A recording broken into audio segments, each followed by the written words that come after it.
OK， 继续打。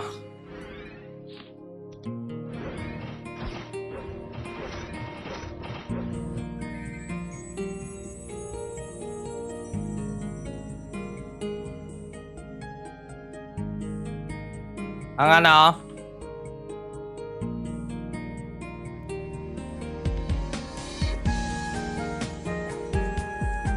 太老啦，14张。 压倍券都要靠背啊！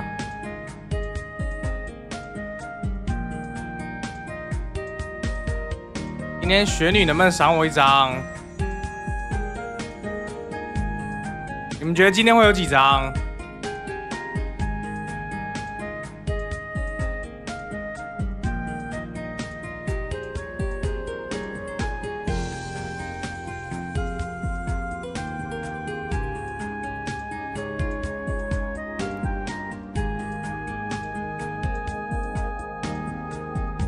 开赌盘了，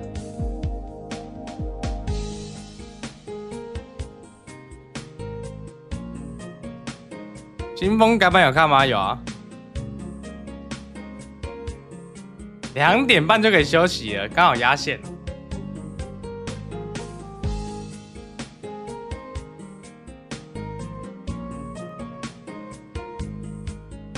有人说3家，我看 YT 投票3家诅咒卷是怎样？ 大家这么看好，情绪价值。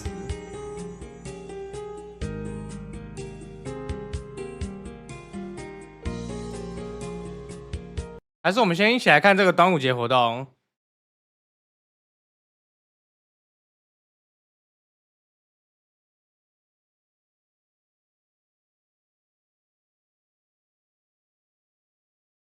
端午节活动即将开始，本次活动将于2026年6月11号到2026年7月9号共进行4周。我们准备了多样的成长活动与特别奖励哦。首先，端午节纪念倍率活动即将开跑，活动期间内1到70等角色可享 2.5 倍经验值，71到120等角色可享 1.5 倍经验值。主队任务奖励将额外提升3倍哦。另外，6种主队任务的等级上限限制将被解除，让高等级冒险家也能够一起参与并享受活动乐趣。端午气息活动也会同步登场，击败75连龙魂都懒得开怪物后，对，忘记可在2分钟内获得经验值2倍效果。此外，透过强化后的符文效果，额外增加狩猎经验值 30%、道具掉落率 30% 的提升效果哦。迎接端午，登入签到活动当然也不能错过喽！击败250只等级范围内的怪物后，即可完成签到。最多完成14天签到后呢，将可获得经验值2倍券30分钟，掉落率2倍券30分钟，高浓缩药水箱、贝拉装饰戒指箱与苍翠端午的冒险家勋章等奖励。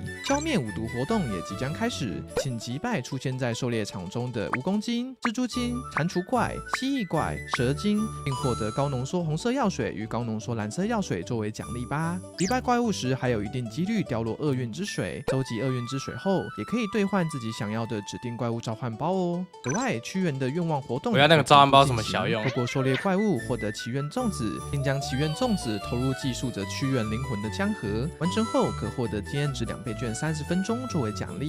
最后也将推出端午节特别现金道具。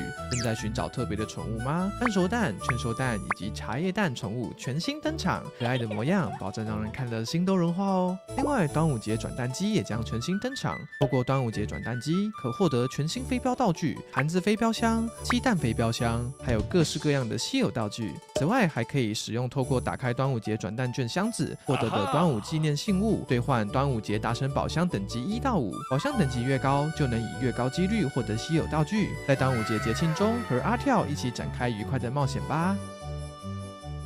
Artale 的端午节活动即将开始，本次活动我看不出来这次活动有什么特别的。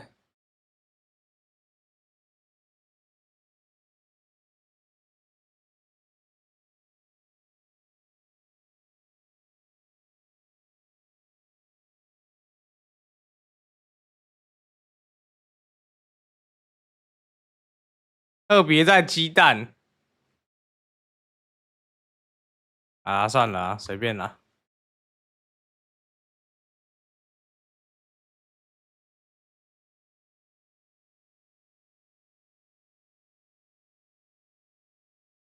说今天是不是下大雨啊？南部是不是开始下雨了，各位？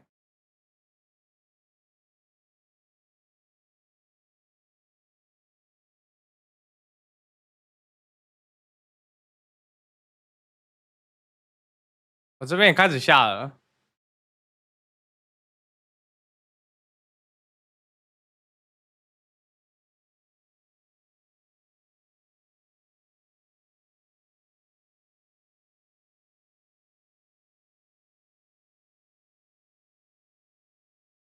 新风怀旧版再说吧。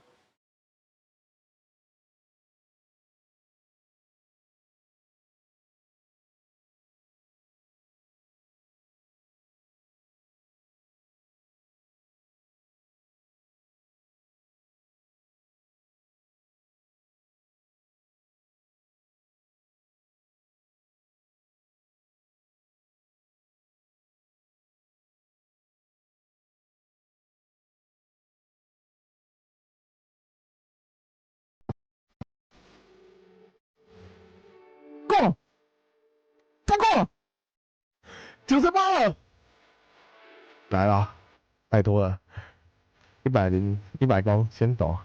哎呦，版权音乐哦，王生，太想搞啊。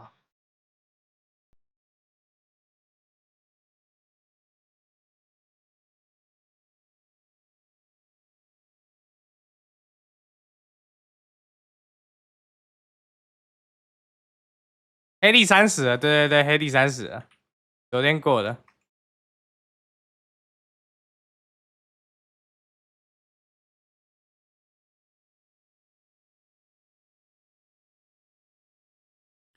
1999年，3名年轻人被迫为一场从未参与的恶行负责。在那天，有人在暗处操控着他们的人生。阿泰尔的活动不知道一笔一画等礼拜4吧。完成了一场现在还没有详细的出来啊。有人像导演般在我镜头前指手1张画脚，纠正着那些不专业的犯罪动作。但其实我已经有1张了，应该保护他们的人反正最急于将他们送入深渊的推手。大家好，我是 Will， 欢迎来到 X 调查。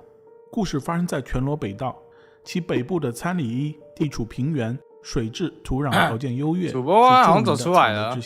淳朴的民风与深厚的饮食文化交融，人们过着安定祥和的生活。然而，正是在这样一个地方，发生了一段让整个韩国为之震动的黑暗往事。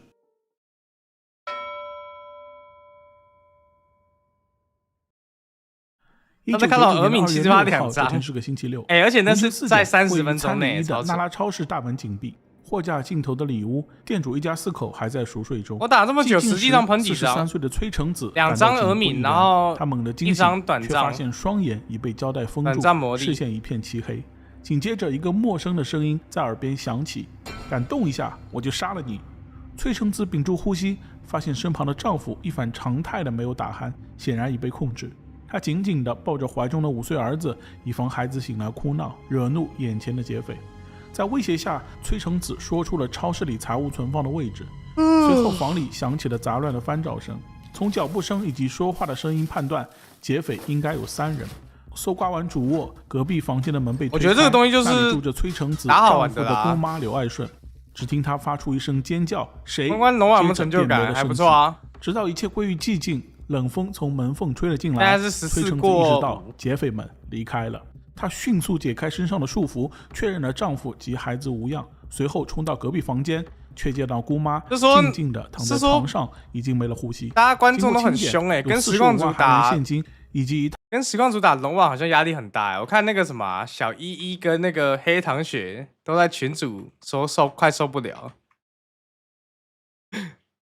，2个都说有点破防。问我们要不要再找人。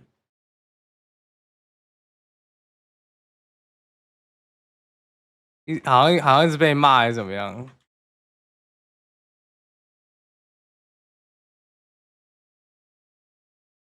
套价值200万韩元的金饰被劫走。丸州警察署接报后随即介入，尸检结果显示，观众一致推荐枪无双，死亡时间为凌晨4点半。枪无双真的没啥用。超市内没有监控设备，现场也没有提取到。之前打到臭点，唯一的线索只有幸存者记忆中模糊的劫匪声音。没傻吧？根据崔成子描述，劫匪年龄20岁左右，带着浓重的庆尚道口音。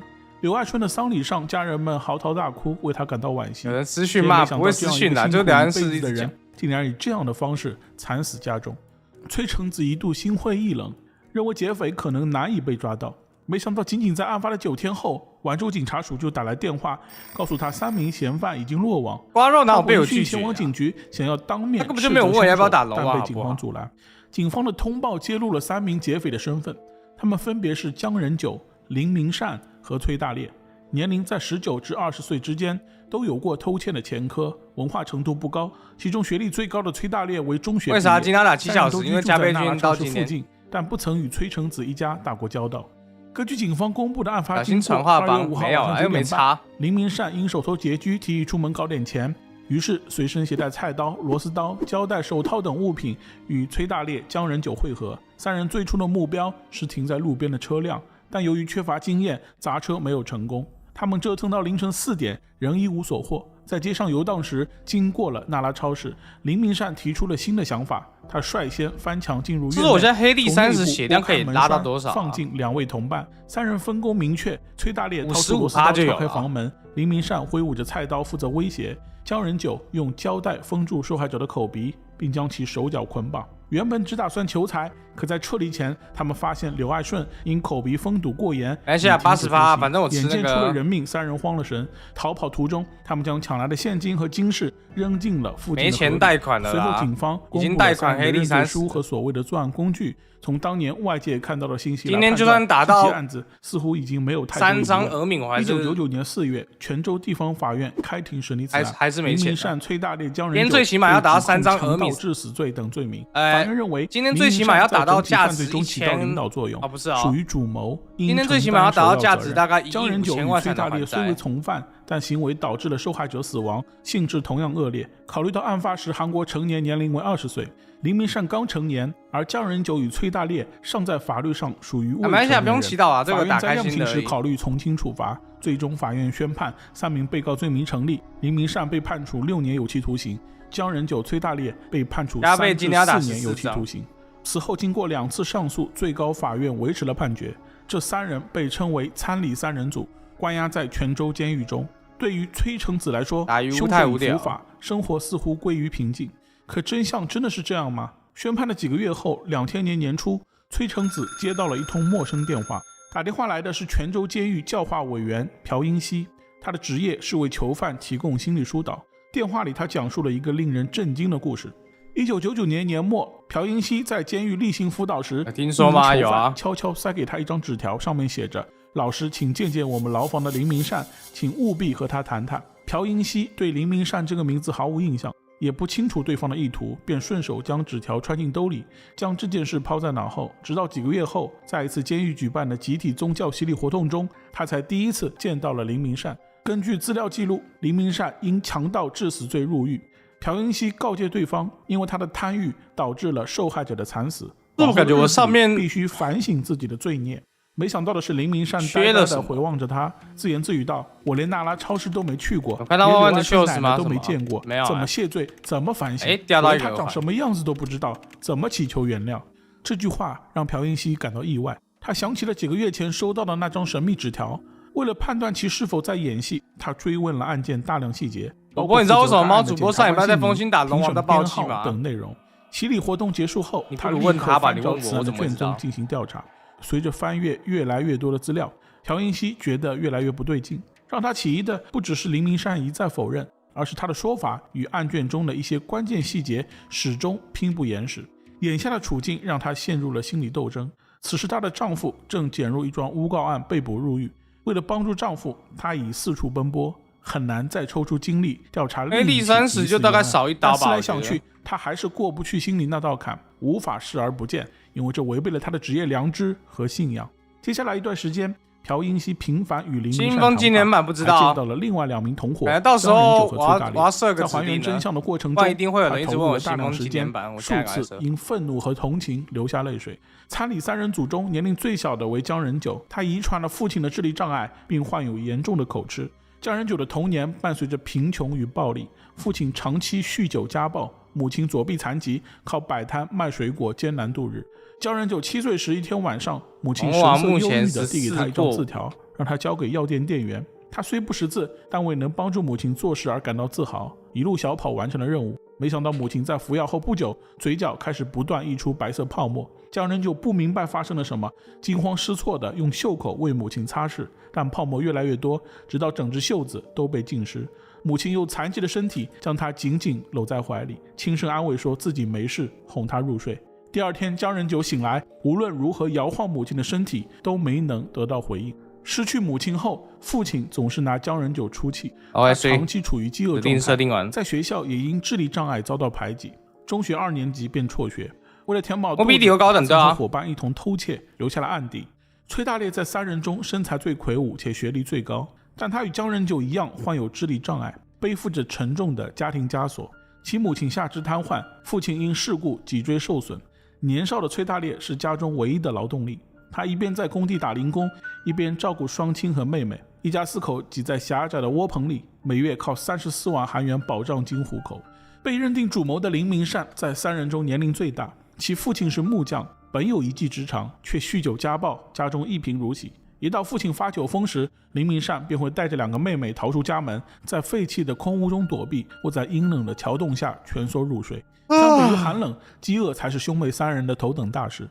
一次，林明善实在不忍妹妹们挨饿，带他们去地里偷了一个西瓜，却因此被捕，被打上了少年犯的标签。相似的境遇让3人成了好友，抱团取暖。被捕当天，面对破门而入的警察，3人的反应相似，始终坚称自己无罪。没想到迎接他们的是扇耳光、踹胸口以及无休止的辱骂。在暴力之下，3人就这样成为了杀害柳爱顺的凶手。因语言读写困难，他们在警方的指导下写下了认罪书。朴英熙了解详情后，对3人的遭遇感到不平，他开始四处奔走寻求公正。第一站是负责此案的丸州警察署，然而当他表明来意后，对方态度排斥，拒绝回答任何问题，还言辞激烈的将其起立。直播记录档吗？第二站是案发现场纳拉超市，虽然建筑未被拆除，但店主崔成子和丈夫早已搬离。历经几番打听，朴英熙才获得了崔成子的联系方式，于是拨通了电话。崔成子听闻内心百感交集，不过他的第一反应是逃避。案发时的画面仍是他挥之不去的噩梦，且仅凭口述无法完全相信3人是清白的。作为经验丰富的教化人员，朴英熙耐心地疏导崔成子的情绪，成功敲开了他的心门。2000年1月底，崔成子踏入泉州监狱，与参礼3人组面对面。由于案发当晚崔成子曾听到劫匪的声音，因此这次见面的核心目的就是进行声音辨认。当3人开口说话后，崔成子当场愣住，无论是嗓音、语速都与记忆中的不符。更具决定性的是，这3人是土生土长的全罗北道人，乡音浓重，并非劫匪带有的庆尚道口音。这不由得让崔成子联想到此前发现的诸多疑点。案发初期，他曾向警方陈述家中除了被劫的金饰，还有45万韩元现金不翼而飞。认罪书中也写明窃取现金45万。然而在后来的一次大扫除中，崔成子意外地在旧衣服里翻出了30万韩元，这意味着当晚只被拿走了15万元。认罪书内容与早期证词高度一致。此外，认罪书还提到林明善翻墙入院，并从内部开启大门。事实上，纳拉超市的大门因损坏无法锁闭，常年处于虚掩状态，根本不需要费力翻墙，这些都暗示着事有蹊跷。崔成子在了解情况后，才意识到真正的凶手依然逍遥法外。正当他陷入震惊之时，电话铃声响起，这一次是釜山地方检察厅打来的，询问他此前是否丢过一套金饰，并精准地描述出了款式细节。得到肯定的答复后，对方请求他前往釜山配合调查新发现的线索。原来在2个月前，有人向釜山检察厅举报，称曾陪同3名男子变卖偷来的首饰。检方根据线索抓获了3人。询问中，这3人交代了一个此前从未被公开披露的细节：发现受害者柳爱顺死亡后，他们试图向其面部泼水进行急救。而在此之前的调查中，崔成子虽然也看到了这些水迹，他一直以为那是受惊吓时流出的汗水，并未向警方强调这一细节从未出现在任何公开报道中。更关键的是，这3人均来自釜山，有地道的庆尚道口音。当崔成子在辨认现场听到他们的声音时，瞬间失声痛哭，这正是困扰他无数个夜晚的噩梦。随着新线索不断出现，案件开始朝另一个方向倾斜。无论是最早起疑的朴英熙，还是失去亲人的崔成子，都不得不面对一个更难以接受的可能性：当年被关进监狱的人，也许根本就不是凶手。随后，釜山地检将新的3名嫌疑人移交给泉州地检进行下一步调查。值得注意的是，复核此案的检察官竟然与此前将参里3人组送进监狱的是同一人。不知出于什么原因，在泉州地检的审讯室里，原本供认不讳的新3人组全盘翻供，案件由此重新陷入僵局。最终2000年3月，泉州地检以嫌疑人供述缺乏可信度为由，宣布不起诉，而参里3人组则继续在监狱中服刑。朴英熙不甘心真相就这样被掩埋，他奔走于各家律师事务所、各种组织和媒体之间，却处处碰壁。2000年6月，参里3人组中家境相对较好且能勉强凑齐所需文件的崔大烈，独自向泉州地方法院提起了重审请求，而现实再次给了他沉重一击，请求被驳回。同年10月，崔成子也向法院递交了请愿书，控诉当年丸州警察署在抓人后根本没有安排他进行必要的辨认工作，导致冤案发生，而这份请愿书最终也石沉大海。随着时间流逝，2009年2月，此案正式超过了法律规定的追诉时效。这意味着即便未来能够真相大白，真凶也无法被起诉，彻底逃脱法律制裁。就在此案即将被岁月淹没之际，2015年，著名重审专家朴俊映注意到了此案。他长期致力于烟甲错案的翻案，曾推动多起重要事件重审，比如我们曾经讲解过的玛格丽毒酒事件、计程车司机被害事件等。经过多轮资料搜集，他于2015年3月出手，带领参里3人组向泉州地方法院提起了重审申请。为了让公众注意到这3位被边缘化的年轻人，记者朴香奎对他们进行了专题采访。值得一提的是，朴香奎是朴俊映律师的长期合作伙伴，两人曾在多起错案调查中并肩作战。在对江仁九的采访中，朴香奎发现他蜗居在月租20万韩元的小屋内，冰箱里空荡荡的，只剩下1罐咖啡。由于患有智力障碍且伴有严重口吃，江仁九在与人交谈时总是习惯性地露出一种讨好式的微笑，不敢与人对视。服刑期间，他曾无数次盯着铁窗发呆，思索着自己究竟做错了什么，却始终得不到答案。2003年出狱后，他试图寻找父亲，得到的却是父亲已经去世的消息，使他彻底孤身一人。当被问起人生中最快乐的一天时，江仁九陷入了良久的沉思。他挠了挠头，断断续续地说道：在母亲怀中睡去的那最后一晚，是他这辈子最温暖、最快乐的时刻。听闻此言，朴香奎无法抑制住自己的情绪，匆忙结束了采访，转身离去。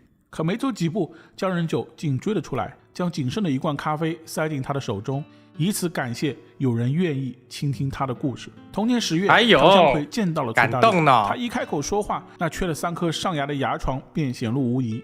崔大烈坦言，这是他在狱中为了自己清白，与同屋囚犯发生冲突时被打掉的。朴香奎感慨伤口一定很疼，崔大烈却带着自豪感表示，虽然自己丢了牙，但也打断了对方的鼻梁。作为唯一2次提起重审申请的人，崔大烈对这段冤狱充满了愤恨。他是家中的顶梁柱，即便有一些智力障碍，也深知自己入狱会毁了整个家，所以在被捕初期，他曾苦苦哀求，说自己要继续照顾瘫痪的父母，还要赚钱供妹妹读书。然而警方却利用这一弱点，以判处死刑为威胁，彻底摧毁了他反抗的意志。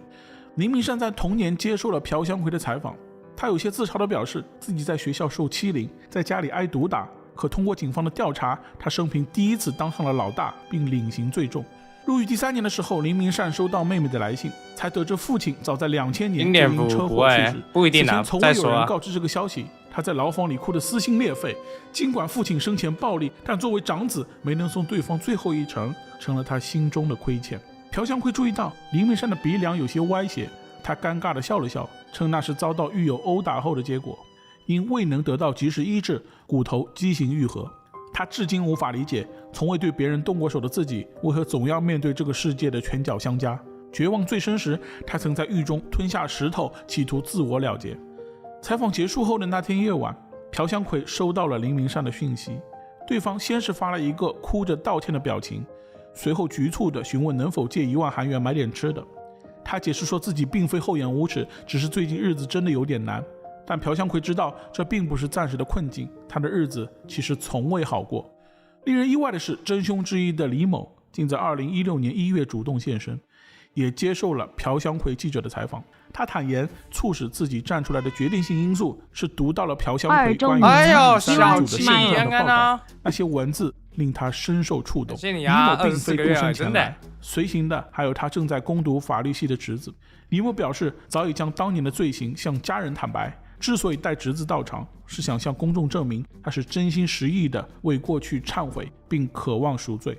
回忆起2000年的那场风波，李某承认起初发觉检方主动替他掩盖罪行时，确实感到庆幸。当时泉州地检的检察官还曾意味深长地告诉他们，并不是只有坐牢才算偿赎罪过。但随着时间的推移，他几乎每晚都被自责引发的噩梦折磨。因此，如果这一次站出来能够揭露问题，他愿意全力以赴，积极配合。不过他此前并不知道此案的诉讼时效已过，来之前是抱着只要站出来就会坐牢的觉悟自首的。如今得知这一事实，他深感遗憾。为表歉意，李某还专程来到受害者刘爱顺的坟前祭拜。至于另外2名真凶，其中1人已于2015年底自我了结身亡，另1人则至今仍坚称从未参与犯罪。2016年7月，泉州地方法院在一片期待中下达裁定，开启重审。在朴俊英律师的陪同下，参理3人组出席了在法院门前举行的记者会。有记者提议让他们面对镜头摆出象征胜利的手势，但3人表情凝重，几番尝试都失败了。朴俊英认为，3人在经历过检方长达10几年的冷漠对待后，此刻相较于喜悦，更多的是恐惧，害怕重审结果再次背离真相，害怕在法庭上与那些改变他们命运的警员与检察官对峙，更害怕检方会为了维护面子而对重审裁定提起抗告。为了不让重审机会再次丧失，参理3人组与崔成子夫妇一起站在法庭外，呼吁检方不要抗告。对崔成子来说，这并不是在替谁开脱，而是在替已经去世的家人争取一个获得真相的机会。11号，泉州地方检察厅声称将在审判中保持中立，不对重审裁定提起上诉。至此，重审程序得以顺利开启。正式开庭前夜，李某在朴俊英律师的安排下，听说总监一直掉价，并鞠躬道歉。他局促不安地低着头，不敢直视对方眼睛。崔成子主动伸出手与他相握，正式接受了道歉，表示唯有选择原谅，自己的内心才能重归安宁。2016年10月，泉州地方法院重审开庭。庭审中，朴俊英律师将积压多年的疑点逐一罗列。根据那份荒唐的认罪书，参理3人组事后将抢劫所得的金饰扔进了附近的河中，这与劫财动机相悖。其次，3人承认曾重击刘爱顺的面部，可尸检结果却显示死者面部并无伤痕。再者，警方认定的撬锁工具是一把10字螺丝刀，但现场门框上留下的撬痕深且宽，更像是撬棍等工具造成的。更令人难以置信的是，这份长篇大论、逻辑顺畅且无错字的认罪书，竟然出自2名智力障碍人士和1名小学毕业生的手笔。随后，法庭上播放了一段由崔成子丈夫私下录制的视频，其中真实记录了案发当年警方带着参理3人组去纳拉超市指认现场的经过。由于从未踏入过超市，3人在镜头前显得手足无措。视频中可见，警方在指认过程中存在明显的强制引导，甚至伴随粗暴对待，重演全程都在警方的指示下完成。不知为何，这段录像在当年的审理中从未被呈报。朴俊英指出，如果法庭审阅了这段视频，错案就不会发生。法官认为，参理3人组被捕后的供述在作案工具、手法及赃物数额上存在诸多矛盾。即便3人认罪，考虑到他们是缺乏自我保护能力的社会弱势群体，也不能仅凭供词定罪。此案经过重新审理，法院作出宣判，参理3人组林明善、姜仁久、崔大烈罪名不成立，这一生无罪竟然迟到了17年。走出法院，朴俊英律师的神情依然严峻，他明确表示将继续追责，不仅要代表参理3人组提出国家赔偿，更要让当年参与此案的警员检察官及法官为失职付出代价。作为最初揭开黑幕的功臣，教化员朴英熙心情沉重地感慨道，即便到了现在，我依旧深感遗憾，重审的决定来得太晚了。然而令他欣慰的是，不仅是参理三人组，其深陷冤狱的丈夫最终也获得了清白。朴英熙的正义感还影响了他的4个孩子，其2女儿成年后成为了一名律师，并接过母亲的接力棒，在重审期间为参理三人组辩护。听到判决后，真凶李某长舒一口气，认为现在一切都恢复正常了。法院门口，参理三人组面向人群深深的鞠躬，为所有相信并伸出援手的人表达诚挚的谢意。泉州地方检察厅于判决下达的1周后宣布接受重审结果，随后法院裁定支付国家赔偿，林明善获赔 4.84 亿韩元，姜仁九获赔 3.54 亿韩元，崔大烈获赔 3.08 亿韩元。在这场正义的博弈中，朴俊英律师功不可没，赢得了人们的赞誉。其实在此前，他正深陷律师事务所破产，连房租都交不起的窘境。得知此事的民众发起了众筹，集资超过 5.67 亿韩元帮他渡过难关。作为回馈，朴俊英公开承诺此后将不再接受盈利性质的常规业务，而是只为那些无权无势的弱势群体辩护。每次道具人加一我都以为调审合议庭的陪席法官之一，时任国会议员朴范介公开向受害者道歉。他坦言，即便自己当时无权左右主审法官的决定，但作为司法公正的守护者，没能尽职就是一种失职。他承诺将尽力赔偿损失，并推动相关立法，以防止类似的悲剧重演。2018年，检方过往时调查结论未认定相关人员存在足以追责的故意违法，这一结果引发争议。真凶李某对此也感到质疑。他透露，在配合追责调查时，提前准备了大量揭露检方黑幕的证词，结果对方只问了几个无关紧要的问题，便草草收场。直到2022年4月，在积压了23年的怨恨面前，崔成宇才终于站出来为自己的行为赎罪。他低头忏悔道：“我太愚蠢了，我很清楚这不是可以被原谅的事，对不起，真的对不起。”面对这份迟来的歉意，飞镖美，我也想打看看。家属内心五味杂陈，林明善和姜仁九甚至都不敢直视这位曾决定他们命运的检察官。令人寒心的是，当年实施暴力逼供的丸州警察署警员们，不仅没有受到任何惩罚，反而大多在岗位上安稳度日，甚至有人步步高升。记者朴香奎曾试图采访他们，却没能得到回应。此事件后来被改编成了电影《少年们》，于2023年上映。判决可以推翻，罪名也可以撤销，但那个失去母亲的夜晚，还有在拳脚与羞辱中被碾碎的尊严，都已经留在了他们的人生里，再也无法真正复原。我现在是30之力，我加倍券结束了。OK， 开第2张。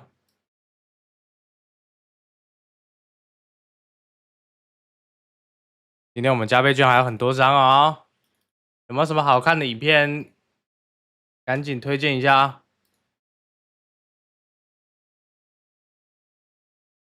Market? Yes. The first time? Well, I just hijacked their travel time.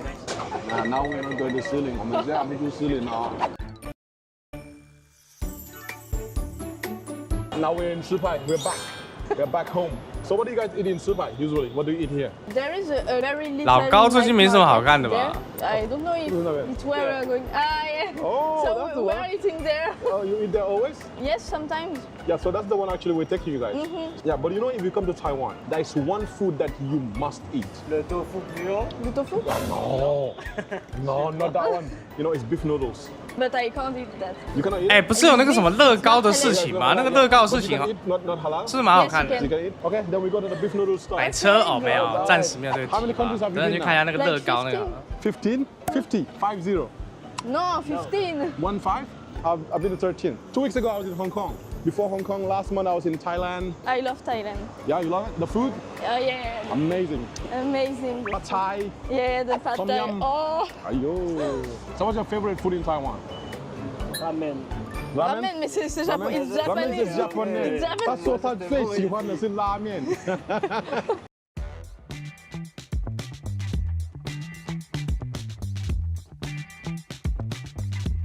好，我们现在呢到牛肉面店了啦。我们这个朋友呢，他第一次吃牛肉面，所以 first time eating beef noodles, right? Yeah. 然后他现在在问这个什么蒜菜，蒜菜我自己也不太喜欢啦。You gonna try it and see? 我也不喜欢加酸菜。这个我不行。Taiwanese like it, but me, I don't like it. Do you like it?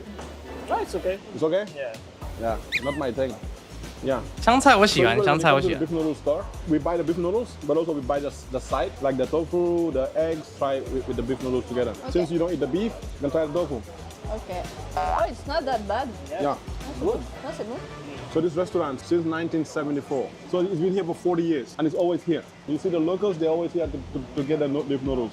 Have you tried the eggs before? The eggs? Yes. You tried? Yeah. So this one they make it and put it in soy sauce, so the soy sauce. 哎，对，等一下，等一下是， So the color change. 我有这个哎， Yeah. So you can try. 我都忘记我有吸了。 Esquimo? Come on. Come on. 他说很好吃。This one is like 吸， seaweed, but it's more chewy. I eat slowly Oh, because of slowly. Oh yeah, you take your time. 这个人现在大家鸭子坏掉了。这个吸的距离大概多远？ You know, I made a song in Taiwan. Really? Yeah, yeah. I said if your tooth is broken, you're gonna eat beef noodles. Oh. Yeah, so that's you right now. Now let's go for the beef noodle. You know the beef noodles in Taiwan? Yeah. Let me show you. You go with the soup first. Okay. You drink the soup. If the soup is good, you pay the money. If the soup is not good, you do like this. You go home. Is it good? It's really good. Very good? Yeah. Then the beef. How good? Excellent. Excellent. So usually they'll cook the beef for a long time.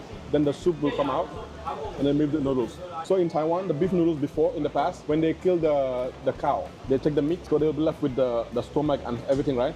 So they throw it. But then somebody was like, maybe we don't need to throw it. Maybe we make a soup. Then they make the soup and put the noodles and eat it. And everybody's like, oh, not bad. Then now they change the intestine to beef. Now it's more classic beef noodles. They're everywhere. It's really good. Yeah.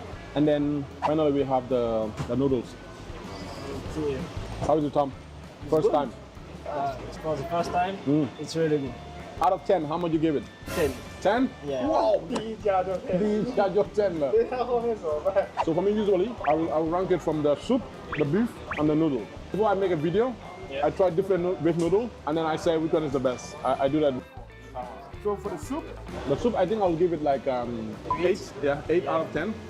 对，因为它不够咸，我喜欢它。It's not. It still needs more. A bit spice, but more, a little bit more. Beef is very funny because it depends on the beef they use. So because they use this one, you can still see the muscle, right? So it's more chewy. So usually if they use different beef, you put it in your mouth and it's gone. So this one I'll give it also 8. And then the noodle, I'll give it a 9. Because the noodle, sometimes you eat it, it's too soft. I don't like that. Or sometimes you eat, it's too hard. But this is perfect, so I give it 9. Because I don't give 10. In my video, I don't give 10. Never. If I give 10, the boss will be like, okay, I just do that. They will not change. So if I say 9, they will improve better. Compared to ramen, which one is better? This one? Hallelujah. So Eva, I'm gonna give you the halal one. You go find it tomorrow maybe. Okay. Okay. Now we're going to this place, the little night market you talked about. It was a normal market, but in 2006, the owner said he want to change it to the parking lot. But then many of the market vendors, they still want to stay around, so they stay around the neighborhood. Around. But then now they make it into a night market. So that's why it is a very little night market like you. But it's local. Many people go there all the time. So in Taiwan, when we eat, when we finish, we always have to drink something. Did you notice? Like the drink shop is everywhere. Yeah. Which one is your favorite? We tried the Ding Futang bubble tea, brown sugar. 啊，那木林。 It was really good. Yeah. I like that. 我们要去一个特别的一家啦，应该大家都不知道这个啦。龙王压力很大吗？还好啦，就是越打越轻松了，我觉得。 It's good? I love it. You love it? So this shop is the only one for this brand in Taipei that I see on the internet. Yeah, it's actually from another city, from the airport city. You know the airport? Okay. So yours is boba and yours is pudding. French. When it is big, they call it boba. When it's small, they call it chensu. So this is called chensu naicha. So chensu is the boba, naicha is milk tea. Okay. And you know in Taiwan, because there's so many drink shops, every year we drink 1 billion drinks in Taiwan. So which one do you like most, boba or pudding? I prefer this one. So don't drink too much, okay? Later we try with the food. Okay? Okay. So we go to the night market. Okay. 夜市了，大家，终于。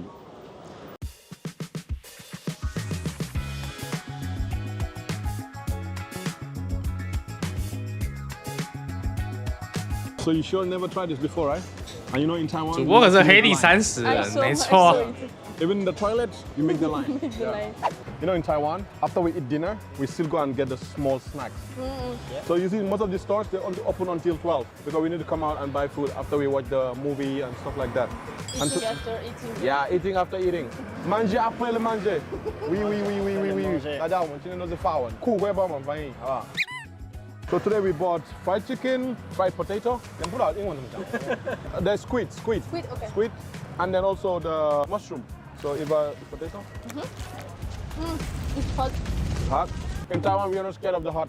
I don't know what is it on the outside. Paprika. Ah, paprika. Okay. Yeah, it's very good. 实力按得很生疏，真的，我不太会 You 按。 always have to go with the drink. Yeah, this is the father of everything. The père, boisson, oui. Boisson, oui. 孩子的哦，你看，超爱的。First time? Good. It's called tempura. Tempura. In Chinese, it's sweet but not spicy. 哎，这个是我也第一次睡到了的。日文是 tempura， 我们英文也是直接用日文的名字。对 ，Let me teach you. You can say 靠背。靠背。What is it? Imbecile. Ah, imbecile. Yeah. And also kua. Kua is like kua. 哭 So 啊！ like you try the chicken and then with the drink. 阿英仔 That's very local. Then that will be very 弩 Taiwanese. 弓手。 So you wash it with a drink. 哎，欢迎小道出道啊！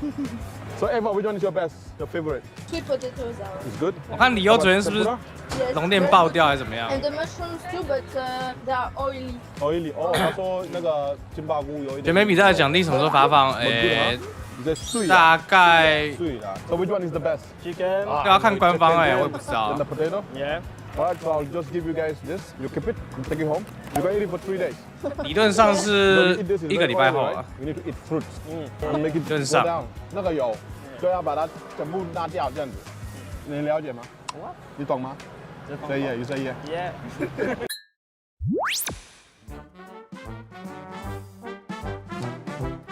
Now we're going to clean our stomach. With fruits. With fruits, yeah. Right now is the season for watermelon. So you'll see it everywhere. So in Taiwan, different fruits, different season. Like right now, you don't see a lot of orange. Well, Because yeah. it's not orange season. But when it's orange season, everywhere.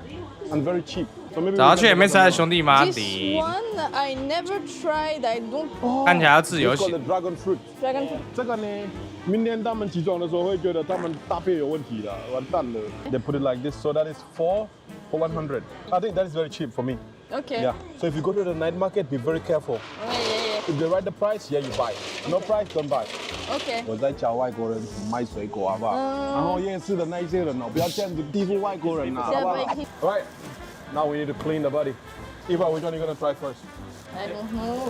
台湾都要先 This one. 较不甜的开始， Oh really? 哦，吃甜的后面就不甜。 So this one, no. 最不甜这个。哦，Eva, you Taiwanese? 哈，欢迎光临来台湾。 It's like apple. It's like apple? Apple. Oh, but it's much softer. The English name is called wax apple. Oh, it doesn't exist in France, I think. Yeah? No. Ah. Because now it's summer, it looks like this. But in winter, it looks red. Mostly in the winter. The yellow watermelon. Okay. So usually it's very small watermelon. It's less sweet than Yeah, the red one. yeah. Yeah. But it's good. You don't have this in France, right? No. No. What is the most fruits that you have in France? Apple. Apple. Pear. How about this one? Strawberry. How about for the wine? What's the name? Grape. Grapes, yeah. So the French people, they eat the grapes or they drink the grapes? They drink a lot of drink. wine. Yeah. Yeah, so they don't eat the grapes. Yes, we eat. We But not eat many. Grape too. And now we have the final one, the most sweet one. Thank you. Yeah. Very sweet. Yeah. Much sweet than the yellow one, right? Thank you. Yeah. 我们家哦，我们会买那个西瓜，一天一半会吃完，3个男生，所以那个大哥切一半。你看他们用第三角。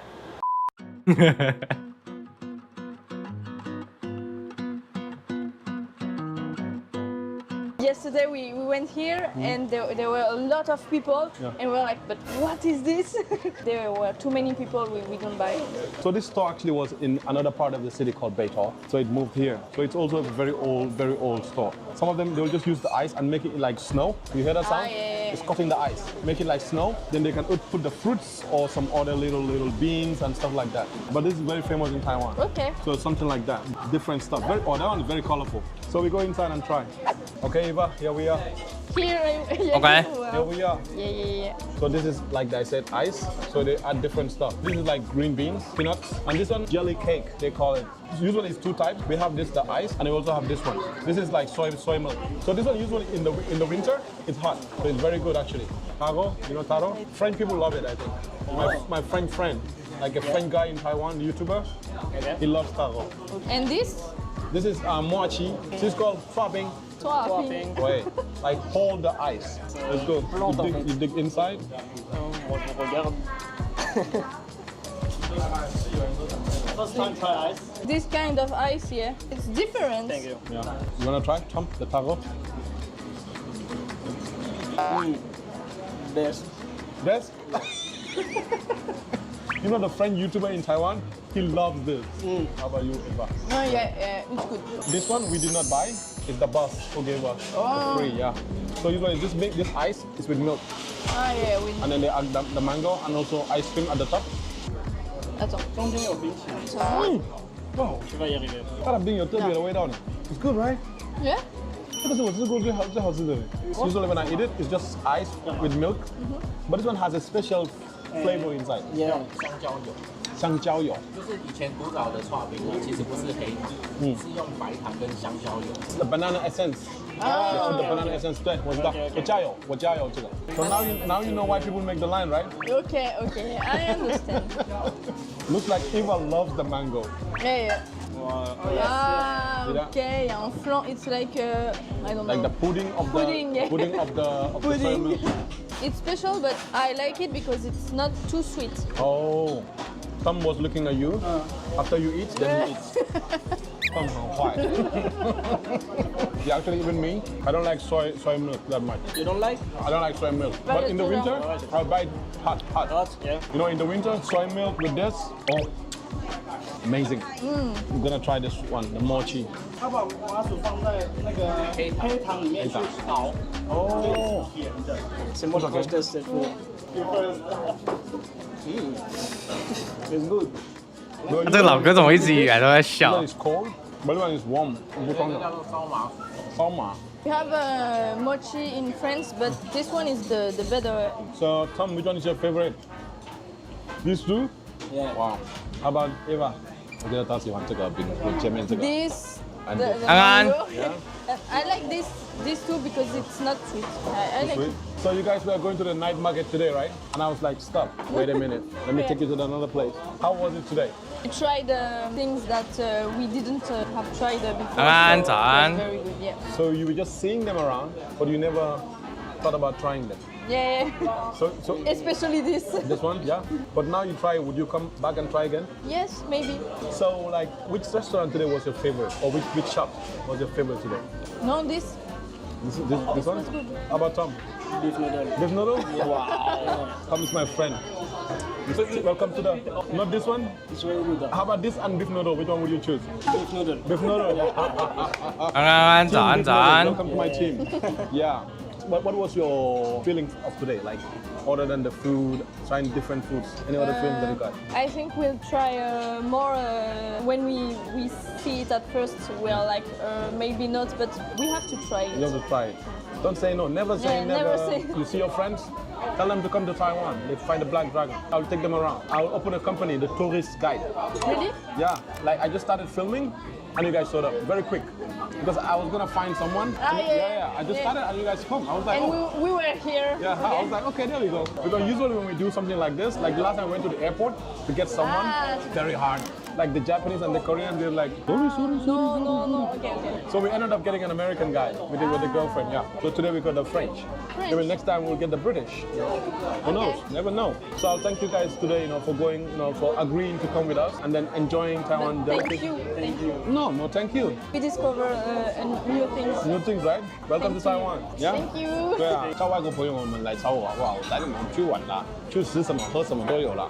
臭豆腐以外啊，好不好？ The French people love sticky tofu. I saw a video of a French YouTuber. He ate stinky tofu and he loved it. It's like the cheese, the blue cheese. We like blue cheese in France. So you like stinky tofu? Maybe. 随便安安 You said 订阅 You said 按赞 Dinner. 按赞，屁啦！好，那我们今天就是要谢谢他们2个人今天跟我去玩一下吧，好不好？就是如果你们朋友来台湾的话，就找他们来找我吧，好不好？我带他们去玩，你们就要记得帮我们订阅按赞，屁你啦，好不好？黑色清楚，下次见哦，睡啦！我跟你们讲哦，外国人吃饭很慢，你看我们台湾人都吃完了，因为他们食物呢会有面包，然后加 cheese， 你会从巴黎吃到里昂，人家还在弄 cheese。我们台湾人就这样，上次吐来我拍片的时候也是一样，我们拍很久，因为一个牛肉面他吃2个小时。上次我体验了来台湾人生第一次的跟团旅游，并且探讨了一下台湾旅游是不是真的比出国贵。那支影片大家的留言我都看到了，很多人跟我说台湾旅游贵的是住宿以及观光景点的事物，所以这一次我来到了台北知名的观光宁夏夜市。我想随即来问这些来台湾玩的外国人，他们怎么会想来台湾玩，以及觉得台湾的物价怎么样。最后我会以一个在台湾生活超过12年的外国人，在宁夏夜市请他们吃一样我推荐来台湾必吃的咸食或甜食。那么就来看看他们觉得台湾怎么样吧。Let's go！ 大家你们现在看吧，我们现在在哪里？宁夏夜市吧。我们今天要来找外国人，问他们台湾到底好不好玩，东西好不好吃，然后空气呢怎么样？哦，我刚刚有讲空气嘛，对不对？那我就要推荐这2台，就是这2台 Fever True 还有 Artale Ultra 7。哦，我这2台买了一阵子用的空气清新机哦。大家应该会问为什么黑龙买这2台哦？这个大台呢，我就在用在我客厅里面，那这个小台呢，就在我房间里面用。重点哦，如果你买了这个大台呢，就送这个小台；如果你买了这个小台呢，又送这个小台，就是买1送1，买1送1。对啦，嘿，可是我跟你们讲，为什么我用这个那么久呢？因为这个台它有一些不错的重点。第一个呢，它很环保，它的网子呢可以拆下来用洗的，不用再花钱去买很多网子。它第2个点呢，就是它出味道很快。大家应该看到黑龙家我的客厅跟我的那个厨房没有隔起来，所以我煮完饭盖起来有点味出起来。阿泰尔端午里面看了吗？还有呢，它煮的是一个看了啊，但感觉没什么特别。空气瓶子是能调节非常安静的空气清新机外，夏天现在很热，它可以当风扇，而且这里有这个把手，还有轮子，移动很方便。这台呢 ，Artale Ultra S7 呢，别小看它小台哦，它也超级安静的。然后呢，它的系统呢，监测空气超厉害的，它有3段灯号显示空气品质，它就会简单让你知道现在空气什么样。这2台呢，就是黑龙最近在用的超棒的好东西，推荐给大家。端午节小失望，小买小节省小。下面就是有我的专属优惠。我应该是给160，赶快去买，更便宜的，跟黑龙有一样的好东西的。Hello, excuse me. Where you guys from? I am from the Gambia, but I've lived in Taiwan for 12 years. But now I'm here as a civil engineer and a YouTuber. Maybe probably I'll introduce some food stuff maybe you have not tried yet. Yeah, so I don't know if you guys would be interested in that. Then maybe I'll teach you some Mandarin today. Yeah, right. Yeah, probably the bad words, you know? 人家教的骂脏话好不好？大家好，大家我们现在呢找到我们第一个好朋友了。So, what's your name? My name's Max. Max? Yeah. So, where are you from? I'm from Washington, D.C. Washington, D.C.? Yeah. First time in Taiwan? First time, yeah. Oh, really? Yeah. How do you know about Taiwan? Through my girlfriend. Through girlfriend. Yeah, she's Taiwanese. Okay. Yeah. So, how do you feel about Taiwan? It's great. Food's really good. Yeah? So, is there any special food that you wanted to try today in the night market? All of it, you know. So next, do you want to try something sweet or something salty? Still salty, probably. Salty? Yeah. All right, I'll tell you this. Yeah. The next salty one, you trick my trick. Yeah. Yeah? And then I'll take you to try something new, probably. Sure. All right? Yeah. All right, then I'll take you then. What's your first impression of Taiwan when you arrived? Is that it's very dense. The buildings are very tall and close together. Yeah? So I'm actually a civil engineer, so I know something about that. It has to do with the architecture in the past, you know, and then, but it's changing actually with time. But it's changing. Yeah, but in these old neighborhoods, it's still the same. So you still get to see, you know, the old Taipei, you know. So what do you think about the, you know, how do I say, the costs?哎，万万， Like the accommodation and then the cost of food in Taipei and stuff like that. Well, we're staying with her family, so that's free. So I can't really speak on that. No. The food is seems very cheap relative to, you know, All right. food in America. So How about the transportation? It seems great. Yeah, we took the metro, the train. But cleaner than New York. Yeah. Cleaner than New York. Obviously. Yeah. 这龙很黑， When 对 was 啊， the last 黑 time 龙 you came 啊 back in。Taipei? Before COVID. Oh, before COVID. Yeah. So that's I could say 5 years ago. Well, we're still here. We're still alive. Yeah, we made it. Yeah, we made it. 啊，问问下一款要玩什么？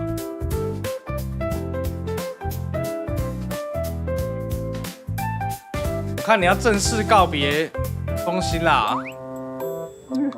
How do you feel about that? It looks good. Looks it looks good, right? good. Yeah, yeah. What does it 直 look like? 播 It 哦 looks like kind of fried, doughy, fishy. So the dough thing is actually from cassava flour, cassava starch. But it comes with this sauce. You have to eat with the sauce. Okay, and what Yeah. kind of sauce is it? Sweet spicy sauce. Yeah, maybe you wanna try. You wanna try the Alright. the original first. 对，不加酱的。刚才你吓到。原味。 Hot. It's hot. Oh, 小心烫哦。So did you eat the oyster? I think so. In Taiwan, we respect oysters, man. Especially us, the men. Especially the men. They're good. Yeah, we love oysters. Like aphrodisiacs, right? Yeah, it gives you that, you know, you say bimbiankyo. Bimbiankyo. Bimbiankyo. Bimbiankyo. Yeah. Open the sauce. Okay. 哦吼吼吼，你看，哇！好香。但其实我不喜欢甜辣酱，我觉 This 得 is 很 called 恶。鹅啊煎。Jiang. 来看。 Kind of like sweet and sour sauce. Yeah. You know the kind of like American Chinese food. It's like they have the fried chicken and they have a sauce that kind of tastes like this. This one's better. This So how would you rate this food out of 10? 8. 8? Solid 8. Solid That's like good. That's like, you know, it's good. 大 Yeah, 概 yeah, 鹅啊 yeah. 煎给他8分呢。Okay, this is actually a gift for you. I appreciate it. Thank you. Yeah. 我要冰冰给 I 啊 hope！you enjoy the rest of your stay in Taiwan. Thank you. 到时候见到你的时候再吃 Alright, 吃蛤蜊啊！ Yeah. 谢谢。哎，有一个黑人呢，我问一下哦。 Are you Mandinka? I speak Mandinka. Where you from? Yeah. 哎，大家你们看，我们现在在看像 Mandinka 的。So where are your parents from? 黑地30嘛，对。 Senegal. Senegal. You know, I've actually been to Senegal also. I made a video about Dakar. Okay. Because, you know, most of the people here, they don't know a lot about Africa. So I made the videos, they were like, wow, you actually got cars in Africa. What do you think? We ride the elephants or something? Where are you from? I'm from Paris. Paris. And what's your name? Rokia. Rokia. So it's your first time in Taiwan? Yes, first time. First day. First day. Wow. How did you know about Taiwan? I mean, a friend recommended because I've been traveling to Asia. 哦，我跟你讲，我今天有稍微看一下你的直播啊。 Yeah, I wanted to. 但你前面郁闷了一下，我跟你讲， I think 你 Taiwan is a 你 bit 只要点开看到那个 underrated, so I wanted 人 to 第一次 check it 讲话 out. 就在靠北的，直接封锁就好了。 Expect him to eat today. 然后你也不用告诉大家你要封锁谁还是怎么样，你就是默默做就好。葱油饼。因为假设你讲出来，就会 Okay. 有些人 The next one 就会故意来挑衅你，你知道吗？ Oh, Yeah, okay. and I'll take you to try something. 像我也不会跟观众讲说我封锁谁还是怎么样，但是我只要觉得那个人就是来乱的，就直接封锁。 Japan. Yeah, a little bit like Japan, right? Yeah. But then, is there any difference with Japan? 要打7小时，对啊， Smaller. Oh yeah. 刚到底啊。 So it feels tight, right? Yeah. In the streets, right? Yeah, and people are nice. The people are nice. Yeah. And then, is there any suck like you're like, oh, wow? I cannot communicate. 你一个都没杀，太仁慈 You wanna know 了。 what is my biggest suck when I came to Taiwan? Yeah.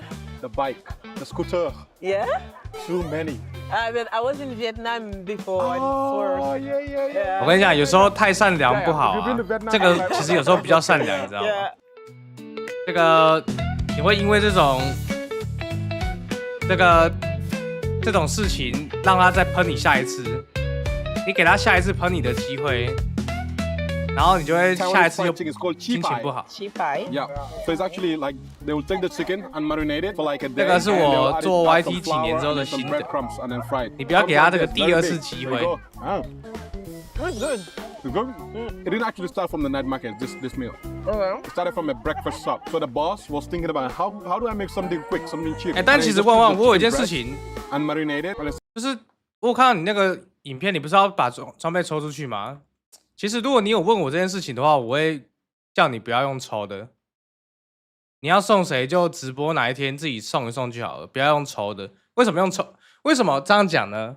我告诉你为什么不要用抽的呢？因为用抽的人进来的，他不会是你的观众。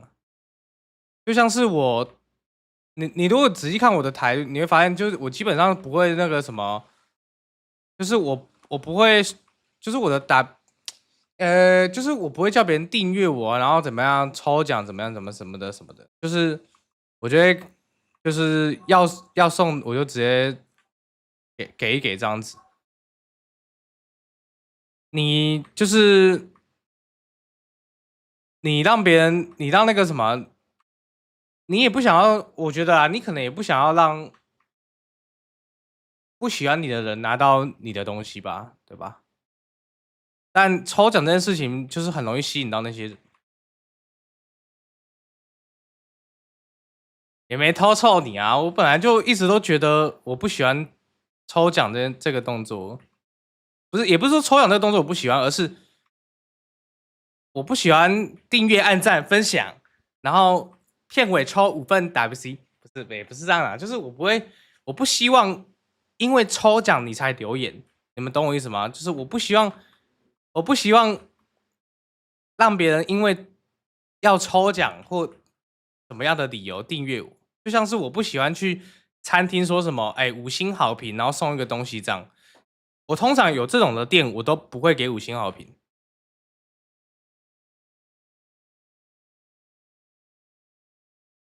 你原本准备买卡，好险你没准备啊！你那15000，如果抽到一些本来就没在看你台的人，那有意思吗？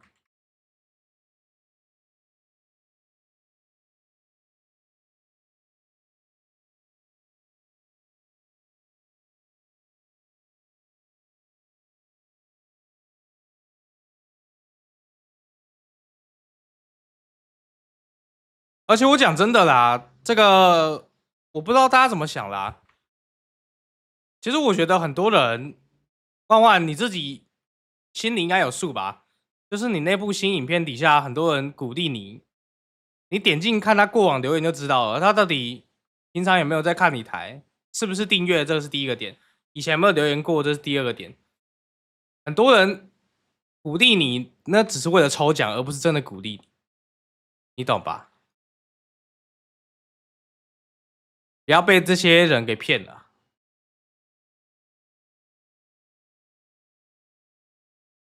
应该说啊，你不需要这些人给你鼓励啊，所以我才说，如果你跟我讲过这件事情的话，我会告诉你不要抽奖。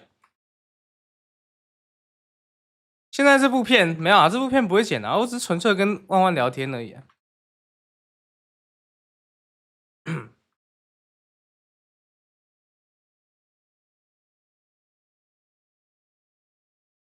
反正我觉得不可能讨好所有人的。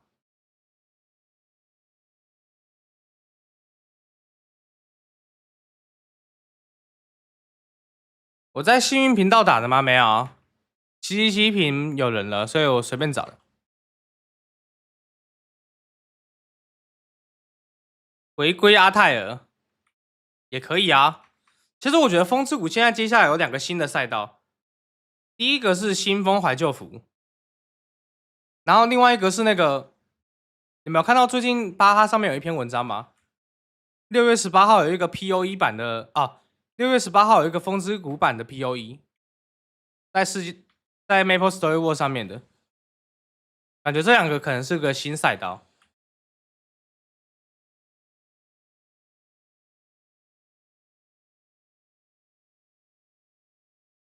主播在717找，自从主播在717打到2张诅咒卷后，就没办法在717屏找到了。对啊。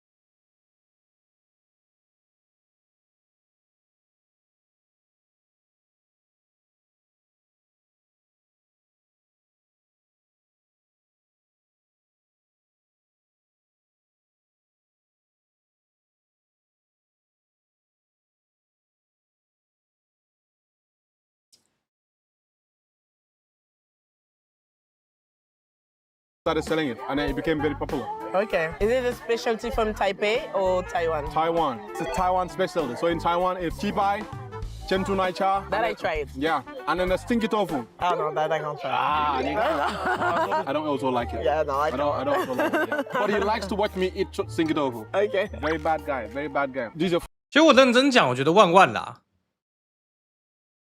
如果你还喜欢玩风之谷的话，你可以继续玩。但如果你只是想要经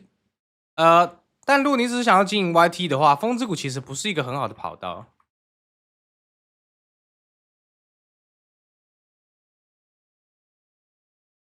风之谷的市场太小，以现在来说啦。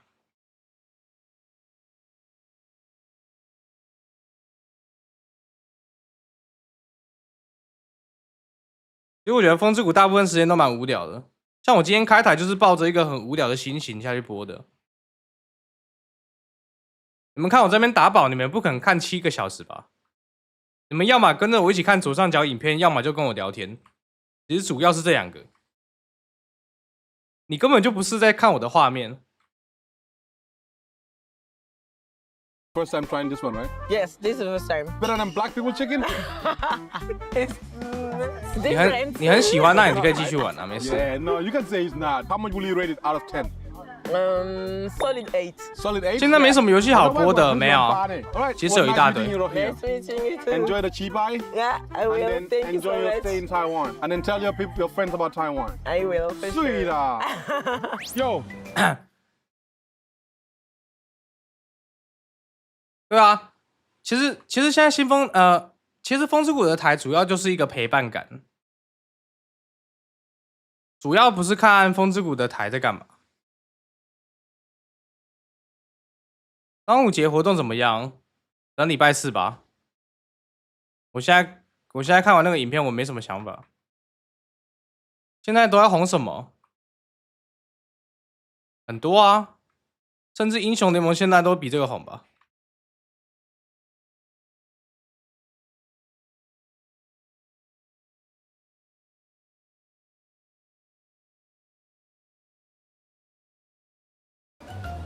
Where you guys from? Malaysia. Malaysia? Yeah, I watch your YouTube. Oh, you watch my YouTube?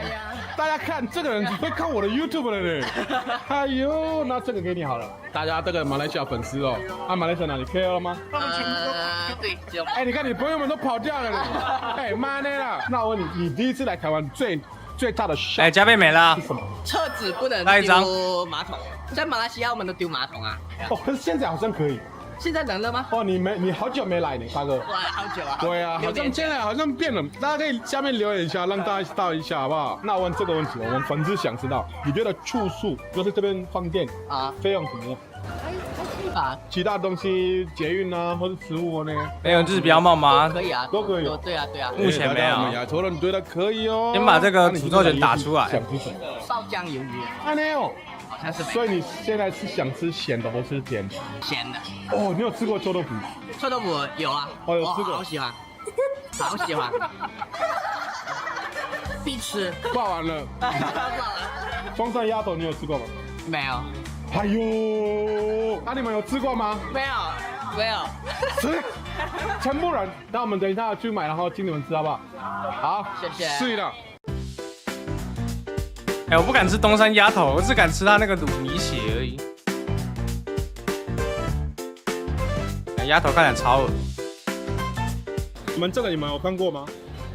没有，就是鸭肉啦，是台南来的。台南，你们有去过台南吗？你们看这个人的脸。1996年有一个师傅做。有买把手跟新电脑，开完了。鸭肉而已啊。现在就是要先卤一个晚上，然后再来擦。所以大家我们来吃吧。 不要客气，多吃啊！对屁股。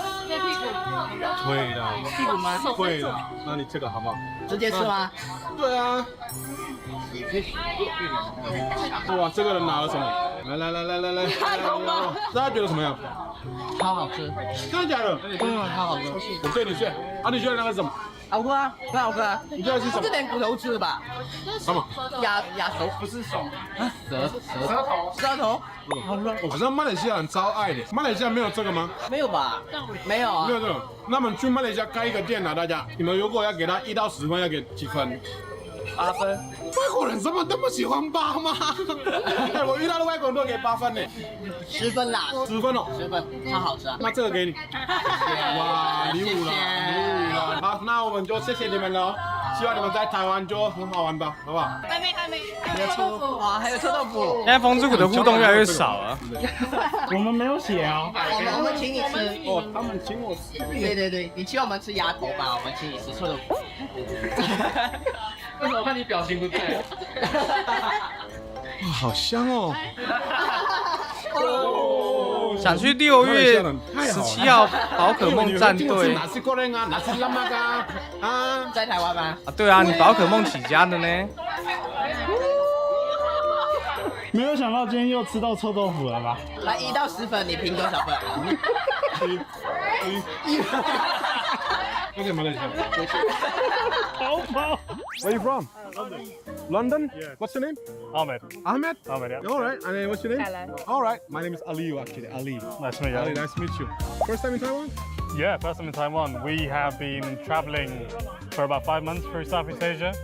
So we just came from Japan to Taiwan, and it's quite different, but it's a beautiful place. 外国人怎么动不动都旅行隔好几个月啊 How did you know about Taiwan? We had some friends traveling in the region. They really love Taiwan. Made like the food. 去韩国要买风之谷键盘吗？应该没有。我去的时候刚好乐园关了啊。 And we thought, you know what? Let's go to Taiwan. Yeah. So what did you like most about Taiwan since you came? The food. Yeah. We're big foodies. Yeah. So yeah. So what's your favorite food? The braised pork, where it's like really with the rice. 网咖还有啊，到时候看看。最爱卤肉饭。更好玩的美股。 And then what we're looking AUU 是美光吗？ We're gonna go from end to end. We've already had some. 反正我就定期定额啊。但我最近多买了一个 QQQ。 So you next you wanna try something? 哦，现在剩700块啊。掉那么多。 Yo, we'll treat you guys to something new. We'll walk around, anything you've not tried yet, you know, and then we'll treat you to that. Yeah, we appreciate it. Yeah, thank you. Alright, then we move forward then. But did you have like any shock? Like when you come to Taiwan, you're like, no way. I think we went to the National Museum. Yeah. And seeing some of the pieces earlier today. Yeah. That was impressive. And I think the other thing as well is the people. Because we came from Japan, it's a bit more reserved. They treat you very well. How about traffic? I think traffic is okay, to be honest. You guys use the metro, right? Yeah, we use the metro. It's very seamless. But if you get to the main roads, like you have the bikes. Like my first time coming, I'm like, bikes are still on the road. Yeah, exactly. We spent a month in Vietnam, and that was like. There's about 7 million bikes in the city. It's crazy. MU 就是乘2啊。你说有点类似0050正2的概念，是不是 You guys are the night market kings. Yes. How do you feel about the cost of stuff in Taiwan? Much cheaper than Japan. Yeah, yeah, of course. But it's good value for money for what you get. Cool. And the portion sizes here are very, very generous. We ordered a medium steak, and you get enough to feed 2 people. So it's very good. How about the housing, like the hotels? The prizes, what do you think about it? 还是别去陪你们看 MS 来。我打算去入围赛跟小组赛前面而已啦，后面就回来，反正前面你们没兴趣。We left it a bit to the last minute. Want to find this? All right. 怎样？冠美光买在700多，然后现在900多哦。We actually in Taiwan they eat this during the sweeping festival. So you have a break and people 买几张？应该是张吧？你的财力。 So during that time, you know, they'll make that. It's actually different from the south of Taiwan and then the north. So usually people in the south will usually even add mian. Yeah, they will add some noodles. But here they don't. In the north, yeah. Oh, okay. Yeah, go for it. What do you think? It was really good. When you have the first bite, super tasty, but then there's so many different flavors. Yeah. That is like, you're almost on this little journey. Yeah. And then you come to the end, you're like, you're left with a little bit of sweetness. Yeah. It's so good. Just like fried rice, you add anything that you have in your fridge. How much would you guys rate it out of 10? I think I'll give that a 9. We had like a few things on our list to eat, but we didn't have this one on our list. And we're really glad we did. Alright, then I'll let you guys enjoy. Thank then you. Remember to try the beef noodle. Yeah, thank you so much. Nice to meet you, man. Likewise. Yeah, Ahmed Anela.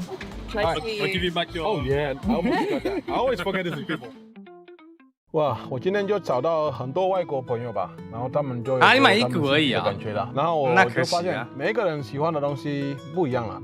马来西亚人怎么会喜欢臭豆腐了？我看到上次那个旅游的影片里面，看到很多人在留言说，他们不是在台湾玩，因为已经腻了，玩很久了，所以他们想换一个地方。我觉得这个也应该有意义的，可以去体验一下别的国家的文化。好像刚刚那些外国人来台湾玩，就是体验一下台湾的文化，这样其实不错的啦。可是如果有很多人国外的人想来玩台湾的话，还没来，就是在看这个影片，我就想跟你们说，赶紧啦，来一下台湾吧。不知道要去哪里玩，或是要吃什么或什么，下面留言一下，或是密我一下啦，我可以带你们出去玩，还有吃很多东西的。那这样子吧，大家记得帮我们订阅、按赞，赶紧啦，那就清楚，下次见哦，赶紧啦。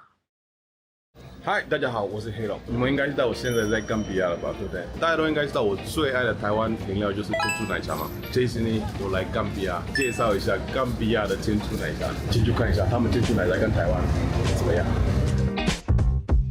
鱼丸7779是那什么东西？你不要跟我说7779什么橘子股票什么的嘞。No. Okay, I want to order boba milk tea, the classic milk tea. 还是凯瑞？干，我就知道。Your name, please.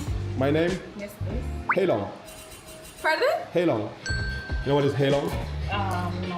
Heilong is the black dragon. Okay, you're gonna have a hat. Yeah. Do you know where boba is actually from?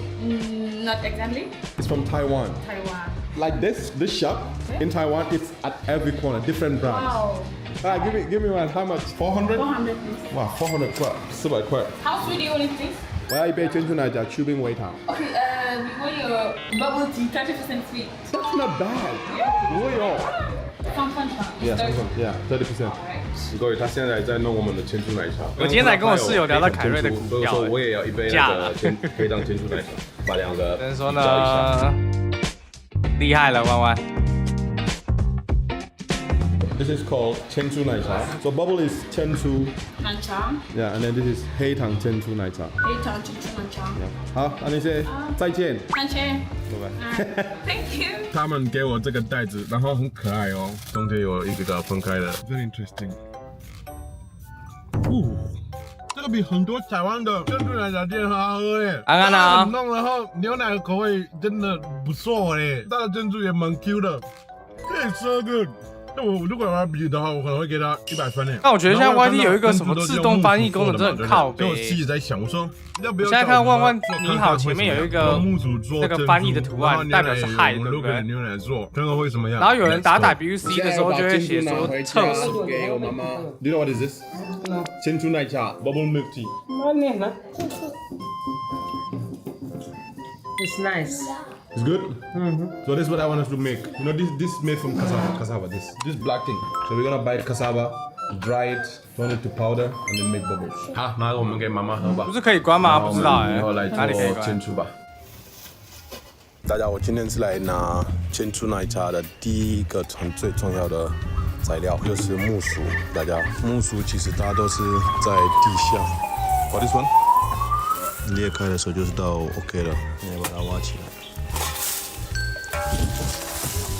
这个不能丢掉，因为到明年就是要用这个切掉，然后扎在土里面，就会变成新的木薯。原本就是这个而已，插里面，然后新的就出来了，然后下面就有木薯。这个其实我家没有，是我这个朋友家有，所以我来看看他们家有木薯啊，然后有橘子、芒果。哇！大家看，这个就是木薯，它下面的。哦，他说这个是今年的，如果有放在明年，它会比较大，会更大。好，那我去准备吧。最好笑的是，我们小时候真的会去偷人家的这个嘞。下雨了，土就是软软的，你拉出来就出来了。这个跟地瓜很会偷的，现在长大了不会偷这个了。它其实是一个苦苦的东西了，一个很苦的。苦的、水的，带很多籽，烘干，这个籽就不见了。这个木薯的膜，我觉得是最麻烦的。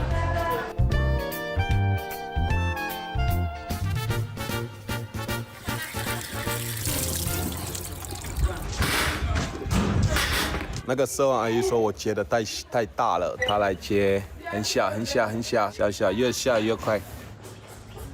很大，碎了。个现在已经干了，现在要弄成粉。看我才打出努30，珍珠奶茶，背叛了我，我都没打到。是我的摄影师啊。这个很久以前我们阿妈们哦，他们都是做这个给大家看local。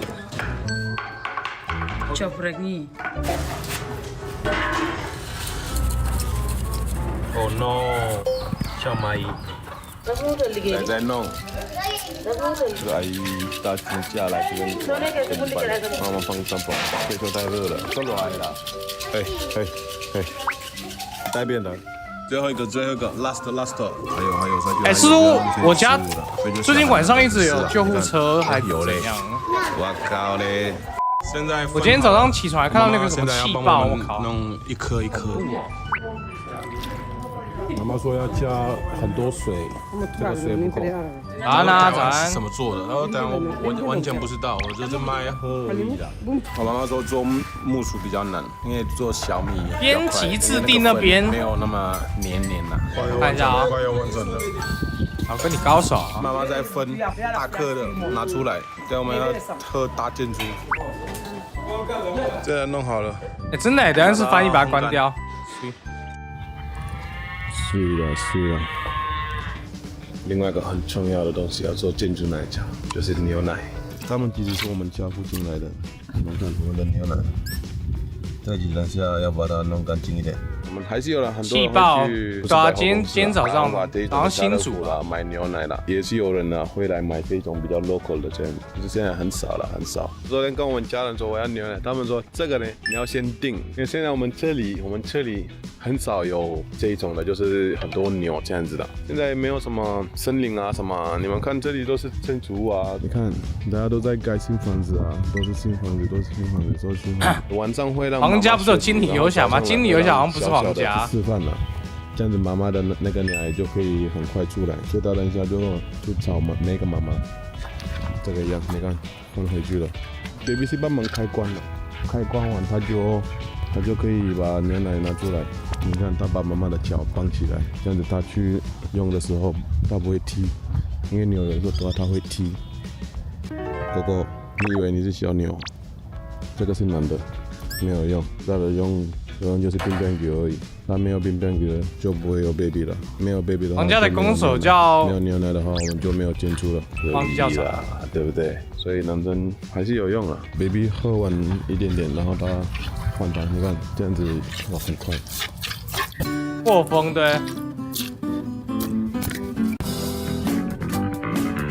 这个牛把我的 camera 打掉了，他不要拍他了。我来这里我没有办法拿到牛奶，我要等到他拿回去他们家，他们把它弄干净，我再拿。那先这样子了。大家，我的牛奶到家了，现在要把它打开一下。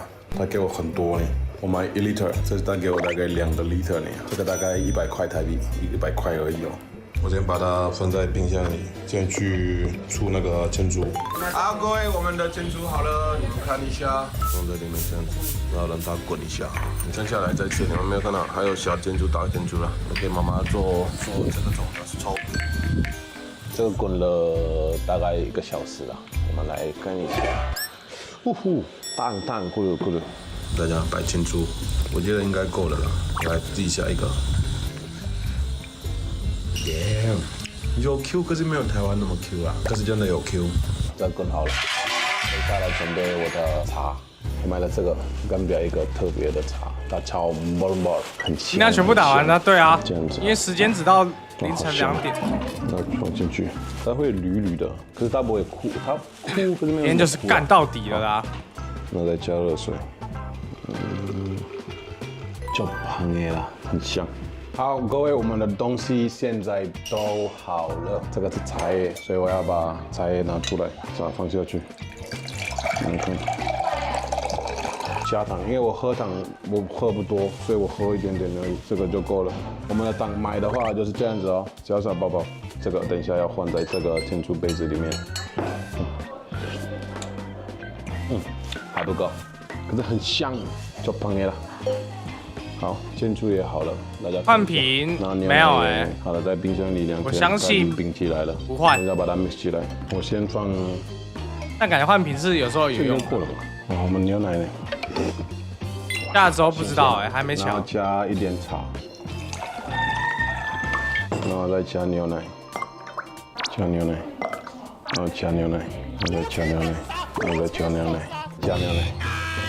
Wow, interesting this。我来喝一下看看。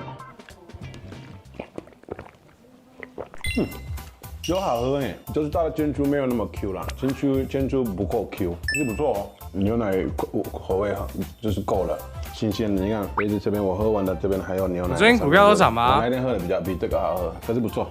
我加了。美股大概10几%吧，台股我就只剩0.5，其他我都前阵清掉了。大概15%吧，我觉得。这两天看。真的牛奶吗？ It's nice. 龙王主抠队长时间配合不到，但屌他还尽力配合，我都配合啊，我好配合。做的比较好。哎，佩佩安安，他在问好喝吗？对，好看。But there's no sugar. There's no sugar， 靠腰嘞，这个是3分糖。No sugar. 他说没有 sugar， 好，等一下 I'll make one with more sugar，then I'll give you a try。这是哥哥老婆。It's good. Yeah。大家喝到那个茶味，这个没有喝到茶味。表妹。没有。No sugar。怎么了 ？No sugar， 靠背。It's good。他说 it's good。他说不好吃，不好喝。No sugar， 靠腰，他们都不行，3分糖，看我就给他们称糖多一点，靠腰。OK。干好恶哦。来看一次。全糖真奶。糖多一点哦。怎么样？Is better? Yes, this one is better. Wow. 靠腰。It's better than before. Really? Why? Because it's sugar. 我来看一下。太甜了。哇，这是蛮好喝的。那干比要做珍珠，其实我自己觉得它有比一些我在台湾喝的好喝一点。对，有一些哦，我不会讲哪一张哦，我不会讲是哪一个厂商哦。可是真的，它有比一些好喝，可是没有比50郎好喝。我这个茶有一点香味，很香很香，然后牛奶很重，就是珍珠不够 Q， 出的时候有够 Q。我出完我有放在那边有一点久，你放一摇一摇它就乱掉。我自己会给他6分好了，不够 Q。如果大家自己也要做珍珠的话，你们可以自己去买木薯，然后做一下给欧阳看啊，好吧？好啊，那我们就这样子喽。记得帮我们订阅、按赞啦，再见啦，下次见哦。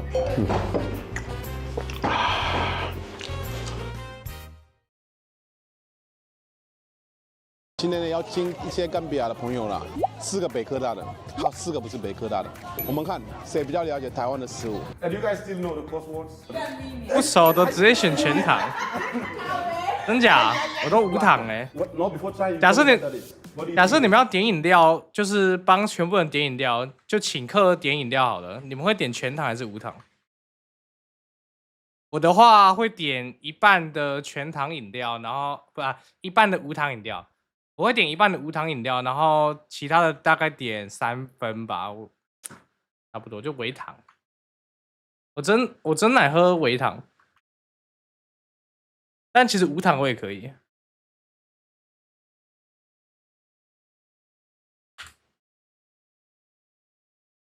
乐高事件有没有影片啊？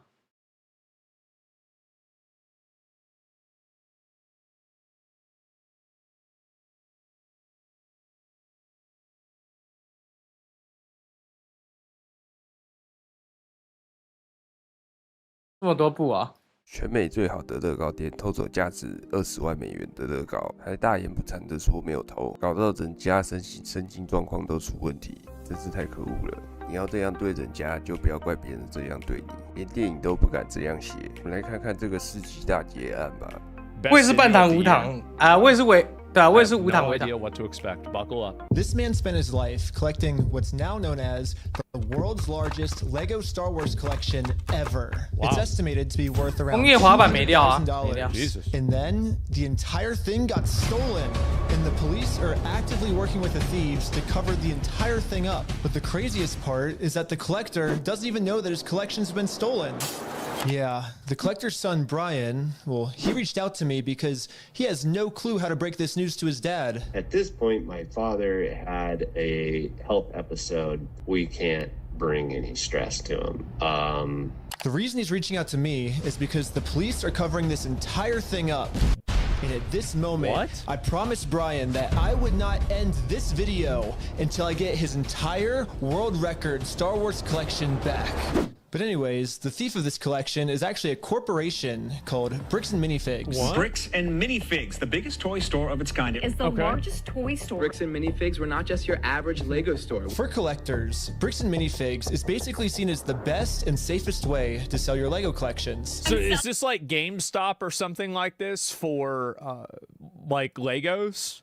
I've never even heard of this store before. Because there's so much positive media about them everywhere, so Brian thought that this would be the perfect store to finally sell his dad's Lego Star Wars collection. So I wrote up a contract. In the contract, it says that these are still the family's Lego sets, but every time one gets sold, the store gets to keep a small percentage of each sale. This was a store's worth of inventory. So that store that day was nothing but my dad's collection. Like, so they just took the entire thing and put it in the store? All the shelves filled. They had to bring in extra shelves and build the whole party room with shelves. But the owner of the franchise, this woman, well, her husband had to actually leave the country due to some work-related reasons. All the footage and evidence is there in the security cam footage. It's him at the store kicking her out. In that footage they sent us is Crystal asking him, how am I supposed to pay this guy? These are sets he has not been paid for. Yeah. These are ones that he has not been paid his percentage yet. And if I don't have the tickets, I won't know how much I need to pay him.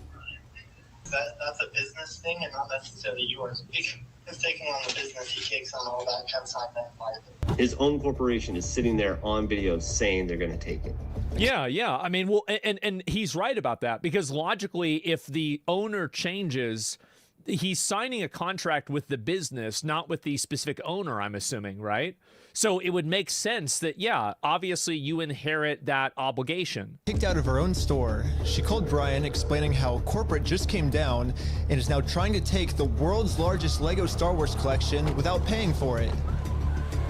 So Brian called the store to see what was going on. Called the store and I said, what happened to Crystal? And he goes, well, that's kind of a private matter, but the corporation's taken over the store. There's something I can do to help you with. I said, well, yeah.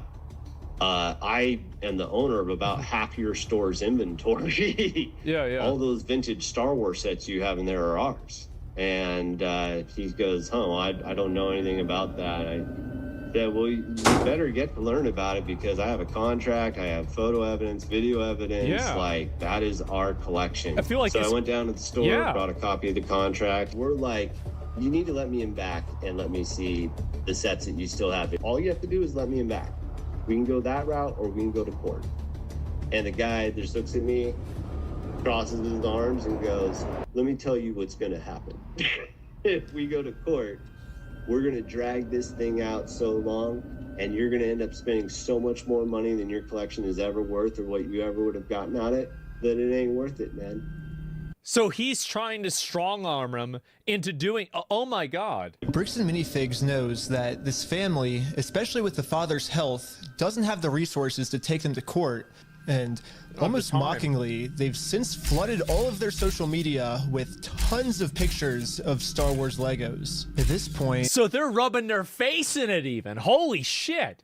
It seems like they're just rubbing it in this family's face that they stole the world's largest Lego Star Wars collection in the world, and they got away with it. Everybody is absolutely baffled. 25 likes. How the hell can a corporation get away with doing that? Exactly, they can't.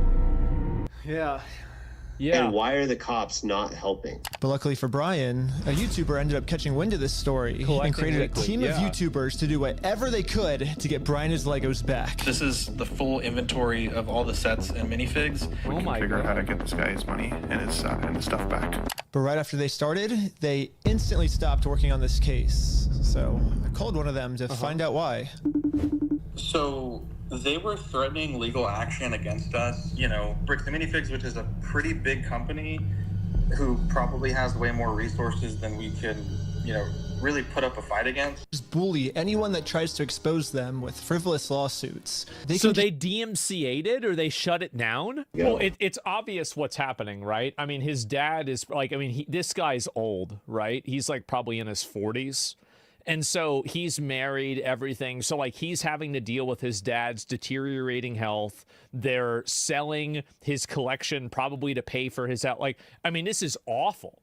I mean, there's how can anything be worse than this? He ain't old. He's old enough for his dad to probably be at an elder age that you are going to have to be taking care of your dad. Well, I guess now it's time for me to get involved. So immediately I went to my car, picked up some friends, and started driving 16 hours to this bricks and minifigs store. And I will do literally whatever it takes. What? Even if I have to take down the entire police force, I will stop at nothing until this family gets their entire Lego Star Wars collection back. And now 16 hours later, we're finally pulling up to the bricks and minifigs store. So I got a pair of spy camera glasses. That's what I'm gonna use to film this.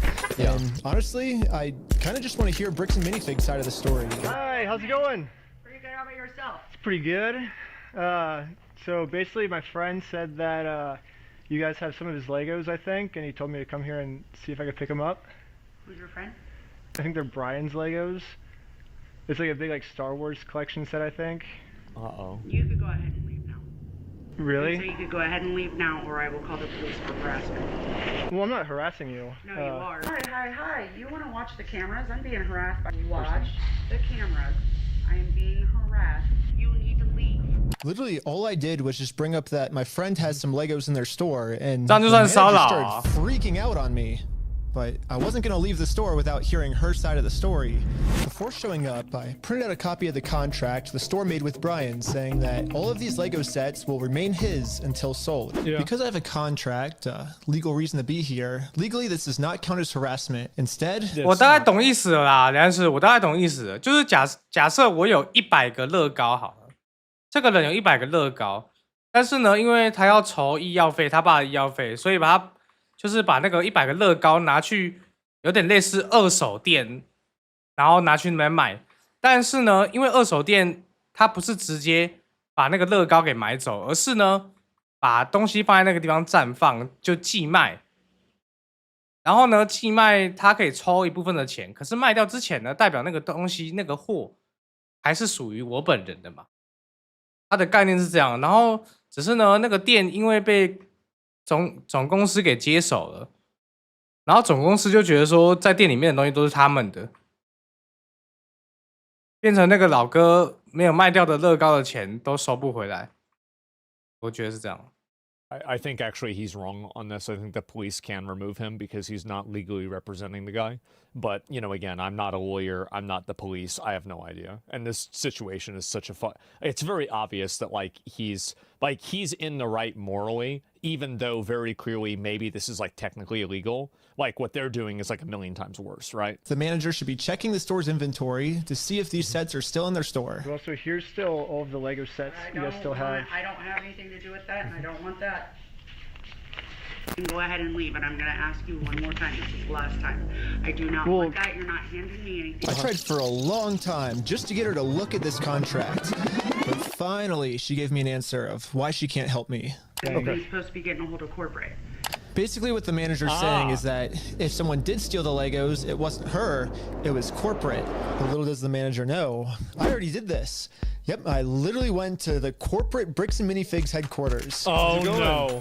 And this was corporate side of the story. You have to talk to the store owner. Right. Okay. So yeah, go talk to the store owner. Store owner says you have to talk to corporate. You go talk to corporate, says talk to the store owner. It's the infinite limbo with zero accountability. Of course. We own and operate it. We can't do anything with it here. Their decisions are their decisions. For sure. So when they say go to corporate, how do we respond next time? I have no idea. You have to take it up with them. It's your thing with them. That doesn't involve us. I don't even think that's true, by the way, because if you're taking on a consignment of a contract, and then the contract is owned and made with bricks and minifigs, then they would be accountable for it. Corporate tells me this. I'm supposed to come back to the store, right? Oh, well, this is what corporate told us. I'm happy that's what corporate told you for the last time. I'm asking you to leave the store. They need to get get a reason to leave, I guess. They should immediately get a I mean, I'm sure like this is the video's just beginning, right? They need to have a I don't know legal about you guys, a lawyer but involved. to me, it kind of seems like the only reason she's asking me to leave the store is to cover up this $200,000 theft. How many times have you been asked to leave? Was there a reason you're asking me to leave? You need to leave. I've asked you to leave. You need to leave. But I've asked you how many times to leave. I've been asking to leave. Eventually, the owner of the store called in and asked if he could talk to me. Are you the owner of the Bricks and Minifig store? Yeah, why? What you got? So basically, I just wanted to get some of the Legos back that you guys still have. I think I'm looking for the the clone turbo tank. Why do you think you would be entitled to our inventory? Because it's in the contract. At least I confirmed the Legos are still here. The only thing is the owner's claiming that he's the owner of these Lego sets. I mean, it's pretty stupid of him to say that, considering I'm literally holding a copy of a contract he made with the store that said that this Lego Star Wars collection is not the store's property, it's the family's property. The contract makes all of this very clear, so I want to give him one more chance to answer a little bit better. Well, I just want to get it back from my friends. He said he couldn't get it back, so I was just wondering if I could just come pick them up. Because you guys still have them, right? Why do you think your friend would be entitled to our inventory? Well, it's his. He owns the Legos. Huh? He doesn't own the Legos. Well, yeah, we have a contract. He does own them. No, bro, are you an idiot? Are you stupid? Josh, the police are showing up right now. I'm gonna be honest. I think this is a communication error. Hey, how's it going? Well, at least the police are here now, so once I show him the contract we're in with the store, we can finally get the Legos back. Basically, we have, I think it's like $200,000 worth of Lego sets that we just have them in the store, and we just like to pick them up, I guess, because they were gonna sell it for us, but I guess they're not selling it for us anymore.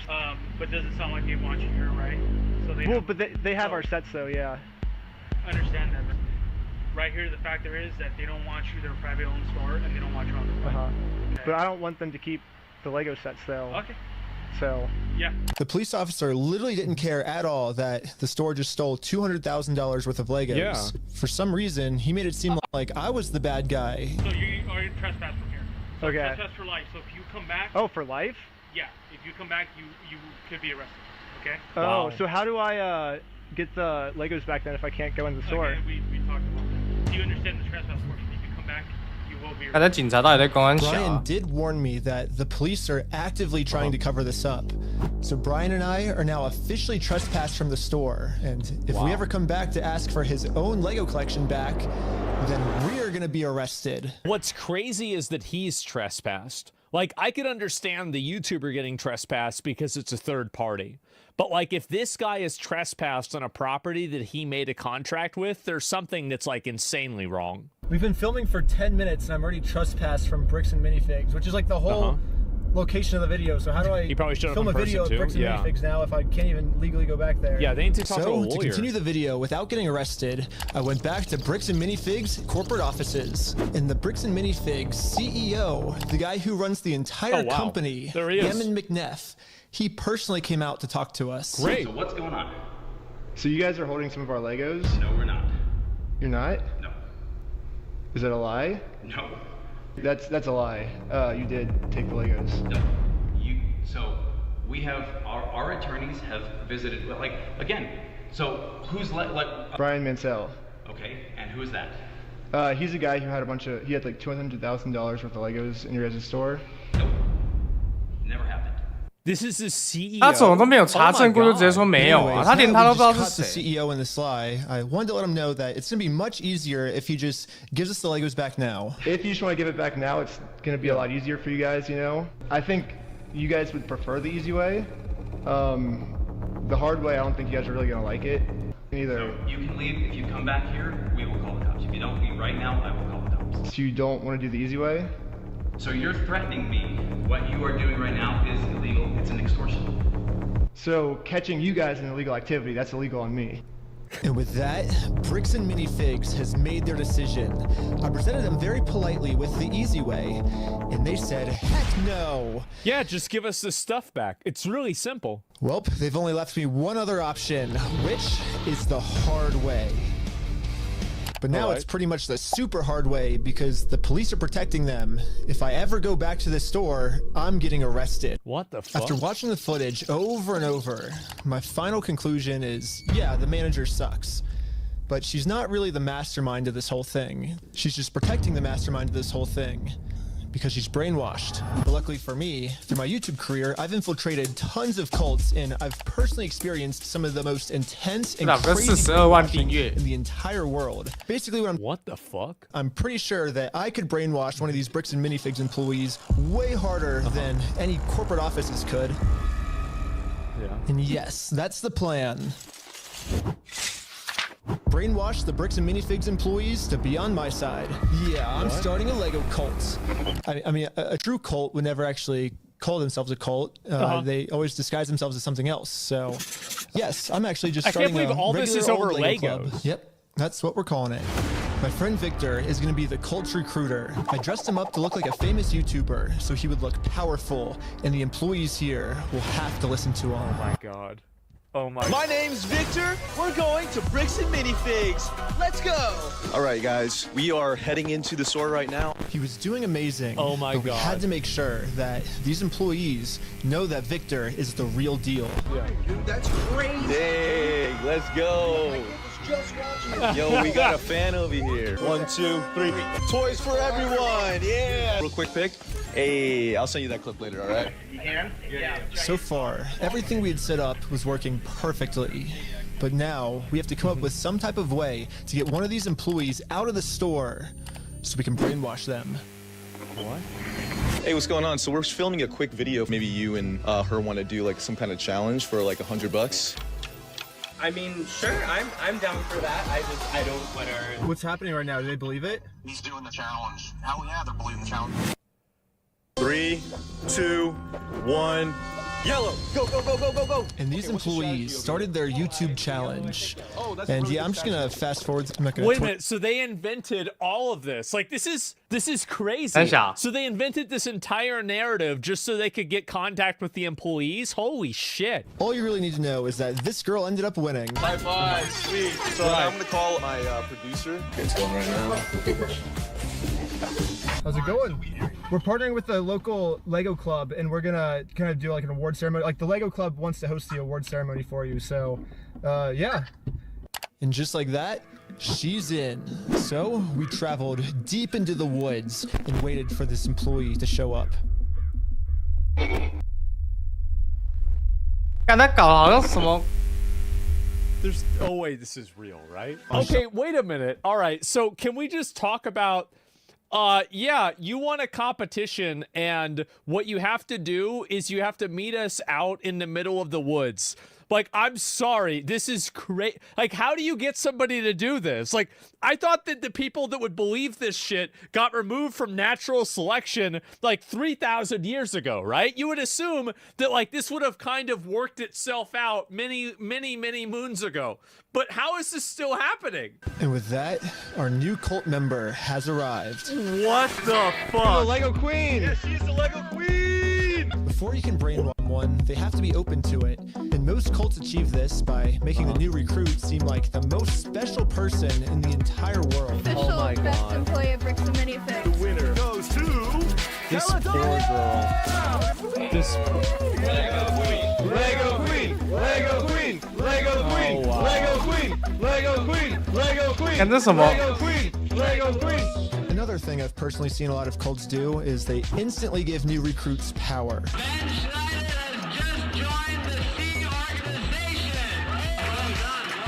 If people feel powerful, they're less likely to think that they're the ones that are being manipulated. So we got to give this girl some power. You give me power? Yes. Yeah, we're giving you power. You're the most powerful. Queen says, jump. I feel like I can do anything I want. Just step on the Legos, Rizzler. Oh my god! Oh my god! Beautiful dog pile.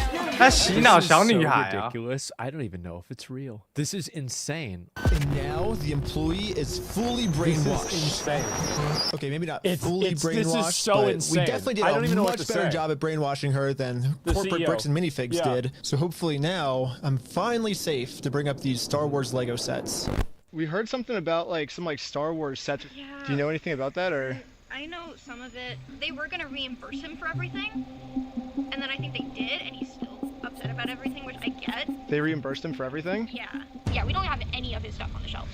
But just like every other cult member out there, these employees have been told a lie and are now willing to pretty much die to defend this lie. How did it work? Like, the thing is, like, this is so ridiculous that, like, I can't even believe it. So we think they've been lying to you. So these were all the sets in the store, and they're all metadata timestamped. Wait, we do have these ones. Yeah, those are all his. No, some of them I think we do still have. Yeah, I know you guys do. You showed me one of them when I asked. Did I? Yeah. Wait. I thought it's called on you? Yeah, all I did was... Oh my god. You know what's really funny is after you left, I got a call from my boss, and it was like, how do we get them arrested? Dang. How do we get them arrested? Now that we have a Bricks and Minifigs employee on our side, it's time to finally complete our mission and get Josh, the owner's number. Oh my god. She's completely she's been totally bamboozled. Holy shit. Like, I'm like, this has to be fake or something. Like, how's this even real? Oh, did he give you Josh's number? Can I take a picture of it? Yeah. Oh, nice. Well, now that I have the owner's number, it's time to give him a call. Who is this guy? Hello, this is Josh. Hello. I'm just calling to get my Legos back. I think they told me to talk to you about it. Oh, okay. Yeah, what Legos? I think it's the Star Wars set. I have a list. I can kind of pull it up. I was just wondering, like, how we can get them back. Should I, like, if I get your okay, I can just walk in the store and... I don't know what Legos you're talking about, dude. What are you talking about? I think one of them's called, like, the Super Trooper set. I think we got, what else is there? I don't know what you're talking about. I don't know what you're talking about. You don't? Since Josh was pretending to not remember any of the Star Wars sets that make up half of his store's inventory, I decided to send him over a picture of the contract to stores send it. the contract, yeah. What contract is it? I didn't sign a contract. I didn't sign that agreement. I didn't agree to anything in that. And now I finally understand the legal loophole that Josh is using to get away with this. It's probably the stupidest loophole I've ever heard in my entire life. Josh is claiming that it's not his name on the contract, it's the previous owner's, which makes no sense because in the security camera footage, he tells the previous owner that he's going to be the one taking over the contract now. Yeah. And I guess this is some sort of just contract loophole he's trying to use to steal the world's largest Lego Star Wars collection. In order for me to be under contract, I have to sign something. The business or is you had under to take contract. it over from the previous owner, right? No, that's not how the law works. Yeah, it is. It is? So if that's how the law works, then sue me for it. You don't just want to give the Legos back? Like... Sue me! Let's go to court! I'm calling the police right now, and you guys are going to be arrested for harassment. Calling the Jesus! Do you feel threatened right now? Yeah. I was surprised at how much the owner wanted us to sue him. He wants this because Brian already tried to sue him, and it didn't work. We've been to a couple attorneys, and they basically spelled it out, saying here's the path that's going to happen if you go down each of these routes. They're now in Spain, so we're getting into that whole international thing just to have them an injunction on the store to have them go back and prove what they sold and not. And that's like $60,000 to $70,000. Yeah, Bricks and Minifigs knows that Brian and his dad don't have nearly enough resources to sue a company as big as Bricks and Minifigs. He's like, we're gonna keep these. You're gonna walk away from this. You're not coming back. And if you choose to sue us, we will drag this out in court till it is well past what this collection is worth. So let's lay out the puzzle pieces really quick. If Brian and his dad sue Bricks and Minifigs, it's gonna ruin their lives. And by the way, this Bricks and Minifigs company has been treating this family. I only think it's fair if they're the ones that get their lives ruined. Yeah, sure. In order to make things right, it looks like we gotta do this. Now Bricks and Minifigs has their life ruined, and you can see Brian and us, we are the ones now doing the illegal activity. So I told my group the plan. We have to do something illegal. I thought you said you didn't want to do anything illegal. Right. Well, but the thing is, they're getting screwed because of it, because they would have to upfront the cost, And then if they take us to court, then I'm down for the illegal stuff now. And the group is in. So now it's time to do an illegal business move against Bricks and Minifigs. Let's just hope that they take the bait and sue us. What I was thinking is, what's the easiest way to get them to sue us? We steal their name. Oh man. What? Perfect. First, I went to Google Maps and took a screenshot of the sign outside their store. I got rid of their tagline because it's boring, and I changed it to "We steal from old people." And now the tagline's actually accurate. Also added a cute little company logo. And this is my plan of how I'm gonna make it into court with Bricks and Minifigs for free. Once we're in court, we can finally hold Bricks and Minifigs accountable for stealing the world's largest Star Wars Lego collection. And of course, they're also gonna try and get me in trouble, but this is where I'm gonna make my grand reveal. You see, this entire time, my company name was actually called We Steal From Old People. Yeah, the words Bricks and Minifigs, that's just the company tagline. In America, there's no specific law that says whether the tagline has to be above or beneath the company name, so I'm just allowed to do this. This guy, like, what's so crazy is that this dude goes from like 200 IQ to 2 IQ back and forth. The 2 IQ moves that he makes work. And so I don't know, maybe he's going from 200 IQ to 400 IQ. I just can't even comprehend it. And now, because I'm actually not stealing their name, it's gonna be so easy for me to win this court case. And Brian's gonna get his entire Star Wars Lego collection back. I don't think this is a good strategy. While Bricks and Minifigs pays for all the legal fees. I don't think it's a good idea at all. So I registered We Steal From Old People as an official Oregon company. And now that my company's legally approved, I made a website, and you can visit us at www.westealfromoldpeople.com. You can help support us by buying some of our We Steal From Old People merch, or give us a call. But as you can see, we have great reviews. And so now to promote this website, I'm going to put my company logo directly over top of the Bricks and Minifigs company logo. So I asked ChatGPT what the dimensions of this billboard is. Sick. I'm making my logo with the exact same dimensions. Yes, dude!不考虑换品吗？ Exactly the same. 不考 This is when 虑 we started to realize we are taking this way further than just a bad business practice. I'm pretty sure putting my logo over their logo is actually criminally illegal. For us, though, if we go back to the beginning of the video, Bricks and Minifigs actually gave us a solution of how any company pretty much can get away with this. You have to talk to the store owner. Yeah, like they're all locally owned and operated. And we can't do anything with it here. Their decisions are their decisions. For sure. So when they say go to corporate, how do we respond next time? I have no idea. You have to take it up with them. It's your. 换品太麻烦了，直接拼了。 So basically, if you put all the blame on your lower franchises, you're safe. So I registered 5 franchises under my We Steal From Old People company. Who wants to be the owner of the first company? Ooh. I want to be an owner. Congratulations, you're a franchise owner! If you choose to put a bunch of banners on their store, I can't get in trouble for anything. Yeah, every one of my friends is now a legal franchise owner of We Steal From Old People. This is... Oh, shit!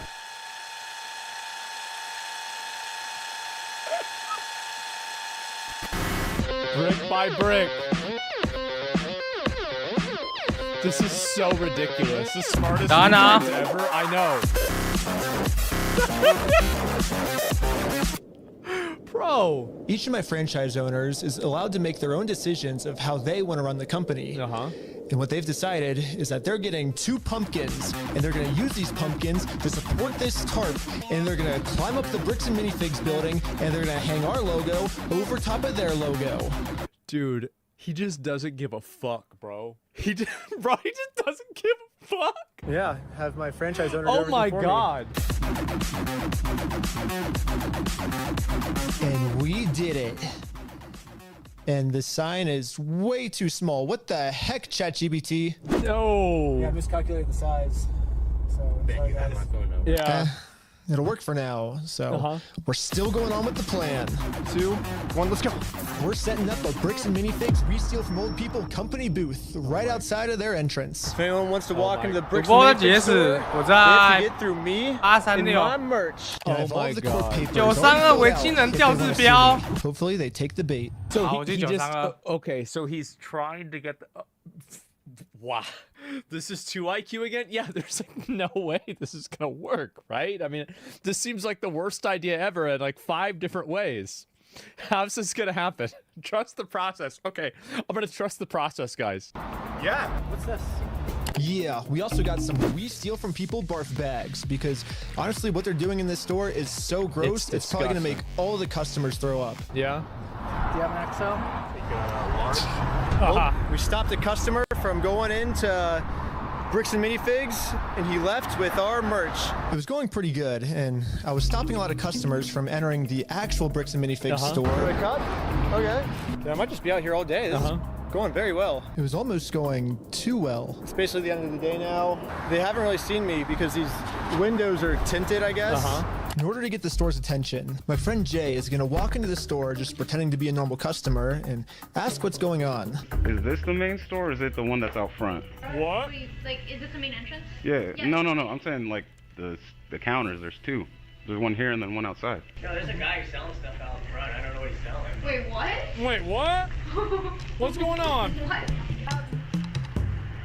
Hey, 伊布老哥。 What? If you want to buy one, I'll give you 50% off if you want. No, you cannot be out here doing this. Why not? Were you the guy that was just trespassed out of here? Yep. Uh-oh. 来拜宝。 What was it? Yes. She's calling the cops right now. 第一次听到这种玩法。 Police are here. This is a problem. Oh my god. The police told me yesterday that if I ever come back to this store in my lifetime, I'm getting arrested. If you come back, you will be arrested. Okay? You understand that? And as you can see, they still haven't sued me. I can't just give up on the plan before being sued. So I did a switcheroo with this guy. He's wearing my exact same clothes. And his He's actually retard maxer. He is. He's retard max. This is. Oh my god! Find out that they 我靠 caught 6 the 顾 wrong Ben. 我靠7过6 啊 far away. 给我2张。 It's so cold. Okay, I couldn't get that far away. Oh? Back to the store. The police instantly 9过 tried 7 removing our booth because us stealing their name is very illegal. But if we want to get away with this crime, all we have to do is copy Bricks and Minifigs. We have to put all of the blame on an anonymous corporate person, and then when they ask who corporate is, we just don't tell them. Police wanted to speak to corporate. Oh, hello, this is corporate. We steal from old people. How's it going? You do what? Well, the corporation's called We Steal from Old People. Who am I talking to? This is corporate. I know it's corporate, but who are you, corporate? Corporate, We Steal from Old People. No, I know who you are. I mean, who are you as a person? Oh, I'm just the owner that runs it. Who am I talking here? This is the owner of We Steal from Old People. It kind of seems like a civil matter, doesn't it? Like, we have the plaintiff's claim. 简一卷。 Here's the situation. Do you really want to get in go round and round? And now, Bricks and Minifigs finally gets a taste of their own medicine. They're now in a situation the police can't help them with. The only way this will ever end is if they sue us. How? Are you fucking kidding me? This is insane. So I went back to the Bricks and Minifigs corporate offices to see if the CEO of this company would 加 sue 8 me. 不错吧？ about things the way that you continue to do this is not the right way. 18例为1啊。 So what's the right way then? Do you understand? Yeah. That like the harassment 16例剩1 亿， conducted 哎， and, 差太多了吧？ bragging to people that you've vandalized the store and done other things along those lines. That's not the right way of doing Well, I never vandalized the store, but people have told us that you have.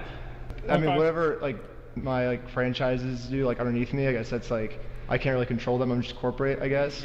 Oh my god. You actually went set up 5 companies 我现在黑第30啊。 just to Uno reverse this random dipshit. Are you a registered franchise? Yeah. You guys have FDDs and everything else? Yeah. Yeah. What states are you registered in? Oregon.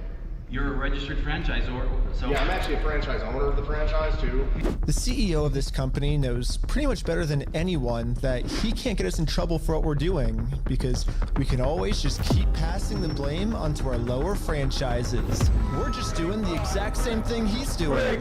贼盾加地有用吧？刀贼啊，刀贼。 But yeah, it's like a legal organization. We have like legal franchises and everything. It's 100% by the books, and yeah.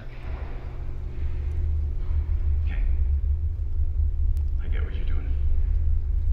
I appreciate that you think you're being very OK。 and that you think that you do all sorts of Is this about to be the victim monologue, or that victim, the villain monologue? Well, if Bricks and Minifigs is not going to sue me, then I guess we have to settle this outside of court, which is going to be hard. Because right now, Bricks and Minifigs has somehow convinced the police that they aren't criminals, they just participated in a bad business deal. I mean, Josh has literally already exposed their entire plan to me of how they're planning on getting away with this. I know. That agreement is not criminal. That agreement is now civil. So it's a civil matter, it's not criminal. And I have extensive legal knowledge. Yeah, basically a civil crime is just the legal way of saying a business deal gone bad, which, if this truly was just a business deal gone wrong, you would have to settle this through the court. The police aren't able to do anything. We have the police to solve criminal crimes, such as stealing from a lottery. That's a criminal crime that the police would have to investigate. So, here's the plan. What if we do a lottery? Yes. First, Brian donates one of his sets to a lottery, someone wins the lottery, and then if Bricks and Minifigs keeps the prize for themselves instead of giving it to the winner, they have now just stolen from a lottery. Now it's not a business deal. At this point, you just have to trust the plan. You just have to trust the clearly entrapment. Entrapment only works when you're law enforcement. You can't entrap somebody if you're not law enforcement. They're actually interfering with a state-regulated lottery scheme, which is now a criminal offense that the police would have to investigate. That's a good idea. He's loving this. That's interesting. It turns out this is completely legal for us to do. You still own the Legos, correct? Technically, we own all of those. Yeah. So it would be legal for you to auction your Legos off if you still are the owners, right? Yeah. To make sure everything was legally legit, I registered for a gambling license, which, yeah, it actually takes a long time to get one of these, which sucks. But on the DOJ website, it says that if you're a nonprofit or a religion, you actually don't need a license. It'd be cool to use my new We Steal From Old People company, but I already made my first dollar when I was selling stuff outside the Bricks and Minifigs store. Oh no! And then I used that money to buy food from a robot. But luckily for me, I'm already the leader of a religion. What? Called Scientology Sucks. Let me guess. This is the last episode of him doing this same thing to Scientology? Like this is, there are like levels to this? 下次啊，下次啊。 In California. 我最近都冲烂了。 I guess technically I need to register in Oregon for this to work. So I'm pretty sure I lost everyone, but all you need to know is that I put a lot of work into making sure that this is a legal, legit raffle. That means that if Bricks and Minifigs decide to steal from this raffle, they have now committed a criminal crime, which the police are required to investigate. They should have just given the Legos back. Brick by brick. I want everyone's attention. We're doing a Lego raffle. This Lego set is worth $1,000. Pretty much instantly, we were a hit, and everyone wanted to win this Lego set. But there's a problem. Under ORS 167.117, each participant must pay something of value in order for this to be considered an official lottery. We're about to charge lots of people money just to maybe be the next victim of Bricks and Minifigs. But we have to charge them money, and if we don't, then it'll actually disqualify our lottery, and the plan we came up with to get the Legos back won't work. But then we realized, wait, we're filming this entire event. We can just give each person $1 as their appearance release fee. $1 for being on camera, there you go. So now when they buy a $1 ticket, the transaction cancels out, and each person lost $0. An appearance release fee is $1. The entry is $1.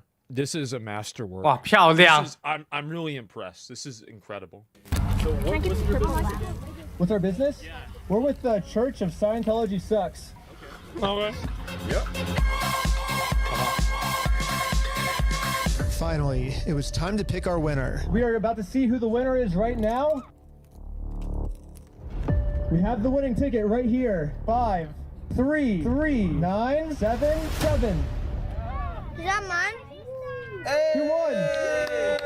Yeah, are you the winner? Well, this family legally won this prize, so now if Bricks and Minifigs doesn't give it to them, they're committing a criminal crime, which could land them in jail. The Lego set is in a place called Bricks and Minifigs. It's like right down the street, and we can pick it up. No, he's not gonna go in there and try to give it to him. To the store as fast as we could. We met up with the family and went inside to help them claim their prize. I'm here to give these people their prize. of a stormtrooper speeder set. Well, actually, These people. my sister. He won. From who? I'm conducting this raffle, and you guys have the prize here. I don't know anything about that. To inform Amanda of the business deal her store is in, we showed her all of the raffle paperwork and the family who won this Lego set. Oh my god. Giving out anything. Like, I can't leave without it. Yeah, you can. You can have a good day. And now Amanda they're has gonna just call made police, it very right? clear. Instead of Now giving they're- his family the Lego set they legally won, her company is going to steal it. Oh no. You're stealing $1,000 from a little girl. Yep. Stealing money from a kid, do you find that evil at all? Or do you just, that's how you want the business to look? Amanda now has to cover up this crime her store committed. So she thought the best way to do this was to kick everyone out of the store. That guy is not supposed to be here. You have a good day. Wait, she's not gonna give him a prize? Dude. Wait, what?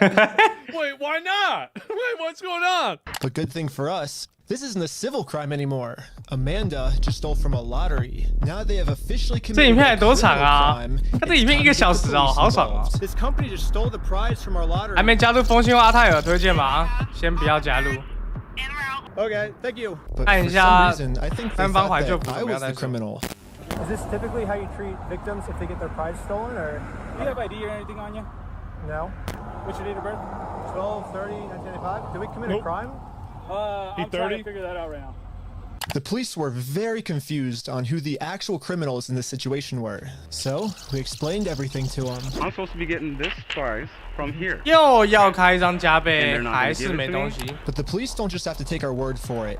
I'm carrying all of the legal raffle paperwork, plus the 如果你 Oregon 开一 law 张加 book 倍钓 that 一张太扯 specifically 了吧？ states this is a criminal crime the police are required to investigate. Oh, we have all the paperwork my here. God. Stealing from a Sovereign citizens could never.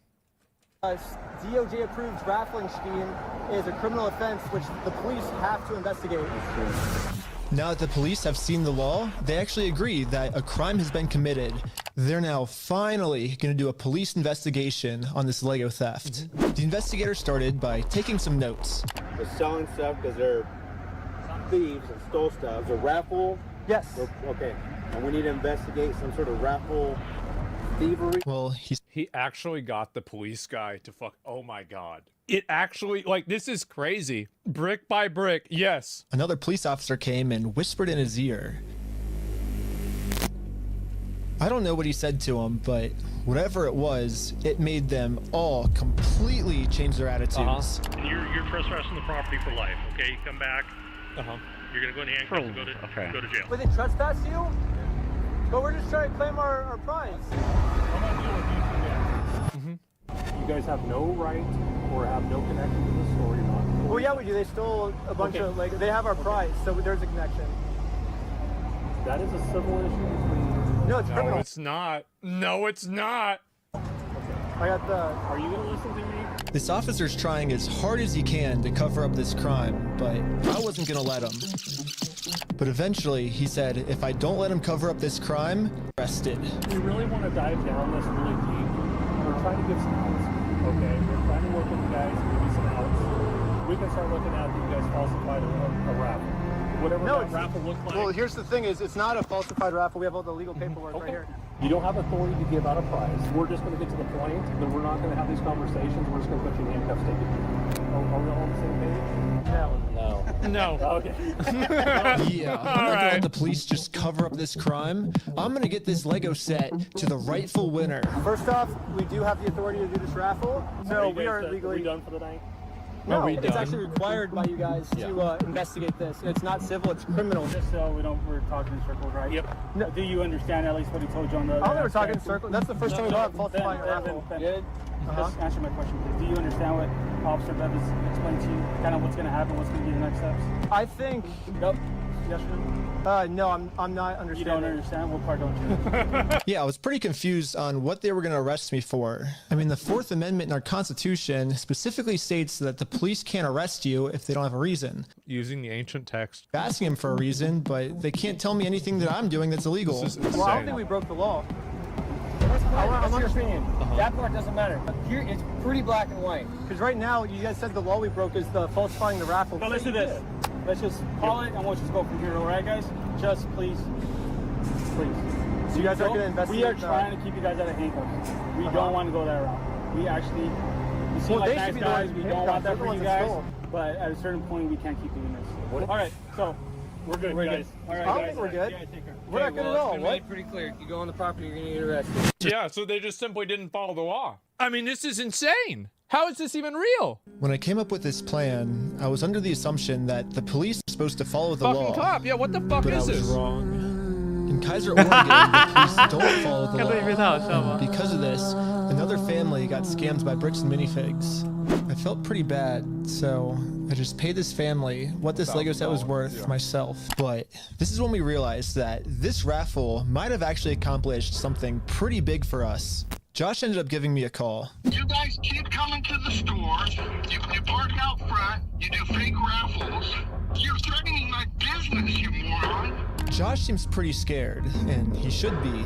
Eventually, I am going to end up solving all of the police corruption that's going on. Once that happens, Josh is no longer going to be in civil trouble. He's going to be in criminal trouble. It wasn't a fake raffle. It was a real lottery scheme, according to Oregon state law. And it actually is a Class B felony up to 10 years in prison and a $250,000 fine. Yeah, the loophole he's been using this entire time, just hiding behind the fact that it's a civil case, isn't going to work for him much longer.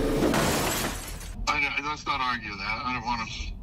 It's just better to just say, hey, you're not a thief. You know what I mean? Definitions of whether it's stolen or not, I don't think, no, anyways, it's not stolen. He got him, bro. You could have just, you should have just given the fucking, you should have just given the fucking. 这集最起码没有，这集是第一 You should have 集。 just done it. It was so easy. Hey, 秦毅安。 But for some reason, Josh still decided not to give the Legos back. I think he might just need one more push. Here's the plan. Take a picture of every single sign that's outside the Bricks and Minifigs store. And now I'm going to redesign every single one to make them way better. For example, I changed Turn at the Light to Turn and Go Home. In Buy, Sell, Trade, I changed it to Steal, Sell, Trade. And I'm printing all of them out to scale. And nope, I didn't use ChatGPT this time. This time, I'm using a much better method, which is a tape measure. The exact dimensions of their actual sign that they have up right now. Now it's time to put our signs directly over top of their signs.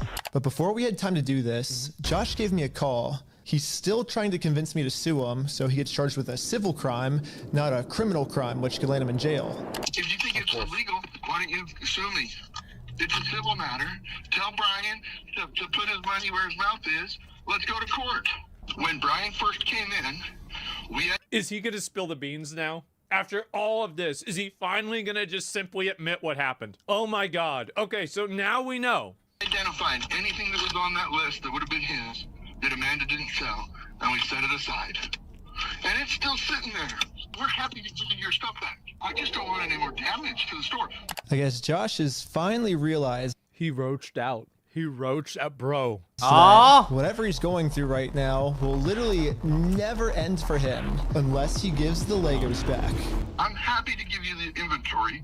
It's only bringing me harm because you guys are doing wackadoo crap trying to attack us. Well, it looks like we won. Yeah. Brian is finally getting his Legos back. This definitely changes the trajectory of a lot of the things that... Yeah, I mean, did they just win? I mean, is it over? I mean, 还有反转吗？ over if the video's longer, right? I love how they're almost disappointed because they're like, okay, then we're gonna do this, we're gonna do that, and we're gonna do the other thing. And they're like, wait, what? Wait, what do you mean you're giving up? So you're holding my sets hostage. Oh, you thought we were getting the Legos back 还是走进一瞬间，他会叫警察把他逮捕。 Before Brian can get his Star Wars Lego collection back, he has to write Bricks and Minifigs an apology letter for making this Facebook post. Bricks and Minifigs really doesn't like this Facebook post being up because in this Facebook post, Brian calls Bricks and Minifigs out for stealing his Lego Star Wars collection.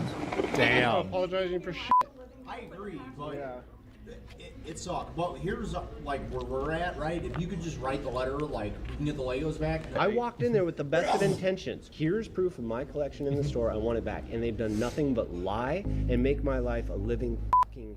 This is insane. I've gone through 9 months of anxiety, stress, hospital-ridden, medication-taking types of burden. I mean, you got to keep in mind, like, this is just an average guy, and it's $200,000, right?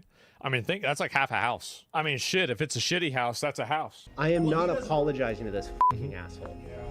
It sounds kind of crazy that Brian would be saying this, but I see where he's coming from. Apologizing would be a mistake because it would be admitting fault. 绝对不要为自己没做的事情道歉啊。 Case to establish that you knew that you were doing something wrong, but you continued doing it anyway.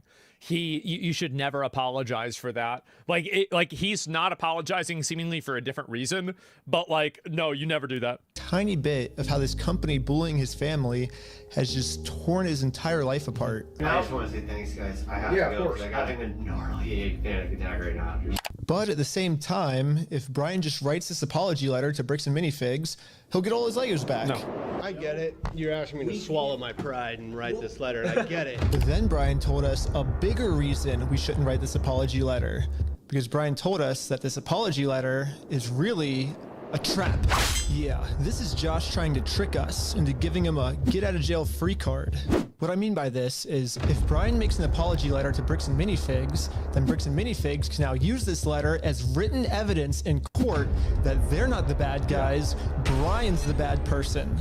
Brian told us that if we give them this get-out-of-jail-free card, then they have absolutely no reason to ever give the Legos back.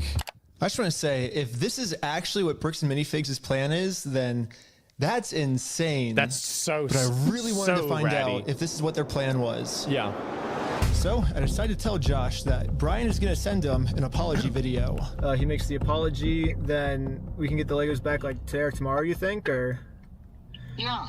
Just in case Bricks and Minifigs has evil intentions with this apology video, He's gonna do it with AI? I wanted to give him something that they couldn't use in court. So I went back to the beginning of the video and took a screenshot of Brian's face and put it into this website. I also uploaded this video of Sheldon.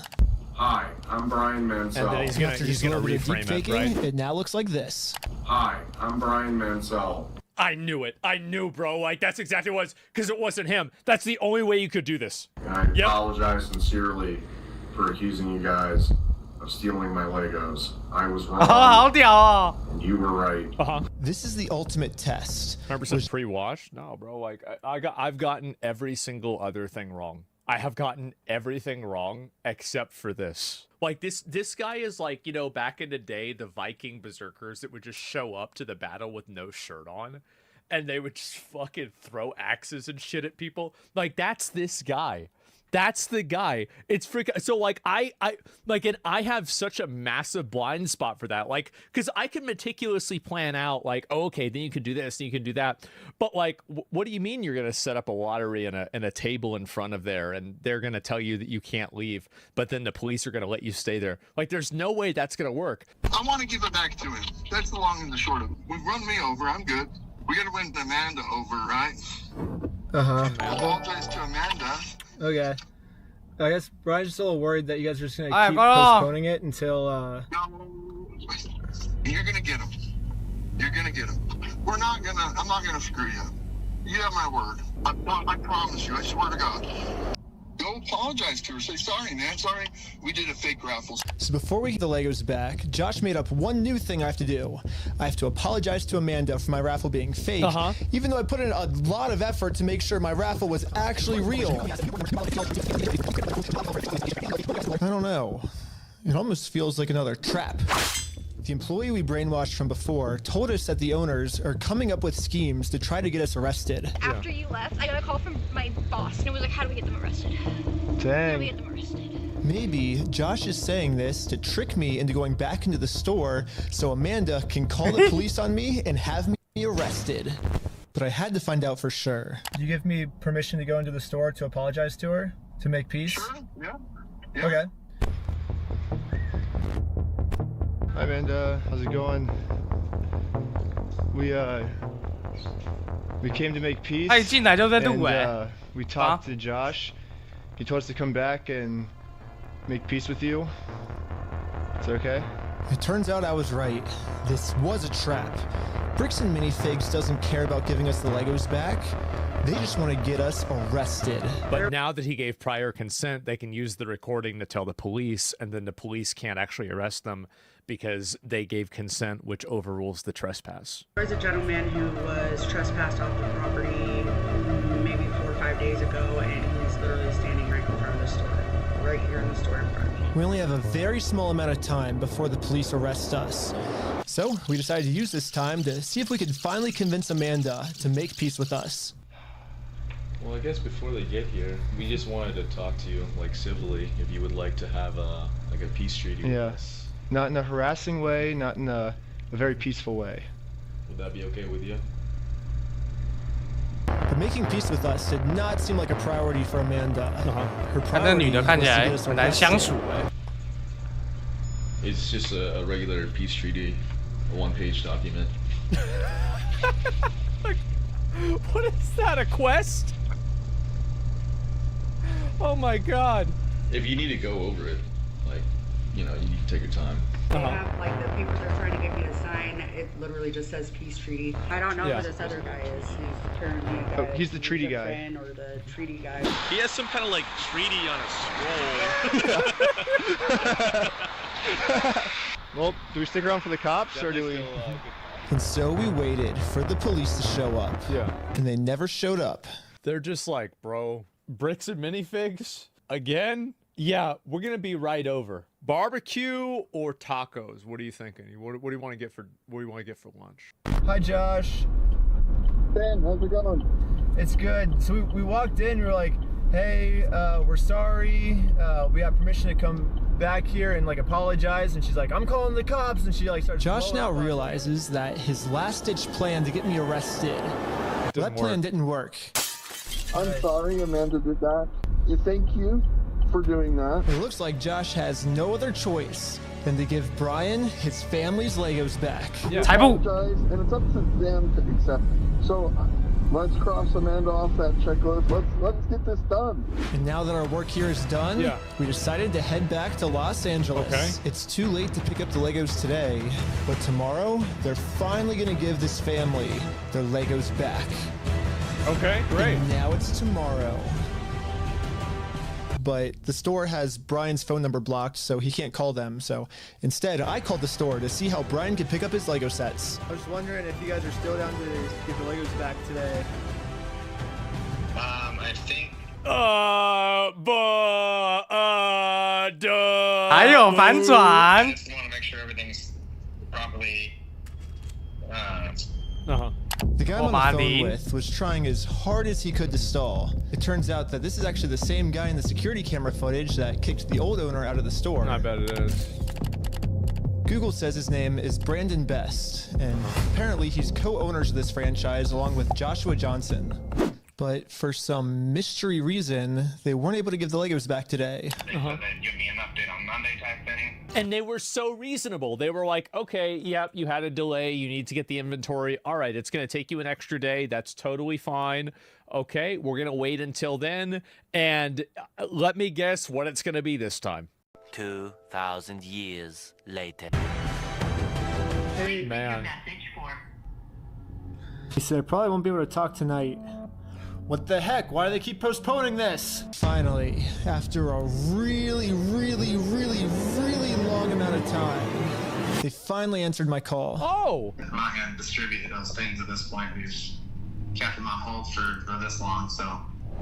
I've just been told that Bricks and Minifigs is no longer going to give Brian his Legos back like they promised.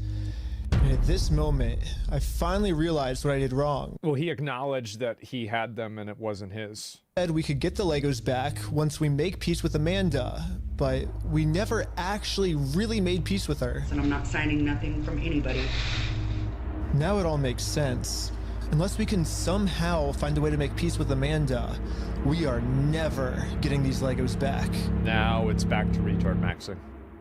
Now it's... So I printed out a more official looking peace treaty and traveled from Los Angeles all the way back? All the way back to Bricks and Minifigs in Oregon. Oh my God. I made it to Oregon.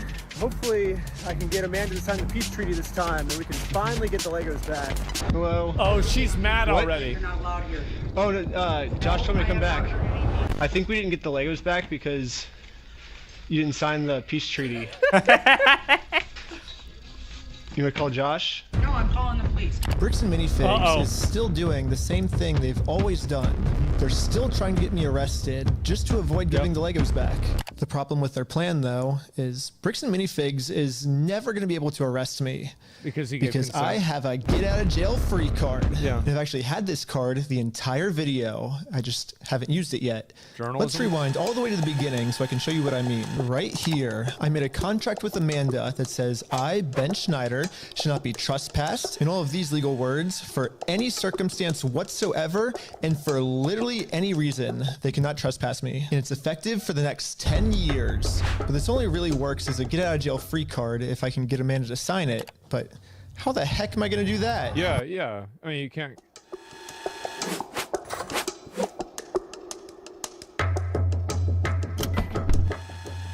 Hi, sorry, I got a delivery. Can I get a signature? For some reason, I don't think this is going to work because she's not the owner of the property. It's Josh that can still trespass him. I don't know if this is going to work, guys. Amanda just started signing our contract without even reading it. Thank you so much. You're welcome. In America, we have a duty-free contracts law, which states that you have to read a contract before you sign it. And if you forget to read it or you just choose not to read it, it's your fault and you still have to do everything the contract says. So even though Amanda didn't read it, she signed it, so she has to follow everything, including a clause that says for every police officer she calls on me, she owes me $5,000 in liquidated damages. So let's fast forward and see how much Amanda owes me. We got 5,000, keep going, 10,000, 15,000, 20,000, 25,000, 30,000, 35,000, $40,000. I still kind of feel bad for her that she owes us $40,000. I mean, that's a lot of money. Sure is. So I'm going to stop continuing to trick her, and I'm finally going to complain about the contract. Once Amanda sees the agreement she's in, she'll finally realize it's not worth it to continue racking up this $5,000 debt. Instead, a much easier option would be we team up together to convince corporate to give Brian his Legos back. Yeah. 这事情很好笑。 Because you've already been trespassed off the premises. Well, you don't want to owe $5,000 more, do you? I don't owe anything, and I'm asking you for like. She doesn't know. You did say that I'm allowed to be here. You signed a document. You did it? I never once said you were allowed to be here. And now well, here's whose the signature document. is this then? That is not my signature. It's not? Why do you have anything to do with signatures here? Because you signed this, right? No, I did not. Is that not your signature? So, no, it's not, and I'd like to know how you guys got a signature that's even close to mine. Well, it says every time you call the cops, you owe us $5,000 for like punitive damages. But So, really? Well, I'm just following the contract. She knows. She knows. So you signed. Now that Amanda knows she can't call the cops on me just for being here anymore, I decided to call Josh to update him on how making peace with Amanda is going. Hey, I just went back to try to apologize to Amanda, and But what Josh said next, I was not ready for. When we took over that store, there was nothing in that store. The shelves were empty. I don't know why you guys are thinking we're the bad guys. Josh's story has now completely changed. Now he's saying even if I'm able to make peace with Amanda, they still won't be able to give me the Legos back because they never even had the Legos to begin with. Right. Well, if Josh is telling the truth, then why did Josh say this to us last time? We're happy to give you your stuff back. I mean, what stuff of ours would he be giving back if none of our stuff was even ever in his store? Exactly. You're like, what about this? I'm happy to go open that stupid cupboard and you can have all the sets in there. I want to give it back to him. I'm happy to give you the inventory. Get the inventory to 所以乐高这个事情在美国本身闹得很大吗？ I mean, Josh is on video swearing to God and on everything he'll give us the Legos that's a back. lot of things. But now, for some reason, he never even had the Legos. Yeah. This makes no sense. Dude, the shelves were empty.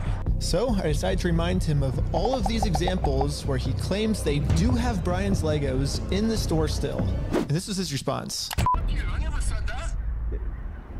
yeah, you did. Give a damn of your fucking opinion. It's wrong. And if you want to test your fucking opinion, let's go in court. So basically what you're saying is I'm wrong, but you can sue me for it, is what you're saying. Yeah, that's the long and the short of it. So you know you're wrong. So you know that you stole the Legos then.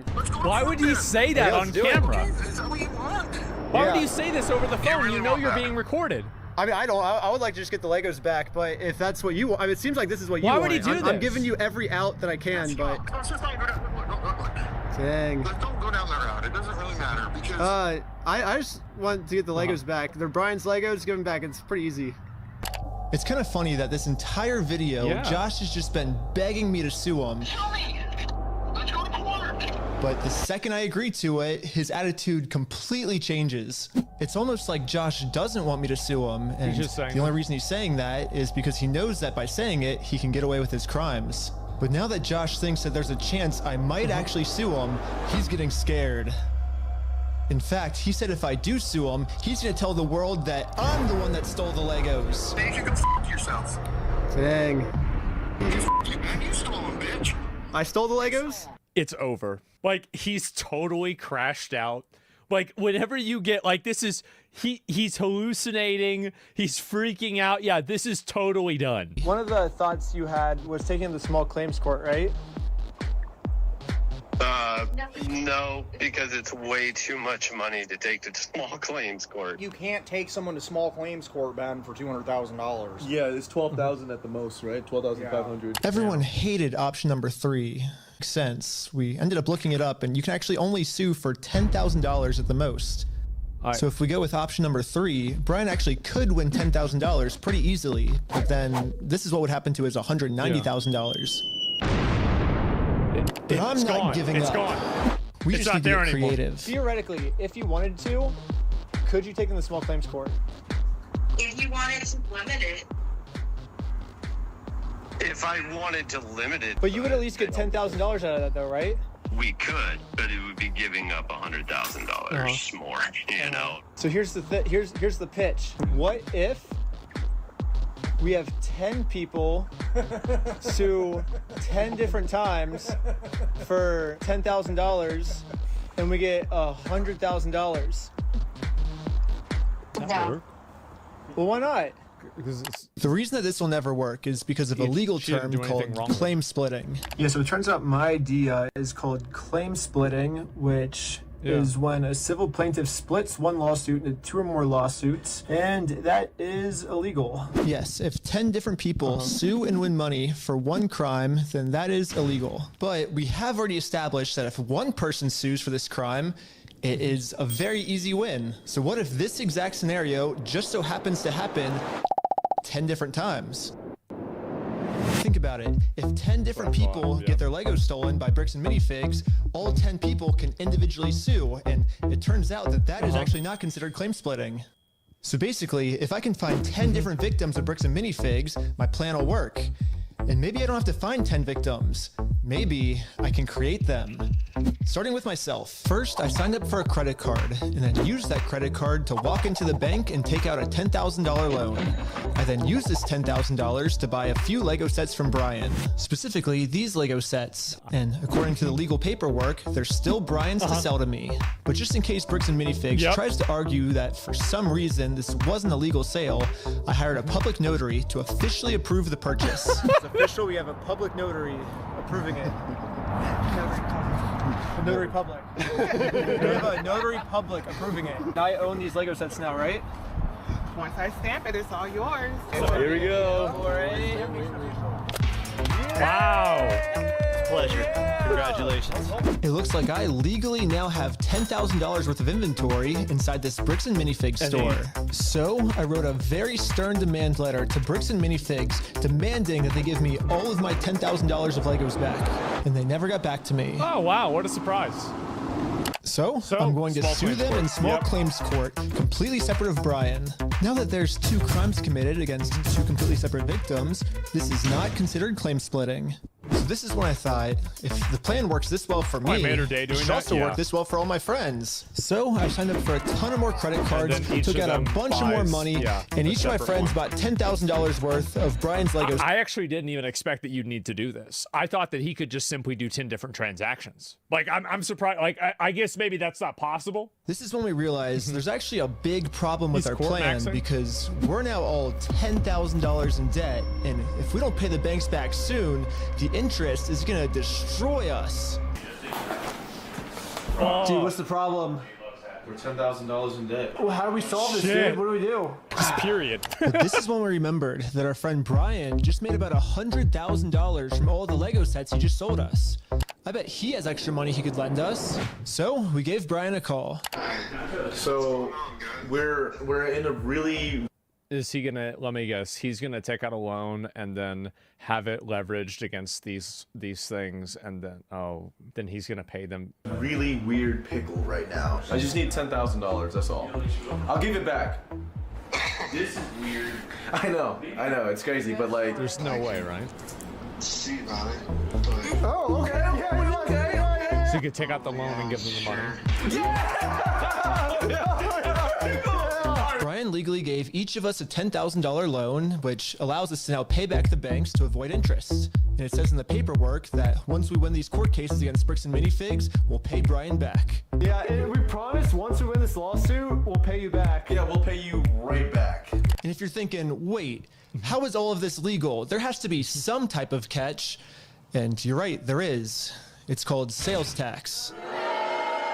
But luckily for us in Oregon, there is no sales tax. It's one of the only states that doesn't have it. I didn't even know that. Oregon doesn't have sales tax? Holy shit. This means that we can just keep selling Lego sets back and forth to each other over and over. With no free. Yeah. Well, I think everyone's in. Should we start? You're gonna go to the top and start a filing. But I haven't even told you guys the best part yet. The best part is that all of this is another flashback. Yeah, all of this happened a month ago. So now let's fast forward all the way back to present day, where I'm still talking to Josh on the phone. What do you mean you did this a month ago? And yeah, Josh has no clue that we've been preparing all of these for the last month. He's about to be in for the surprise of his life. You have like, I guess until...大家暂停一下，我又一张加倍，哎，但是。哦，靠啊！这是我自己摆在这里的。妈的啊！干，我自己吓自己，干！我打到脑子破掉了。我刚刚这么移，我还以为我掉了。哎，北七呀！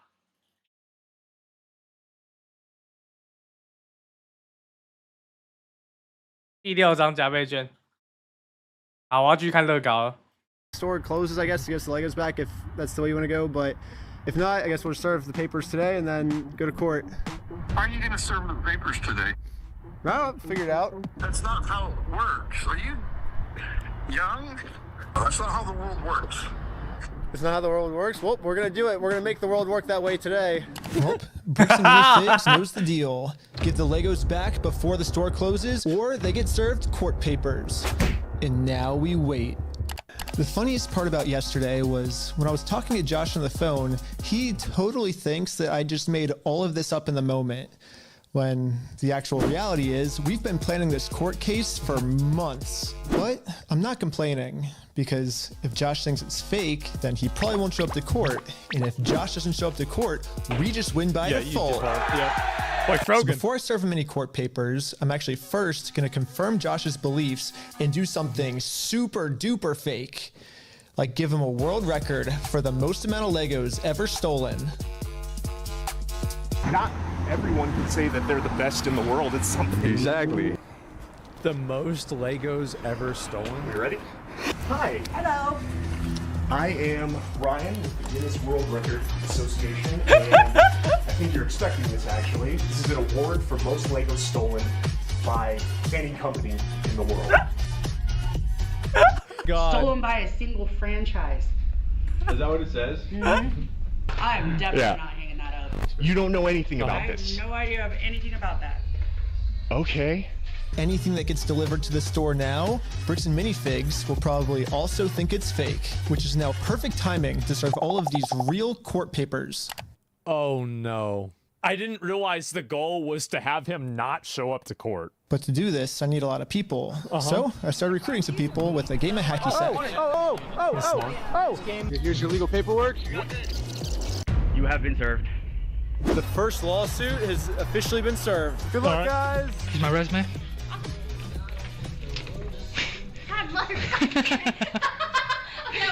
Everything was going exactly to plan. Well, until this happened. Yeah, Mark, hurry!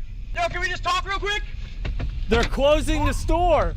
They're I think roaching Josh out. told this employee to close down the store early to avoid any more lawsuits coming in. Oh no. Yeah, she closed. As soon as she saw us pull up, Yeah. Anyways, we ended up getting the rest of the court papers served, and now I'm just gonna fast forward a few months, and Bricks and Minifigs hasn't responded to a single court case we submitted against them. So I called the court to see what the next steps were. Okay, so I don't see that there's been a response from anybody in the case. Since they didn't respond, you can move forward with a motion for default judgment. Okay, awesome. Well, thank you so much. It's over. It's like if you can prove that you've served the paperwork and they don't respond to it, and there's like 2 or 3 outs that you can have. Other than that, you have to be there. You have to do something. Didn't respond? Looks like we win by default. Congratulations, you won the court case. Wait, what? They really thought it was me. Yeah. We did it. Hey, that's fucking crazy, dude. No way. Yes. Yeah. Well, I think now it's time to go all the way back to Bricks and Minifigs and collect our money. Yeah. And I got a cute little piggy bank here. They can put the money in. And so I traveled all the way back to Oregon to finally collect my money. It truly is a beautiful ending. Wow. This entire video, Bricks and Minifigs has been begging me to sue them. If you think it's illegal, why don't you show me? Let's go to court. Yeah. Show me. Let's go to court. Let's go to court then. And when I finally followed their instructions, they were too scared to show up. There is no more legal loopholes, and there is no more problem. Now, Bricks and Minifigs finally has to deal with the consequences for their actions. So what if theoretically it went to court? Really? You just stunting on them? Turns out you were wrong.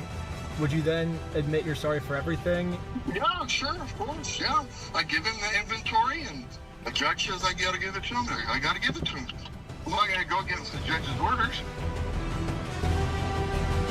I bet he does.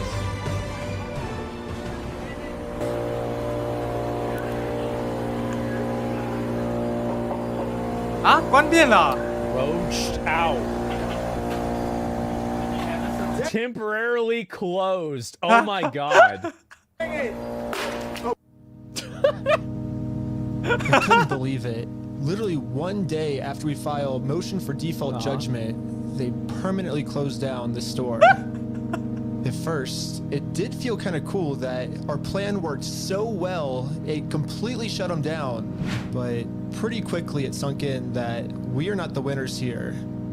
The only winners today is Bricks and Minifigs. Now, there's absolutely no way to hold this store liable for what they did. I guess Bricks and Minifigs was kind of embarrassed by this decision and forgot to mark online that their store is closed. Yeah. So over the next few days, a bunch of negative reviews started coming in of people expecting an open store, but then being met with this. Temporarily closed.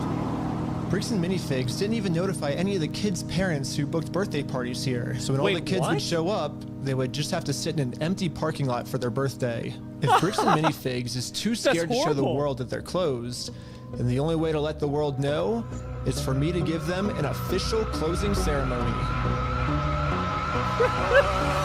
We stole an entire I guess someone driving by savings? happened to take a picture of the sign we put up and posted it on social media. Oh my god. And What's pretty the much story immediately, behind this sign? we started going absolutely viral. Damn. The entire world has now seen this crime that Bricks and Minifigs has committed. And because of this, they finally marked on Google that their store is permanently closed. It's been over a week. The sign is still up, and people have been traveling from all over just to come and take a picture with this sign. If you drive through Kaiser, you may have noticed a mysterious sign appear recently outside the closed mini Bricks and Fig store. Permanently closed, we stole a family's life savings. They sued, we lost. By closing the store, we got out of having to pay the family what we owe them. Which is why, even though Bricks and Minifigs closed down this store, I am not stopping until we get this entire Star Wars collection. Yeah, because now you got them on the ropes. Now you see now they're running. Oh, you can't stop now. Now it's only getting started. Yeah, I bet you wouldn't believe me if I told you that this is still literally just the beginning of this Lego story. And if you want to watch part 2, it's live right now on my Patreon at Reckless Ben. And part 2 gets insane. Everybody just chill. Wait. Is that the battle scene? I think this might be the best video that I've seen. I don't remember the last time I saw a video. This is truly amazing. This is incredible. He's a professional problem. Like, I mean, I think that really what will probably happen, this is what I think the outcome will be, is that the corporate will probably give the, like, because it's going to put so much public pressure on them. Like, he's made this video's already got 2.5 million views. This could legitimately kill their company. It could, especially with all the bad stuff the CEO said directly. Like, I actually think that it's over for them. 大家看完影片后又有什么想法呢？欢迎在下方留言。看他用风之谷 B 区院。美国警察的好，第二集。警察竟然为了一个乐高进行攻坚，而且罪犯还可以一直假报警都不会被抓，搞到整个警察局都想要掩盖这起犯罪，这真的太离奇了。我们来看看这到底是怎样吧。Yesterday we watched a video. Yesterday we went and we watched a video about the Lego situation. 这个乐高事件第一期，还有没有原片啊？ This man spent his life. 原片500多万点阅啊！美国警察的腐败，警察竟然为了一个乐高进行攻坚，而且罪犯还可以一直假报警都不会被抓，搞到整个警察局都想要掩盖这起犯罪，这真的太离奇了。我们来看看这到底是怎样吧。Yesterday we watched a video. Yesterday we went and we watched a video about the Lego situation. Now, 我们加倍券还很多张啊 I thought to myself, there's no way this shit is real. Like, 应该可以把它看完。 I didn't believe it. I thought it was just like some drama or something else. And I never really took it seriously because everybody's telling me you have to look at this, you have to look at this. I was like, it's probably just some internet bullshit, right? I didn't really care. But then I turned out I watched this. It was the craziest story I ever heard in my life. I got arrested because of Legos. Third floor. Stand up. Step outside, everybody. No. Don't move. This is the story of how I got swatted. All because of Legos. The whole thing started with me investigating a Lego company called Bricks and Minifigs. The company sent 2 guys to steal the world's largest Star Wars Lego collection worth around $200,000 from an old man. And for some reason, the police are helping them get away with it. The family reached out to me saying that I'm their last hope to get them their life savings back. The video I made exposing them was actually insane. Check it out if you haven't seen it yet. Yeah, it's but insane. we ended up taking them to court, and we actually won. When I went back to the store to collect my money, they literally shut down the entire store just to avoid paying us. Damn. So I personally gave them an official closing ceremony, and it went extremely viral. And now the entire world has seen how corrupt this Bricks and Minifigs company is. Brick by brick. Legos back, but I mean, we shut down an entire business. Like, we didn't get we still gotta get the Legos back. Yeah. I mean, yeah, that's what matters. You got to get the Legos back or get them the money, right? I promised this family that I was not going to stop on my journey until we get them their entire Lego collection back. Right now, the 2 owners, Joshua Johnson and Brandon Best, probably think that they're safe by closing down the store. But the reality is, I can literally just sue them all over again, but personally this time. So I started to file my lawsuit. But right after I filed this court case, it got rejected. And the reason was I failed to demonstrate a good faith effort to resolve the dispute prior to filing. Basically, before this court case get approved, I have to at least attempt to settle with Josh outside of court first. I tried calling Josh, but I'm blocked. I'm sorry. Oh, man. So my only option left is to travel to his house to have this conversation in person. Basically, if Josh wants to save the day, I got him a trophy that says, Joshua Johnson saved the day. And we'll give him this trophy, but he has to give the Legos back first. So we started driving to Josh's house to have this good faith conversation the court requires us to have. We're in Josh's neighborhood. Oh my gosh. But when we showed up, Josh was already outside talking on the phone to someone. What the fuck? Josh is outside on the phone. What the fuck? What's he doing? Do I interrupt his phone call or do we just like wait? No, probably not. I thought it would be pretty rude to interrupt his phone call, so we parked around the corner and decided to wait for him to get off this call. I'm pretty sure Josh is on the phone with corporate Bricks and Minifigs. And the reason I think that is we were actually just there right before this. Pulling up to Bricks and Minifigs headquarters. The plan was to give them one more chance to do the right thing before suing them again. While we were there, one of the corporate employees answered the door and told us he would get the CEO to come talk to us. Okay. And let me guess, he leave. Well, there it is. Yep. Like this is just wait. Right there. Okay, police. No, they said they're getting some guy to talk to us. We're just waiting. I can already tell you right now, no one's coming out to talk to you guys. Really? But they told us that they were. I know. Since Josh only lives like 15 minutes away, The police know they must about have this informed him that we're in the area. Because a few minutes later, this happened. Dude, the police just showed up. What the heck? Shit. Oh shit. Why are the police at his house? Oh, there's another one, dude. Uh-oh. 2 cop cars. 3 cop So cars? he's on the cop. Damn. Why is there 3 cop cars at his house? What the fuck? We didn't even walk up to his house yet.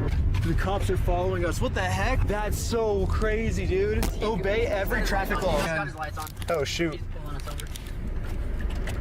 Oh my god. My name's Officer American Police. The reason I stopped you is the stop sign. You just stop that. I didn't? I thought I stopped. Yeah, you definitely stopped.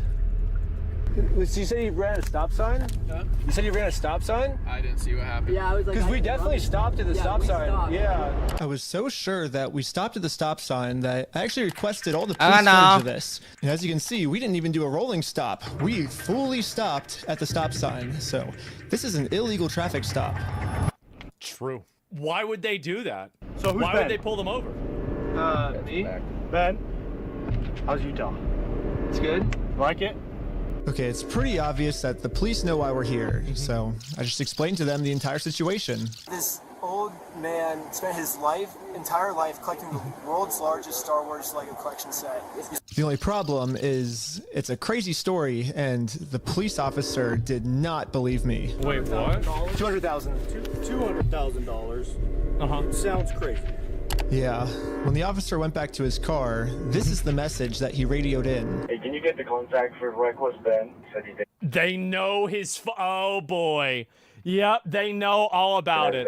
But you're just straight lying to me about everything else. So. Since the cops don't believe my story, they trespassed me from the 他怎 property. 么知道那个无线电讲什么？ Being trespassed from that property. Okay. Yeah, we were forced to go home without having this good faith conversation the court requires us to have. Yeah, what do we do now, dude? Like, we didn't even, get to talk to him and we're in trespass. So, dude. The one thing I didn't understand was how the heck did they know we were coming? I was hiding in the back seat the entire time and the car's windows were extremely tinted. These windows are so tinted, you can't see anything. But as I was outside inspecting our car tent, the same police showed up to our house. Oh no, we're getting pulled over again. What the fuck? Wait, what? And it was weird. He wouldn't tell us why he was here. Like I said, we've already talked about it. Yeah, well, thanks for being so cool about everything. Yeah. They're like after us, dude. Anyways, So since then why are Josh they there? clearly doesn't want to have this good faith conversation with me, I tried to give Josh the 几 benefit 千 of 万 the 就 doubt. 算了，才20万美金， Oh my But God, this again, is how the arrow. Josh does not want to do the easy 警 way. 察搞成这样干 The 嘛 only？ option left is to go the hard way. 我会说才是 Before 我 going the hard 觉得 way, 这件事 I 情 actually 应该要闹 remembered 得 that there's 很大 another 比 owner 啊 of the store named Brandon Best. Yeah, go after Brandon this is the guy. guy in the Yeah, he's the security guy in camera the video. footage that illegally kicked the first owner out Yeah. of the store so he could steal all their Legos. Right. I tried calling him, but I am also blocked. I'm sorry. The only option left is to show up to his house. Hello. Hey, how's it going? Hello? Hey, well, I was wondering if you'd be down to pay us for the lawsuit that we won. Then the police police come. showed up. Yeah, there it and is. Again, for some reason, they are really trying to protect these criminals. He didn't steal anything. He inherited the store from somebody No, else. he stole $200,000 How do you know this? because I've been spending the last 3 months in the case and I won in court. He inherited the store. Uh-huh. He's being blamed for everything that the previous owner did, and he's trying Well, to that's a lie. So we. Okay, hold on. I'm still Okay, talking. I'm sorry.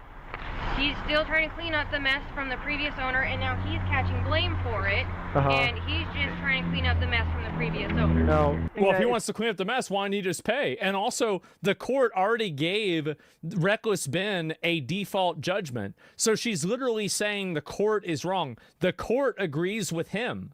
The court said he was right. The previous owner, that's a lie, and we already proved this in I don't know court. how this is even 掉 happening. 了啊！我掉什么？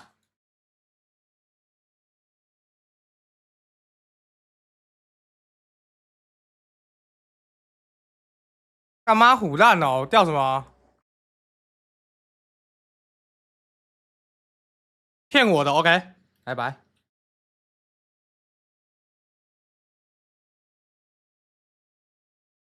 暂停使用使用者的权限24小时。妈的，得骗我！ You're gonna go to jail. The police gave me a formal trespass notice, which I took a picture of it and sent it to the court as proof I tried to have this good faith conversation, but Brandon didn't want to have it with me. Yeah, that's smart. Okay. And turns out this was good enough. Yeah, my court case with Brandon Best got accepted.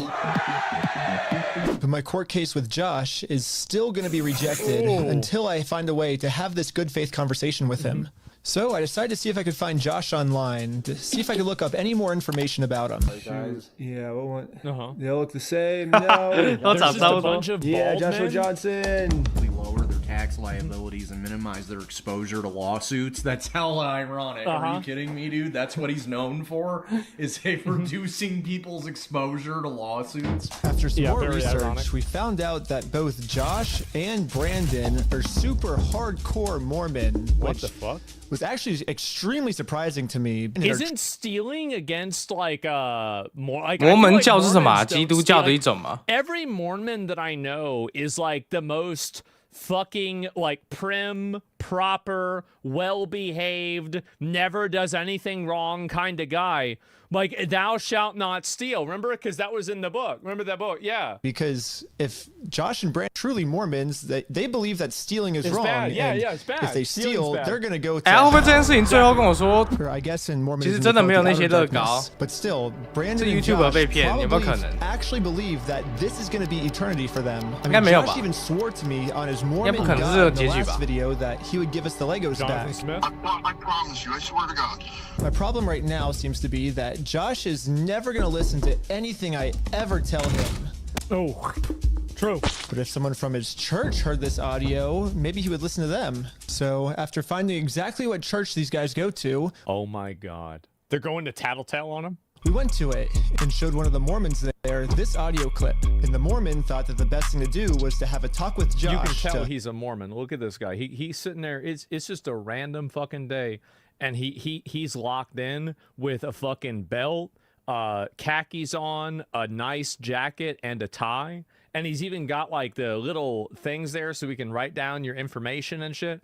Like, this guy is like, yeah, the pencils, exactly. That's a real Mormon. You can tell he's a Mormon. And I guess me and Tyler are staying back because we're already trespassed. Yeah, we ended up just driving home. But on our way back, this happened. What? Pulled over again? Oh my God. What? How's it going? How's it going? I'm Officer Hawkins, American Fort Police Department. How you doing? Good, how are you? Good. Well, what's your name? Are you Ben? Uh-huh. Hanging out down here. At this point, we realized what's going on. Yesterday, I told Brandon that our plan is to now sue them personally. We could just sue you guys personally and do the whole thing again. We would obviously win again. It seems like they're getting so desperate that they're going to resort back to the same strategy they used in the last video. You know what's really funny is after you left, I got a call from my boss, and it was like, how do we get them arrested? Yeah. How do we get them arrested? Yeah, Josh and Brandon think that if they can somehow get us arrested and thrown in jail, right, of course, then we won't be able to sue them. Sure. I don't know what they told the police we did this time, but they caught us too late. The Mormon kid was already on his way to Josh's house to save him from this outer darkness and oh no, bring him back to God. Oh no. You're gonna sit on down here for me first. What brings you here? I'm just here trying to talk to Brother Johnson. Okay. I'm in the Harvard Second Ward. There's been an audio going around with the young men group. Okay. What's the audio that you wanted to play? Here's the audio. I'm not gonna screw you. You have my word. That's not who I am. I promise you. 他的密录器网络上找得到哦。 And you know what? If you're a Mormon, that probably pisses you off. You're probably mad that this dude is cosplaying your religion so he can steal Legos. You know what? Yeah, I bet they're talking about this shit. It's fucking ridiculous. It is. It's outrageous. Who's that? So I guess that's him. No, I know that. I could tell that from the voice, but I was just gonna ask him, like, is he willing to give up everything like he said? Because he swore on everything. He swore on God. Yeah. This might be a crazy ask, but could you take a selfie with me? I've never met a Mormon I didn't like. I got to tell you that.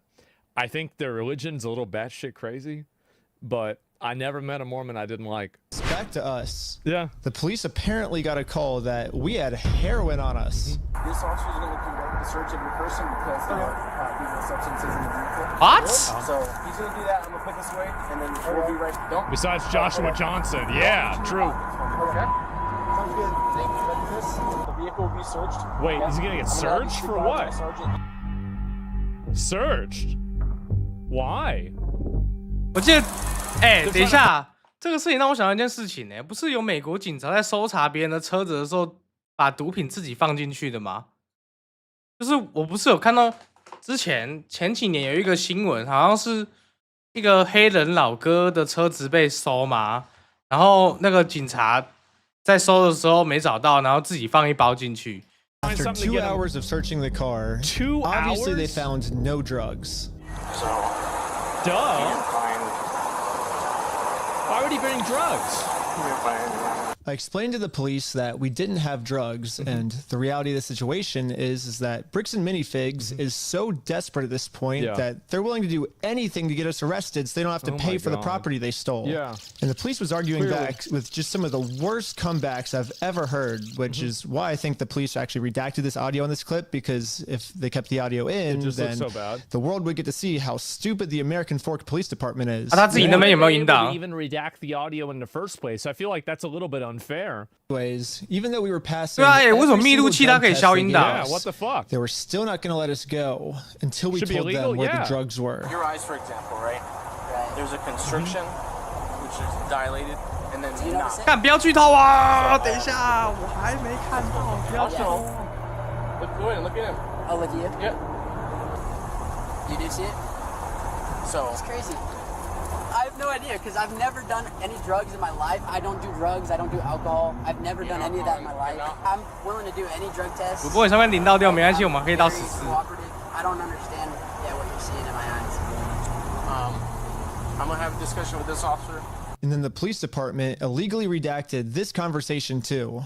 My guess is that they acknowledged that it's very obvious we don't have drugs on us, but they were going to try and pressure us into giving some type of false confession. 好扯哦，警察这样太夸张了吧？这就是另外一件事情呢。 To be honest, I'm willing to take any drug test you want.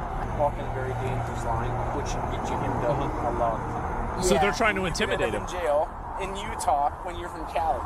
Okay. Not worth it, right? Yeah. We play differently here. Does that make sense? Yeah. What the fuck are they doing? This is so weird. We weren't giving the police a false confession like they wanted, so eventually I guess they just got tired and let us go. We'll let you guys go now, but you're walking a thin line. Just be mindful of that. 最新影片有中文吗？ At this point, I've documented everything I've been through to the court, that I've tried to have this good faith conversation with Josh. He just doesn't want to have it with me. And because of everything I went through, my court case finally got approved. And attached to this email are court papers to serve Josh. The only problem is Josh is not going to open this door for anyone. He wouldn't even talk to another Mormon. Instead, he just called the police on him. In order to get Josh to come outside, I'm really going to have to get creative. So I made this poster that says, "I stole a dying man's life savings," and printed it out. Now I'm placing this poster in a public space.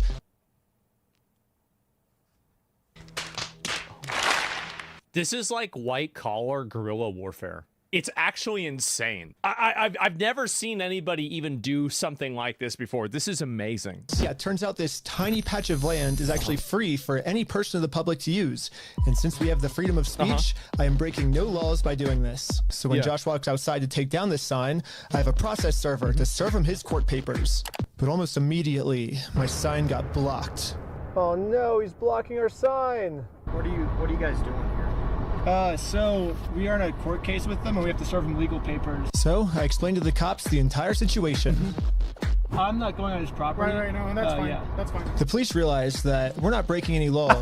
They've been called here for a false reason, so they decided to leave. Awesome, thank you. Wow, that's a surprise. 我很怕这个老哥被变呢。 This is going so much better than yesterday. So now it's time to serve Josh these court papers. 警察不能帮忙送文件啊。 Oh my god, think about how much police money this is taking just to micromanage this, to prevent this Lego. 警察资源一直被疯狂消耗。 I mean, all over some fucking Legos. This is like probably the amount of money wasted on this by the 但美国警察这么夸张哦，到底在干嘛？ than the Legos were. This man 难怪别人说台湾治安很好。 basically his family's life savings. So we're just here to serve him his court papers. Again, I explained to this police officer the entire situation. I wish we could just send him an email or a phone call, you know, but tried to do the that. court requires us to come in person for some reason, so. Again, the cops realized that we are doing nothing illegal and decided to leave. Now it's time to serve Josh his court papers. But we got the police called on us again. I mean, at what point is the guy that's calling the police not breaking the law? Holy I mean, really, shit. that's insane. Yep, can I see those papers? Yeah. So this is what you're trying to serve him with? Yes. That's required by the court. Again, the police agree that we are not breaking the law. They've been called out here for a false reason. This guy told me that he could even just serve the papers for me. You okay if I give these papers to him? That would yeah, be for perfect. Sure. Okay, just give me 1 minute. Okay, thank you. Sadly, we can't see the police officer serve Josh because the police department redacted all of it. How is that legal? What the whole point of body cams? So I don't know about you guys, but like I thought the point for body cams was that you could see what the police like if you're turning it off. Like 台湾没有随身 they're 录影 literally 器吗？ cheating. Like what the fuck is going on? 应该说没有公 The 开 only 的 thing 对 that really matters is that Josh is getting served. Yeah. He does not want the paper. So Does not want the papers? here's that back for you. Can you refuse papers that were served to you if you've been identified? No. Yeah, literally. Like that's what I was saying, right? Yeah, like you can't do that. Serve the Explain papers the for video? me Okay. because I'm lying to them, and these aren't even real court papers. Not sure what this is. I've never seen something like that. To be honest with you. These are court papers. Okay. It doesn't have a judge's name or anything like that on it? Because it hasn't gotten to the judge yet. So this is serving him, and then we'll go to the court, and then the judge will be there. So the judge doesn't get involved until we're in court. Why is he saying that you guys went on the property? Because he wants us arrested, so he doesn't have to go to court. It doesn't look good when you've been trespassed. Yeah. Trying to serve papers. Well, I think 警察开始理解他，是不是？ we're supposed to do it legally. This is the legal way to do it. Well, we have 2 or 3 incidents. Yeah. Well, first, so there's only they're one incidents incident. because he's lying to you guys. He's making them incidents. We came to do a good faith conversation, which is required by the courts before you can get a court case approved. So we did that. He called the cops on us. He lied to you guys saying that we had heroin on us. And What we did the a 3-hour fuck? search of the car yesterday. We found no Damn, heroin not in the even car. weed or He's Niagara? going to make up any lie he can to Holy get us fuck. arrested. We are doing things the legal way, the correct way. The reason he's hiding in his house is because damn. he's the criminal. If something doesn't look good, it doesn't look good for him. You missed not for that? us. Yeah, I didn't know that at all. Legal process. Which is Find what an we're actual doing, yeah. process server. She is an actual process Straight to server. heroin. And what is your guys' relationship? What's your relationship? I just met her today. Well, maybe just have someone not affiliated with you. That's her. Yeah, she's. Yeah, she's not affiliated. That's why she's here. Yeah. Yeah, she met That's him why she's today. here. We have no relationship, and that is who she is. The exact person that you were describing. I always thought that the police were supposed to remain unbiased, and if they were going to take a side, they definitely shouldn't take the side of the criminal. But I guess I was wrong. Yeah, surprise. However, I'm not doing anything illegal. I'm literally just following the instructions of the court, so the police can't stop me. Okay, I'm gonna raise your neck. Then, you guessed it, we got the police yo, calling yo! us again. Oh, sure. The For paper? The serving paper? Yeah. Here you go. Well. They think it's a false case? What the heck? What the fuck? Thank you for holding. How can I help you? I'm trying to speak with someone to verify if a case is, just verify if a case is real. Yeah, looks like a real small claims case in our court. Okay, thank you for your help. That's all for today. Thank you. I think this phone call was the breaking point for the police. Oh, he's rubbing his chin. The police couldn't handle the fact that I was right and they were wrong. Uh-oh. Step out? Okay, find you back. Am I being arrested? You're under arrest right now. Really? You're under... They arrest... Oh, my God. What the fuck? No. This is for what? Nobody even knows. For having... Yeah, for literally having a court case. He should sue this department? Oh, he probably will. Ben got arrested.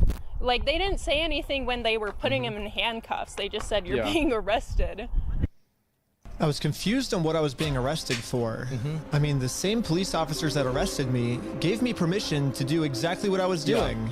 You can film from the sidewalk wherever it's public, right? But you can't go on that property. If you do, you'll be charged. Okay? Yeah. Okay, yeah, for sure. I got arrested for just doing what the police told me to do. What's even more confusing is the police are supposed to be the good guys. Why are they arresting an innocent person to protect an evil criminal? Yeah. Well, I mean, like, it's not even just that. It's that, you know, it's they took the paperwork, they verified the paperwork was legitimate. The guy refused service. Like, I mean, this is insane. Well, back when I was still waiting in the car to serve Josh, I got a phone call, and this call was from Brian, the collector's son who got all their stuff stolen. And he has a theory of what might be going on here. Yeah, the cops down there are definitely all in with the Mormon community, and being the bricks and minifigs is part of that and worth millions. I would not doubt that they have donated hefty sums to the Mormon church, of which all the cops are probably a part of. Yeah, Brandon Best, Joshua Johnson, and Eamon, the CEO, are all super Mormon. Like, the CEO even went to the Mormon University. And when I looked up all the police officers who were treating me unfairly, they were all Mormon too. And they take care of their own, man. They're like a huge clan. How about that? And instead of trying to get rid of the few bad people who are making Mormonism look bad, they're for some reason choosing to protect these criminals. But eventually, I got released from jail. 加倍券没了呀，各位。 Jail now? And this is when it... 等一下，暂停一下，加倍券又没了。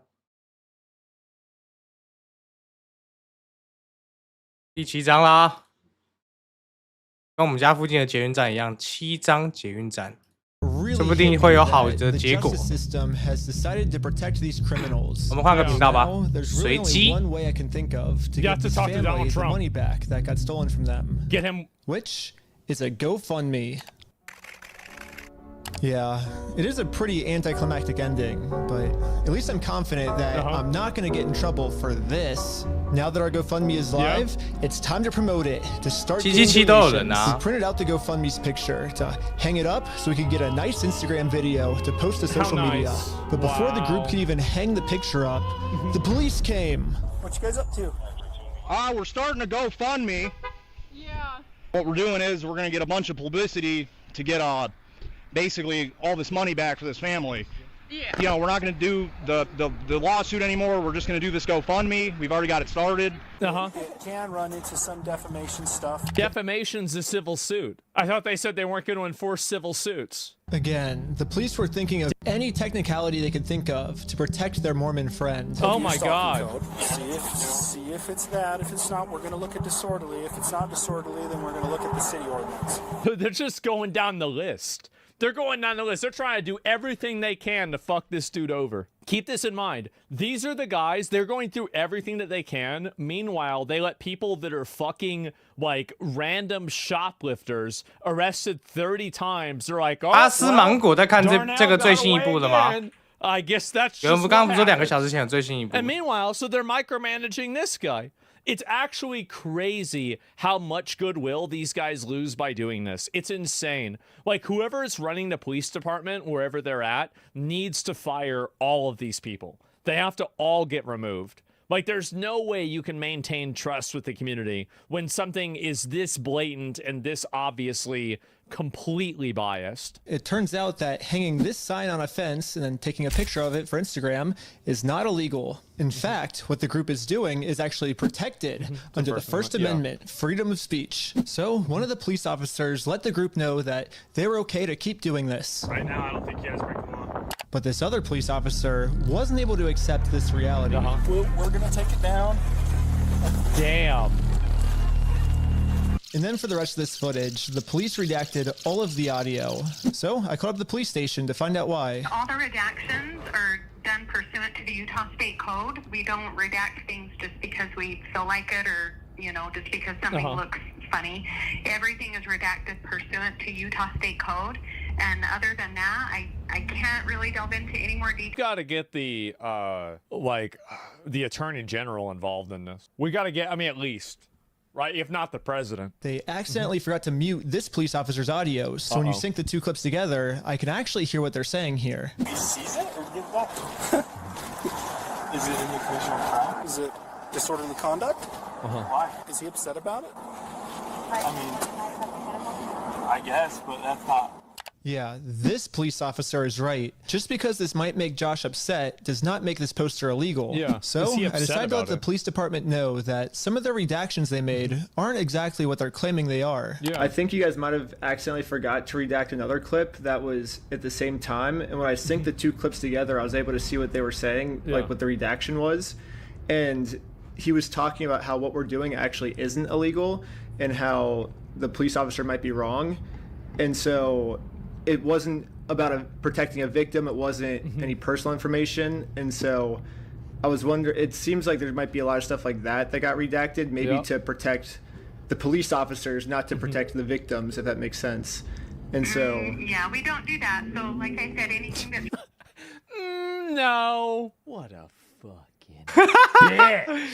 I can tell because when I sync the two clips together, I'm actually able to see that that's what the redaction was. Okay, well, that didn't happen. That definitely didn't happen? No, I don't do that, Ben. I follow the Utah State Code, like I just said.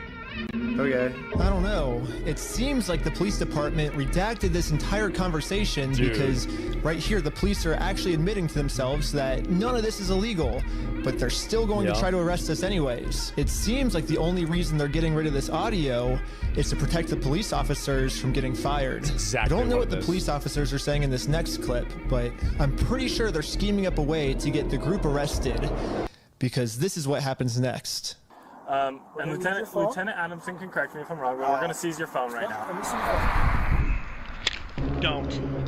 Do not do that. You understand me? Right now You have to get rid of this guy. Who is this guy? What is he doing? You're attempting to destroy evidence. Okay, put your hands behind your back. I was just locking my phone. Okay, I'm going to switch over to the police officer's body cam POV so we can dissect what just happened. First, the police officer asks if he can confiscate Sheldon's phone. So Sheldon says, okay, and reaches in his pocket to give it to him. But at this point, Sheldon sees that his phone is unlocked. And at this moment, he decided that before giving it to the police officer, he was going to lock his phone, which is totally legal.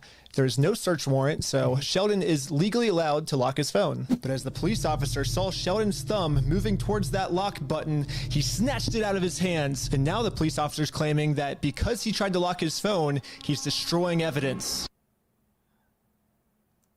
Oh my God. Thank you, George Floyd. Thank you, BLM.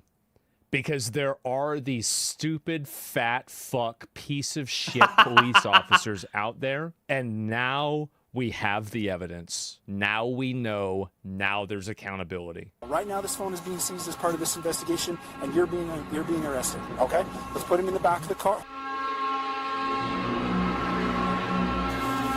And again, the police decided to break the law, arrest Sheldon, all to protect an evil criminal. Yeah, he didn't even, what was he even being arrested for?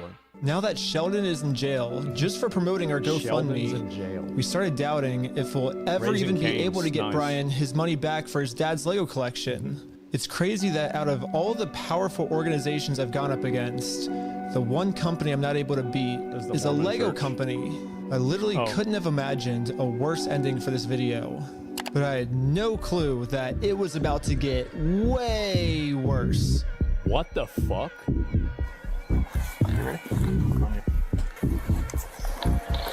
American Park Police Department, make yourself known. Search warrant. Stand up. Step outside, everybody. What the fuck? No. Oh my God. Don't move like that. You understand me? Don't move like that. Okay? Yeah, this cop. 外面走一个猫咪躺在那里啊。 It dislocated my shoulder. He claims it's because I was attempting to make an escape or something. Don't move like that. You understand me? Don't move like that. Don't move quick. Everybody just chill. But if we go back a little bit, you can see I was being completely still when he grabbed me, and I actually made zero quick movements. Yeah. So this police officer is just straight up lying, so he can give me a serious injury. Included in the warrant are Legos. Yes. The police department got an official warrant to search our house for stolen Legos. I should.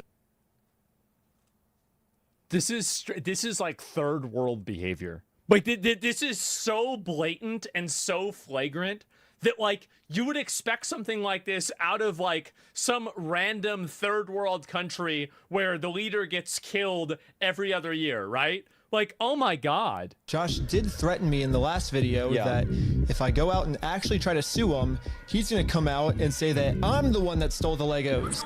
He did say that. Okay, let's do it. Fuck you, man. You stole them, bitch. I'm gonna fast forward a little bit just to give you guys some context, but I actually got a copy of this warrant. The reason they were searching our house was, it says, there is now certain property or evidence described as any stolen merchandise, specifically. They said they had Legos. Well, that makes perfect sense. Illegal conduct on us that we stole the Legos.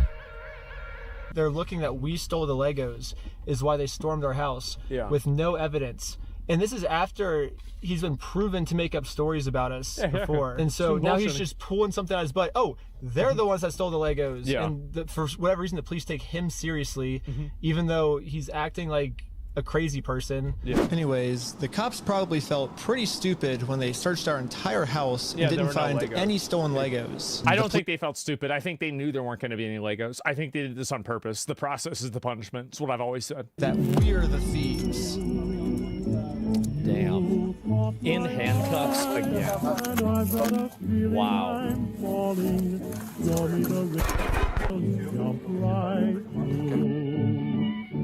Damn.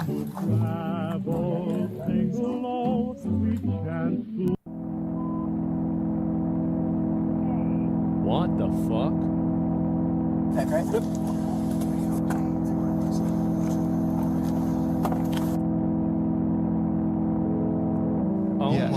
Oh my God. All arrested. This is insane. Now the entire group, we are all on our way to jail. Purpose. It's all on purpose. It's all on for them. They're doing it for because they agree with it.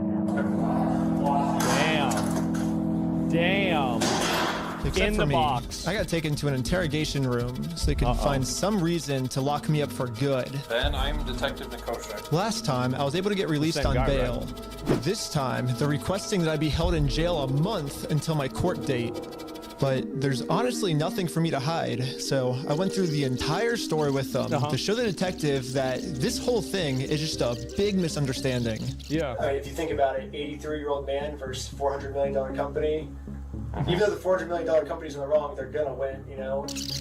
I wish we could just send him an email, like, show up to court this day. That would be so easy for us, but this is how the law works. Like, that's not my fault. Like, I don't make the law. If I made the law, send him an email. It's not misunderstanding, they know. Like, here's all your papers, you just have to figure out civilly. And I'm like, this is the civil method, you know? Like, to do it civilly, you have to serve. They're like, well, then just sue him then. I'm like, that's what we're doing. Okay, yeah, like, exactly. Like, you see how this is a circle? I am very interested on Josh's side of the story because I think he said, might have said we had heroin in the car or something, and they did like a 3-hour search on our car. There's no Obviously heroin. no heroin, so I don't know what Josh is telling them to. At what point is it not illegal to just send the police after people lying? Like, I mean, that's insane. 实况组不是也蛮容易被假报警的吗？ So let's do a GoFundMe. Right after I mentioned this GoFundMe, the investigator wanted to leave the room. Hang tight here, and then I'll be back with you, okay? Okay. Okay. Something about me mentioning this GoFundMe really caught his attention. All right. Good. Well, I'd just like to know more about this, like, GoFundMe. Like I said, I have no idea what's going on. Yeah, we were just trying to get, so basically what ended up happening is Ben got arrested, which we were pretty blown away he got arrested, but I'm like, all right, I'll take over now. Like, I don't want you to get in any more trouble. And he's like, yeah, I can't get in any more trouble. Like if you take over, like that, you know, that was my decision.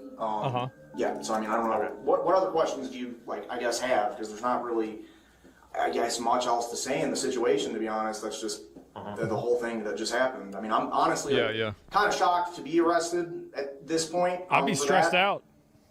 Yeah, this is definitely a very strange thing to be getting interrogated about, especially considering from my angle and the evidence I've seen, the overwhelming evidence that they just blatantly stole from this guy. It's like us trying to then do a GoFundMe I mean, to get him his money back, and I'm the one, you know, getting put in cuffs. It's crazy. I guess the detective didn't get what he was looking for, so he decided to interview the rest of the group. Sounded like a great project to me. I was like, oh okay, my like, God. This is for a good cause. They're trying to get somebody to say like what, And for they did some heroin? reason, he was trying to get all of them to admit that the GoFundMe was my idea. Wait, why? Ben was behind the GoFundMe idea as well, right? I don't know whose idea that was, because I kind of just started. Yeah, but he was supportive of it as his channel, right? He said, oh yeah, let's do this for the channel, from my understanding. But I wasn't afraid to admit that I actually made the GoFundMe for Brian because a GoFundMe is a safe, legal way to raise money for a family if they got all their stuff stolen. I should be risking nothing by admitting this. Basically, the police told me, do not take this man to court or else you'll get arrested. And so I was like, just thinking, and we're like, let's do a GoFundMe, you know? Yeah. And that was their solution. But I was wrong. We're gonna book you back into the jail, okay? The creation of the GoFundMe, right? We're blasting this person all over saying, hey, he's... So creating the GoFundMe was illegal? When I asked the detective how creating a GoFundMe was probable cause to send me to jail, this was his response. A lot of this stuff you may have to just get an attorney and fight it in the criminal side of court, right? Okay, should I go back? Yeah, go ahead and stand up. I got an officer right here that's he has cuffs for you. Will I also be able to hear Josh's side of the story? Oh my God. Said a lot of lies to you guys. It'll be. Oh my God. And I never talked to Josh, but it'll be This is documented insane. in the report as well. Okay, thank you so much. But the detective was lying. The police have illegally redacted every single claim Josh has made about me. Yeah. And when I finally go to court, I'm going to be completely blind to what I'm even being charged for. Yeah. The worst part is that the police officers took away my bail. So now I have to wait a month in jail. Jesus Christ. 哎呦，这样到时候他是不是可以那个告上警察局国赔？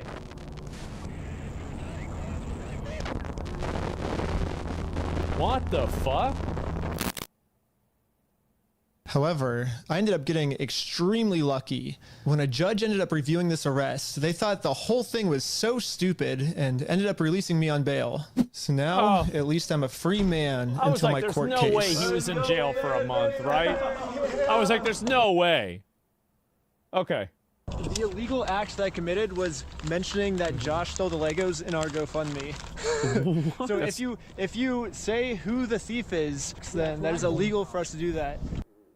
What? Now, I just have to wait for court. And honestly, I'm not excited. My entire life, I was taught if you steal from people, you get in trouble. Yeah, and that's if you help what's people, supposed you to get happen. rewarded. Yeah. But I guess I was just taught a lie. Yeah. 所以你们说他现在在墨西哥还是在哪里？ All I did was just screw everything up and get all of my friends in trouble. Yep.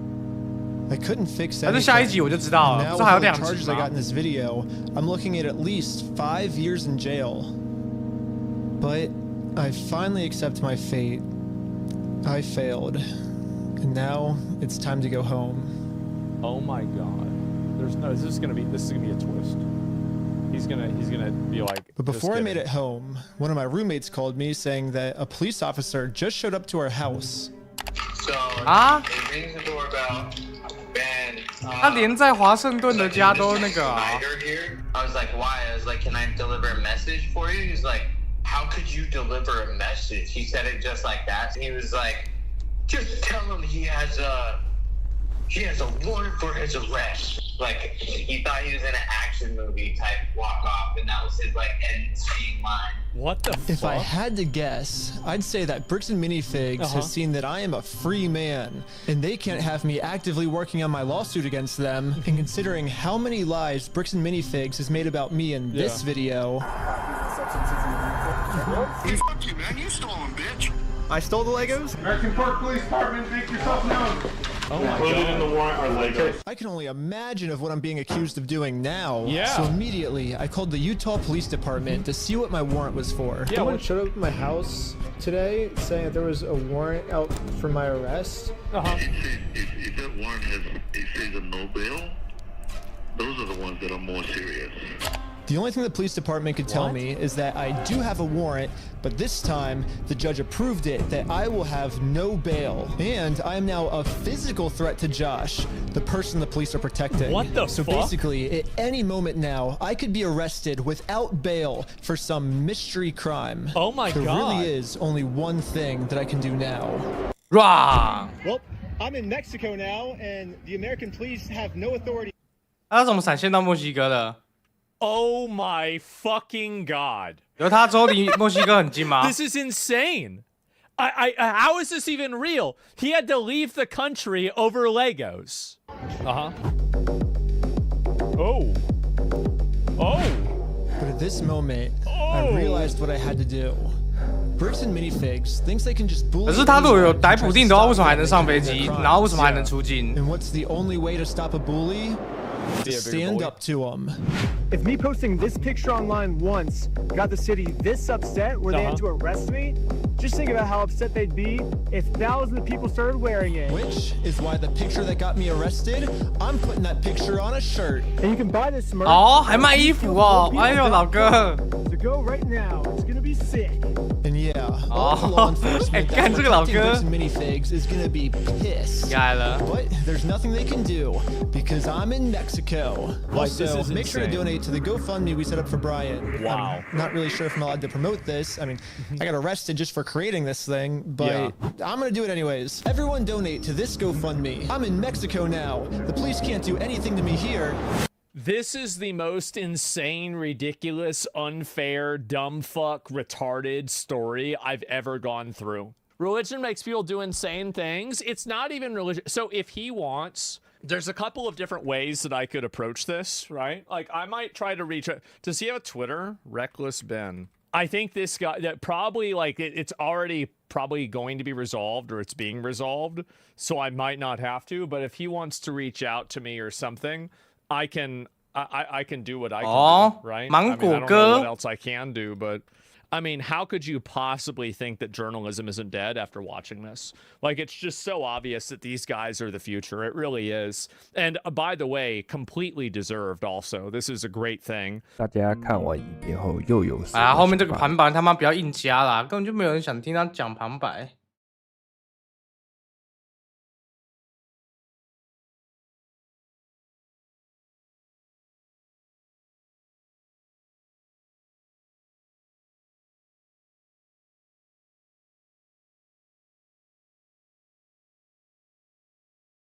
看一下原始影片，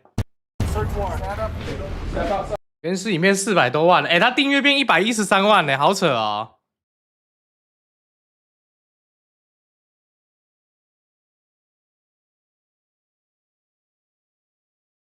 好，下一集。这就是官官相护最佳的例子，连警察局长都出来制造假消息，这群警察没有被革职，真的是人神共愤。他们还把所有的责任都指向 Ben， 丝毫不提犯罪的人。我们来听听 Ben 怎么回应吧。Let me see. All right, let me go through this and figure out what's actually going on. The American Fork Police Department has responded to the video I made about them. I am the Chief of Police for the American Fork Police Department. I'd like to address the members of our American Fork and Cedar Hills community regarding some videos currently circulating on social media. So now I will offer a response to their response. There's a lot of new information in this response that I've been wanting to get for a long time, so we'll go over that first. All right. One of the main questions in my video was, why did I get swatted for stealing the Legos when this wasn't a mystery to the police officers and they knew that I didn't steal the Legos, that Josh stole the Legos. He basically stole a $200,000 collection of Star Wars Legos. But still, why did they raid my house for stealing the Legos when with literally no evidence? An overwhelming amount of evidence that Josh stole the Legos.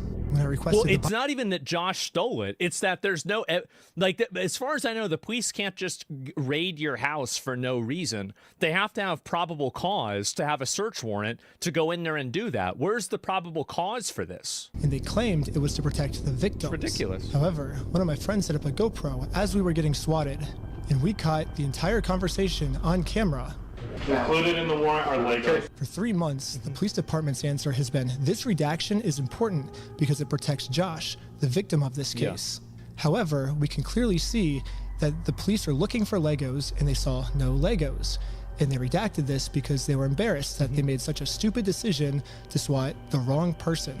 They were so embarrassed of swatting my house for stealing the Legos that in all of the police reports, it is completely redacted.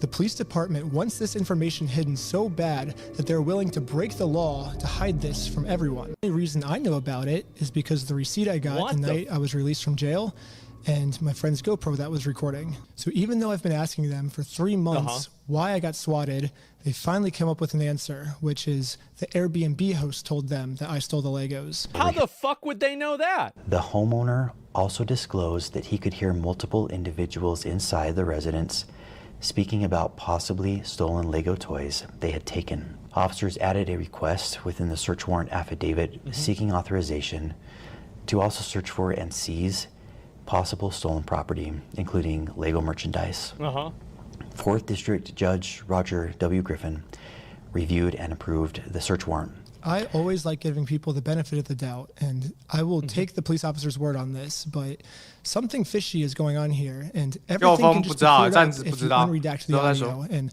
let everyone see the truth. Also, after we got raided and the police officers found no Legos, all of this footage has been redacted too.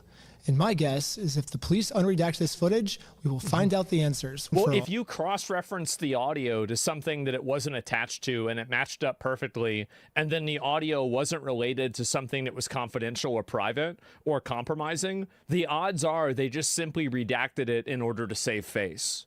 That's logically what happened. I mean, I don't see how anybody else could you know, like come to that conclusion besides that. While we were getting swatted, one of the police officers decided to injure me for absolutely no reason. He claims it's because I was trying to make a fast movement. However, the police department has an answer to this. During Snyder's detention, Lieutenant Adamson took hold of Snyder's right arm. Lieutenant Adamson later reported that he felt Snyder tense his arm, at which point Adamson moved Snyder's right arm behind his back to place him into custody. The police department has clear. I did not, in fact, make any quick movements like the police officer claims I did. So the police officer was lying, but not fully, because I did tense my arm. However, he lunges at me extremely fast before he even touches me. So how could he even know that I was tensing my arm before he even grabs me? That doesn't make any sense. He's also not even grabbing any muscles that you can be tensing in the first place. He's grabbing your wrist, and you're a skinny guy like me.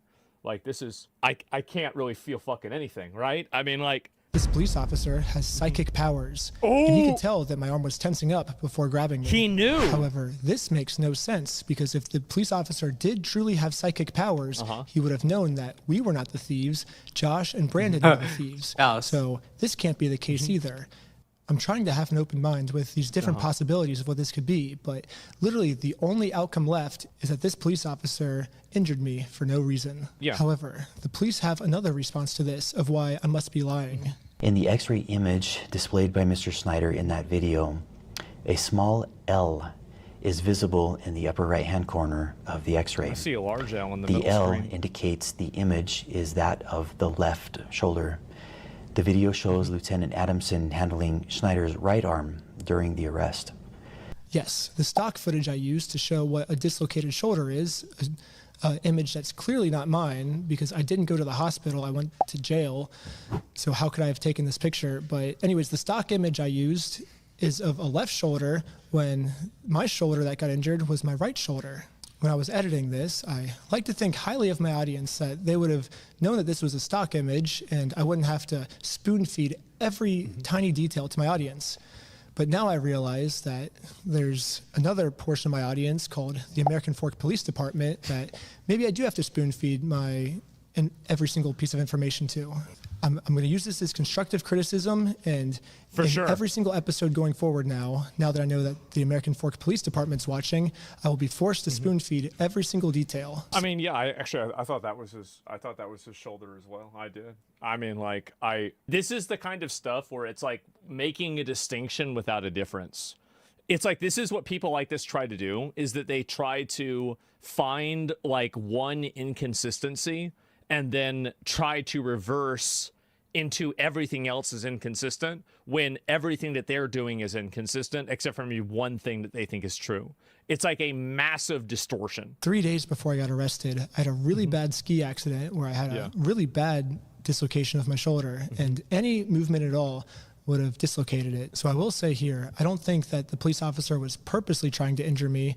I think to a normal person, this would have been fine. But for me in particular, this was not good, but it was still unjustified. And it's obvious that the police were trying to be aggressive and manhandle him in order to scare him into behaving a certain way. That's obviously what was happening. The police officer was just making an excuse. I don't see how this is even a conversation. Making up an excuse to defend it. Another thing I find shocking is the chief of police, even after reviewing the dash cam footage, says that we ran a stop sign. Richardson initiated a traffic stop on the vehicle for failing to stop before the stop line at a stop sign and failing to stop completely at that stop sign. The chief of police looked at this video and said, we ran a stop sign. And now he's using that to say, this was a legal traffic stop. The police officers did nothing wrong. It wasn't even a rolling stop. That was not a rolling stop. That was just, like, I'm sorry, if that's a rolling stop, all I do are rolling stops. Like, that is more than enough. There was nobody else in the area. It's obvious that they were trying to do this. Like, what are we doing playing games? They have ill intent. They're trying to catch him on anything. That's what they're doing. At this point, we thought the best thing to do was to take Josh to court so he can be legally accountable for the crimes he committed. However, to do that, we are first required to serve him court papers. So we did what the law told us to do. I got a process server. 我知道在7P 频打到没有，在其他频道也有打到过，只是短暂磨砺。Instead, called the police on us. Joshua Johnson contacted police and reported he was going to shoot someone as a result of the ongoing harassment. Multiple officers immediately responded to the area. Josh was so scared of going to court that he would rather shoot us than accept these court papers. Josh's logic here is that if he can murder the process server and if he can murder me, then he can get away with his crimes because there'll be no one to sue him in court. However, sadly for Josh, murder is illegal. And now he just admitted his plans to the police officers. The American Fork Police should at least be arresting Josh for trying to use murder as a way to get out of court. But sadly, for some reason, they arrested me instead. Something about this seems off, and all of the answers are in the body cam footage. However, they redacted all the body cam footage. So this is where I think if we all come together as a community, we can somehow convince the American Fork Police Department to unredact this footage so we can find out why they arrested me and not the guy who threatened to murder me. However, the American Fork Police does not want to unredact the footage right now and now have made up a new excuse of why I was the one justified being arrested. What's the reason? Officer Sumbot contacted the Marion County Circuit Court in Oregon to verify the legitimacy of the paperwork. The court confirmed that the case was indeed legitimate, but that papers had already been served and no hearing date had yet been scheduled. The police department said the reason they arrested me and not Josh this day is because and they said it was real. However, the papers have already been served. And now I'm doing this solely to get YouTube content. And if that's true, I would like OK 好，各位暂停一下，加倍券打完了，我去拿个饮料上个厕所。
OK， 那我们继续。这个是影片是什么？你搜寻乐高事件就有。raw footage, and that part doesn't seem to be in the raw footage. It's already been to court, or are you allowed to tell me kind of OK， 来 where they're at with the case? 再开一张加倍。我们已经打超过一半喽。正式进入下半部分。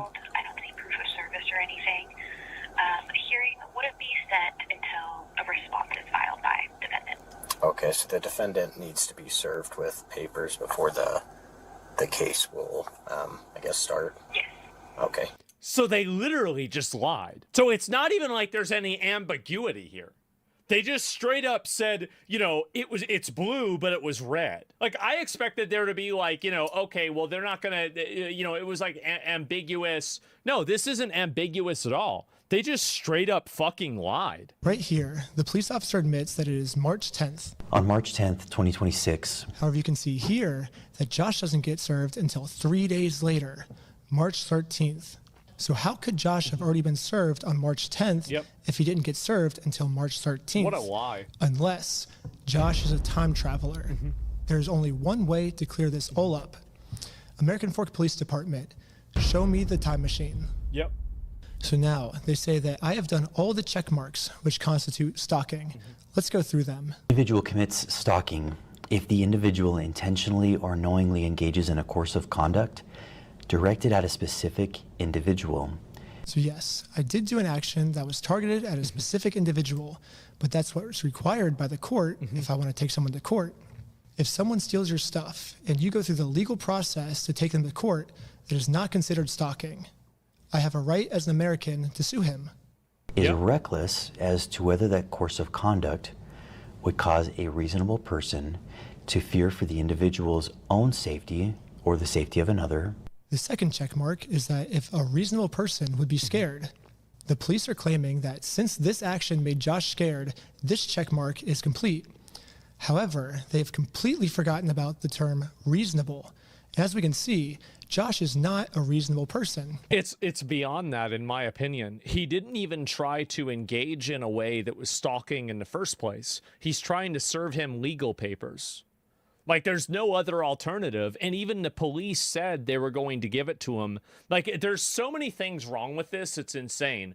The police even served him the legal papers and he refused them, which a refusal of service is still considered a response in Utah. And that would be sufficient enough for them to continue on with the trial that would lead to a default judgment. So what's funny is that, like, it's already over to begin with. We already looked this up. Here's the crazy thing. They told me that they took over that location because the owners were using the location to fund their heroin addiction.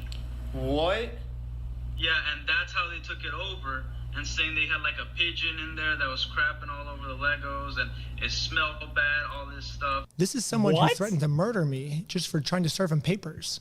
This is not a reasonable person. It is not reasonable to threaten to murder someone just for serving papers.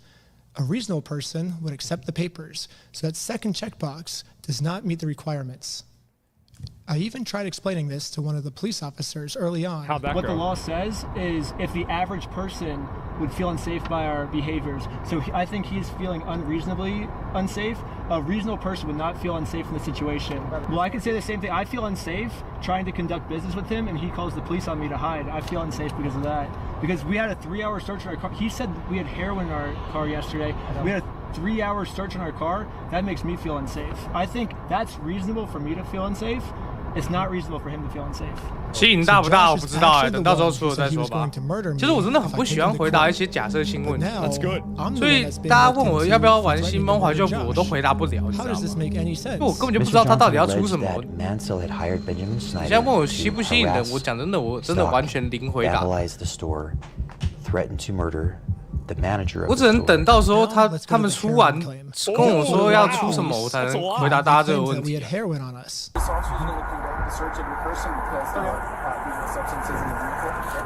Most of this footage is redacted, so again, there's a big mystery of what happened. can we all come together and convince the American Fork Police Department to unredact this so we can find out the truth?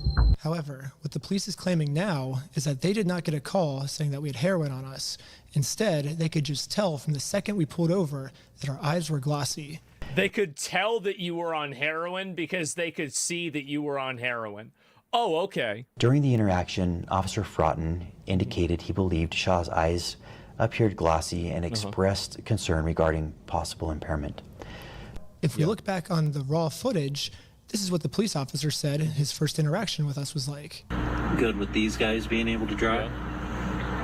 Yeah, I think so. I didn't see anything clear as day with Tyler that I noticed. What's the goal of... Right now, I'm just gonna scare him a little bit and let him go is all I really was gonna do. Do we have charges, or are we just tired of them being annoying? Do we have charges, or are we just trying to make some bullshit up? Oh my God. And this is what they didn't redact. Think about that.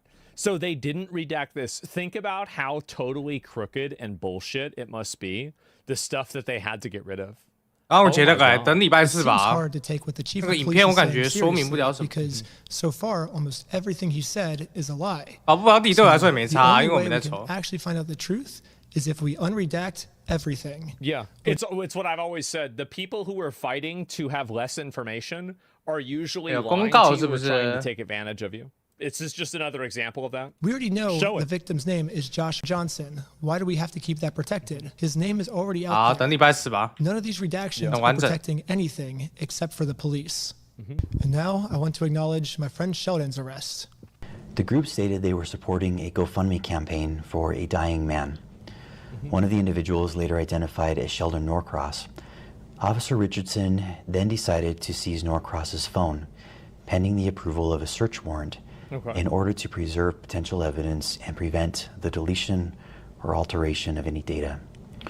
According to Officer Richardson's reports, when Norcross was informed that the phone was going to be seized, Norcross immediately began manipulating the device. Manipulating the device. You mean locking the device so they can't access it without a search warrant? Such a crazy, crazy vocabulary switch. The police officer claimed that Sheldon was arrested because he opened his phone to start deleting evidence. However, we can clearly see in the footage, Sheldon's thumb is heading towards that lock button to lock his phone. His phone was open when he pulled it out, and the phone was transitioning from on to off, not from off to on. From this response, it almost seems like the police officers didn't even watch the video. It's very obvious that they don't even really care about being accurate about this. They don't even care about making sure that their story aligns with what the publicly available information is. And the reason why is that they think they're going to completely get away with it and there not to be any accountability. And I think that's the biggest and the most annoying thing about it, is that the fact that they're so sloppy and so lazy about this because they think that they're completely immune to any consequences. That's what's so fucking annoying. So American Fork Police Department, if I'm your teacher, here's your homework. First off, learn the facts of what actually happened. Yeah, just watch Second your own off, videos. Stop lying about the facts. No one's believing it. The third thing is unredact the audio that makes the police look bad. Some of the best lawyers in the United States are reaching out to me right now, so eventually this is going to get released. Wouldn't you just like to get this over with sooner rather than dragging this out? The more we drag this out, the more content we get, so this only benefits me to drag this out. It doesn't benefit you. If you unredact the illegally redacted parts now, you'll win over audience support much faster. It's kind of funny because a lot of you guys probably think I'm like trying to like make fun of this other cop by how he was talking. Brother, you mind turning up the volume? Holy, it's actual ASMR. Wow. I cannot really hear him. Why is he whispering? No, I'm actually just like super sick right now. I haven't been sleeping because I'm trying to get out part 3 as fast as I can. And that's caused me just to like stay up all night, every night, and not sleep. And now I'm sick and have no voice. But yeah, I guess it kind of, I don't know why that police officer was talking with such a low, quiet voice, but that's why I am, at least. I wasn't making fun of him. I literally am just genuinely sick. And let's find Brian's Legos. Wow. Bro, like, what a bunch of fucking bullshit. So they just made everything up. And I think this is completely deserved. We need more people like Ben that are holding these companies and these assholes accountable. And also these police officers. We need our police officers. We need to have law enforcement. And to have these piece of shit pigs sitting there making up bullshit, lying, inventing fake charges, trying to scare people into leaving, siding with businesses over a dying old man. I mean, again, this is the reason why you need internal investigations. This, and you know what really makes me mad is it gives all of those fucking crusty parasites that say that they hate police, ACAB, all cops are bastards. You know what I really fucking hate is it makes them right. It makes them right, and they should never be right because they're retards. But every once in a while, these pigs go out there and start turning the law enforcement into effectively another private security force. That's what makes me more mad than anything about this. On May 29th, Patreon received an official takedown request filed by Bricks and Minifigs for media and accounts related to Reckless Ben and an ongoing dispute regarding a local Lego consignment issue. This is the verified complaint with exhibits. This is the request for immediate content removal pursuant to temporary restraining order. And this is the motion for the temporary restraining order and preliminary injunction. So after an extensive review and investigation by Patreon's trust and safety team, we have in fact unfortunately determined that Bricks and Minifigs can stuff it. We're keeping Ben's page up. And if Bricks and Minifigs doesn't like that, they can sue us. Patreon out. Wow. God damn. And also, by the way, they have to say this because if the idea is that a company can just send some sort of like legal paperwork and then Patreon shuts you down, that's going to make people afraid to use Patreon. So like you have to understand that like this is a huge advertisement for his service, for him reaffirming that we are actually on your side as the creator, we care about you, etc. So like he's making the right decision with this. Absolutely, it's totally the right decision. 这波顺水推舟啊！以后又有什么想法呢？欢迎在好，只要听到这个人声音就知道可以下一集。这就是警察跟那些乐高大盗的对话，他们居然跟警察公然说谎，最后警察还相信他们，并开始通缉 Ben。最后 CEO 被延上，果然使用分割大法来说这不关我的事。我们来看乐高大盗说的什么吧。All the footage is released. Okay. So everything came out. Someone actually hacked into the American Fork Police Department and released all the footage unredacted of my interactions with them. 有人害进去啊。 This is the original footage I got with the redactions in, and this is the new unredacted footage. I'm lining them up, and I'm going to keep only the redacted parts. 干还能害警察局的，我笑死。 I understand. This ends today. I know. We're talking more. Sadly, they weren't able to get the first 2 days where I was accused of having heroin on me. But the final 2 days, we were able to see a lot, actually. The footage starts with me going to Josh's house so I can serve him his legal court papers. Yep. Josh knows that if he goes to court with me, he's going to lose. So instead, a much easier option is he calls the police on me to prevent me from serving him. His name is Ben Schneider. He's stalking my house. Will you come to my house, please, and come get them? I'm not going to have stalkers. Are they there right now? They're on the side of the house. One of the dispatchers made a note here saying that you were gonna shoot someone. I'm done with this. Officer, can you please help me and my family and make this stop? Yeah, absolutely. She had a consignment deal with a guy named Brian Mansell. Why would they remove this? She had this consignment deal with him and she never paid him. So right away, Josh is lying to the police, which we can easily verify with all of the metadata timestamped pictures that show that the Lego sets were in the store when Josh took it over. He's hired this YouTuber. His name is Ben Schneider. He hired Reckless Ben. They sent people in saying they're going to murder our manager. I'm done.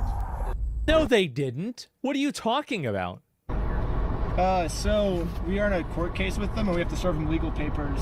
She is a process server and she's trying to serve you papers. She's not a process server. Okay.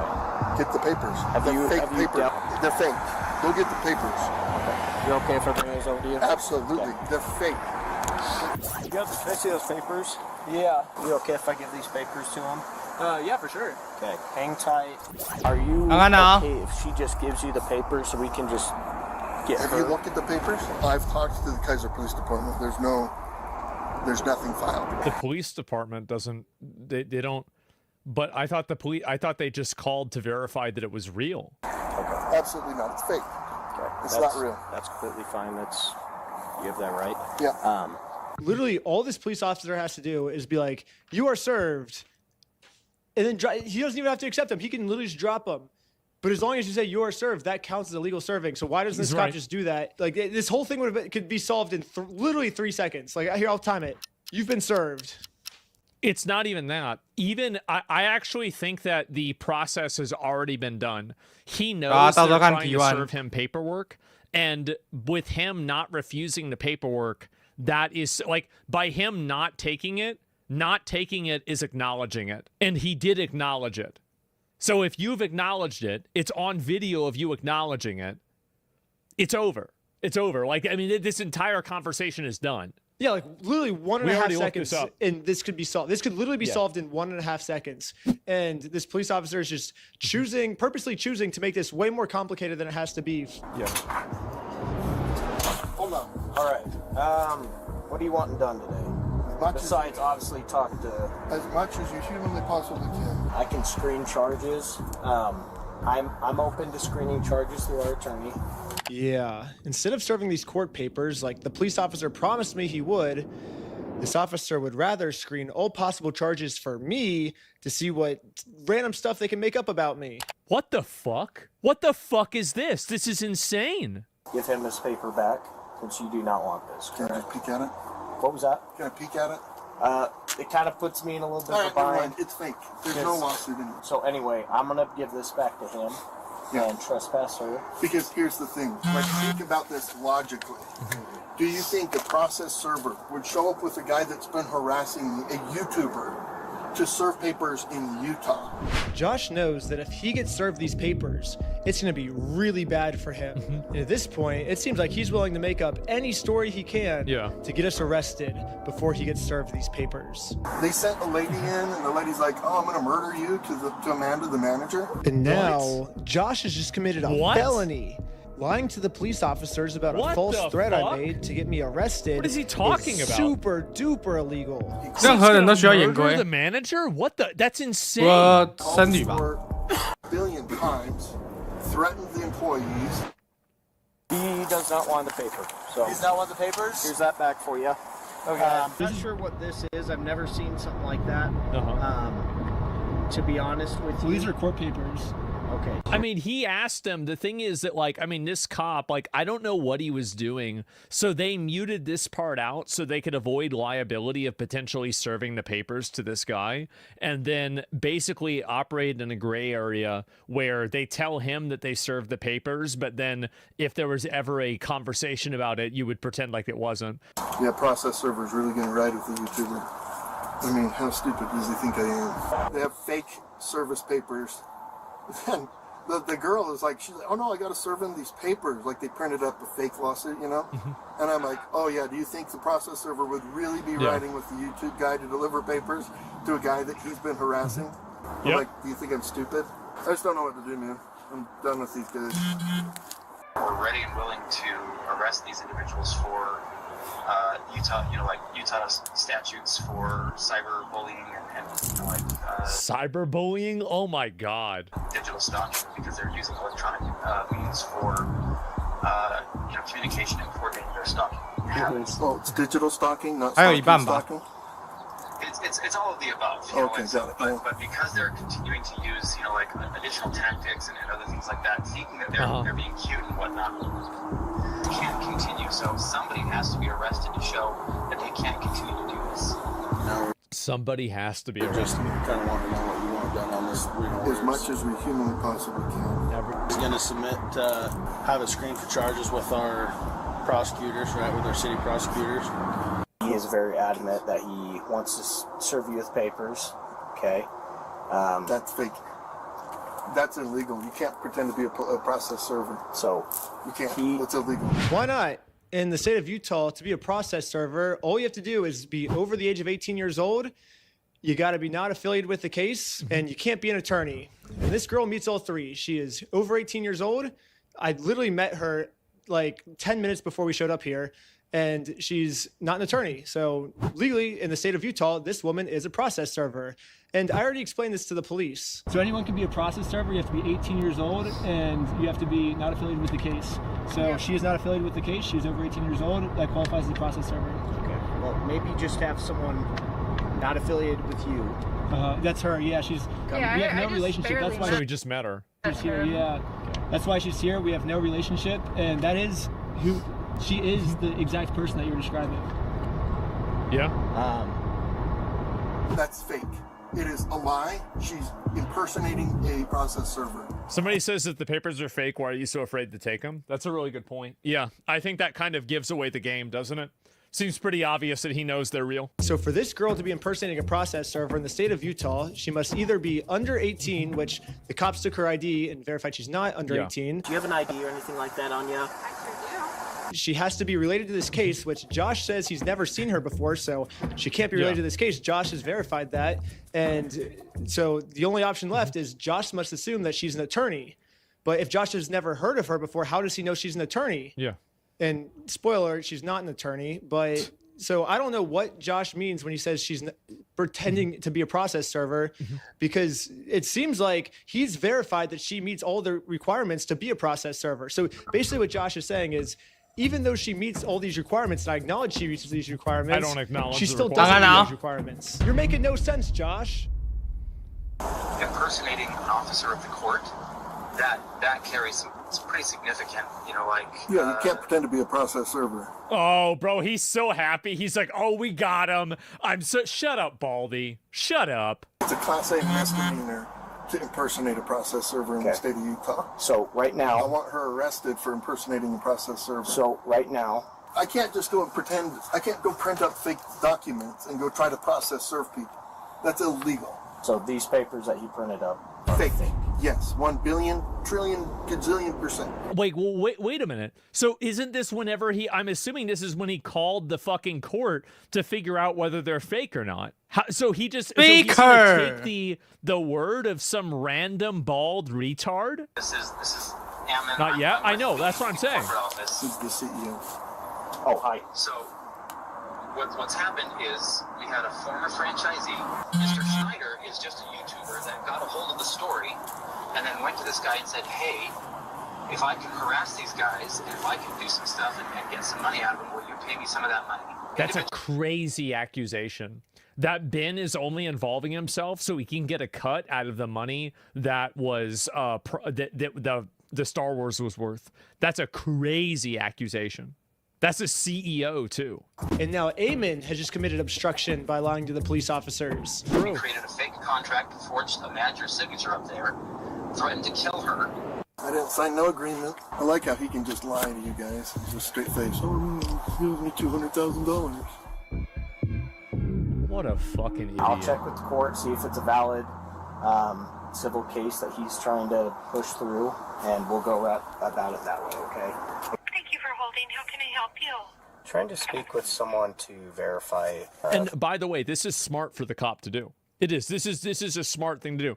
Okay, you think it's fake? Well, let me call and check if it's fake. Like, yeah, I think it's very, like, reasonable. Yeah, looks like a real small claims case in our court.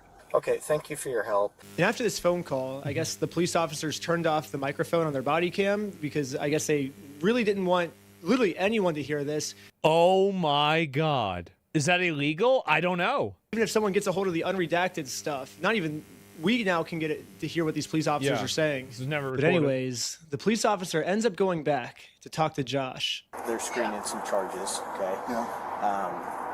But we're just kind of working through. It looks like this is a real case. It just hasn't gone to court, okay? It's a real case. Who's it against? Against you, him versus you. Ben Schneider? Mm-hmm. What an idiot.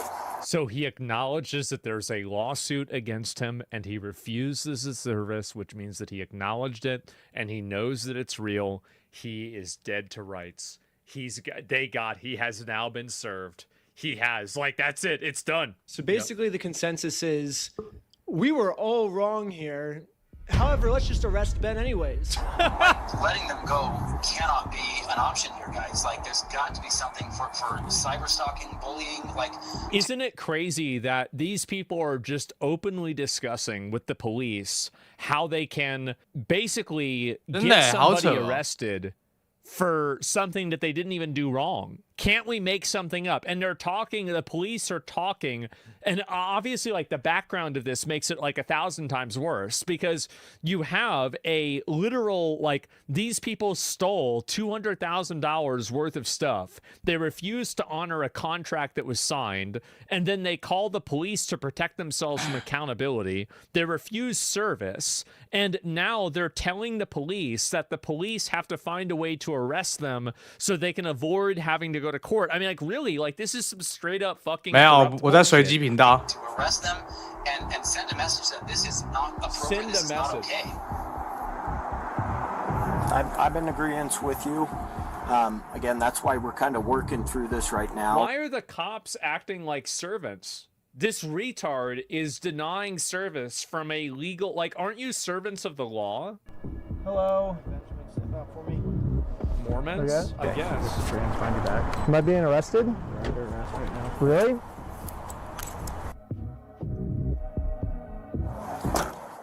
See, this is the annoying thing, is that, you know, a lot of these, like, anti-cop people and, like, you know, oh, billionaires are being, you know, like, they're paying the police and, you know, like, you can't trust the police. What really makes me mad more than anything is that these videos prove them right.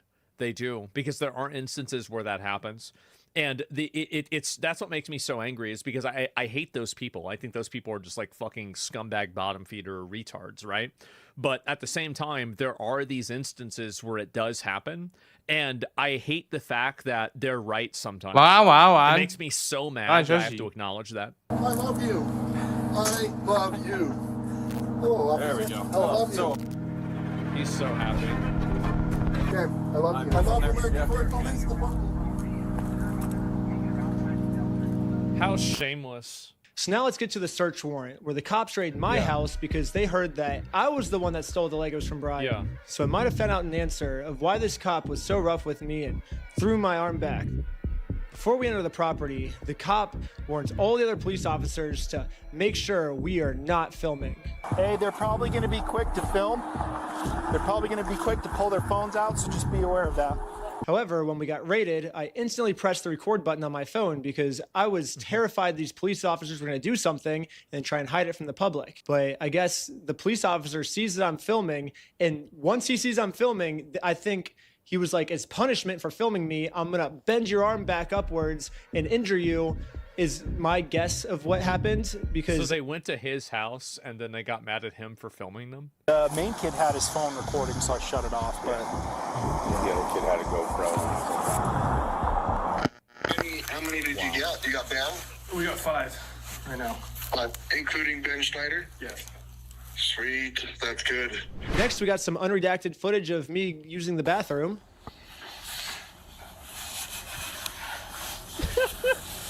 Another thing about this unredacted footage is we get to see the police's entire office building. We get to see their detective board of us. We get to see that they're actually a member of the Church of Scientology Sucks. All my old school fans will know this, but basically I made a religion called Scientology Sucks.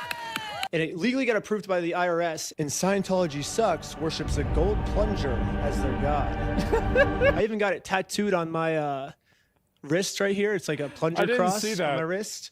I guess the American Fork Police Department is active members of the Church of Scientology Sucks because they literally put my god on their desk. That's exciting. Anyways, we're going to fast forward a bunch. So this is basically a spoiler for episode 3, but basically this Bricks and Minifigs company has nonstop been making fake bomb threats, fake fire threats, fake murder threats in my name that I'm going to murder them. The only problem is obviously these are all fake threats. I would never do something like that. But the police think that these are real threats. So now the police from Los Angeles, from Utah, they're all working together now to catch me. Here's a phone call from just a few days ago of the Los Angeles police calling the Utah police of them scheming of a way to get me arrested for all these mystery threats that I've been making. What the fuck? We got a complaint from a guy in Provo about this guy Schneider. Okay. And so it seems like like I talked to the guys in Sandy police too, and then trying to get a hold of Provo police. So it seems like, yeah, Schneider's kind of all over the place. Yeah. Basically, so he called me and he's just like, this guy's crazy. He's like making threats against us, my employees, our business, etc., etc. It seems like this guy might live in LA, or his last known address is in LA. So I guess I'm just trying to track down like what you guys are doing, if anything. I know, like, at least I've been told that there's technically like a couple open cases. This guy's already being charged in Utah by 3 different places. Like, what are we doing? Damn. And where he actually is. So, let's use let's use all of our fake made up charges as a foundation to fake and make up more charges. Oh, yeah, of course. Why didn't I think of this? The only problem is I'm in a place the American police have no jurisdiction over, so they're never going to catch me here. Yeah, no American police in sight. Good luck finding me. You are never going to find me, police officers. Wow. So he's out of the entire... So this guy got ran out of the country because, oh my God, Bricks and Minifigs is parting ways with Brandon Best and Joshua Johnson due to a devastating social media campaign. And so now they're trying to roach out. When the CEO is on the phone with the police, the CEO refused to look at the contract. The CEO knew about it because he talked to Ben directly. The CEO knew about all of this and he let it happen. He let the entire thing happen. It's his company. And I think this is ridiculous that he can just simply throw these two guys away, preserve his entire company, that he... 等一下，我又有一张加倍券结束了。哎呀，怎么都不会掉啊！我跟你们讲，最糟糕的是什么，你知道吗？如果等等我看到诅咒卷掉出来，然后我身上的道具栏没有加1的话，就代表我打到了短暂魔力。tried to weaponize the law enforcement against. Like, he was trying to ruin Ben's life and get Ben put in jail for years. And you're telling me that I'm an asshole because I'm saying that let's not let him get away with trying to weaponize law enforcement to protect your scam fucking business partners? Fuck that. That's ridiculous. Absolutely. No, it's not enough to be even. Being even is already over because he already got the money from the GoFundMe. No, now it's punitive. Now it should be more than that. Because this is a person that lied, tried to cooperate and collude with police, tried to make up false accusations, tried to get somebody and their friends put in jail, have their lives ruined over this lie, and then on top of that, stole the Legos from a dying man, I think knowingly. They knew what was going on. I think they knew. And they, like, do you really think that this guy, the CEO, never called to ask, like, what's going on? Why is this happening? There was never a phone call. There was never a conversation about this.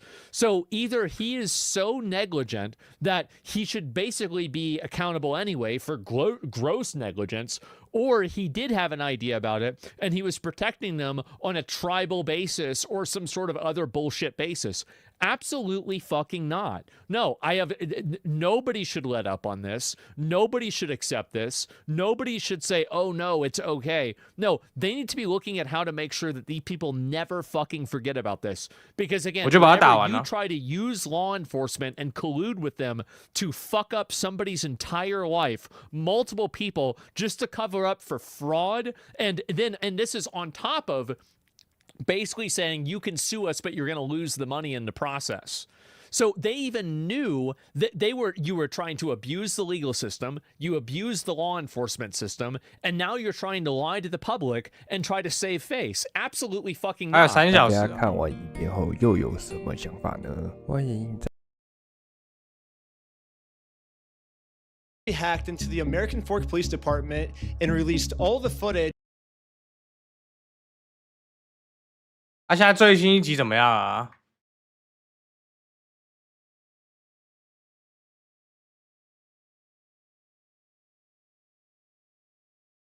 你们说 PT 有是不是？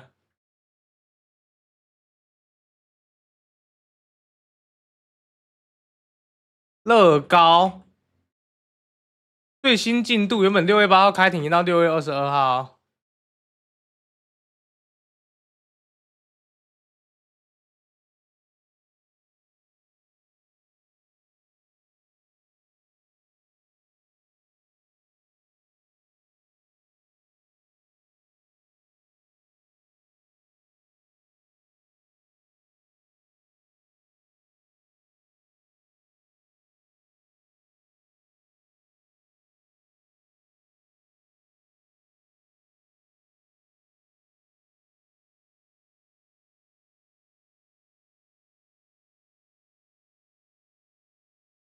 有坏消息就是这个啊。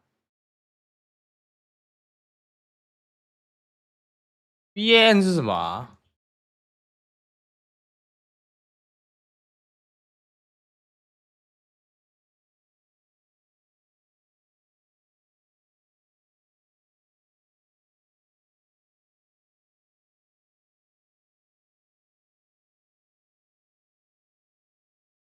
哦，砖头小人。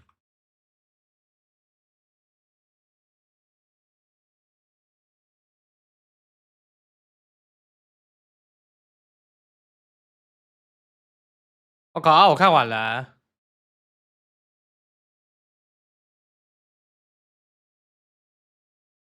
Pass5有新闻哦。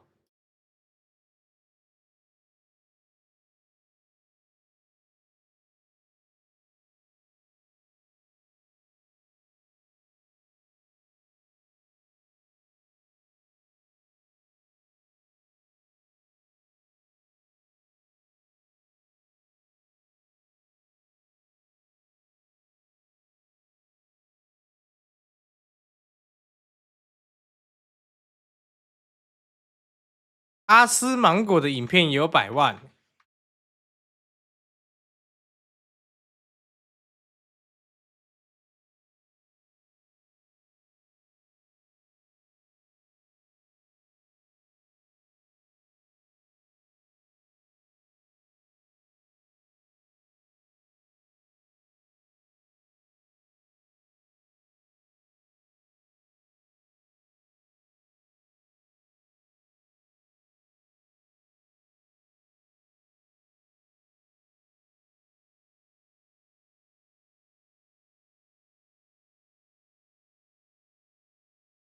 阿基水影片那三小，这个是怎样啊？梁师这个是怎样 ？reaction 别人的 reaction 啊？我现在在 re 他 action 这样吗 ？reaction 的 reaction，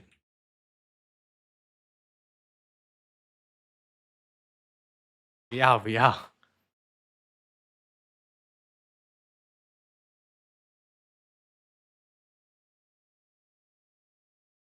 Episode 3 is finally finished 我们开一下字幕吧。 and basically destroying my health. But I can't post it or I will go to jail. And not only that, I will also immediately lose my lawsuit of $300,000 and the GoFundMe we made for Brian will go straight to this mystery company that I am no longer allowed to talk about. They sent court papers to my email, which I guess a judge approved for them that this was a valid form of service.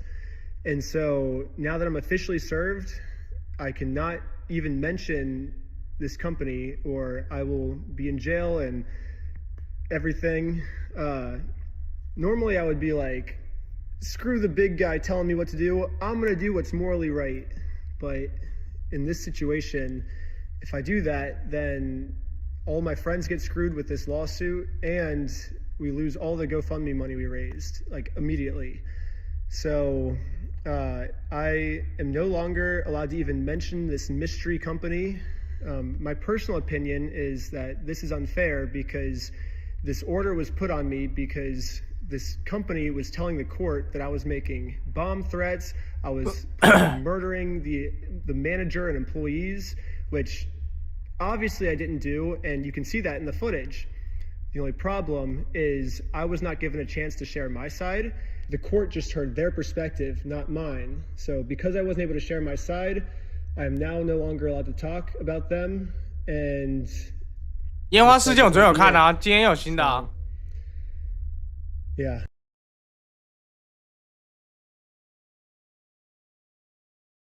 峰哥，但不是这个风啦。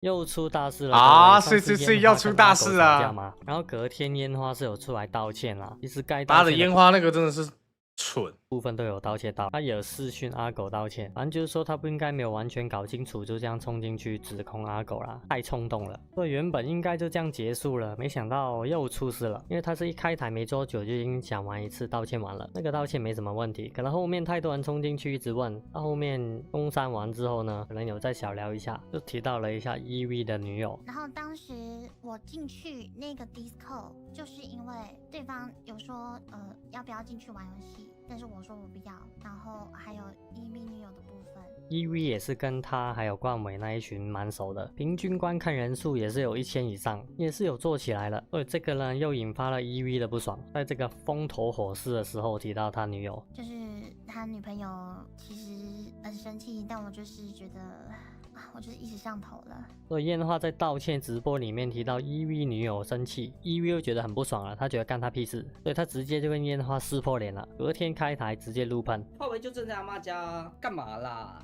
不然我叫女朋友进来要不要？我有人证的，我是真的有女朋友的，我叫她进来好不好？来啊，好啊，可以啊，我视讯先开嘛，但是她不能露脸，因为我是很尊重私生活的。好啦，我去叫她进来啦，好不好？奇怪妈的，烦都烦死了。最靠背的是老子什么事情都没干，上一次他妈是打 Apex， 干你娘，这是他妈打漏也有问题，要就来，我直接认啊，怎么样？要报大家都来报嘛，全部都报一报啊，要不要？口文全部都报一报，全部都讲出来啊，要不要？全部都讲出来嘛，我先叫他进来，进来之后全部讲出来嘛，要不要？大家都不要做了啦，好不好？我恋爱粉破防了啦，你要怎么赚钱啊？你赔得起吗？对不对？好了，我去。奥妖超级气，出大事了，叫他进来了，对了，跟大家打个招呼啦嘛，对啊，对啦。跟大家打招呼，大家好啊，嘿呀。所以到底有没有女友啦？对啊，晚一点带老公去散步啊，他们也要一起散步。好，我就讲了呀，我喜欢那种80岁的，是不是？我就讲了呀，奇怪，干你娘，你们又不信？软蛋，谁会信啦？靠腰，最好是啦。继续藏吧，还想赚乳蛇的钱？他妈的，赚乳蛇的钱！妈的，你靠背我这句话之前，你先去靠背你喜欢的那些 VTuber 吧。那靠背我好意思吗？对不对？我刚刚是说了带女朋友进来，我就说了大家进来跟大家打招呼啊，对不对？他们敢吗？我就问嘛，敢不敢？不敢嘛？谁不敢？是在暗示某 VTuber 有男友吗？什么意思？听不懂你的意思哦 ，EV。还是你也说一句，烟花有男友，烟花要去滚去那边死，不干我的事情。好，干这么凶哦？真的假的啦？好吗？我去死一死，看要去火车站睡，还是去台北火车站之类的，随便，好不好？早说阿狗不是没有原因的我讲真的啦，烟花可能比阿狗还笨，有看没有懂，真的全错，完全就是全错，笨色，妈的，妈干他妈真的有个靠背，昨天半夜他妈的4、5点才睡觉，一个去密，他有个靠背的，讲话都没有想过那个后果会是怎么样笨色 VTuber 密啥？女朋友太多了呀，一个去密啊，靠背啊，不然的叫他们先藏好啊。但我讲真的，烟花这手棋其实打得不错，但是也打得稀烂，打得不错的点是成功转移了注意力，打得稀烂的点是打破了我们之间的友情。老大，我知道你很委屈，你也该爆出烟花的男友是谁？可以啊。我看你也是口嗨，不敢。可以啊，是什么意思啦？真是有吗？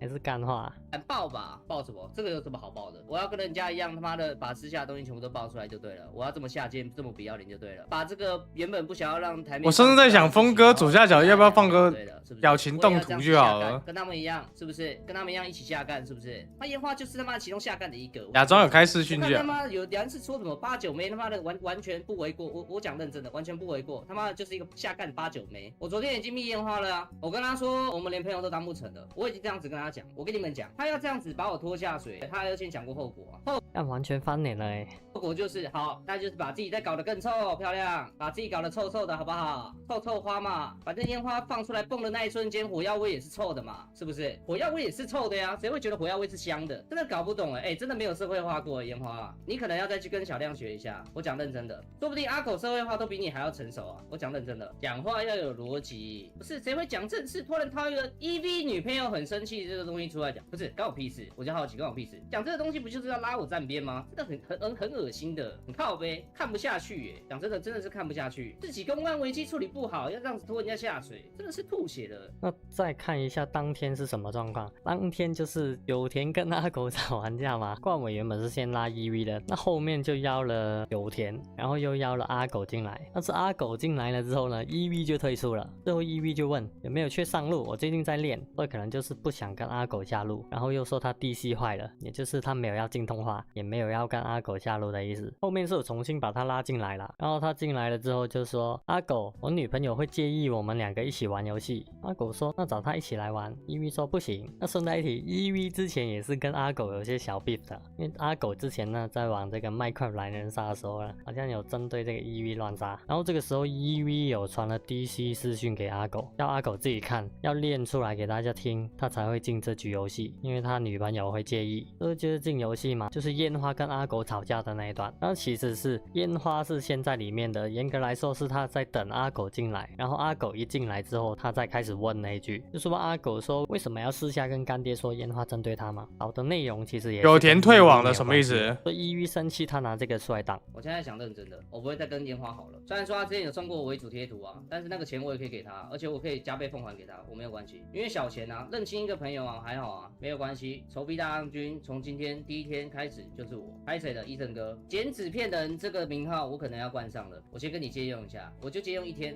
就好，好不好？你跟烟花是好麻吉，那没关系，因为我跟烟花不是，不好意思，拍谁跟你借一下，妈的屁事真多，看你娘嘞！那涛哥暂时休息陪家人。涛哥说什么？就我觉得九田那个事情，我有看到那个什么那个峰哥的那个懒人包，我觉得九田也他妈的很没担当啊，就很明显就是真的在酸别人，还在那边假装没有。谁会丢一个图，然后刚好是什么狗闭嘴还是什么，就是什么死一死的，然后又在那边装没有破防，不知道在三小。涛哥是更夸张啊，也不能说 VT 比较多问题。认真说的话，我觉得女生多的地方就容易有问题。你发疯了，涛哥，看一个比一个夸张哎，靠腰，不是丑一是丑女了。没差、啊，对不对？直播这一块做不了，大不了顶多再回去做本业嘛。我没有差、啊，我是有底气的。拍谁？不好意思，要闹我可以，那你也要先想好，因为我要闹起来的话，我是可以他妈的导致他妈连直播都不要做，我没差，我没差，真的、啊，爽死你啊！他妈的半夜，他妈3、4点，对他妈的传讯息给我说，老大，你女友是不是怎么7小歪？你女朋友是怎么小一？你女朋友是怎么雪雪？你女朋友是怎么黄家里？那有个靠腰的，不然这样子，我们先不要怪罪那个观众嘛，对不对？毕竟你们也是吃瓜群众。来了，重点来了、哦，请问一下，烟花把这个东西讲出来。然后导致说这些人受到了影响，那谁要去道歉？又变成说是我的问题。干你娘，老子他妈昨天一个一个去 DC 私讯道歉了，还是观众道歉，观众乱讲，有个靠背的。提到这几个都不太可能人家就是猜啊，那我有什么办法？他不要造成这样困扰嘛？道啥歉？老子有社会化过，不想造成别人的困扰，那不就是道歉吗？你有社会化过吗？你跟烟花一样嘛，到处道歉等于有社会化，那不然呢？烂摊子总会有人要去处理啊。干烟花没有来给我拜码头啊，很靠背不是他提我女朋友。没有先来跟我拜一下码头是怎样？靠北，你那边要拜，我这边不用拜。找人游戏找谁？全男好啊，全男才不会有逼事。靠腰哦 ，EV 你也加入丑女大将军哦。有此圈又神又多，抱歉了烟花粉，你们可能会讨厌我一辈子，可是我讲的都是实话，除非你有任何站得住脚的地方。我就讲了，我要吵架可以啊，我吵架都一定是吵，我绝对会他妈会吵赢的架。老子他妈这辈子就是最讨厌人家叫我他妈的选站边的，这个行为不是叫我选站边是什么？我好奇问，挺恶的，讲真的。峰哥还是剪过素材之后再来录影片的，已经是吵完架，然后已经是认错道歉，然后道歉的时候又要再把自己再搞错一次，很屌很牛逼，也只有你能这样的，没有出过社会嘛，对不对？没有去铲过薯条啊，因为我是有去铲过薯条的，客人来的时候要下跪，把他们安抚的服服帖帖的，要跪着的，谁没有在外商公司打工过呢？我有外商公司麦当劳啊，就是开变声器，我爆料啦啊，是认真的吗？烟花就是开变声器，我直接大爆料。你这样子口说无凭那对不起，我没有查证，对不起，抱歉。对啊，台湾人是健忘。2转精准，要啊，要洗人马啊。讲真的，要讲可以啊，你没有来拜码头，那怎么讲？那你矛跟枪都可以点啊。拜过码头啊，码头都没有拜，那你就讲。那好啊，那没有关系啊，那就这样子啊，其他别的不说了，我也不管他跟阿狗吵架怎么样。我昨天关台前有起点啊，你可以去看一下。因为他在讲正事的时候，打完龙网了，昨天打完龙网，那大家就会觉得是真的嘛，是不是？不是道歉，为什么扯我女朋友？偏不认关台前啊，对，关台前没错。你道歉就好好道歉嘛，你挨打就是没有立正，人挨打就是要立正。好啦，你也不是人，你只是只羊，只是个畜生，那也没办法，我可以理解，这种东西我是能谅解的，好吗？道歉就好了啦，扯这些有的没有，给自己找台阶下也不是这样子找的。靠北要处理公关危机，先来问一下我们啊，是不是都可以帮忙啊？但你有没有想过，你挺狗就是跟冠伟对着干，因为冠伟跟烟花是一对的。我再讲一次，对事不对人，就事论事。烟花就是 key 有告感，好吗？妈的，有个靠背的，金一次涨一次啊，烟花金2次，这次可以涨2次，冷静点啊 ，EVE 干嘛？干你屁事？这是有我的事情啊，不能发表一下我的言论哦，奇怪，没有的事情的时候，我就会跟你们讲说，靠背干我屁事，本来就是不关我的事情。你们那时候一直叫我进 DC， 靠背，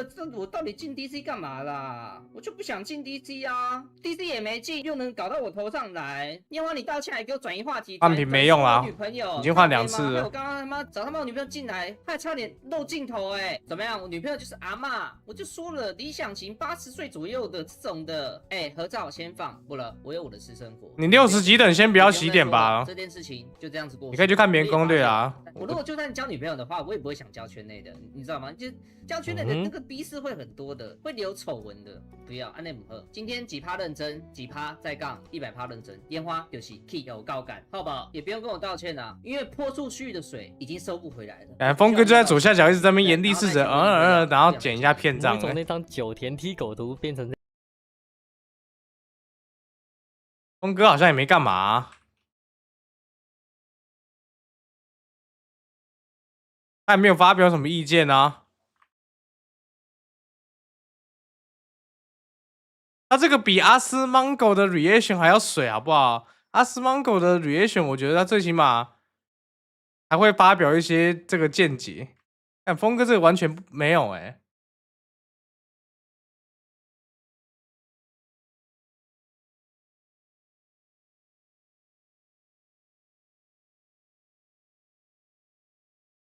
软蛋 EV 又跟烟花和好了啊，很小了。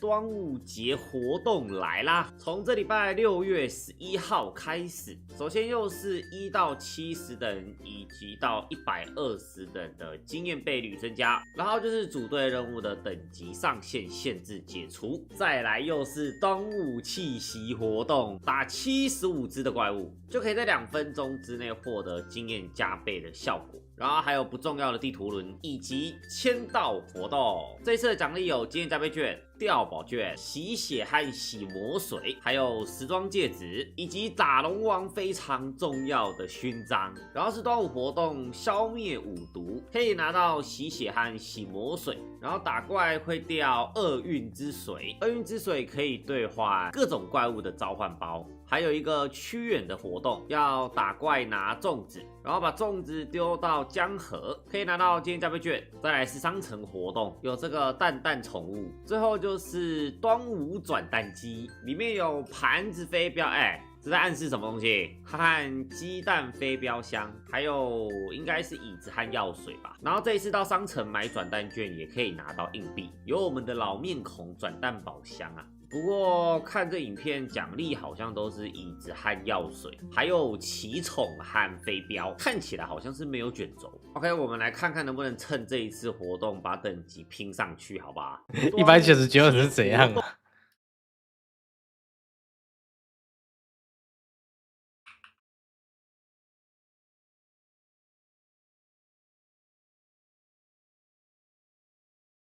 干有时候我都很怀疑就是官方那个短片就不到2分钟的东西，刮肉可以讲到10分钟，到底怎么讲的？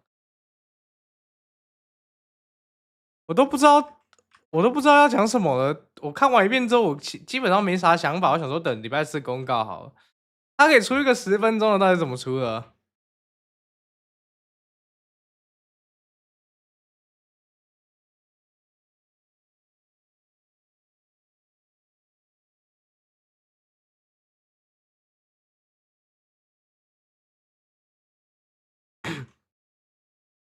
像这部我就不会想要看。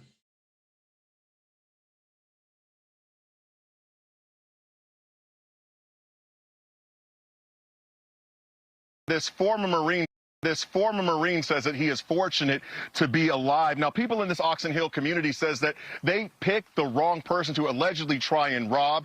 Now, during the struggle, The shot was fired, and I want to bring you a little closer here on Fox 5. We bring you closer to the scene. You can look right here. This is the bullet hole where that bullet went right through here. Why is this significant? Because this Marine veteran has children. A child could have been sitting right here in the back seat. That video could have traveled, hitting the child. And plus, he has his four-legged friend right here. And this is Sky. Sky, as you can see right here, is usually sitting in the back seat. Right over here. So he's happy that Sky, his children, his brother, the Marine veteran are all okay. Now let's show you that surveillance video. Now take a look at the 4 teens walking near him on the sidewalk, one wearing a backpack and 3 others all dressed in hooded sweatshirts. He says they demand his car keys, phone, and other valuables. The teen dressed in red, white, and blue pulls out a gun and points it directly at Borda's head, with the other 3 suspects surrounding them. The teen becomes distracted, and in a split second, Borda fights back to disarm the teen. Borda's brother runs up to help, and listen, the gun fires during the struggle. Fortunately, no one is shot. The bullet hitting Borda's truck, and then one of the suspects tries to jump in, but Borda's brother turns around, fighting back, grabbing that teen, and they hold the suspects down until Prince George's County Police arrive. Meanwhile, you can see Sky, their dog, checking on his owners to make sure they're okay. Officers arrested all 4 suspects. And now looking at a live picture here, Mr. Borda says it's going to take some time to fix his truck. It's going to cost. 我真的觉得美国是一个很恐怖的地方啊，你们不觉得吗？ Insurance company will not cover. 如果台湾的交通用好一点的话，我觉得台湾真的很不错的地方。大家好，我老人。然后我每次去那个日本、韩国，只要不涂护唇膏，我就觉得我的嘴唇好干，脸好干什么的。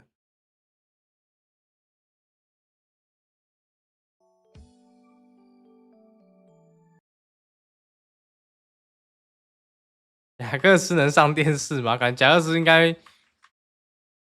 那要发生什么事新闻啊？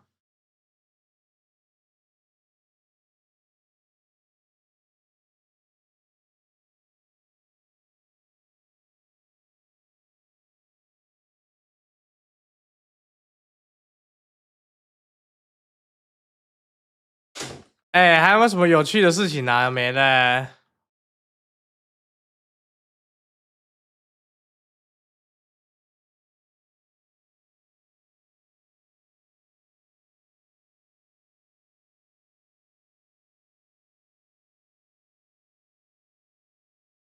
对啊，哦，好厉害哦！所以他在中东待太久了，看到很多的有钱人家手工刺绣这样。对啊，做的，感觉这种超干的，才完成的。这是卖家朝圣地。对，你可以把它弄成这么漂亮，看这个地上的石板，地上的这个石板哈，其实这个颜色真的搭配的真的超级漂亮。它一进来那个感受就感觉就很舒服啊，全都是林董自己设计的。对啊。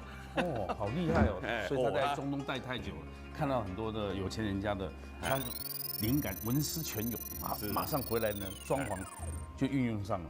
你看这个一般家庭谁会分3套？1套、2套、3套，这感觉像开餐厅啊。这个是招待客人，有时候客人很多的时候啊，一次来20-30个，你总要有位置坐。海景第1排，各位，你看到没有？哇！我今天老婆没来，实在是她好喜欢海景。昨天我还带她去看海景，今天因为忙公务，不然她来会很开心。海景的变化哈，24小时的变化都不太一样。是，对，无敌的海景。说真的，我有去过里耶热内卢啊，这些它的海滩白色也很漂亮。但是接下来看一下最漂亮就是这个沙滩，真的太漂亮。老哥，哎呦，你有看到了吗？你一进来就一触晴天，这想生小孩就摸一下吧哈。可以，天然的。大家追动漫就地毯了。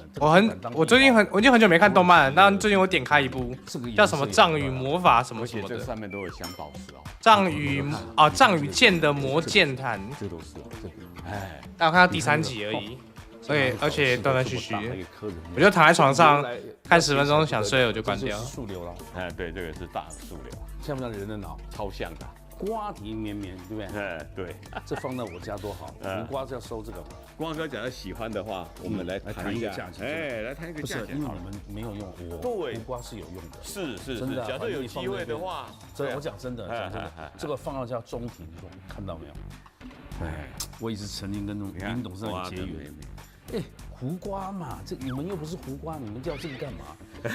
我一定要收这个，你跟我谈一下，真的谈一下，哇！我们不要讲它艺术品值不值钱呐，但是它怎么运回来，怎么装置，这个时间是无价的，而且你的 idea 是无价，你要光找都很难，你看到没有？但是这个要办博物馆的话，你必须每一件事情都有它的由来，这个太值钱了，假说你这个是用金钱买，你能买到这个地方啊，那都是算赚到。老瓜哥还在发力，真的这个是老瓜哥。这个你光在百货公司买啊，这个都一套都上百万的，这是水晶啊！哇，这做完呢，瓜哥，你算识货的。我常常逛百货公司，我想买这个真的，这里还只是某部分而已，上面更不得了，我们拍不完的，所以走我们上面看一看。哇，这个楼梯，这个是大理石吧？对呀，这是台湾的大理石啊！哇，这整个。我们左右两边各有一个大理石的楼梯。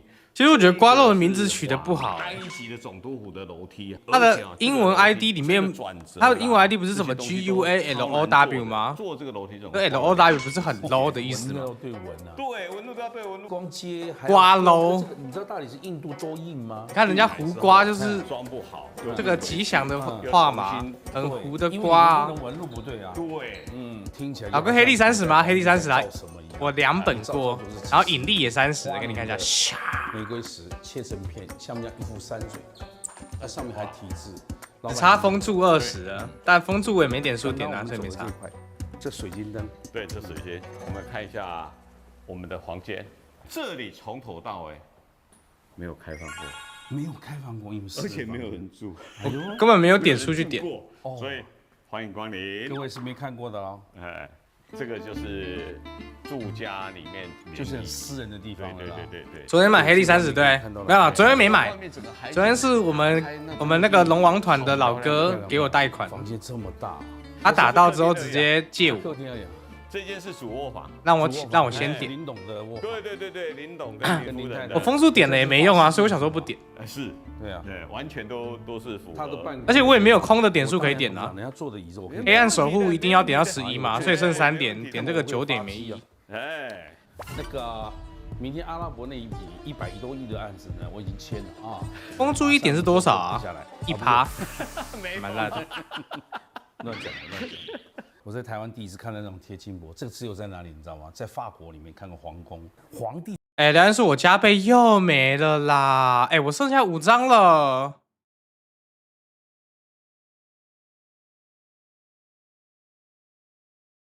真的是完蛋，这是我第10张啊！住的床都没那么大，它绝对比皇室还。我来得及打完吗？来得及啊！不得了，现在黄金的价钱，来，看他几个孙子啊？总共12个。赤肉跟工作关系没办法团练。这是那个老式的。没关系啊，那你就轻松玩啊！你现在126也没办法打龙王吧？厕所，我问你啊，慢慢玩啊。起来会是什么样子？就一个人。我今天开5小，我今天大概要打到2点半、3点，2点半吧，应该差不多2点半。上去试试看啊！这谁敢踩啊？天空步道玻璃。反正我也没在干嘛，我刚刚就是在看片啊。我刚刚在看那个什么乐高事件，轻轻松松水掉2小时。当初设计是老师自己设计的，年轻的时候就在船里面工作，所以他对这些东西都特别喜欢，这蛮像的，对。哇，这个是什么？这是抽水烟的地方。对，来坐一下，它是这样的。不，这是对中东阿拉伯。我黑暗守护要点到25点，还有11点啊。中间那个就是像这个大家朋友来宴客啊，看表演。我下一次升等会点2点黑暗守护之后呢，点1点风柱吧，1点。因为他做的好像音乐艺术馆一样，连抽卫生纸盒都比我们家还高级。你看这个东西，这是石头珐琅太厉害了。真的看不完了。这个没有当博物馆实在太可惜了。我今天真是很感谢你们，大开眼界。我们下面一位的面粉才真的可以大开眼界。下面一位，对我到现在还没看过大家吃饭，我们可以去看看。可以啊，走。哦，这是他们的聚餐饭厅啊。对，宴会厅啊，就是客人。对啊，先点到21啦。那一般来有时候要吃饭之前，在这边坐着聊天。这像不像高尔夫球？哦，太像了，太像高尔夫球。看他这个房子超屌的哎。是啊，就是这样。那柏林有人在推杆的，很像，对不对？对。你看到后面那个瓷器小丑乐队有没有？你在百货公司也可以看到，它的比例大概这么小，一组就要上100万哦，这个不得了，这个更贵，对不对？你内行的，因为我看过那个瓷器很贵嘛，我还曾经想买一个这么小的，在新加坡看到它卖300多万，艺术有价亦无价嘛，它的价值在心中了。就是我聊天室的投票怎么不见了？我 YT 不是有个投票吗？我刚刚看一堆人投，夫人来讲也是他精心设计。我看一堆人投0%。你说结缘，那也要看他喜不喜欢。这贴铂金，对啊，而且中东来讲，他们对这个颜色来讲，本来就是黄金，对他们来讲，全部都嘛金色。这一般要懂得摆设，如果你不会摆设，会有点。就是我还不太习惯用磁铁，我觉得磁铁好难用。这个是厨房，这是他厨房，这是厨房，宴客的时候的厨房。那请其实我有预感今天一定会有一张出来做，准备做，然后你们信吗？我觉得今天一定有一张。这是一个会议室哦，这不是餐厅。这是他们开会，这种艺术品你只有在哪里呢？你只能在意大利的米兰啊。去看看717，那个街景可以看到路上。717没料。你有看过用木头做的吗？好啦，帮我们再随机换一次啦。这个频道连装备都不会掉。超难的。台湾，对。哎呦，故宫才看到的。故宫看到得到。故宫才看得到的，故宫还没那么大。故宫那么小，就已经每天抢着看。开放这里的话呢，大家抢着看，这是原始哦。刚刚他们都不知道要多久了？那个张数乘以30就是看着觉得人生好像一定要努力赚钱。有人呢，我操！一定要好。你已经超强了，真的要努力啊！这是什么？这个是萤石，这是能量石哦，所以大家会在这边。对，在这里真的会感受到很好的能量石。这个你不要看到，这能量很大。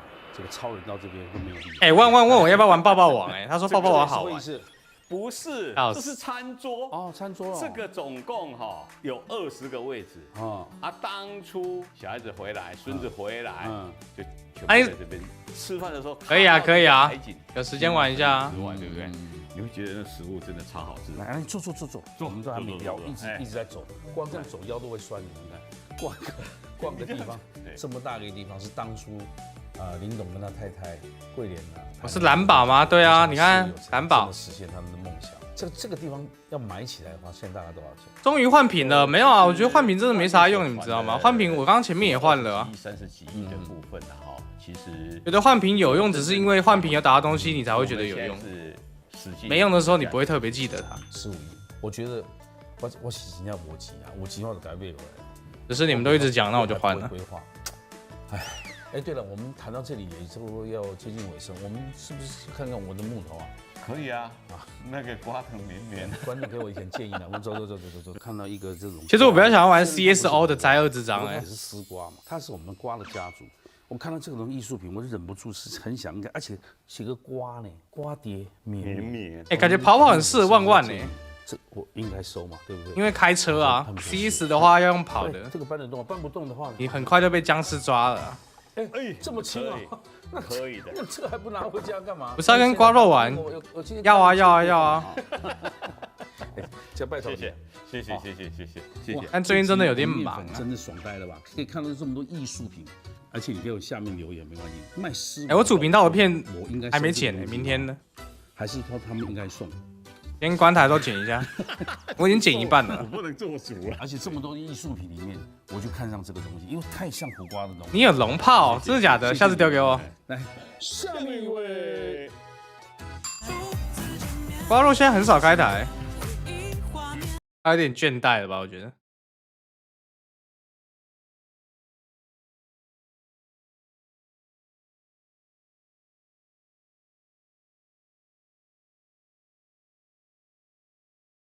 日本校园霸凌事件频传，过去许多日本动漫都以校园霸凌为主题，例如以受害者为主角进行反击报复，或是加害人遇上同样处境之后开始反省，最后真知情等的故事情节。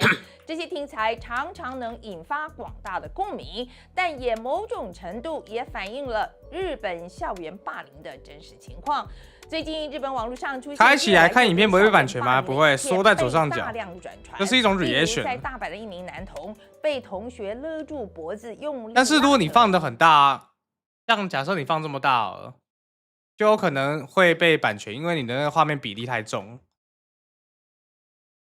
最后还被推入海中，影片点阅率甚至突破了300万。还有立木县的一名高中生。没有啊，各位，不然我就请问一下，各位，你看哦。假设现在你们想象一下，左上角我什么都不放，然后我就开个歌，然后在 YT 开台你还不能听版权音乐，代表你就只能听我风之谷 BGM 无限循环，噔噔噔噔噔噔，然后我们这样子打这个加倍券7个小时，然后什么小都没有掉，你也不可能看我在那边真的去打这个加倍券吧？啊，我也不知道聊什么，怎么可能聊7个小时？在厕所里面被其他同学施暴，影片观看次数甚至超过1亿。我之前有一次，另外在学校，你开雪女那个 BGM， 我跟你们讲，我有一部影片就是在打雪女的时候，我把那个 BGM 留下来，观众说雪女的 BGM 超难听的，希望我把它换掉。遭受霸凌后轻生的案例，在日本也时有所闻。究竟为什么日本的校园霸凌层出不穷，即使教育单位开一下没有就很阴森啊，却依然难以改善呢？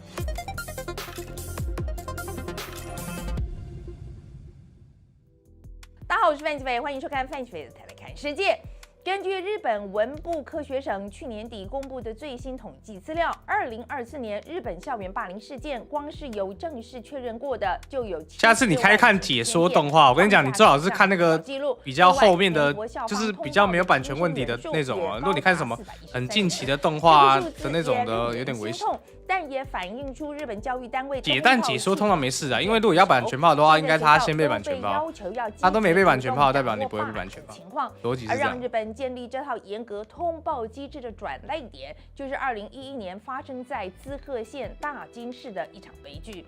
当时一名国中2年级男学生因为在学校遭到霸凌而轻生，但在事发之前，家属并没有接获校方任何有关霸凌的通报。根据了解，男学生本来跟同学相处状况还好，还曾经一起到大阪环球影城玩。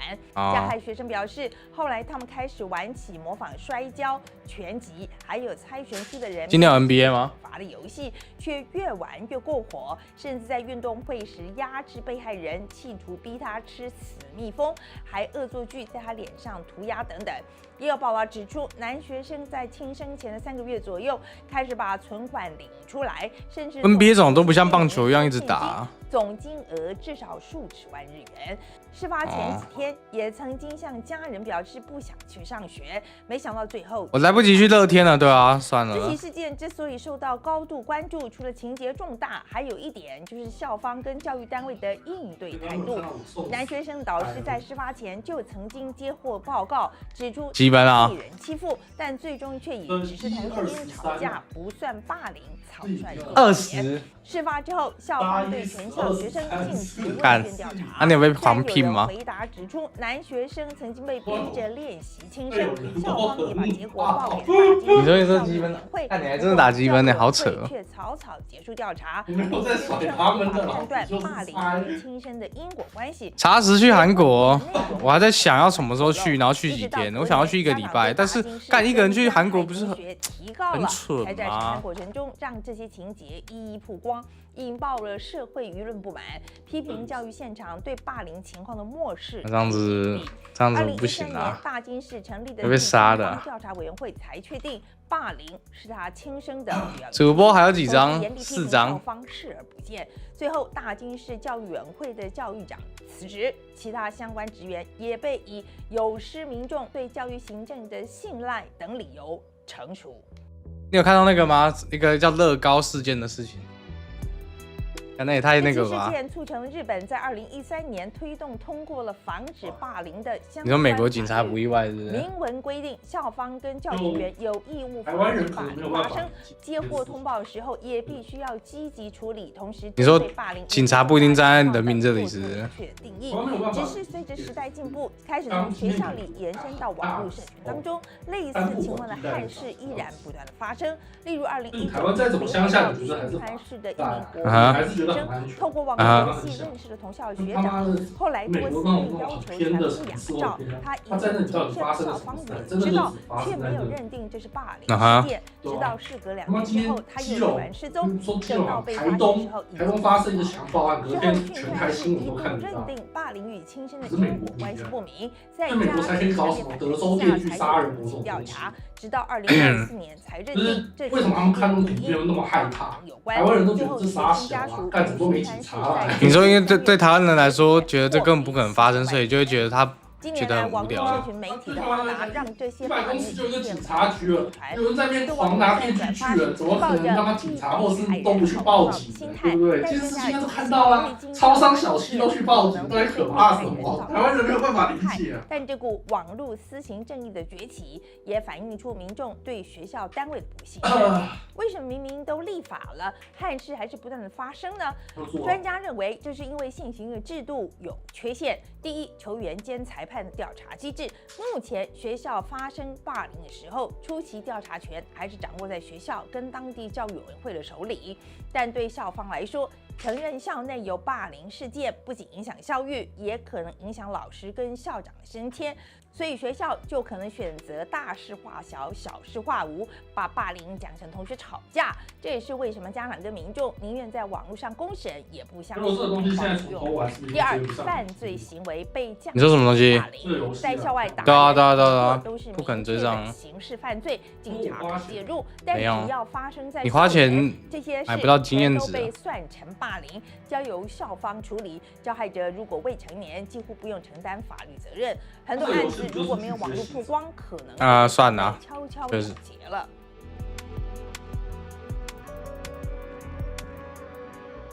但制度之外，还有一个更难用法律解决的问题。帮你出机票、住宿、门票，3小的高度敏感。日本社会强调人与人之间，那我刚刚就是出租一个，去租借一个人，一样很容易被当成异类。再加上日本的学校生活有关系，因此许多霸凌都是从同台间的排挤开始。例如在背后说坏话、故意忽视等等，旁观者为了在团体里自我保护，也不敢出声制止。很多被害人也倾向先检讨自己。是不是哪里做错了，才会让你这辈子会带贾克斯出国吗？霸凌的情况更不容易被发觉。那假设你要从这里飞到澎湖，贾克斯需要有什么很复杂的程序吗？许多学校教师都表示，之所以难以及时处理霸凌，最大的原因就是平常他上飞机不能做那个吗？事实写报告，逐一询问学生，避免美国好像可以，对不对？就是买一个座位，时间跟精力，但还是要笼子吧？工作都是压在原本就超载的工作之上。虽然随着立法通过，制度变得更加健全，通报机制也更成熟，还有社群媒体的发展，让霸凌事件更容易浮上台面。我好像没做过国内线，最前线教育不知道国内线会不会所面临的困境，或许才是最核心的课题。另外，也想对家长说，你说那个后面那里是上学的时候，先放下孩子太热还是怎么样，是不是？问问学校发生了什么事，这可能是他们唯一。然后晃来晃去这样。你身边的朋友或是你自己有经历过校园霸凌吗？甚至只是目睹过，如果当时再给你一次机会，你会选择站出来吗？我自己是在威权体制下长大的，老实说，我们那个年代好像没有像现在这么常听到校园霸凌这件事，比较多的应该是我们被变态老师霸凌吧。不过仔细想想，那你感觉会去炸机场？少，而是很多事情根本不会被拿出来讨论。有一些现在会被认定是霸凌的行为，在当年甚至被视为理所当然。看完这些事件，我最大的感觉是，霸凌其实不只是教育问题，没怎么下呢，文化的问题。如果一个社会太强调不要跟别人不一样，那么当有人被排挤的时候，旁边的人往往也更不敢出声。当然，制度还是很重要的。没有，所以就只能用这个黑狗当假个子。建立更独立透明的调查机制，我认为都有帮助。但要真正减少霸凌，或许更重要的是要让孩子从小知道，跟别人不一样，不代表你有问题。而看到别人被欺负时候，愿意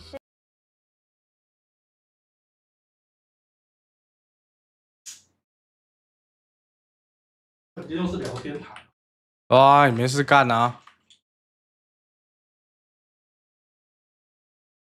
我们从昨天晚间到今天一整天，你看我们这个地方真的没怎么下西南气流的影响，在西半部、东北部以及澎湖都有比较显著的降雨出现。我们在高屏山区的降雨也都有将近来到300毫米左右。我记得有一次好像这种类似的西南气流来，赖清德宣布停班停课，然后就被吹赖死。我们带来短延时、强降雨以及强阵风等剧烈的天气现象。而当雨势又大又急，在山区可能会有一些溪水暴涨的情形。西南气流所带来的西南风对中南部的山区也会有一些比较显著的持续性降雨，所以也会造成山区的土石含水量比较偏高，可能会有一些坍方落石甚至土石流的情形。所以提醒大家在最近这段期间尽量避免前往山区活动。如果说在户外活动的时候遇到降雨的状况，这是没有啊？你最近回去不会觉得都零均线的？可能会有一些低能见度或是路面湿滑的情形，务必要多加注意交通安全。我们先来看到目前的降雨现况，在今天一整天的累积雨量到晚上8点为止，可以看到比较显著的雨势呢，其实都集中在西半部，而且以前很多那个宣传车啊，就在那边整天在那也可以看到，在中部这一带的降雨呢，其实不论山区或是平地，受到锋面带上的这种强降雨就你甚至以为他没选的影响之下，累积雨量都有来到200毫米以上。那在花莲的山区部分有将近178毫米，将近200毫米的情形。高雄市是山区是累积雨量最多的地方，有来到280毫米以上。那我们来看到目前的天气现况，从这个卫星云图上面可以看到，锋面带就位在台湾上空，而带来显著的这种暖湿空气的西南气流也持续的在锋面的南侧影响我们，所以可以看到锋面带上这种比较不稳定的环境之下，都会有一些中小尺度的对流系统发展。那鸡腿是哪一间的？比较偏向粉红色到白色的部分呢，都是对流发展相当旺盛的地方，它的云顶的温度都是比较偏低的。那这样子旺盛的对流呢，随着西南气流的影响之下，你昨天吃到那个才会觉得这个难吃吧？也可以从雷达回顾细看整体降雨的情形，比较偏向橘红色的部分都是雨势比较偏大的状况，所以可以看到在锋面带上这种比较旺盛的对流云系一波波的发展影响到我们附近，所以在中部的这一带，不论是沿海还是往近山区平地的部分，都是受到他这边想说最近怎么吃醋？那我们也可以看到，在今天的大约在中午左右呢，其实这当中伴随比较明显的短延时强降雨，在高雄的六龟有来到时雨量97毫米，而在傍晚左右呢，其实在彰化附近呢也有一些这种时雨量超过70毫米的雨势，所以都是相当的显著。时雨量超过70。的降雨呢，在今天的晚间到明天清晨还加注意这种锋面所带来的短延时强降雨。至于在未来的降雨的雨势上面呢，我们也可以从未来6小时的定量降水预报来看，在今天晚间到入夜以及凌晨到明天的清晨左右呢，可以看到其实还是受到这样子一波波的对流云系发展的影响，所以在西半部、东北部的这一带都是有一些比较明显的降雨出现，而在高屏的山区还是要留意这种西南风与地形的交互作用所造成比较明显的持续性的降雨。明天开始呢，西南气流有稍微减弱的趋势，所以说我们也可以看到，这边这个话题即将终结，后有稍微减缓的情形。而后续的天气变化状况，我们也可以图上面来看，整体的形态上面呢，今天在封面带的影响之下，其实我们也可以看到有些中尺度的这种低压出现。滞留封面加上西南气流持续影响我们，那也没什么事件。到嘉义持续发布了豪雨特报，当连争议都没有的时候，差不多是结束。滞留封面加上西南气流发威，这大雷雨是炸不停，尤其今天晚上低压通过，中北部地区也要留意会有局部的豪大雨。时间交给小海。今明2天就是这个滞留封面在家。刚看巴哈姆特晚上10点多的文。对啊。9月17。9月17什么嘞？要出圣火降魔录。9月17之后不再见了，今天就会当我死。那你随便玩2天你就觉得无聊了？不会。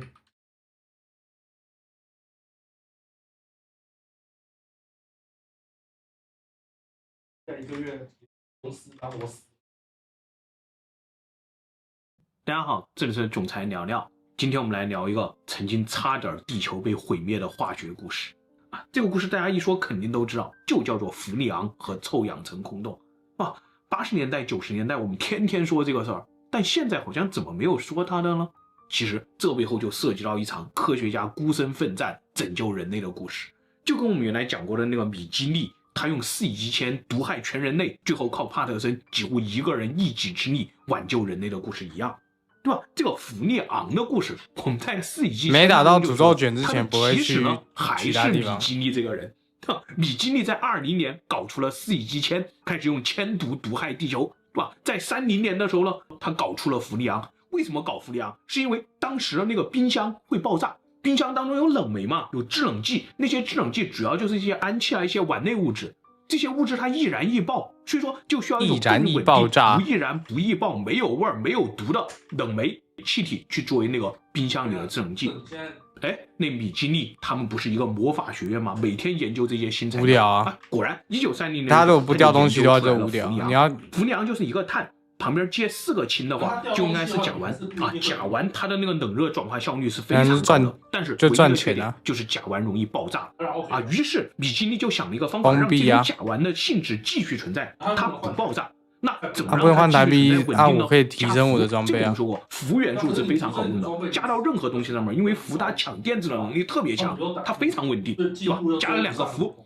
没有啊，反正就现在就是玩随便的，也没什么好。一下就变成了2氯2氟甲烷啊！果然这个东西拿出来一试，无毒无害无爆，便宜生产，已经就当众吸了一大口，吐到那个蜡烛上，就跟他当年喝4乙基铅是一样的啊！这一次呢，真的是无毒啊，所有人都看到了啊！一下子整个氟利昂的工业就拔地而起，在1930年代啊，做的最大的呢就是杜邦。当时这个氟利昂被主要用在2个地方，第一个地方就是冷媒，就我们说的，甚至是我们原来看的那个发胶，那都是氟利昂，你可以直接买一罐氟利昂在家随便喷。第二个呢，就是工业上的发泡剂，就是我们看到那些泡沫，哎，它中间不是充满了孔洞吗？那些孔洞怎么来的？也是用氟利昂，对吧？我们在那个泡沫机制里面灌一点液态的氟利昂进去，和它搅拌。那搅拌完以后，这个东西它会气化嘛？它气化以后，啪就会发泡发的特别大，就形成了我们的泡沫。我们做塑料、做泡沫都需要用到氟利昂。30年发明嘛，一直用到70年代的时候呢，当时不是全球啊，仅美国他们整个氟利昂产业就价值80亿美元，有60万直接雇佣者啊，周围呢还有400万间接从业者，所以说非常大的一个产业。但是这背后到底对环境、对人体有没有毒呢？是不是第2个4乙基铅呢？当时没人知道，对吧？怎么发现它有毒的？这也是一个非常机缘巧合的事情。那年呢，1973年，美国加州大学有一个化学系的系主任，他叫做罗兰啊。罗兰呢也就招了一个助理啊，虽然说是博士后，但也是跟老板打工的嘛。这博士后小孩呢，就跟那个帕特森是一样的，非常年轻，非常有才，但过来也是干苦力，他就叫做莫莉娜。然后莫莉娜被老师分派了一个什么苦力呢？就说，哎，你帮我们算算，现在不是产生那么多氟利昂吗？这些氟利昂在大气当中，它到底会去哪？而且它到底会怎么被分解、降解掉啊？因为氟不是我们前面说的很稳定嘛，他们当时是怕这个氟利昂在大气当中累积太多了以后，它到底会去到哪里？然后哥们儿就开始研究啊，研究，他就发现一个问题。这个氟利昂啊，它好像数量确实对不上。就我们地球上不是用了这么多氟利昂吗？大气中有多少氟利昂呢？那他先测那个对流层，就是我们飞机飞的那一层，就是所有的空气会对流了。发现这一层当中的氟尼昂比那个我们用掉的少太多了。那就证明一个问题，就是说氟尼昂穿过了对流层，到达了平流层，平流层上面它很可能就逃逸到宇宙外面去了啊！如果逃逸到宇宙外面去，那我们这些氟尼昂就相当于还给宇宙了，那非常好，就什么问题都没有。可是当他在研究这个平流层的时候呢，他发现好像不对劲儿，那个氟尼昂它飘散不到宇宙外面去，它在这里会遇到剧烈的紫外线，对吧？那个紫外线一照了，他就怀疑氟尼昂不是在地上它很稳定吗？但是它到了高空，紫外线轰击它说不定就会裂解。裂解以后怎么办？裂解以后它会产生氯离子啊。然而它这个裂解的这一圈呢，恰好是什么？恰好是我们地球的臭氧层啊。臭氧层怎么产生的？和氟尼昂非常像，它也是一个氧气升到平流层，快要逃逸到宇宙的时候，被紫外线啪轰击，然后那个氧 O2 就变成了 O3 嘛，就变成了臭氧，在这里形成了一个臭氧层保护圈，防止那个紫外线进来。结果这个氟尼昂也是升到这一圈，他就怀疑是不是氟尼昂也会被那个紫外线照的分解出来氯离子。然而一旦分解出来氯离子，哥们儿不淡定了。为什么？因为氯离子它是可以和臭氧反应的，一反应呢生成那个次氯酸根和氧气。然而这个次氯酸根呢还能和臭氧反应，一反应呢又变回了氯离子。这不是连锁炸弹吗？一个氯离子可以在这里不停的炸，把所有的臭氧都炸完啊！他不停的算出来一个结论，一个氯离子可以在这里干掉10万个臭氧分子。他又非常害怕，他就说我们这些氟尼昂用的对不上的那些数据，很可能都已经在上空把我们的臭氧层给搞破了。哇，臭氧层破了会怎么样？臭氧层破了，那个太阳的辐射紫外线会直接照到地面。直接照到地面，首先对我们人体来说啊，照到人体那就是皮肤癌，照到眼睛里那就是白内障。如果长时间晒的话呢，就让人体的那个机能免疫系统破坏，然后人体衰老。这只是对人啊，对大地呢，全球暖化增加我们这个极端气候，还有对农作物了，对海洋了，对吧？农作物也受不了紫外线的攻击啊，农作物会减产啊，海洋的鱼类会因此生态失衡啊。地面上的植物如果全被晒死了，那水土流失、沙漠化就会越来越严重啊。他把这所有的东西一推论出来的时候，都觉得自己天要塌了，就赶紧去跟他老师说。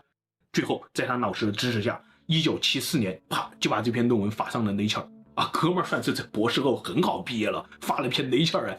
但是话说回来，这篇文章指出来的问题太大了呀！我们人类现在是在作死啊，而且从1930年已经作死作到1974年了呀。那我们排放了多少氟尼昂？一个氯离子就可以干掉10万个臭氧分子，那我们头上的臭氧层还在吗？对吧？我们怎么没有感觉到啊？很快这篇论文呢就引起了那个商业的反弹，因为我们前面说了，氟尼昂在美国是一个非常大的产业嘛。当时正好杜邦又有一个新的 CEO 上台，这个新的 CEO 非常强硬，就直接怼他们两个人说：“你们这师徒俩就是一写科幻小说的，你们就想用一篇科幻小说干掉我们美国这个几10亿美元的产业，扣大帽子，多少人会没饭吃啊？”抨击他们是彻头彻尾的胡扯啊！包括当时的媒体也推波助澜，就说他们两个人就是杞人忧天啊，编了一个科幻故事，说我们的天要破了，说我们的天要塌了，可是我们天没有塌呀，大家看不是好好的吗？和1930年比有什么区别？他们所有的计算只是他们的计算而已啊！接着呢，那个杜邦还雇佣了一家非常可怕的公关公司，就是我们在糖的故事里，在烟的故事里都提到的那家公关伟达，对吧？伟达公关也开始火力全开，聘请了一些科学家、一些科普作家，开始抨击他们两个人。理论上，美国用的氟尼昂最多，那美国上空的洞是不是应该最大？可美国上空没洞啊，对吧？没有洞，这就是当时的一个问题啊。包括还有那些正派的科学家也站出来指责他们两个人。这当中有一个人就叫做辛格，他是最早帮美国军方设计鱼雷的，后来又是帮美国军方去做那个卫星设计的。然后在这个1970年代呢，他是美国环境署的一个助理副署长，而且呢，这个人还是美国气象卫星中心的相当于创立者扛把子。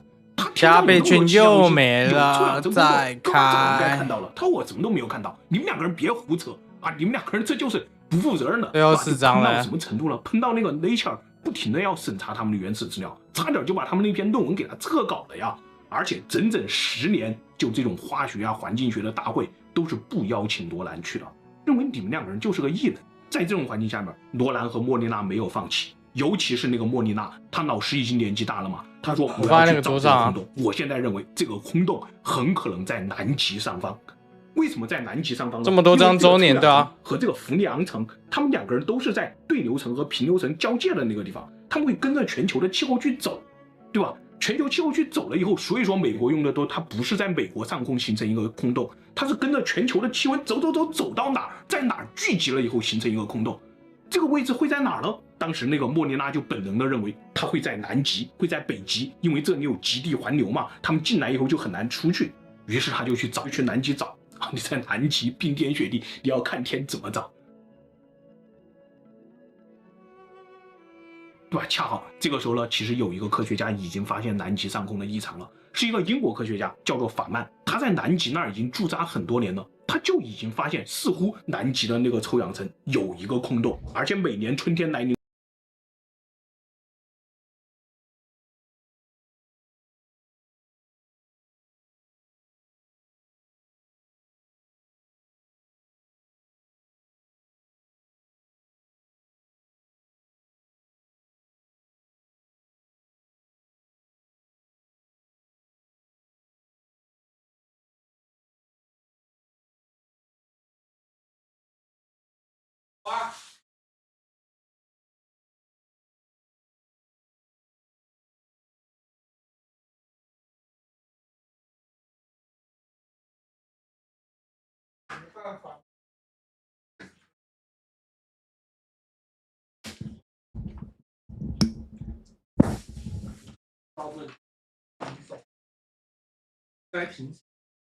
那个时候那个空洞就会打开，然后慢慢它又会像闭合修复一些一样，然后他就和这个莫里娜聊，给莫里娜提供一些思路，因为当时这个法曼也不知道这个空洞和伏尼昂到底有没有关系，如果有关系呢，他们俩构思了一个问题，那就是美国的 NASA 有卫星，他们一定会看到这个空洞，南极上空嘛。好，他们就去找 NASA 说我们调取数据了，没有这个空洞啊，对吧？怎么可能？把你们原始数据全部拿给我看啊 ！NASA 当时也是很认真，就把原始数据都拿出来了。拿出来，他们检查的时候就不淡定了。为什么？他们发现 NASA 的那个气象卫星有一个 bug， 这个 bug 就是当臭氧的数量低于180的时候，那个 NASA 系统会自己认为这是一个 bug， 把它修复掉，把它抹平。哇塞，把这个 bug 修复了以后，再一看，哇，真的人类的天都要塌了。整个南极上面巨大一个臭氧层空洞，几乎把整个南极笼罩了，这里就引申出一个非常危险的危机了。就是在1987年、1988年，我们看到确认这个巨大的空洞的时候，这个空洞马上就要大过一个临界点了，因为我们知道这个臭氧层它是可以修复的嘛，就我们的氧气到这个臭氧层，就是平流层和对流层之间被紫外线射，慢慢射，它就能变成臭氧。而如果一个臭氧层空洞太大了，这个洞破得太大，它是修复不起来的。那个太阳的紫外线会把地球炸得越来越闪，最后就没有臭氧层保护了。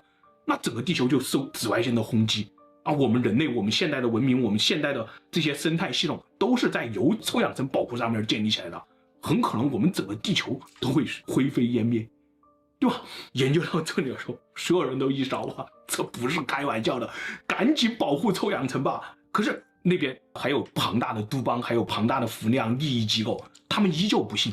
他们说：“那你给出证据啊？为什么只有在南极上空有？按你们这个说法，那北极也应该有啊？北极为什么没有？”好，接下来就要出场一个重磅的科学家了，他叫做克鲁岑，是荷兰的啊。他呢也是在南极常年的研究。当时呢，他在南极驻扎的还有一个女学生叫做所罗门。所罗门和这个莫里娜呢，就两个人天天在南极研究这些东西，研究为什么南极会有空洞，对吧？最后他们果然研究出来为什么了？为什么？因为南极它那里很冷嘛。会形成很多那些小冰晶，这些冰晶呢也会升到这个对流层和平流层、臭氧层这一层交界的地方。然后这些冰晶，它在每年冬天的时候，因为南极没有太阳嘛，在极夜的时候，它上面就会有很多氮啊、很多氧啊附着在这个冰晶上面。这个冰晶就相当于成了一个反应的对话平台，一个反应皿。然后再有那个伏尼昂分子掉到这个冰晶上面来的时候呢，它受到这些氧啊、氮的影响，就会被分解成那个次氯酸根，分解成氯气。然后氯气在和臭氧反应的时候，它就会变成氯离子，然后有一个氯离子，它就能产生链锁反应，不停的去摧毁臭氧分子。而且这个东西也和最早那个法墨观测的是一致的。为什么是每年春天法墨会看到头顶上有个空洞打开了？是因为春天的时候才有阳光照到南极的这些冰晶上面来，这个时候那个南极冰晶上面聚集了碳、氮和氟利昂，它们才会开始反应，反应的时候那个才会打开。然而当极夜来的时候，其实它会慢慢一点点修复，但修复不了原来那么多了。好，把这个问题揭示出来以后，我们都知道诺贝尔奖是要很多经过10几年、几十年的审议才会颁奖的。他们研究出来95年这3个人，就是罗兰、莫利纳、克鲁岑就获得了当年的诺贝尔化学奖。就是科学界都说了，为了人类，为了地球，我们赶紧修复臭氧层吧，于是我们那个著名的蒙特利尔协议书就越来越多的国家进来签，我们要在2000年前完全杜绝使用氟利昂，那些发展中国家呢可以宽限到2030年，然后我们的这个氟利昂被杜绝了，慢慢我们的这个臭氧层也就真的一点一点开始修复，真的当时已经快到那个临界点了呀！修复了这么多年呢，其实效果非常好，我们现在基本上已经修复到80年代初的水平了。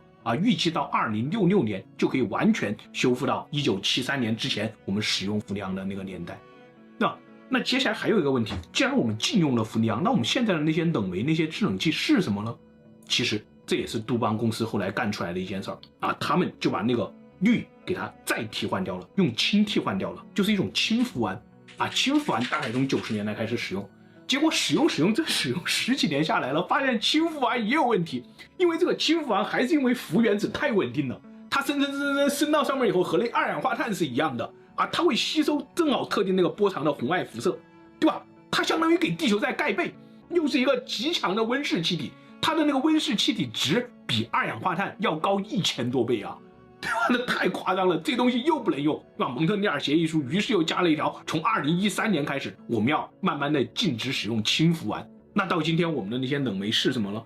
其实又回归到了米基尼之前是一些氨气是一些二氧化碳这些易燃易爆的东西包括现在主要用的有一种就是丙烷丙烷制冷效果也非常好，但唯一一个缺点就是它易燃易爆。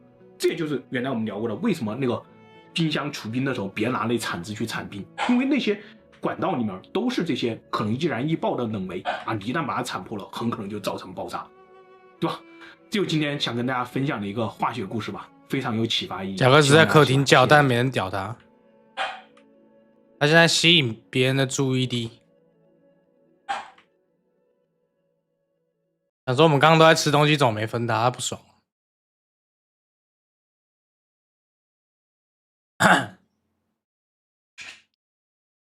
然后现在出去之后，发现没人屌，又要进来。干嘛？我想要怎么陪他玩？像我身后的这些房子，即便$1也没有人要。这里呢是美国密歇根州底特律市，而在底特律市，像这样的房子还有整整5万栋。底特律老虎，美国的历史上一度呢是最富有的城市。1950年，这里的人均收入呢一度超过纽约，成为全美第一。而如今，这里却成为了犯罪之都。2026年，底特律在全美国所有吵到邻居，暴力犯罪位列全美国第2。最夸张的，我现在正前方呢要走的这条路呢被警察给封街了。这条街呢看起来大概率应该是发生了什么凶杀案。好吧，让我。究竟是什么让底特律市沦为现在这样？那今天的这期视频，我们就要从底特律这些$1的房子说起。现在没有那个。就这个，其实之前一直反复的说，大家如果喜欢环美密室这个系列呢，一定要有就那个多的点赞，只有多点赞，我才知道你们是真的喜欢这个系列，我才有。你又不是辅助，时间这么多精力，那你买了你右下角不是有？对，现在是绑定。绑定。你看一个城市安不安全的，就看这个城市。不会打到睡着吗？不会啊。今天影片都还不错。有一个关节这么厚，看到吗？而且是双层的玻璃。是。店员呢把他们的那个餐在那儿准备好了之后呢，放到这儿，然后它有个旋转的东西，就可以让你转进来。这样的话，你就可以完全避免呢和他们接触。所以回到我们今天底特律的话题，底特律真的有$1的房子。这个 APP 呢是底特律市购房 APP， 房子的上限设成了1000美金，所有这些红点点就是低于1000美金的。你仔细看的话，会发现其实还真的有1美元的房子，150平上下的，建于1912年，它对外的叫价呢是1美金。这套房如果是放在你们城市的话，大概要花多少钱？1美元的房子是什么概念？我刚刚买的这个肯德基的套餐，售价呢24美金。再夸张一点说，我手上这个鸡腿，售价呢2美金。哎，就1个鸡腿，你在底特律市可以换2套房，2套房门，再一喝可乐，1个卫生间没了。First time eating KFC? First time? Oh wow. Not really. Where you from, bro? I'm from China. Oh, China? How long you been here? 3 days. 3 days? Yeah. I was looking for the window. It's like both like this. Well, we are in Detroit, so in Detroit, we keep bulletproof windows. Detroit, we close to downtown, so it's a lot of police around here. All right. So it's safe for here, right? Yeah. Okay, cool. 吃这个吮指原味鸡，这家店炸的真的很不错。哎呦，肯德基！如果仅从原味鸡来说啊，它和中国的这个原味鸡的这个，没有，我昨天也是打到想睡，其实非常小。据说呢，这款原味鸡它的原始配方价值连城，就一直锁在肯德基最早被发明的那个办公室他们家那个保险柜里面。Make food, yeah. Make food? Yeah. So you said you're from Rogo, right? Yeah. A little bit curious about the safety here. Is the safe here? This, not really. It depends on who you is. If you affiliate, like if you're a gangbanger or no, or whatever you are. But other than that, like if you regular typical white guy. Oh, okay. There's a lot of people that are actually kind of homeless. And I've kind of been homeless for like 2 years. And it's kind of hard for me to get a place. Kind of like it's like a bunch of gang affiliated. My parents didn't want me to join gangs, so they like kind of moved out here. Okay. To Southwest Detroit. Okay. Which kind of like doesn't make no sense to me. So how was it? Because Southwest Detroit is like the same thing as Chicago. Yeah. Gang things, but like anywhere you go in Detroit's kind of gangs. I used to be a Latin kid. Okay. But I'm not affiliated. I'm not. Good for you. I got Good for you, bro. Good for you. How old are you? 29. 29. Be safe. 但是看起来不像29岁。饭正吃了一半，然后旁边呢来了一个客人，然后呢他说他无家可归，哎，我有点想吃肯德基。给了他一些汉堡，然后给了他几块钱。看着他脸上呢稍微有一点伤，一点点伤，但我不好意思问他。我们能做的呢就是给他一点点钱，然后给他一点点小小的帮助。All right, take care. You too, bro.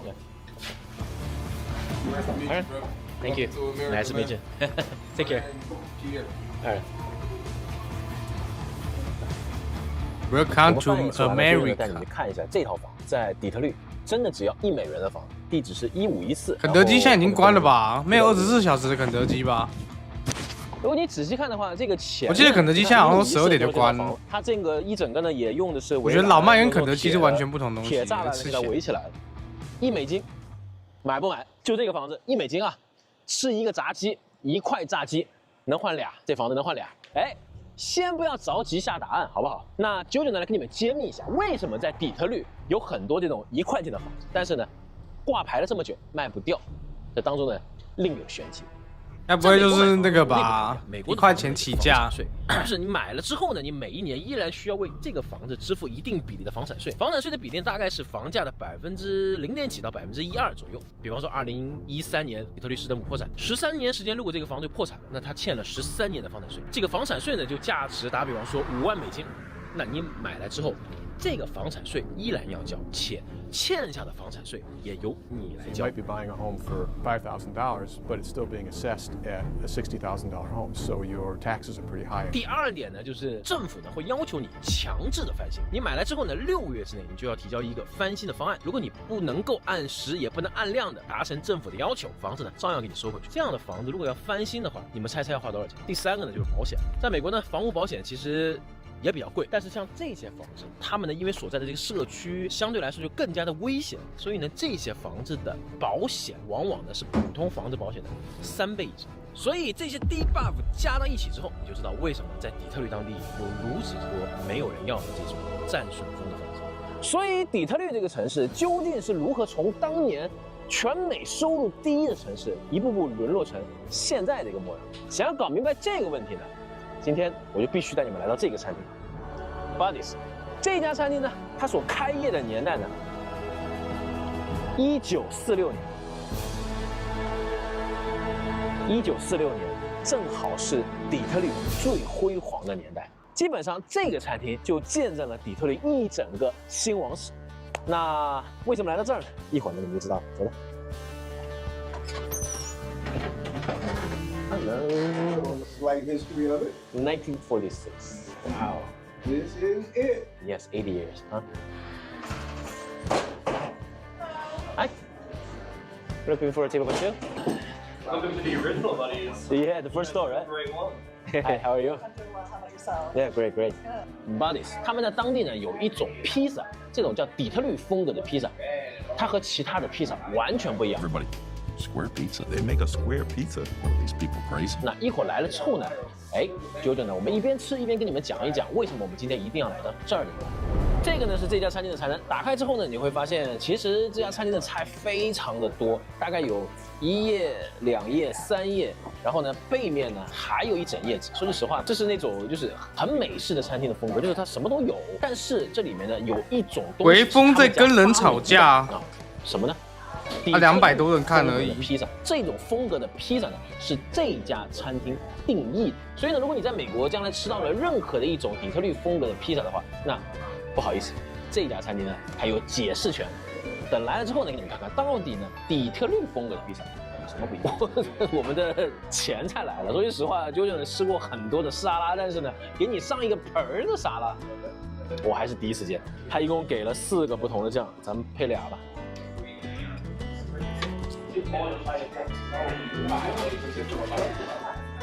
这沙拉的分量太足了，如果你不点披萨，只点这沙拉，我觉得就你一个人来的话，谁能吃得了这一盆沙拉？就好玩都好吃。哇！ So this is the Detroiter. Okay. This is the 6 Mile. All right. This is another fun thing that sometimes they take a little bit of a salad and put it on top of their pizza with the dressing on it because that vinaigrette on the pizza is kind of like a really. Yeah, it has like a good. It's fun. It's fun. All right. 整个披萨呢，我觉得上来之后呢，非常非常好玩。就是什么呢？你们仔细看的话，会发现他们家的披萨有没有发现用了一个什么东西？用了一个大的铁盘，那种托盘，它根本就不是专业的披萨用盘，它其实呢是一种汽车工厂用来装零部件的一个托盘。这种托盘呢，在汽车工厂呢有一个专业的名词，叫做栏杆托盘。我已经打第3组了。他们会把这样的托盘，用在餐厅里面，主要是因为当时餐厅的老板 Gus 在开这家店的时候呢，买不起披萨烤盘，所以呢，他就从工厂里面买了很多类似于这样的2手的托盘。之后呢，发现这种非专业的托盘，结果呢，它的导热性极其的良好，所以呢，你们看到披萨的下面这些烤的焦焦的这一部分，但这种工业的铁盘拿来烤吃的，所以这也是底特律披萨除了它的形状呢跟平常的披萨不一样之外呢，更重要的是我来看一下 Uber 现在有什么好吃的。下面这个胶质的这个胶感，它也和我们日常的披萨不太一样。试尝一会儿给你们看一看有什么不同，好不好？它整个的厚度，你们看到吗？它更像是一个厚底的面包，像那种 French toast 的感觉，有没有？然后这上面呢，胖老爹现在还在，牛肉加了番茄，加了 macaroni， 试一下，底特律风格的披萨来了。敢让胖老爹感觉是我要的。这个底超，我不太喜欢吃胖老爹的原因是因为我不喜欢吃甜的炸鸡。芝士含量多到爆炸，又有栏杆托盘，它的导热性特别的好，所以呢。披萨放在上面的时候呢，它上面这层底首先先老麦有人吃腻了，已经不想再吃老麦了。芝士又很柔软，所以下面一整个脆，上面一整个软，哇，这2种不同的口感它混合在一起，让你感觉非常的神奇。还是再点一次老王炸烤，这是蛮好吃的。这个口味呢，上面放了蘑菇、番茄酱，这个是火腿、青椒，然后一样的放了非常厚的芝士。这个呢和我们在意大利看到的披萨其实是有天壤之别。意大利披萨是那种非常非常薄、巨薄的底。那这种披萨呢，正好跟它相反，你看超级厚，芝士超级多。但肯德基为什么不开晚一点？有什么不一样？没人买，芝士多到爆炸，感觉被芝士淹没了，呼吸不上来了。我天，有一说一啊，它这个披萨的量真的太大了。你不要看它个头不大，如果把它压扁了，我估计能压出一个超级大的圆来。刚刚那个小姐跟我们说，她说当地人有一种吃法，就是你可以拿他们家的沙拉放在他们家的披萨上，这是当地人的一种，我觉得是一种恶趣味。说实话，第一次啊，披萨配沙拉，看。我当 Uber Eat， 酸上加酸，太酸了。本来他们家披萨就放了很多的番茄酱，你再把这个沙拉放上去，沙拉里都是油醋，我觉得我说句实话，我没有觉得起到什么综合作用，反倒变成这个沙拉口味变得很奇怪。我只能说啊，这种吃法真的是当地人的恶之味，不推荐，不推荐。所以我相信很多小伙伴呢，今天看了我们这个片子之后呢，肯定很好奇啊，就是底特律这个城市到底是怎么没落的？就是为什么会有这么多房子没有人要，对吧？底特律在1950年代呢，是一个非常富裕的城市，它曾经一度呢，人均收入超过了纽约，成为美国人均收入排名第1的城市。当然是因为汽车，大家都知道底特律有外号呢，叫做汽车上的城市。美国人呢，80%的人都拥有汽车，而这些车在当年全部不能说全部，大部分都是由美国的3大车企提供，而这3大车企全部把自己的总部建立在这个城市。所以这家餐厅呢，刚好见证了底特律那个时候最辉煌、最有钱的年代。但是随着美国汽车工会日渐强大，当时的汽车工人的工资呢，从几块钱1小时一直涨到今天的70多美金1小时。那我们在这里工作的这个小姐姐，在帮我们搞批的这个小姐姐，她的时薪呢就是13块7毛3。但是如果你在底特律呢，工厂里面做一份最普通的工作，你的最低时薪能够去到71小时。那这种情况呢，就逼得当地的3大车企没有活路，因为他们平均每造出一辆车都比日企多了3000美金。且造的越多，赔的越多，所以呢，就逼着大家最终的把产业转移，那要不然就往美国南方没有汽车工会的州转移，要不然呢就往国外转移。所以底特律市呢，也从当年人口最辉煌的180万人口，一直降到降，一直人口外移，然后逃离这个城市。最终的这个城市现在目前人口呢只有70万人。当然呢，这个工会是造成美国汽车行业没落的主要原因之一啊。那还有一个原因呢，就是来自全世界各地汽车行业对美国汽车行业的冲击，比方像日企，对吧？那到了今天呢，更不用说了，来自中国的这些汽车行业对整个全球汽车行业的冲击都是不可估量的。所以来自内部薪资的问题呢，是他们自己的内部的原因；那来自外部呢，更是降维打击，赶快一相加，导致现在底特律呢就成了你现在看到这样。这也是这个城市从他们巅峰的时候180万人口降至今天只有70-80万人，唉。感觉还是挺唏嘘的，因为其实我很喜欢 Eminem， 我很喜欢母爷，你们都知道，母爷呢就是从这个十方屋拉面。当然换个角度想，如果这个城市不没落，不是很想吃拉面。母爷现在是不是还在做工人？好，那剩下的这些披萨呢，我准备外面没下雨嘞，一个特殊的地方，然后呢，我们去到那边呢，接着吃。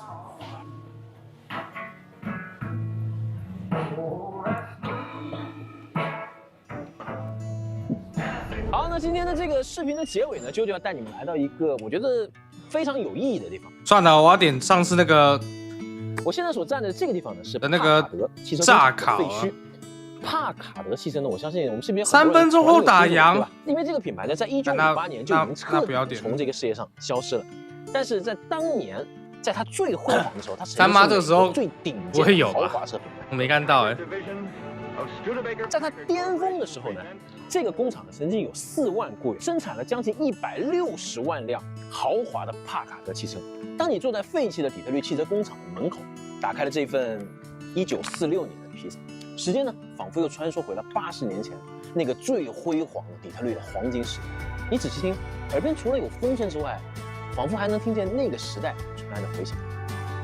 好吧，这就是我们这期视频的全部内容。我是徐小周，喜欢我们视频呢，记得给我们视频一键3连。那我们下期见，拜拜。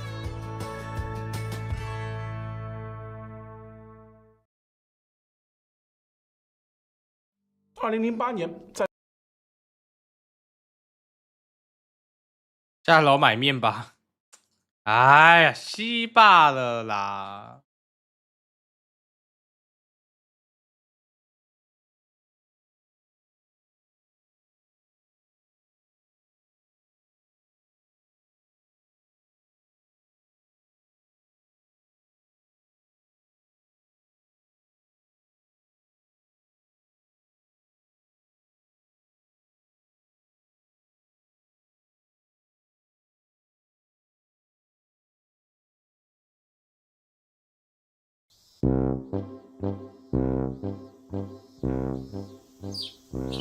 哎呦，50红。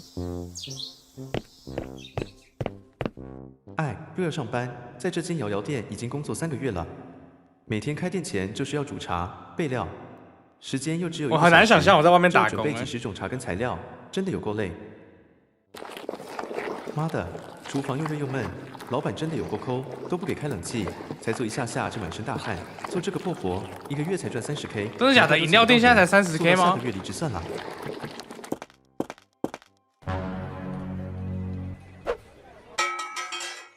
过瘸侠状的吗？看过啊，蛮好笑的。WoJock， 你上班啦？干嘛这么紧张？你今天有迟到吗？秀芬姐，早安。没有耶，我今天准时压线上班。准时压线就是迟到，我不是跟你说过？暂停一下，现在1点了，我们刷新一下 Uber E 的，看一下有没有什么有聊的。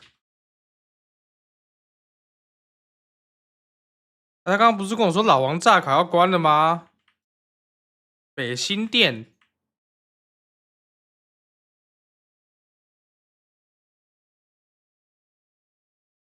烤麻薯，来一个好了。很久没吃麻薯了。豆干，来一个吧。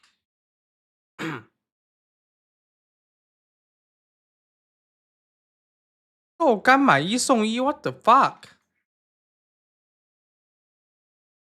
猪扒葱是什么东西啊？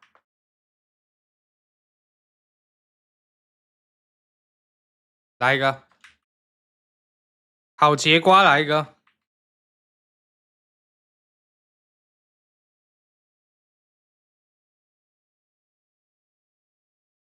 猪扒水莲，来一个。烤鱿鱼哦，有烤鱿鱼也碎，来一个。最爱烤鱿鱼。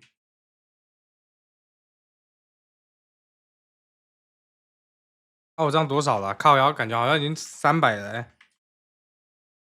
不该这样吧？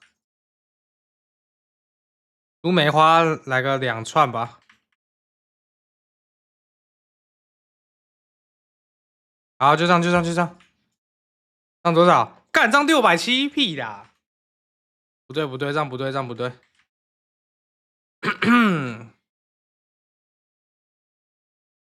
那猪梅花不要了。干嘛的嘞？也太贵了吧！你娘卡好的。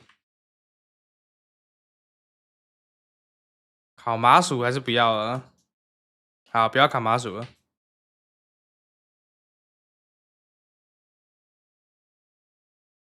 啊，我这样点要450。哎，阿乐安安，看上450。晚安。这家店目前不接单，靠腰啊，那还给我选。目前未营业。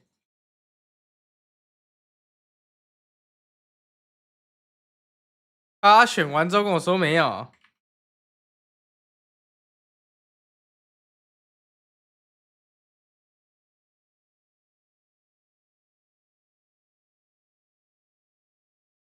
烤第1新店北新店。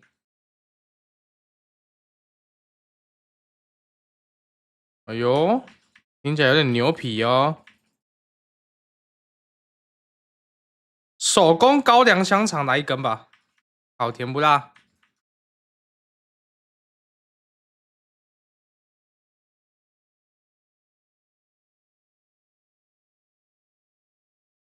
豆干。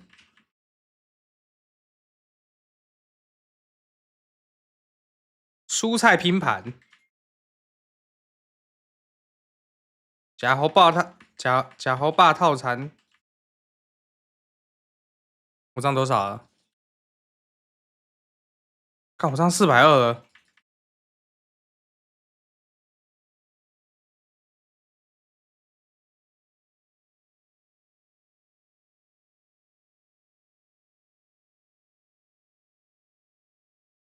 啊，就这样。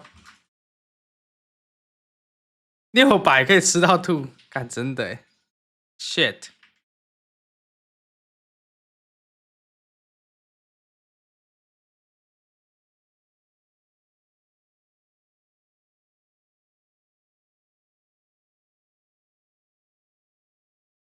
他说20分钟到，我不信。哦，公司不是要求提早10分钟到的吗？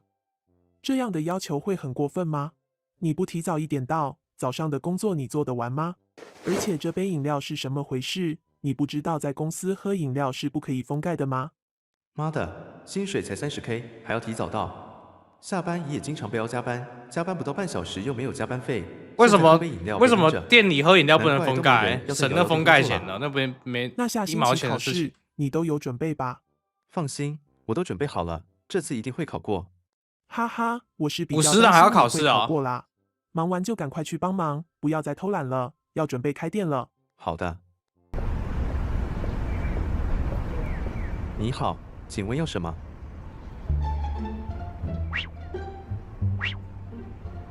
等一下，我还在想。就不能先想好再点吗？选项也是那几种而已，到底有什么好想的？麻烦给我。如果我在想的话，会说不好意思，我想一下。请问甜度。后面有人的话，让后面先点。还是一杯玫红好了。先想清楚再点很难吗？好的，麻烦稍等一下。喂，你好，请问要什么？大家暂停，我加倍券又没了。我靠，剩3张了。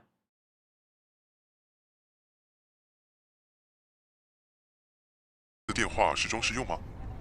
怎么都没人接？不好意思，刚刚店有点忙，请问要什么呢？麻烦给我一杯波霸拿铁微微就好。好的。我跟你说，我的要久一点。上次在你们店点了一杯，完全没味道。笑死，聊久一点也不会比较有味道好吗？久等了，请问今天要喝什么呢？给我一杯绿茶去冰。好的，请问甜度。这两个怎么长那么那个？一样甜就好。没问题。一杯绿茶无糖去冰，对吗？你在跟我开玩笑吗？靠，不是说跟你一样甜吗？哪里有错？你好，请问要什么？我要一杯呜呜呜。妈的，他在哭三小。不好意思，可以再说一次吗？呜呜呜是乌龙无糖无冰，你是新来的吗？这样真的有呜呜这种念法啊？说这样谁听得懂啦？可以不要自己乱取名字吗？哎，每天都这么多奥客，工作根本都做不完，真是很可怜耶。WoJack 外送单满了，你赶快去送一送好了。现在还有外送哦？现在不是用外送平台的吗？这不是WoJack吗？真的耶，饮料店还有在自己送的吗？怎么会这样？超好笑耶！都几岁了，还在摇摇店工作？靠北，怎么会是 B 哥他们？哈哈干 ，B 哥，你们怎么会在这？WoJack，你之前不是我们班最会画画的吗？都读到大学毕业了，怎么还在摇摇店工作？这样很可怜耶。妈的，他们又不是不知道会画画有什么少用，而且他们还不是靠爸妈而已。哈哈干，有什么可怜啦？我跟你们说，在公司上班还不如在摇摇店打工啦。现在我不但工作自由，而且同事人都很好，想上班才上班，下班就没有我的事。而且听说我们店每年还会出国旅游跟年终奖金。你们看一下，到处都是饮料店，只要做熟了，在这行吃得开，都不会怕没工作啦。现在我做久了，老板只会怕我解雇他，不会怕他解雇我。真假？但你这样每个月的薪水有多少？哈哈，我现在的薪水加上投资理财，已经吊打一堆领死薪水的啦。哇，那你打算做一辈子饮料店吗？怎可能？我跟你说啦，我计划先升店长，之后再自己开加盟。哈哈，你听WoJack在吹啦，难怪他消失这么久。我猜他毕业到现在都在打零工，更不要说交女朋友啦。哈哈干，我都是在忙着拼事业，才没空交女朋友啦。WoJack，你果然是我们3个之中最有出息。你开加盟的时候记得跟我说。放心啦，一定会。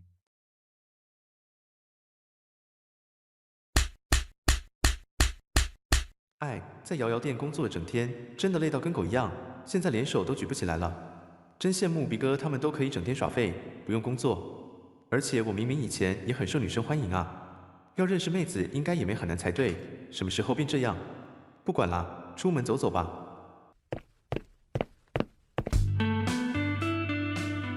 嗨，WoJack，很久没来啦，今天要喝什么吗？给我一杯啤酒就好。好的，麻烦等一下。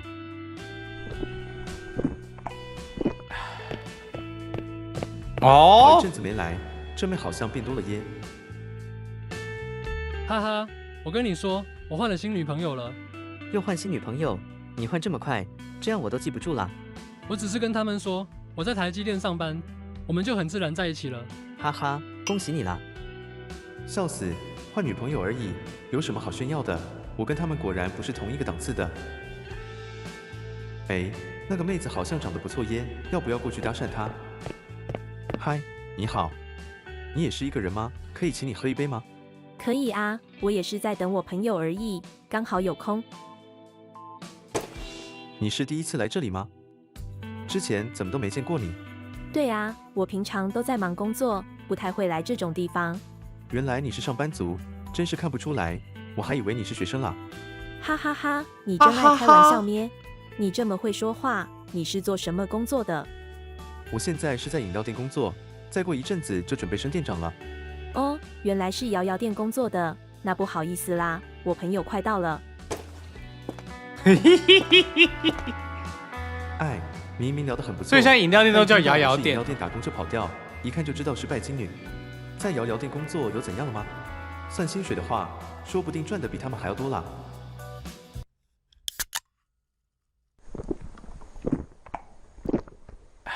哎，明明我也是靠双手努力工作，做正当职业的，为什么每个人都看不起在摇摇店打工的？不会啊，我不会看不起。哇塞，什么回事？他们刚刚好像吵得很凶耶，而且那个女生看起来心情很差。不过她长得还蛮正的，我应该这个时候去搭讪她吗？哎呦，吴甲，你想一想，你都单身多久了？现在可能是你这辈子最有机会的时候。想想也是啦，有输过未怕过啦。小姐，你还好吗？怎么了？有事吗？我刚刚看到你们好像在吵架，所以想看看你有没有什么需要帮忙的。没事啦，刚刚那个是我前男友啦。那你现在是一个人喝闷酒吗？要不要一起喝？好啊。哎呦，我这个真的好尴尬哦，要说什么好呢？我叫乌甲，应该怎样叫你好呢？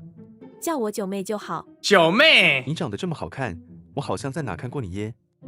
哈哈，我常常被客人说漂亮，以前还被 post 上萃，台南饮料店之花，确定参战。想不到你是在摇摇店打工哦。那你是做什么工作的？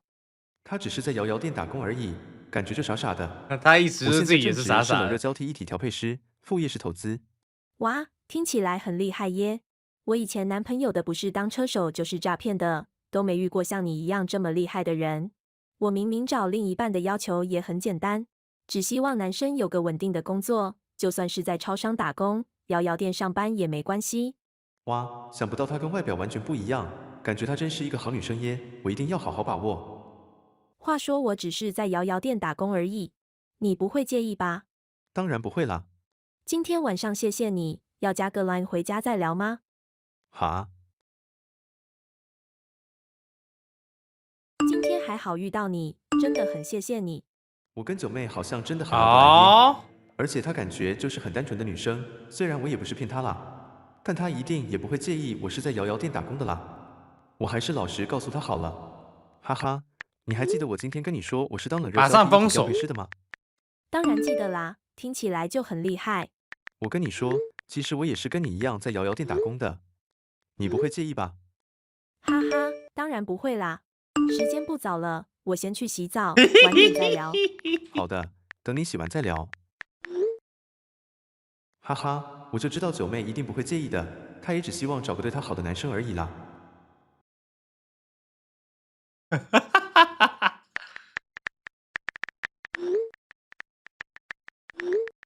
奇怪，女生洗澡都洗这么久的吗？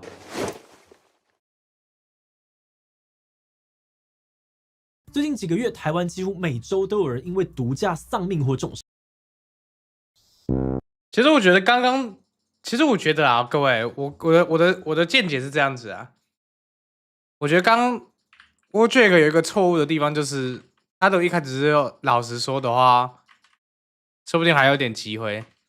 但女生发现被骗的那瞬间，应该会就不一定是因为饮料店这个工作啊，而是他一开始就骗人。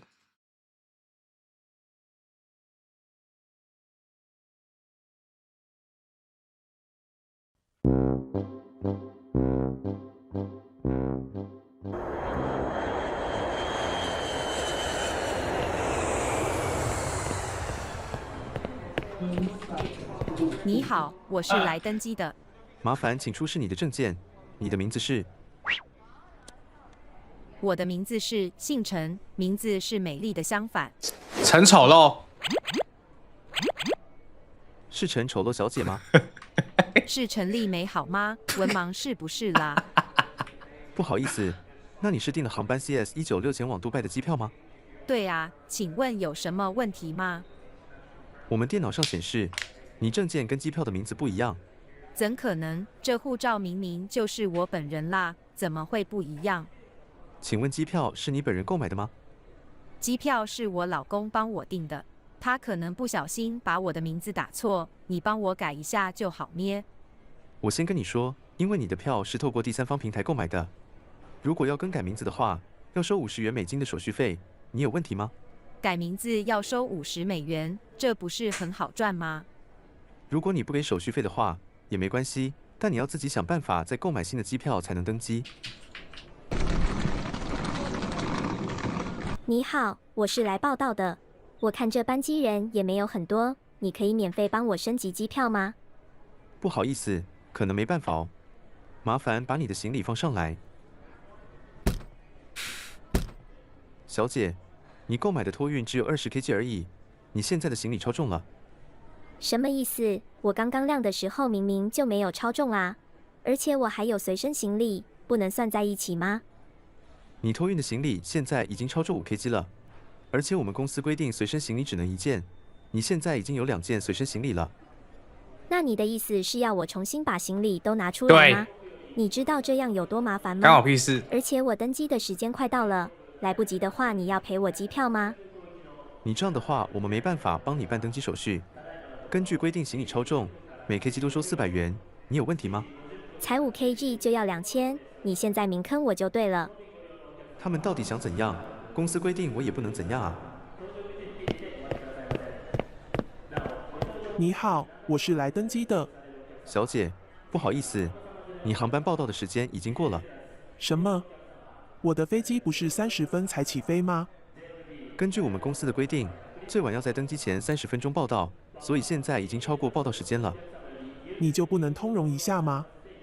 不好意思，因为现在系统关了，我们想帮你处理也没有办法。你现在不帮我处理的话，我就立即处理你。我会打去你公司投诉你，你自己好好想一下吧。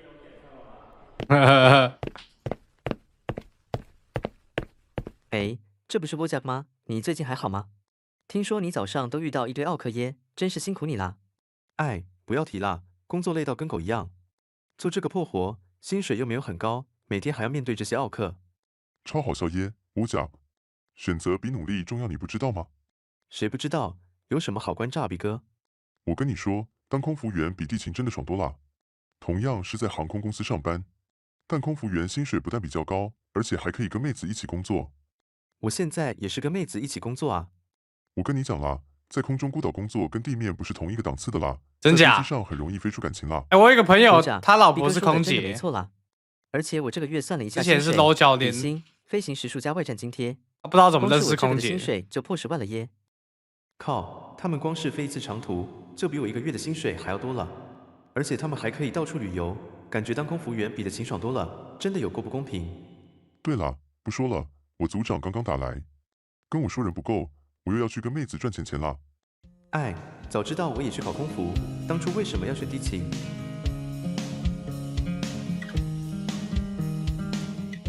你好，欢迎乘坐随意航空。你好，欢迎乘坐随意航空。哈哈，看了一下，逼哥说的真的没错耶。飞机上的空姐真的每一个都是正妹，当我女朋友的话，带她们出门一定很有面子啦。过去搭讪一下她好了。等一下，你是几梯的？学姐好，我是103梯的，有什么事吗？看到前辈不会主动打招呼吗？这样都要我提醒吗？之前公司是怎样训练你的？哦，不好意思，学长学弟制。想不到这个学姐长得不错，人却这么机车。厕所有点脏，你去打扫一下。哎，原来在航空业阶级制这么重，原本还以为空姐会很温柔，人很好的说，而且当新人还有一堆杂事要做，真的有够烦。WhwJ，你要打扫多久？打扫完就赶快出来帮忙，快要出餐了。Sir, coffee or tea？ 麻烦，给我一杯咖啡。好的。Sir, coffee or tea？ 麻烦给我一杯水就好。Sir, coffee or tea？ 麻烦，给我一杯咖啡。哎，我餐车上的咖啡呢？你有东西不见吗？我刚刚看到那位乘客拿你餐车上面的东西。什么回事？是你拿走我餐车上面的东西吗？哈哈，对啊，有什么问题吗？你动作这么慢，我只是跟你开玩笑而已。先生，那麻烦请你把东西还给我。如果你把东西拿走的话，其他乘客都没办法享用了。真的有可能发生这种事吗？你就还给你啊，有什么了不起？他有什么问题吗？这个世界真的什么人都有。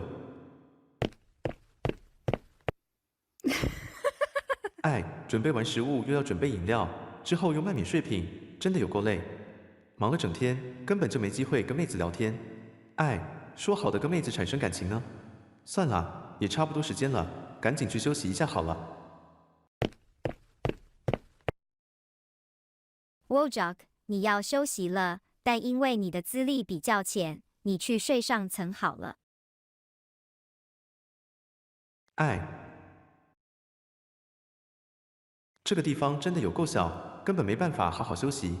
而且我的生理时钟还在台湾的早上，完全睡不着。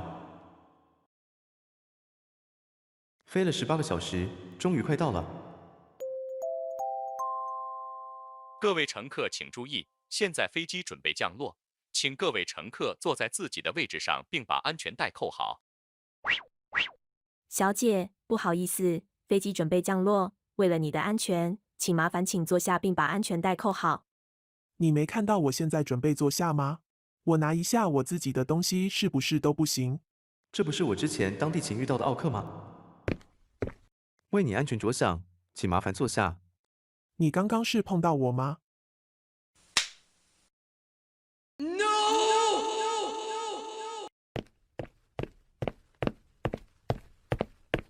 哎，想不到连在飞机上都遇到奥客，飞了18个小时，虽然现在是晚上，但我生理时钟还是在早上。当空服员真的比我想象中还要累耶。当初毕哥不是说很爽的吗？原本还打算来到国外一定要放松一下，但现在只想赶快找地方洗洗睡，还是快点去休息吧。RVHwJ， 等一下。学姐，怎么了？刚刚谢谢你。哦。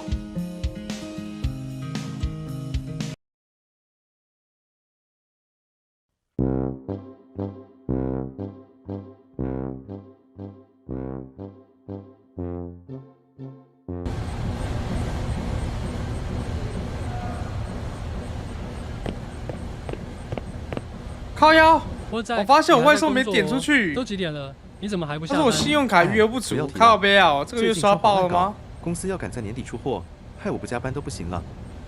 哈哈，可能吧。全公司就你最拼，其他人时间还未到，都准备下班了。真羡慕你们。这个月我还没加班2个月了。聊一下。看你每天都在加班，那今年我们公司的表现好像不错哦。话说老板跟你谈了吗？谈什么？当然是年终绩效啊！你今年这么拼，绩效一定不错吧？老板还会跟我谈耶？那你知道你领多少吗？老板刚跟我谈完，今年我才领4个月而已啦。真假？他这么混都有4个月，今年公司赚这么多，那我保底都有6个月吧？那我500还要点吗？我想一下。我 Jack， 你还未下班吗？进来找我一下。哈哈哈，辛苦了一整年，终于轮到我了。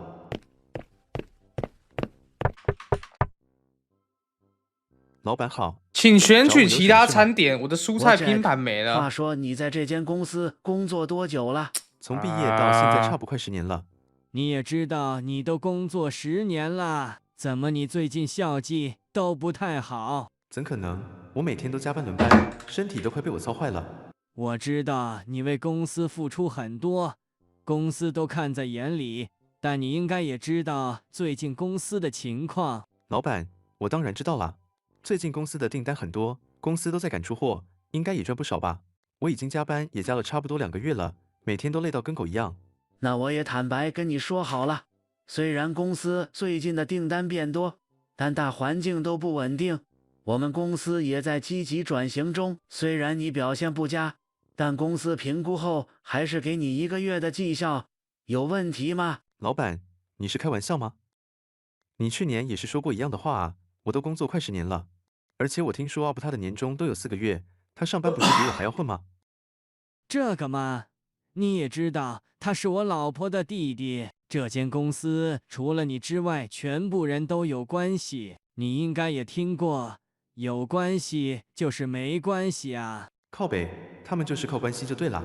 我跟你说啊，我 Jack 昨天有新人来面试，跟你一样的职位，薪水也是开29K而已。你现在的薪水已经比别人高，如果你不满意的话，你可以自愿离职。我 Jack， 你想一下，在南部来说，你现在的待遇已经很不错了。妈的，面试时说好的14个月呢？不知不觉在这间公司工作了10年，也没学到什么东西。现在老板也愈来愈机车了，他就看我不敢离职就对了。愈来愈机车。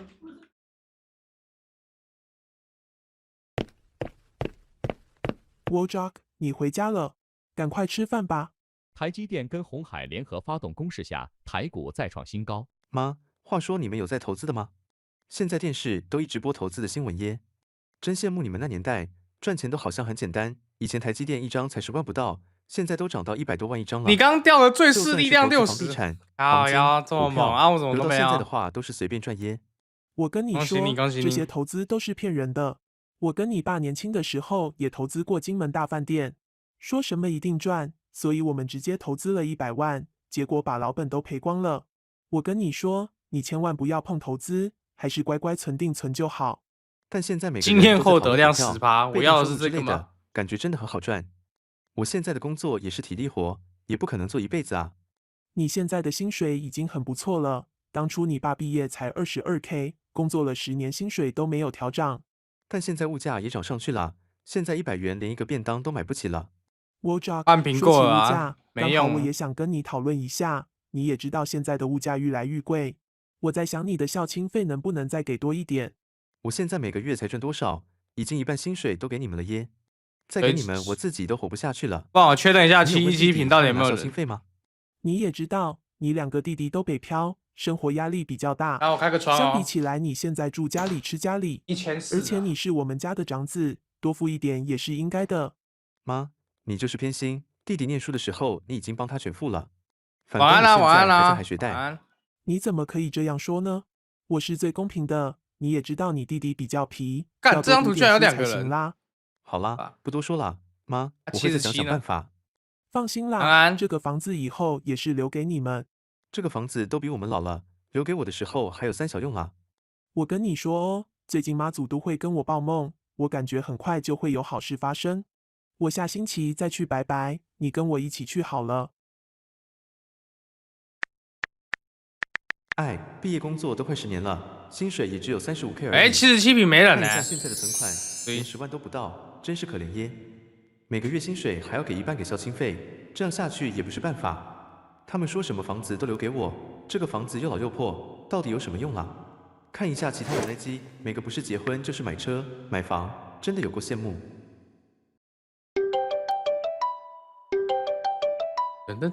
等，喂，怎么了？WoJock，你在干嘛？没干嘛，在滑手机而已。这么久没见，要不要出来喝一杯？好啊，等一下见。WoJock，你来了。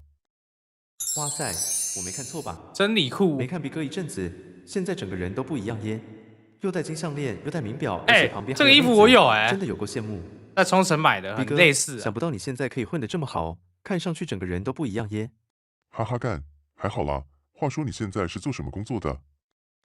不要提啦，在南部传产做个破活，工作累到跟狗一样，才赚35K。超好笑耶！现在35K能干嘛啦？WoJock，你真是傻，选择比努力重要，你不知道吗？谁不知道？但我又没本事又没人脉，有什么好关照吗？比哥，我跟你说，我现在副业是做保险，才做第1年，年薪就破100了。不可能，感觉很厉害耶。话说你有在买保险吗？我现在做那个破活都不够花了，那有闲钱买保险？哈哈干，乌甲，你不知道穷人才更应该要买保险吗？真的有什么意外的话，医疗费你负担得起吗？刚好我们公司推出了一个不错的产品，我觉得很适合你，你有兴趣吗？是什么产品？放心啦，我都会帮你规划好适合你的方案。我们现在除了保险，还有不同基金可以购买。如果你想赚钱的话，你有没有听过美元保单？最近很多人都在我爸妈跟我妹都做保险的，美元之后会涨上去。然后我妈叫我跟我妹买那个什么基金刚好我们的，公司也有推出美金元保单，基金。真的是最适合你这种。我虽然知道那个没什么小用，不如买但我现在 ETF。也没什么本钱耶。但我还是买。保单每个月只需要几千元而已，存7年之后就可以每个月领利息，可以慢慢提升你的被动收入，想提早退休都不是问题啦。好像不错耶。当然啦，很多人想买都买不到，我看你是兄弟才关照你。你想一下，你现在的工作能做到几岁？好啦，那算我一份好了。你再把你的资料给我，看你要不要多买几份。我跟你说，买越多赚越多啦。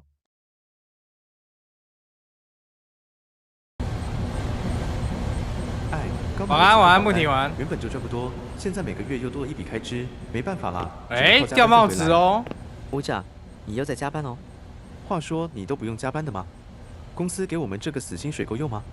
哈哈，你真是傻。工作能赚多少钱，我都有在投资啦。光是今年赚的钱都比我上班还要多啦。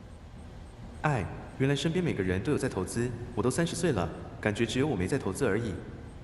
原来你也有投资哦。你都投资什么的？我都喜欢投资低风险，每年都可以稳稳赚的5%到10%就好。还有投资是可以稳稳赚的吗？当然有啦。你知道什么是官股吗？投资官股真的很安全啦，每年不但可以赚价差，还有稳定配息耶。这真的安全吗？放心啦，我18岁就开始买了，投资都超过10年了，真的很安全啦。如果出事，政府都也会出手帮忙。靠，难怪阿布都不用加班轮班。投资官股好像不错耶，又要被割了。每年可以稳稳赚5%到10%，不管了，我也买买看好了。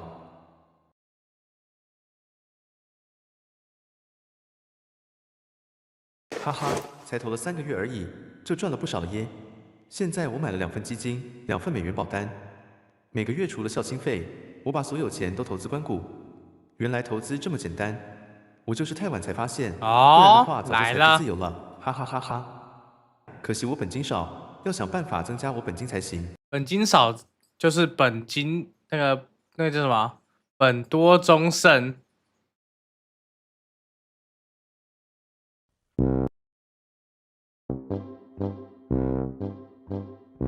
那我就没水了，三小。啊，三小，我打到我拉面没了。WoJock， 现在都几点了？太阳都要晒屁股了，你怎么还赖在床上？昨天一定是玩电脑玩到很晚吧？哎，好不容易放假1天，还以为可以睡晚一点，结果又给我妈吵醒。妈，你怎么不敲门就直接进来？一家人没差啦，你有什么我没看过的？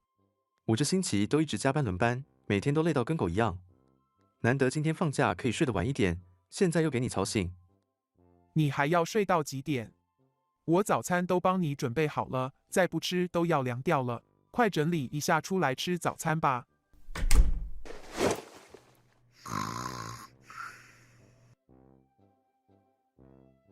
哎，一大早给我妈吵醒，现在又害我睡不回去，真的有够烦。反正睡不着，滑一下手机好了。笑死！现在台积电才300元，说什么之后会涨上1000元，这些老师都只会出这种骗流量的影片，真是很可怜耶。哈哈，又到发薪水的日子了，这个月加班加到死，薪水才45K，反正发薪水就在投资官股就对了。算一下，现在加起来就有20张官股，2份保单，2份基金，用钱滚钱的方法真的赚很快耶。这样下去不用几年，被动收入就可以比我上班还要高了，哈哈。干掉拉面，害我以为多了什么。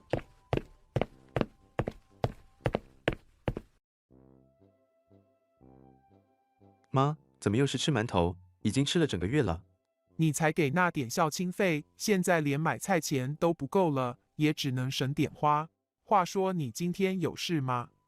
我今天难得休假，打算在家好好休息一下。笑死！我在你这个年纪的时候，哪有休假？就算放假也去工地打零工赚钱。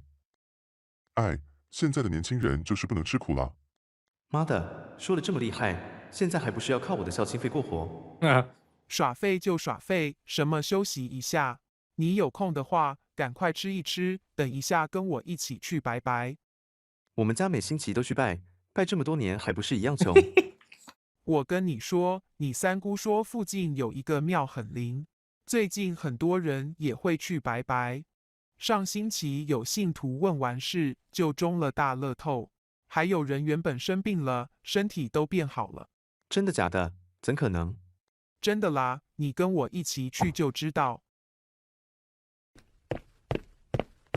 妈，真的是这个地方吗？这地方看起来很破耶，而且什么随意宫，之前都没有听过。对啦，现在这个地方还没有什么人知道，我也是你三姑姑介绍才知道的。谁干？乌甲，你怎么会在这？逼哥，你怎么也在这？我是跟我妈来拜拜的。哈哈干，我也是来拜拜的。我跟你说，这间庙真的很灵，上星期才帮我赚了不少钱。哇塞，想不到连逼哥也会来拜拜，感觉这间庙真的很厉害。反正最近都很缺钱，快进去好了。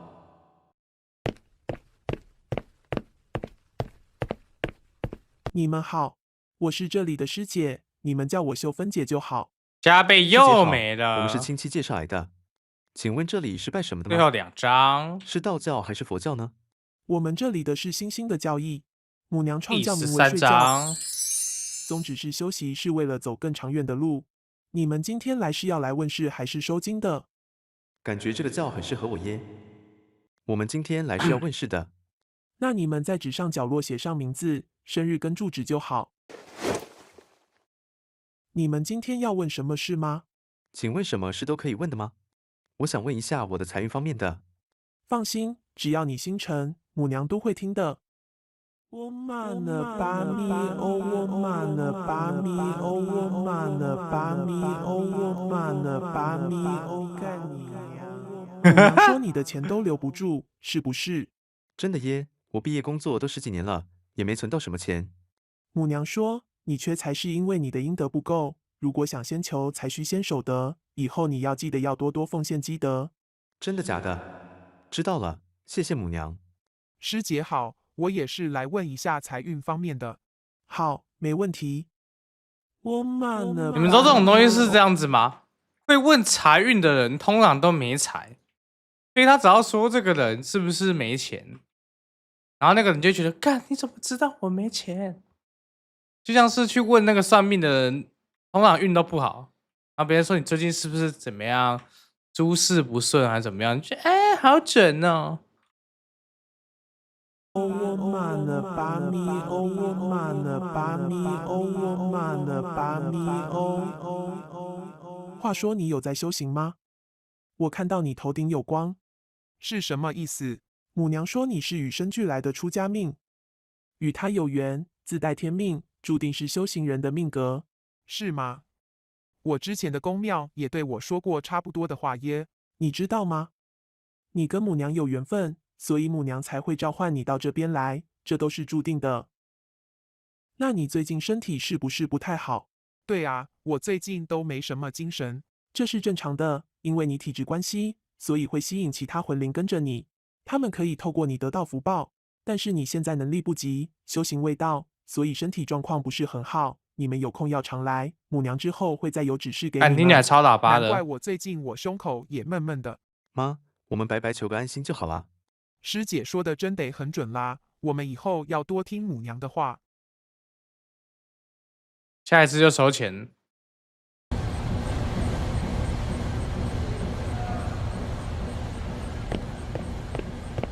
屋长，你来上班啦？哈哈干，这是什么东西啦？哎，不要提啦，这是我妈给我求财用的。笑死，你不会真的信吧？感觉你这样会很花钱耶，你这样还存到钱吗？存不到钱也没办法啦。我跟你说，我前阵子跟我妈去拜拜，母娘跟我妈好像很有缘，我妈最近也开始修行啦。她现在每星期都去参加宗教的活动，还买了很多宗教相关的东西。想不到你妈会开始修行耶，那我之前介绍你买的关谷还不错吧？还不错啊，我现在已经存到20张了，但最近我妈除了孝亲费都一直问我拿钱，也没什么多余的闲钱投资了。现在我家里还有一堆开过光的法器，你有兴趣吗？哈哈哈，你在推销我吗？你现在每天这么辛苦加班轮班给的孝亲费，最后全部都花在宗教上，这样好吗？也没办法啦。那你有什么好关照吗？我跟你说，我现在已经不存关股了，我上星期已经 all in 了台积电了。真的假的？台积电现在股价400多，已经很贵了耶。我最近认识了一个老师，他真的很厉害。他说台积电还会再涨，我再传给你，你记得有空再看一下。台积电跟鸿海联合发动攻势下，台股再创新高。现在电视每天都是台积电的新闻，它已经连涨了好几个月了。早知道之前就上车，看一下阿布给我那个老师的资讯好了。也太多集了吧，加起来有100多集耶，这样要研究到什么时候？但为了赚钱也没办法了。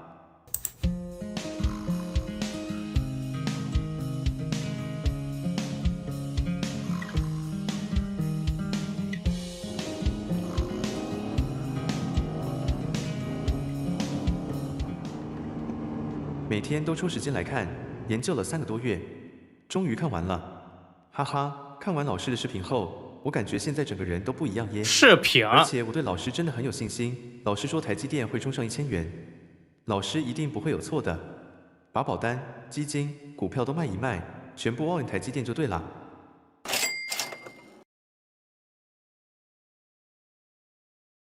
哦，他关谷没被割哎。妈，你今天叫我来有什么事吗？Wojak，你看一下这里，你觉得怎样？怎么了？这是什么地方？我有事想跟你讨论一下。你还记得我之前跟你去拜拜吗？记得啊，怎么了？我跟师姐讨论完了，师姐跟我说，如果有能力的话，希望把母娘接到平地上，这样不但可以方便母娘祭祀，我也可以积德。什么意思？这要花很多钱吧？你现在已经每个月都奉献不少了吧？还不够吗？你平常又不多跟我去拜拜，我跟你解释，你现在也不会懂啦。钱方面你也不用担心，师姐帮我算过了，租个地再塔个铁皮屋，大约花100多万而已。100多万？我没听错吧？妈，你哪里来的钱？我打算把房子拿去贷款。你不是说房子以后是留给我的吗？还是会留给你，房贷你再慢慢还就好。妈的，都不跟我讨论一下就把房子拿去贷款。贷款的钱最后还不是要我还？还好当初有听老师说把全部资金都忘给台积电，它真的一直涨上去耶，不然我这辈子都只能做着破活。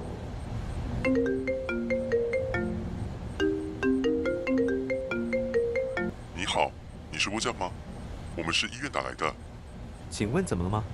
我们是告诉你，你妈现在人在医院，你方便过来一趟吗？真假？怎么会这样？好，我现在马上过去。妈，你怎么了？没什么特别啦，只是忘记吃早餐而已啦，你不用担心。你也知道，我开始吃素之后，食欲都没有以前好。你就是他的家人吗？医生好，我是他儿子，我妈还好吗？先生，我先告诉你，你要有心理准备哦。怎么了？因为你妈早上晕倒，我们帮她做了初步的检查，在照 X 光时，意外发现肺部有不好的东西，大约10公分大。请问你们有家族史吗？你怎么会拖这么久才来？所以我妈是得癌症了吗？详细的还要等切片报告才能确定。难怪我妈前阵子一直都说她胸口闷闷的。妈，你身体不舒服，之前怎么都不看医生？你放心啦，师姐跟我说，身体不好都是因为品德不够，只要守德，身体自然会好。我现在在修行，这也是修行的必经过程啦。你不用太担心，我只要再认真多修行多拜拜，就不会有事啦。多拜拜就准备拜拜了。Wojak，你还好吗？你也不要太难过了。听说你妈之后也不积极治疗，还一直参加宗教的活动。不要提啦，她生病之后，每天还是会去修行，参加宗教活动。想一下，她在佛堂每天都吸这么多烟，都不知道我妈是不是真的升仙了。希望是啦，这样的话你也会比较安心。对了，Wojak，我帮你看过你妈的保单，你妈的保单大约可以理100万。想不到我妈还有留钱给我。先生，你们现在可以看仙人最后一面了。等法师诵经完，就可以准备送仙人入土为安了。好的，再麻烦你们了。吴甲，话说你不是靠台积电赚了很多吗？加上你妈留给你的钱，把你妈安置在这个地方真的好吗？放心啦，没问题的。这是我妈生前选的地方，虽然荒凉了一点，但我想她一定是很喜欢这个地方，那个铁皮屋才会呢租下来吧。吴甲，你真的很孝顺耶。你妈知道也会很开心的。干，其实我就要很屌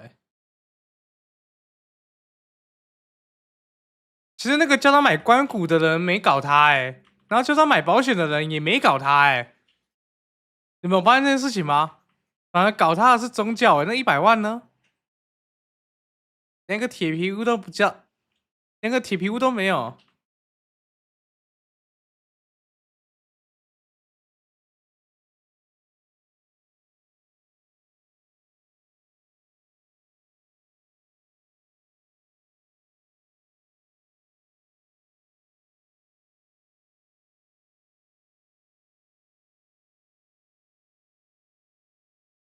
预计抵达时间10分钟后。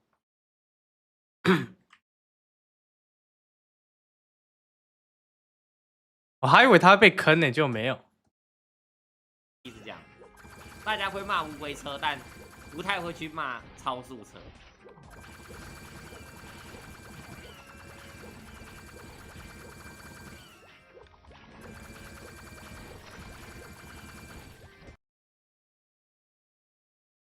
诅咒卷也太难打的啊！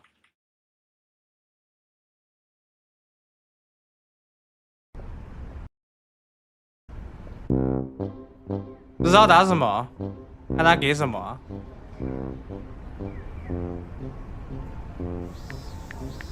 耳敏或弩30最好。哈哈，看一下现在赚了多少钱好了。其他垃圾才买了几天而已，现在就赚了34%耶，真的有够爽。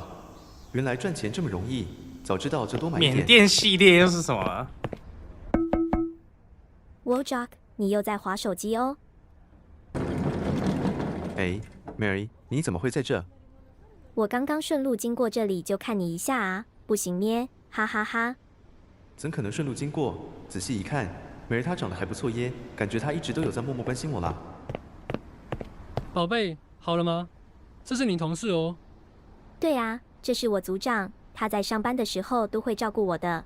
超好笑耶！都30岁还在麦当当打工，看起来好废哦。你不要在别人面前笑人家啦，你这样真的很坏耶，哈哈哈。原来他就是我男友，看起来也不怎么样啦，怎样看都是我条件比他好啦。而且说到底，我也是大夜班组长好吗？真不懂 Mary 为什么会选他。但是我很好奇，是不是？这种饮料店啊，还是什么的，这种餐饮业是不是很喜欢冠一些名号，什么组长、小组长，还是什么小的，就是让别人觉得他在这里好像有什么莫名其妙的权利。我组长他真的很厉害啦，他好像对投资也很有研究，你可以跟他交流一下。他之前一直说要教我，不过我听完都不懂这些啦。笑死，做麦当当也好意思教人哦！我跟你说，研究这么多，不如学我奥用黄金就对啦。宝贝，你真的很厉害耶，感觉你什么都懂。你这么会赚钱，我直接给你养就好啦。Mary 的男朋友看起来真的有过机车，8+9很了不起吗？他现在还不是靠运气赚回来而已，他之后一定会靠实力赔回去的啦。我现在有群组有专家，赚钱没很难啦，看看谁才能笑到最后。打多久了？上面的张数乘以30分钟。你就直接看实况时间就知道了。从毕业到现在，快存了400万了耶！之前每个人都说无脑投，不会啊，不会出天狗。6208就对啦。Artale有没有？投了5年绩效才100%，赚的真的有够慢。还好之后满美债跟00940，起码每个月都有被动收入。老公，你有看到群组吗？有啊，我现在每天都看，看到群友都赚这么多，真的好羡慕哦。那我跟你说，老师说下星期会有大行情，叫我们可以留意一下。老师橘子的话就不知道，之后再说。他买不到1星期就赚了34%，感觉这次真的是赚钱的好机会，我一定要好好把握。对啊，这些机会不是常常有的，你这次可以考虑买多一点。我也想买多一点，但我现在的资金都卡在股票上，现金流真的被卡得死死的。那你要不要把股票他也花很多没有啊？反正跟老师一花超少定赚的比股票多啦。你想一不到下，你存这不到1万吧些股票要存到什么时候才能财富自由？好啦，老婆说的也有道理，那我想办法先买个100万。好，那老师明天会派专员跟你收钱，客服会再帮你把钱转成 USD。为什么老师都用 USD？ 这样有比较好吗？当然比较好啦，USD 是美元，美元比台币更安全、更方便的啦。而且用 USD 行情来的时候，还可以赚更多钱。这样真的安全吗？放心啦，很安全的。你可以在你 App 上面随时入钱、随时拿钱都可以。那好啦，我明天再准备钱，到时候再麻烦你啦。老公，不会麻烦啦，这次赚到钱，我们就可以退休一起生活啦。好啦，老婆。但这不是真的老婆吧？我这次一定会努力，最爱你啦。哈哈，老婆说的真的很有道理。现在缺钱，先把0050跟006208全部都出清好了，赚的真的有够慢。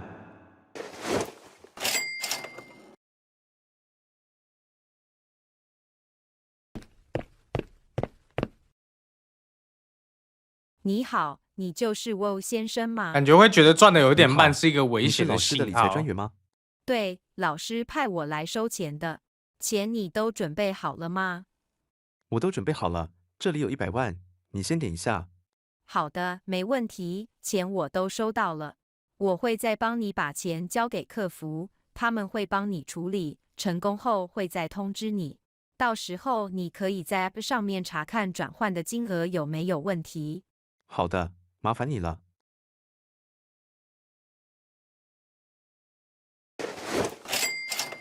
哈哈，才过半小时而已，就把钱转进去了，真的很方便耶。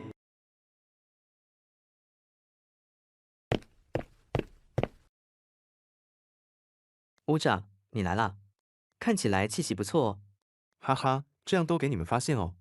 我跟你们说，我最近交了女朋友啦。哈哈干，你在开玩笑吗？你没车没房没存款，怎么可能会有妹子看上你啦？谁跟你们开玩笑啦？我跟你们说，我最近赚了不少钱，跟你们不一样啦。哈哈干，麦当当要涨你薪水哦。靠北哦，不是啦。你们知道最近黄金涨很凶吗？我女朋友带我投资黄金，发现真的很好赚耶。而且群组的老师都很厉害，我投资才1个月而已，就比我之前的投资1整年的报酬还要多啦。真的假的？现在投资诈骗有很多，你还是小心一点比较好啦。真的啦，我给你们看一下，我这个月就赚快20万了。哇，厉害耶我讲，想不到你赚了这么多哦。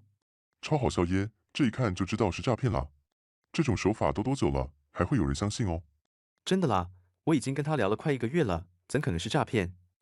你们不信的话，我给你们看一下我老婆的照片好了。AI 图，哈哈干，这一看就知道是诈骗啦。这妹子怎可能会看上你啦？我帮你找到她的图片啦，你看一下，这是你老婆吗？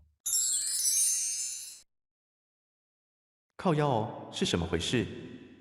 我已经投了100多万进去了，不会是诈骗吧？哈哈哈哈哈！我当然知道是诈骗啦，我也是投一点点钱而已啦，就当花钱找人陪我聊天。哎，不会真的是诈骗吧？但已经跟他聊了好几个月啦，怎可能是诈骗？试一下看能不能把钱取出来就知道。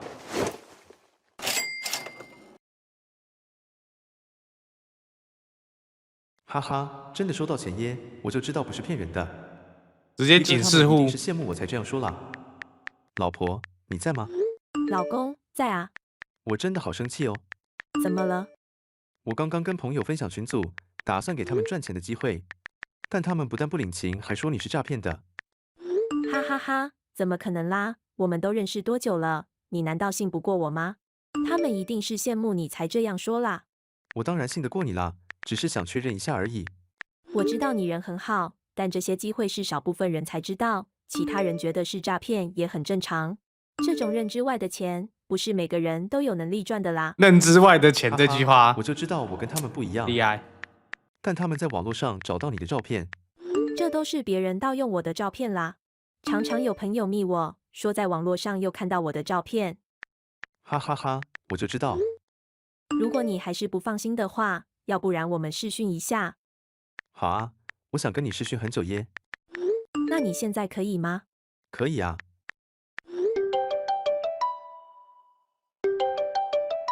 哈哈，终于可以视讯了耶。老公，你看得到吗？我现在还未化妆，真的好害羞哦。哇塞，鱼咪真的跟照片一样正耶。我就知道他怎可能骗我。我现在在香港，这边收讯不太好，会断断续续的。哈哈，没关系，可以看到你就好。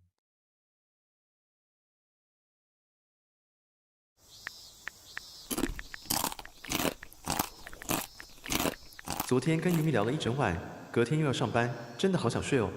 但想到之前投资了100万，现在每天都在赚钱，真的有够爽。现在投资赚的钱已经比上班工作还要多啦。老公，你在干嘛？我在上班啊。那方便视讯吗？好想你哦。哈哈，你可以打来啦，但我现在不方便开画面。好啦，那我打给你聊吧。老公，你有看群组吗？现在老师推出了一个新活动，真的稳赚不赔。只要30天存满100盎司黄金，就立即获得15%利息耶！而且存满30天后就会退还本金，再送15盎司黄金，感觉真的很好赚。你有兴趣吗？但100盎司好像有点多，现在黄金这么贵。这真的是一个很好赚钱的机会，我也不希望你错过。要不然我们一起合作这个活动，我投资1000万，剩下的看你有多少，我再借你就好，等活动结束你再还给我，你觉得怎样？好像真的很吸引。而且这涨跌都没关系，老师赚的是手续费，真的很安全的。老婆为了让我参加，都愿意借钱给我了，我一定不可以错过这个机会。好啦，我算一下，我现在全部钱加起来应该有500万。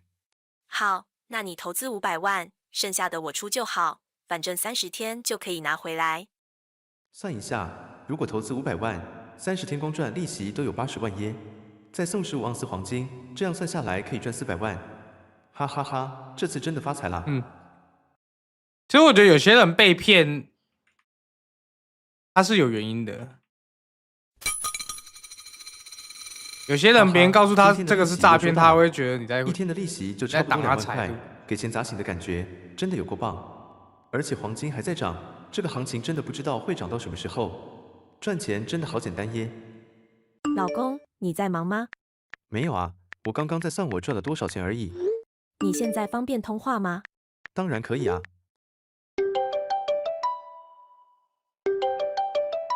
老公，我跟你说哦，我最近家里出了点状况，可能需要用到钱。真的假的？你家人还好吗？你家人就是我家人，你不要太担心，我会跟你一起想办法的。你真的对我很好，但我在想，我真的很抱歉，我可能没办法再借你钱啦。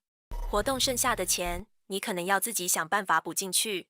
这些钱真的很好赚耶，剩下的你确定不赚吗？我也想赚，但也真的没办法啦。我们现在也只差一点点就完成任务，剩下的怎么办？这个我也不太清楚，还是你再联络客服，看他们可以怎样处理。好，我再问问看，你有什么需要帮忙再跟我说。哎，这么好赚钱的机会，想不到老婆她会放弃。客服你好，请问如果存金活动30天没有达成任务的话，会怎么办？放购物先生你好，你的问题我们收到了。如果在活动30天之内没有达到要求的话，你的账户会造成违约哦，所以没办法出金，而且还会被冻结。所以没有完成任务的话，连本金都没办法取出吗？是的。靠北，真的假的？现在怎么办？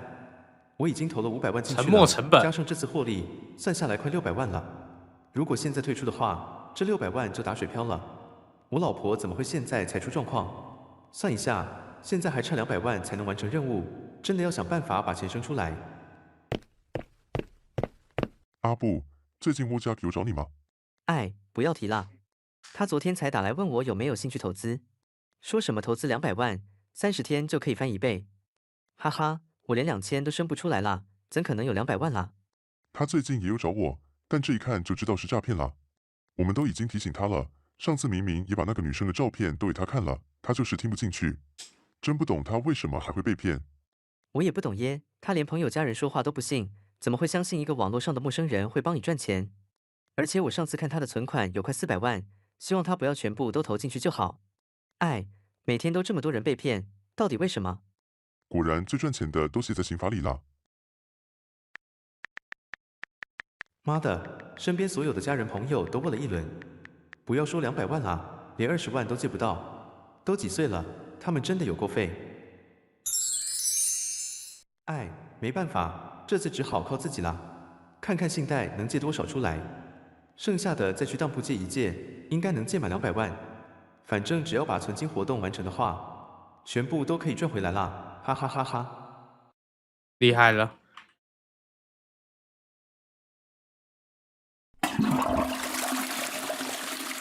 好不容易信贷了200万，终于存满30天了，还好当初有借钱完成这个活动，这样就赚了80万，再加上送的15两黄金，共赚了380万耶！哈哈哈，果然吃的苦中苦，方为人上人。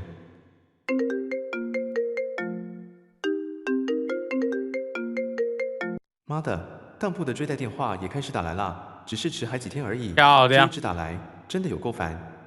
新出金，把第一期的金额还好了。靠腰，什么回事？这次真的错赛啦！这个最后8成都要当晴天娃娃的、啊。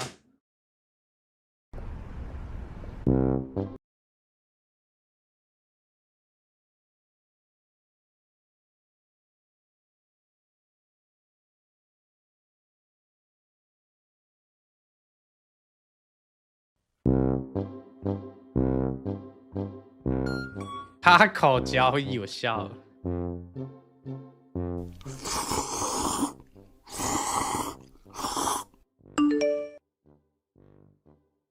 妈的，讨债的又传短讯过来，又不是不还，才欠银行100多万而已，现在到底是想怎样？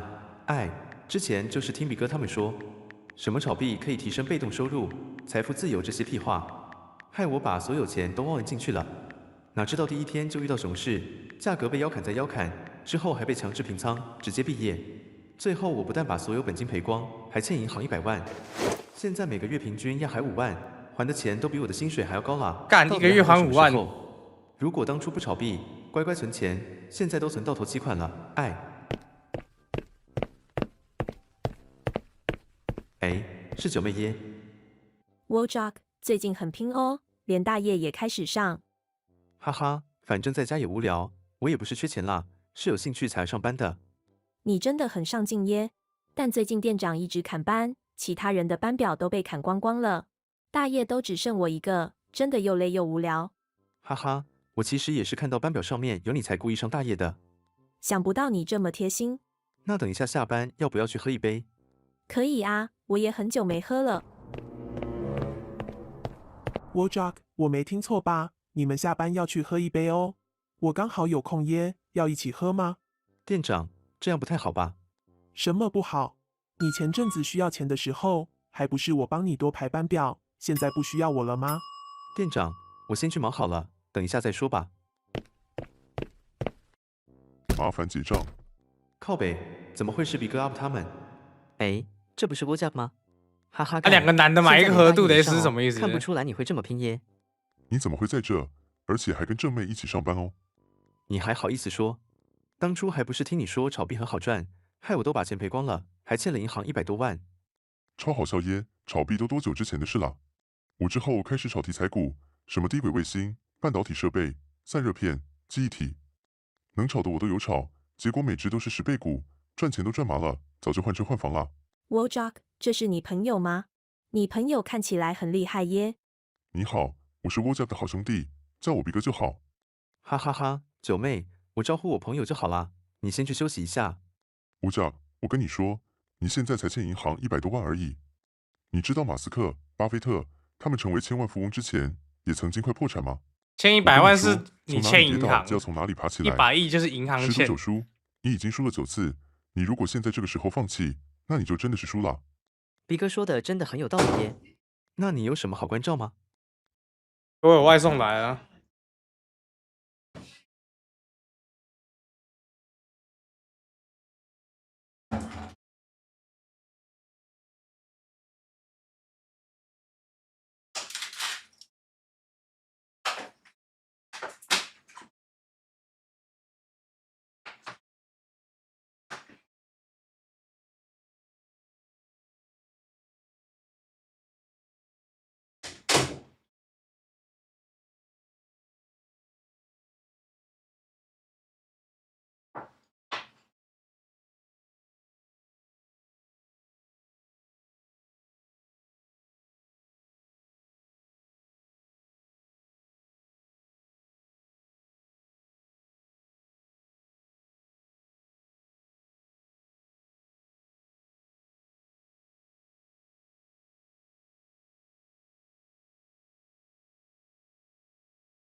我哪里的？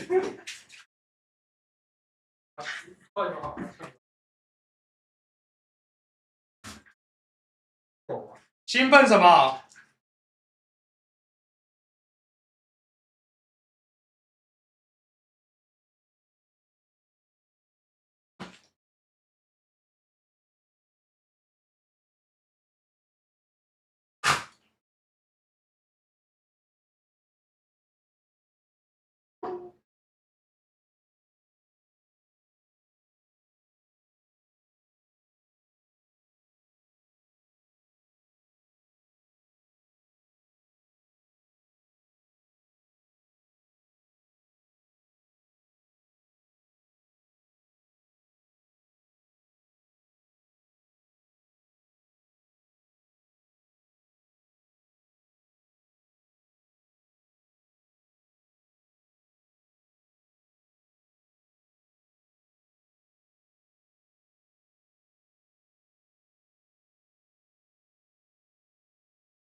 怎样？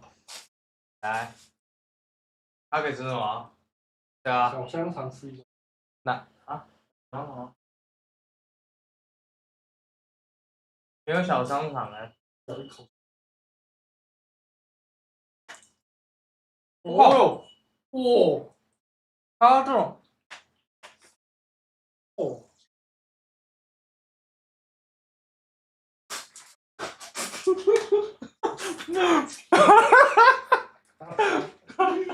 你要把我看擦，你知道吗？你干嘛？你干嘛？你吵什么？我想刚刚那画面，我不知道。你要看他们别的，那这个啊。白菜也很巧。啊，不要给他吃太多。对啊。你把他领出去啊！快，你再给你吃一块。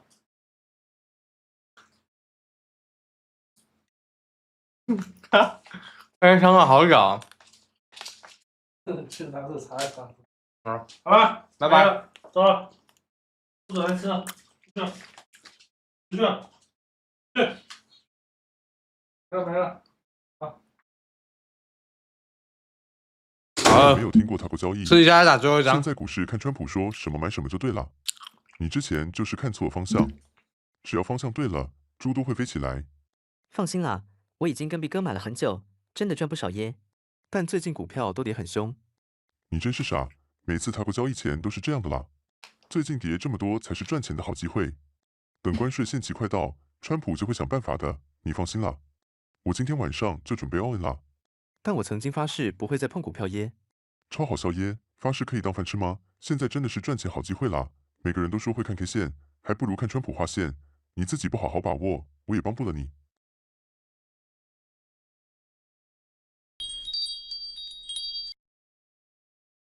九妹，你想喝什么随便点就好。哎，听说你最近把工作辞掉了？对呀，你不是也天天说想把工作辞掉吗？我前阵子做身体检查，都一堆红字，想不到我离职后什么病都好了。但你之前不是欠很多钱的吗？那你以后的生活怎么办？哈哈，什么怎么办？我最近靠掏口交易都把欠的钱还清了，还存了人生第一桶金。花，难怪你会把工作辞掉。又是他国交易，现在每个人都在讨论。笑死，真的这么好赚的话，怎么可能会轮到你们？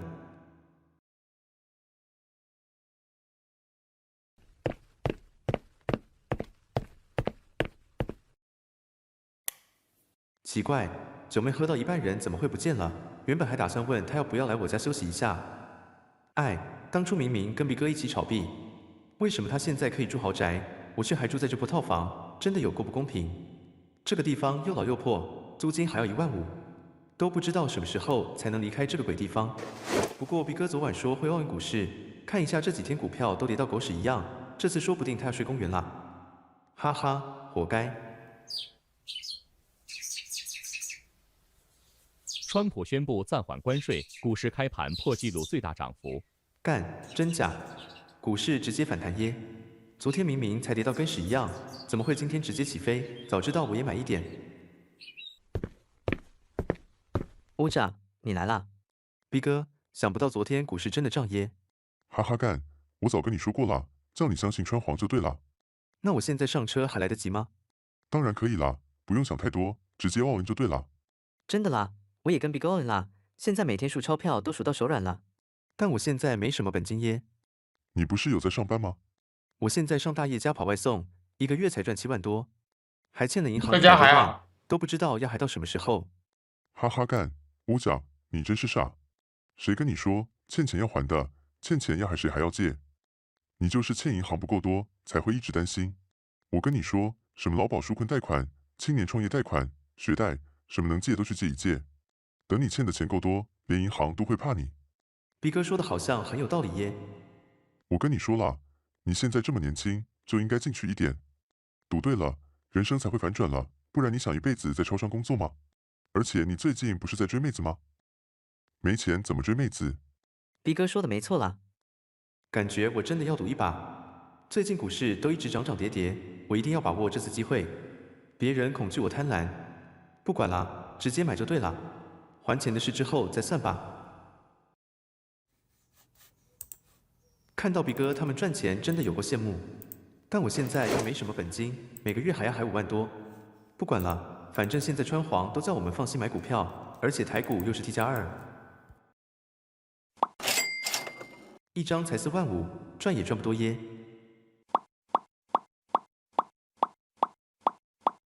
哈哈，起码要买10张才够啦，这次全部 all in， 赚到钱的话就不怕没钱还啦。有输过，未怕过啦。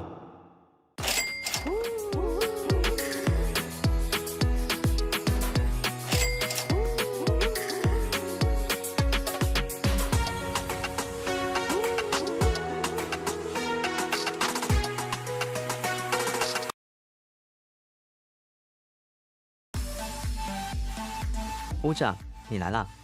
哎呦，没看一阵子，整个人都不一样耶，还带妹子出来哦。听说你离职啦，是真的吗？我跟 baby 早就离职啦，现在都是他在养我。他真的很会赚钱耶。哈哈，我这1年都靠他不交易在奥运股市，赚到的钱都继续投进去，用钱滚钱，欠银行的钱都还利息就好。这1年真的很好赚耶，我真的要感谢川黄。我早跟你说过了。那你最近有看新闻吗？美伊好像开打啦，感觉股市又要崩一波。哈哈，这一定又是塔国交易啦。你想一下，比特币、关税、油价，现在回想起来，每一次都是黄金坑。哈，不说啦，我要先回去买股票啦。哈哈哈，想不到这么快又给我一个赚钱的机会。去年靠塔国交易都赚了不少钱，这次也一定是一样的啦。而且美国这么强大，一定很快结束战争啦。不管啦，直接 all in， 杠杆拉满就对了。伊朗持续封锁和姆兹海莱，无人机攻击周边国家，威胁美国停止侵略行动。妈的，怎么会这样？战争不是很快就结束的吗？伊朗怎么都不会害怕的感觉。股市现在每天都上下1000点，真的快撑不住了。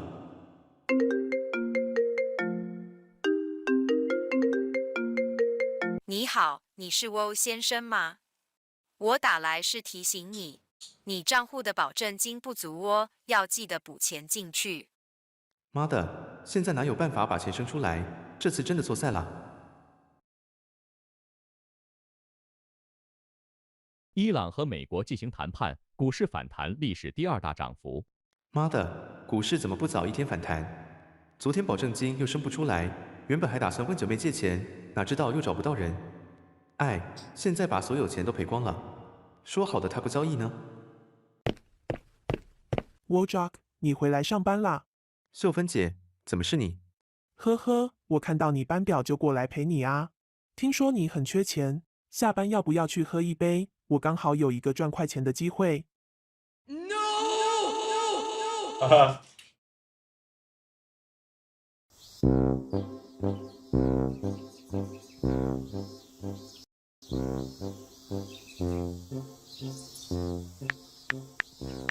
据最新公布2025年各国平均月薪总额，最新数据显示，全球薪资排行出炉，台湾平均月薪5.6万，超好笑耶！现在一堆人都说薪水低物价高，赚再多都追不上通膨，但明明最新公布出来的平均月薪就有56K 啊！笑死，自己赚不到就怪别人，一看就知道他们都是只领30K 的最低层啦。社会上就是有这些废物，拉低了平均，哈哈，他们就是欠教育，我也教育一下他们好了。没前途的工作，狗都不当啦。现在看到一堆刚毕业去当保全，真的有够废，都是底层才会去当保全啦。说个笑话，南部薪水56K。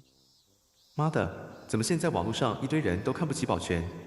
他们明明赚的又没有我多，工作又没有我爽，只会在网络上唧唧歪歪的，真是有够可怜耶！他们都不知道360行，保全才是王吗？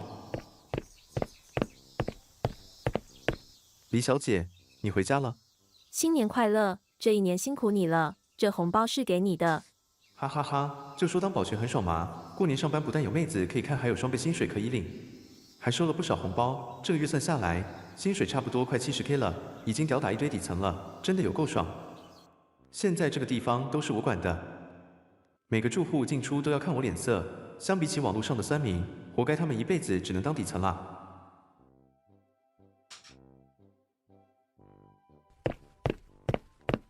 乌长，你来啦。话说你现在还在当保全吗？哈哈，对啊。笑死，都快30岁了还当保全，说出来不怕丢脸吗？我跟你们说，现在当保全跟你们想的都不一样，真的有够爽的。工作不但是少又离家近，而且只要把自己的事情做好，剩下的时间都是滑手机，滑到手都快麻掉了，根本没有人鸟我。感觉当保全真的很爽耶。当然啦，现在整个社区都是我管的，每一户进出都要看我脸色，就算我摆烂，他们都不敢靠北我。哈哈，当个保全而已，也能把自己吹到这么厉害哦。欧甲，真羡慕你耶。我跟毕哥现在在加工区当作业员，工作不但累到跟狗一样，还要轮班加班，薪水才40K，现在都快把身体操坏了。你们真是傻，选择比努力重要，你们不知道吗？你们下次来找我，我带你们见识一下什么是高级的社区啦。现在我管理的社区一坪都要破100万了，你们领这个死薪水，工作10年都买不起一坪啦。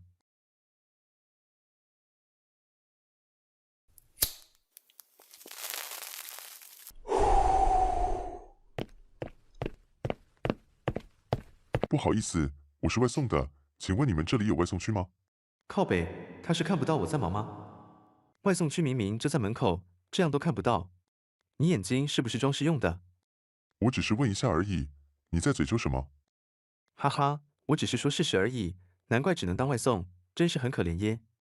你还不是个当保全而已。什么保全？你最好嘴巴给我放干净一点，我是这里的社区风险管理师好吗？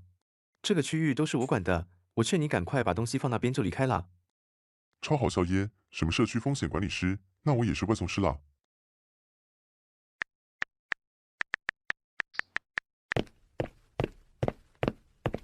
于米，你来上班啦？你怎么带这么多东西来上班？没有啦，我看我们现在的工作比较有自己的时间，所以看一下准备考试的书也好。你打算离职哦？都是我妈啦，一直叫我考公务员，所以我打算今年拼拼看，看能不能考上。哈哈，你真是傻！你知道公务员有多难考上吗？而且考上薪水也没很高啊，现在都一堆公务员离职了。也没有什么办法啊，难道你打算当一辈子保全吗？怎可能？我都在上班的时候研究股票，最近都赚了不少，这样下去我打算40岁就退休了。华，你很厉害耶！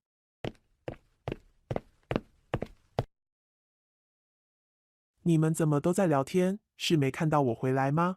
怎么都不主动帮我开门？妈的，怎么又是秀芬姐？整个社区最麻烦就是她。不好意思，为了社区的安全，我们不能随便放人进来。什么意思？你是指我是随便的人吗？你如果没带磁卡的话，我是没办法放你进来的。帮住户开门也不是我们工作范围之内。啊！我每天都经过跟你打招呼，难道你都没印象吗？帮我开一下门很困难吗？我跟你说，我已经看到很多次了，你上班的时候都只会滑手机。我们也是按照规定，为其他住户的安全，我们只认证件不认人，所以真的没办法。我们每个月缴这么多管理费，请你回来不是滑手机的。下次开会我一定会投诉你，你自己看着办吧。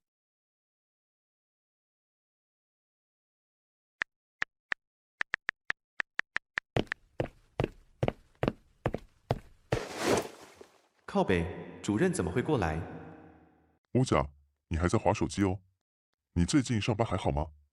主任好，还不错吧？我在这个社区做了这么久，都已经很习惯了。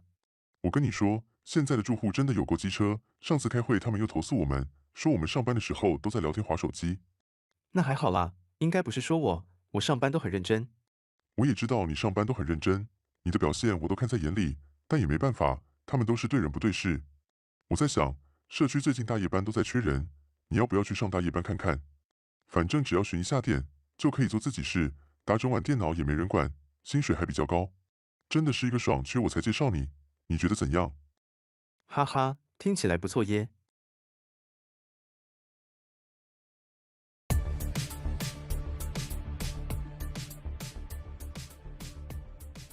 哈哈，上大夜真的很爽耶！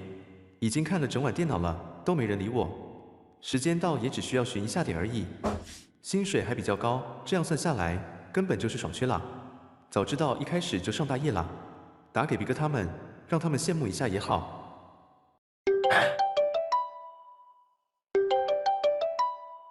喂，欧甲，怎么了？比哥，你现在在干嘛？我跟阿布在喝酒而已啦，有事吗？之前你们不是说想看一下高级社区吗？我现在在值班，真的有够闲，看你们要不要过来见识一下。好啊，等一下见。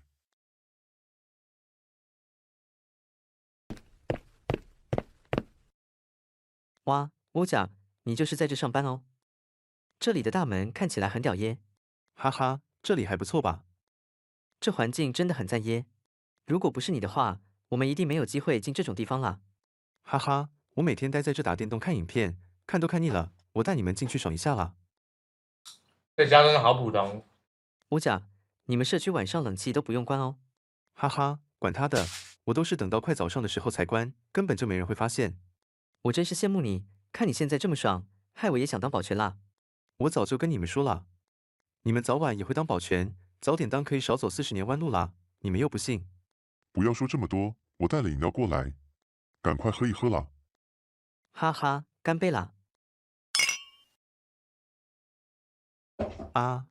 我还能喝啦，再给我一杯。好了，天亮。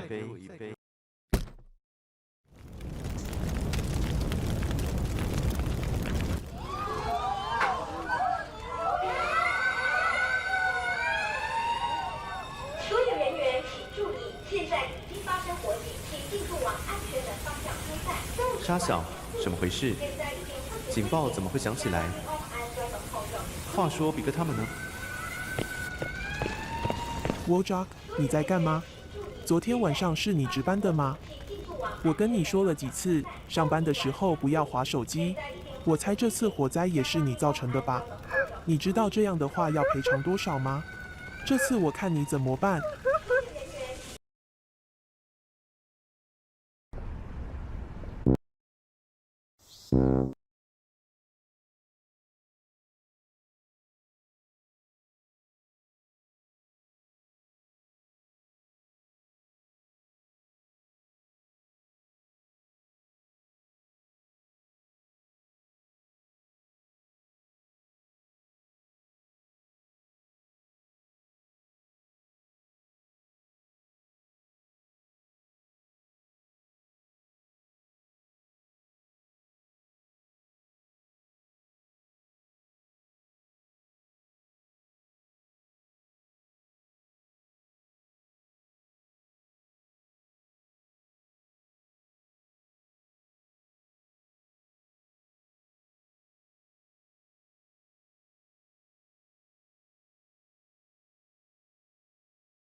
没了没了没了。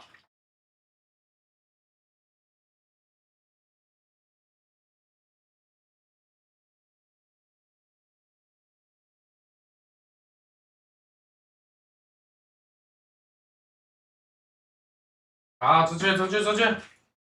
该吃的了。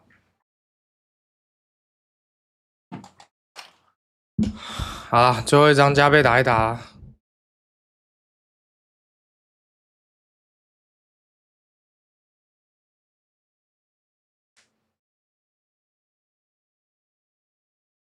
不知不觉，哦，不知不觉最后一张了，来，目前什么小都没有，我只能说他妈太厉害了。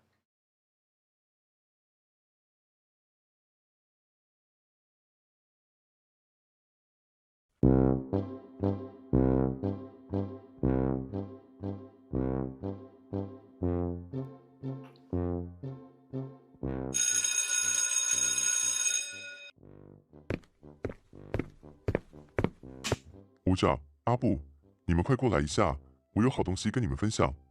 哈哈干，逼哥，有什么好关照啊？你们看，这是我昨天晚上偷偷从我爸的床底拿来的。哇塞，真的假的？厉害耶，逼哥，这是你爸的珍藏书吗？我想看很久了，我长这么大都还未看过耶。哈哈，很棒吧？逼哥，你拿你爸的东西，有得到他同意吗？我看你这样不太好吧？我建议你还是快点放回去啦。吴甲，你在供三小，你就是死脑筋啦！难怪国小都要毕业了，还交不到女朋友。我们这是看课外书而已啦，老师不是要叫我们多看课外书吗？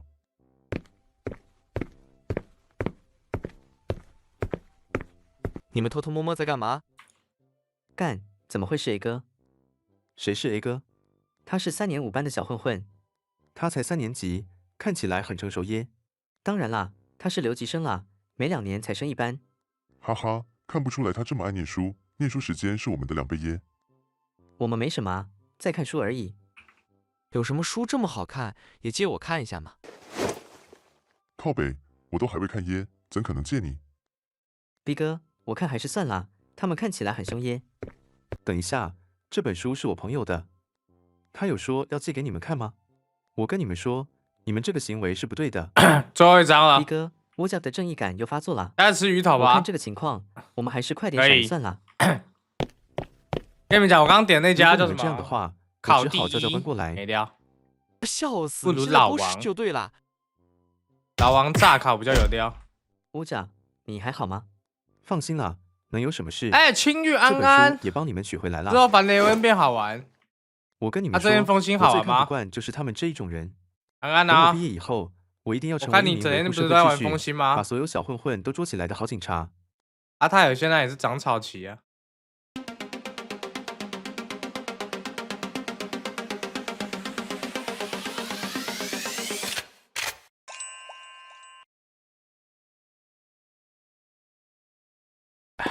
恭喜那边超讨厌实况组，真的假的？恭喜你啊！想不到你真的你有被搞吗？还是怎么样？哈哈，测谎正常啦。我从小时候就开始准备，考上警察也是理所当然的啦。超好笑耶！你不是才警专毕业吗？有什么了不起的？逼哥，警专没有你想象中这么好考啦，很多人想考也考不上，好吗？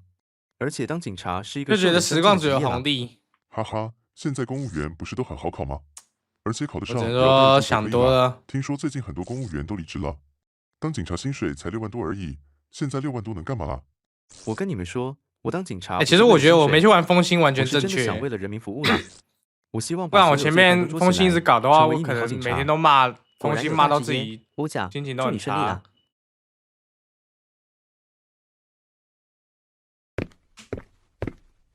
长官好，我是新来报道的波甲。你好，我是这间派出所的局长，你叫我秀芬姐就好。我先跟你介绍一下这里的同事，希望你们以后可以好好相处。这位也是去年刚来报道的瘦子，以后他就是你的学长。瘦子，你好，以后请多多关照。你好，你也是考烂才分发到北部的吗？你已经丢了啊！在这个派出所工作，你要有心理准备。不是电鳗上去的吗？什么意思？真的，我已经准备好了。我打算以后会好好努力工作。哈哈，如果你会好好努力工作的话最好，因为以后会有做不完的工作在等你。我也知道北部的工作量比较多，所以我也是把装备都给观众了，多多磨练一下。我看万万也是把装备给观众。考上都是这样的啦。我去年考上的时候也跟你差不多，但现在下一款要玩什么？是有一个 POE 的风之谷吗？会去玩吗？你想一下，光算加班，这个月我已经加了100小时，而且算下来加班费连摇摇店的打工都比我们还要高，这样还待得下去吗？你不是风之谷迷，很多事情都不懂，之后会慢慢了解啦。那之后有什么好玩的？我会带你去熟悉一下我们的管辖区域。部长，这附近都是我们的管辖区域，你先熟悉一下附近的环境，不要太勉强。我们警局每个人都有 KPI， 因为你是新来的，所以你先开5张违规单就好，你先试试看。原来当警察还有 KPI 哦，一天开5张违规单而已，简单啦。好的，没问题。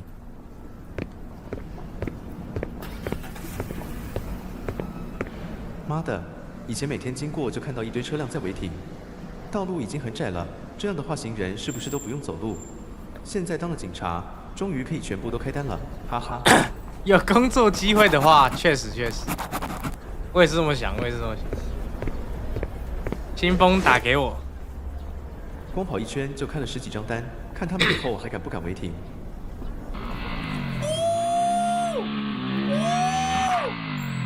创世有发我吗？有发，但他们是当我塑胶吗？我不确定到底有没有成。会看录制是不是？因为我跟他讲说我不想要经营工会。感觉这个路口很多人违规耶。反正还有一点时间，在这个十字路口等一下好了。成了可以一起玩，可以啊。先生，麻烦。咪蛋也有玩咪蛋也有玩是不是？请问你的安全帽呢？我在这边住了几10年，都没。他是不是全部都发了啊？不然怎么那么多都有接到？那你知道骑车要戴安全帽的吗？我开单子给你，到时候记得缴费。靠北，你很缺业绩就对了。我在这边骑了这么久都没事，这你最麻烦。那他也是下重本的，1分钟都还未到，又出现一个红灯右转。先生，麻烦你停下来。你刚刚是红灯右转吗？妈的，刚刚有几个人一起右转，你怎么只捉我一个？我只看到你一个人右转而已。如果我看到的都会开违规单。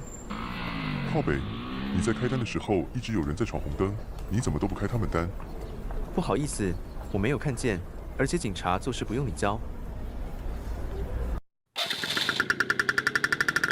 小姐，麻烦停下来。你刚刚是在红灯右转吗？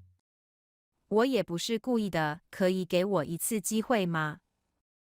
我刚刚才下班，还要赶着回家做饭给小孩吃，接着还要上晚班。不好意思，我也是按照规定而已。违规就是要开单。所以我一天打工才赚几百块而已，又要照顾小孩，日子已经很苦了。这样的话，我又要白白工作好几天了。妈的，我车的违规单是你开的吗？对啊，我看到违规停车就开单，有问题吗？你是新来的吗？你不知道我爸是谁吗？我管你爸是谁，不管是谁违规就是要开单。所以靠北，你就开啊，反正1张单又没有很贵，我也只是当停车费而已。我跟你说，如果你不立即把车移走，我会把车拖掉送办。我这台是进口 C300，你有本事就把车拖走啊！移送过程有损坏的话，你们警局有钱赔偿吗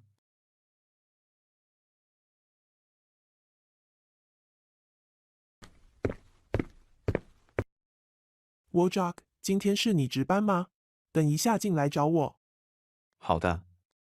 不知道长官找我有什么事？哈哈，说不定是我绩效太好，长官是要表扬我吧？请进。长官好，请问找我有事吗？WHwJ， 你刚进来没多久，还习惯吗？还不错啊，就工作比较忙一点而已。那我问你，你当初为什么想当警察呢？当然是为人民服务。对，你也知道警察是为人民服务。那你知道你这个星期开了多少张违规单吗？我这几天就开了上百张单了，超过 KPI 足足10倍，很厉害吧？你不是说要为人民服务吗？你知道这样的话，对附近的居民造成了多少困扰吗？最近警局接到的投诉也多了很多。他们都是违停，我也只是按照规定而已，我开单有什么问题？而且你知道吗？议员刚刚才打来关心我们警局，说他儿子最近也给人开单了。因为你这件事，我也解释了很久。我开单有什么问题？对就是对，错就是错，他们只要不要违规就好了。所以我跟你说，你只是一般警员而已，你只要乖乖做好你本分就好。听说你还想考刑警，如果你团队意识这么差的话，你的绩效也会不好看。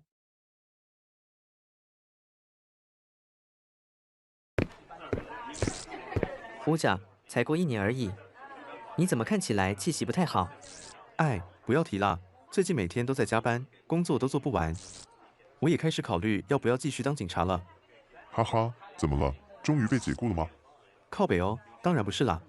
一开始我当警察是想为人民服务，但现在我一天到晚都在开违规单而已。他们被开单，3天薪水就没有了。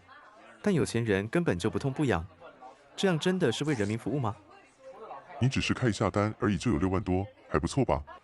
那我找你有考虑调别的组吗？我也在准备考试，但现在的长官真的有够机车，感觉都在针对我。我怕我绩效也不太好看。我跟你说了，乖乖当薪水小偷就好了，想这么多干嘛？现在社会这么安全，警察很好当啦。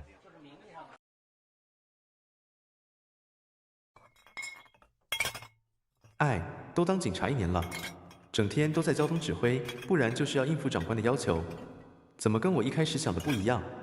难怪毕哥他们都说警察也是薪水小偷而已啦。奇怪，怎么回事？快逃啊！救命啊！有疯子！会不会蜗苣哥上去挡刀，然后人没了啊？那个人一看就知道有问题啦。不管了，先阻止他再说。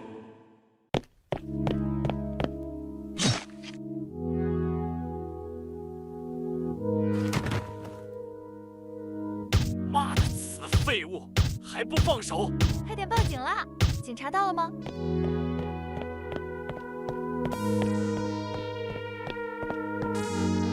我们是高谭市特别小组，请前面的犯人立即放下手上武器。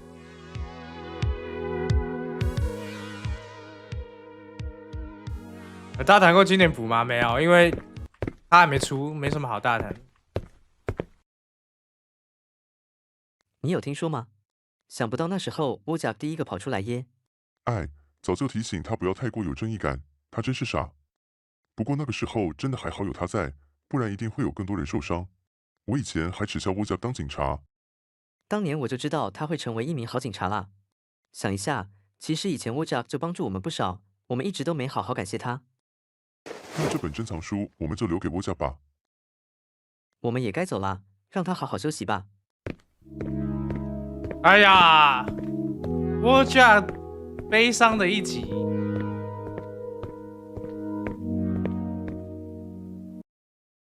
我记得是不是前阵子就有一个警察是这样子过世？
还有什么有料的？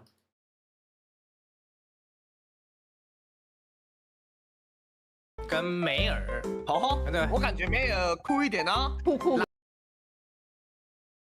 是弱小的代名词。然而，英雄无敌3当中，以人族为主的势力却好用到极致。缅甸系列的猛得不行，3级兵能像病毒复制一样快速繁殖，4级兵和5级兵光是走路的声音都让人颤抖啊！更是拥有堪称全游戏最强的7级兵之一的天使。最后15分，这就是英雄无敌3里的城堡阵营。想问问有多少哥们儿跟我一样，第一次玩英雄无敌3就是用的城堡阵营的？蓝天白云、雄伟的城堡、帅气的十字军和骑士，以及同样帅气又好用的英雄，这也是个看着和用着都特别舒服的阵营。它到底是不是全游戏里最强的阵营，值得商榷。但用起来的舒服那是真舒服呀，以至于当年我在很长一段时间里就只高兴玩这一个阵营。那么今天就以英雄无敌3死亡阴影作为大版本，选个200%的难度，也就是最高难度，用城堡阵营来玩一张很经典的官图，傲气冲天。我跟我的盟友都是城堡阵营，对抗2个地狱阵营，刚好双方是死对头，宿命感拉满啊！这张图本身也很有意思，它是个小图，但是有水域，有地下世界，五脏俱全。那么话不多说，走起，我们来玩个爽局。感觉好像红色警戒。就像刚才说的，这是个2v2的对局。我们扮演的紫色势力在地下世界跟绿色的死磕，盟友扮演的红色势力则是在地面上跟蓝色的势力交锋。双方刚好是各自拥有一个对手，并且上下两端暂时相安无事。因为在地上和地下的通道门口会有守卫，全都是一些非常高级的生物。开局阶段没有人会傻乎乎的跑去招惹他们的。当务之急还是得好好发展啊！英雄无敌3的生物从弱到强分成了7个等级，最弱的1级，最强的7级。这张图有个非常好的地方，就是前3级的兵种开局就可以造。1级的枪兵升级后叫戟兵，血量10点，不会飞，走的也不算快。他在1级兵当中其实不算很弱，也有专门玩戟兵的流派，但是无论如何，在我手上都是当炮灰用的。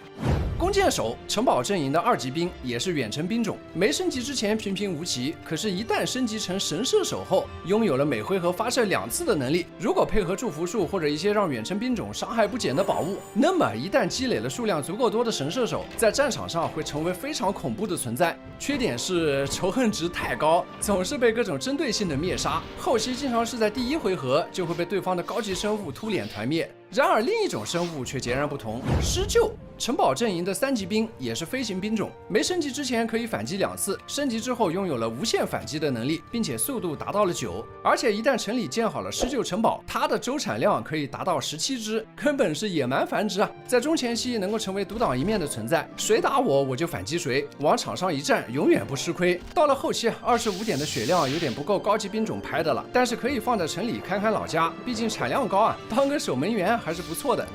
200%的难度下，开局所有的资源都是0，我们一穷二白，得赶紧寻找主城边上一切能够找到的资源，这个就得靠英雄了。城堡阵营的英雄也是个顶个的强，我这次随到了英雄阿德拉，他是个绝对 T0 级别的神将，也是著名的外交3杰之一，自带的外交术牛叉到不行。刚开局外交术就发挥了巨大的作用，木材厂的边上有34个洞穴人，跑过去利用外交术让他们直接加盟。洞穴人1级生物，数值惨不忍睹，没啥好介绍的，纯纯的炮灰，但是一下子增加了34个炮灰也挺吓唬人的，至少可以吓退一部分的野怪。没费一兵一卒，只用了极短的时间就占领了周围的好几个资源点，终于有钱让城里发展一波了。建造好了兵营，现在4级生物剑士闪亮登场。剑士升级前平平无奇，速度只有5，并且不会飞。可是，一旦升级成十字军后，就跟神射手一样，拥有了攻击2次的能力，速度也提升到了6，意味着他作为一个4级兵，却拥有了近乎6级兵的攻击力。如果再套个祝福树、祈祷树的话，那威力简直要上天啊！以前听到对方阵营中十字军走路的声音，我都会心惊胆战。不过现在嘛，该颤抖的轮到敌人了。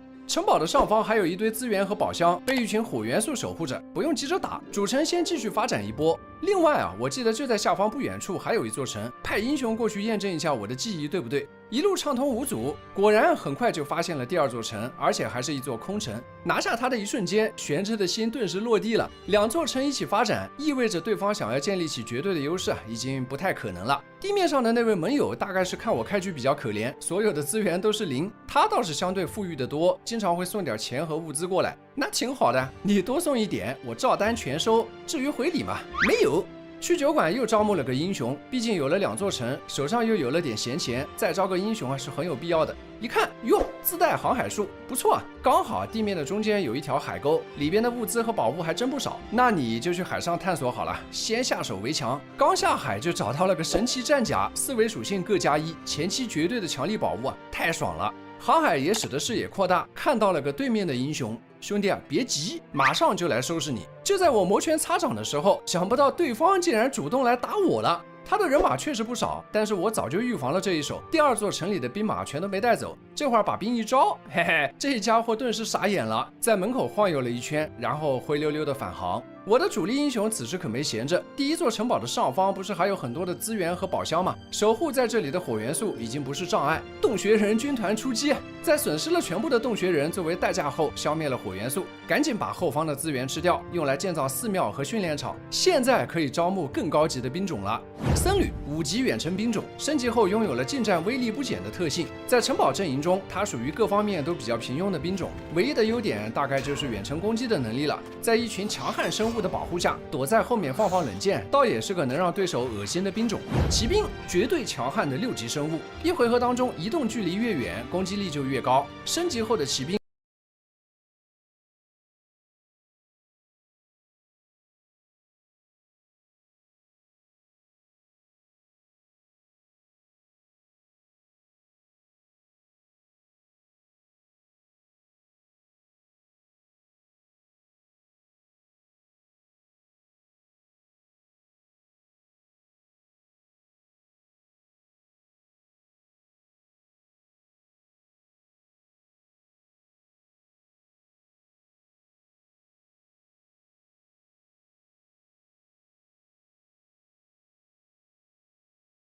来了，兄弟们啊，欢迎收看虾七八谈，我是老虾。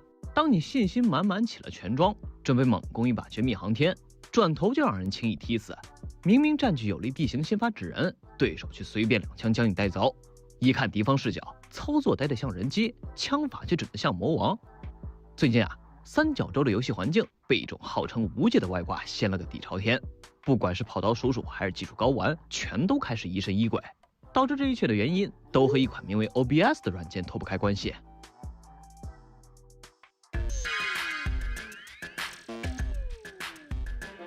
经常直播或者做自媒体的观众可能对 OBS 非常了解，这是一款免费开源的视频录制和直播软件，可以进行高性能的音视频采集，以及将直播内容实时推流到 B 站、Twitch 等平台。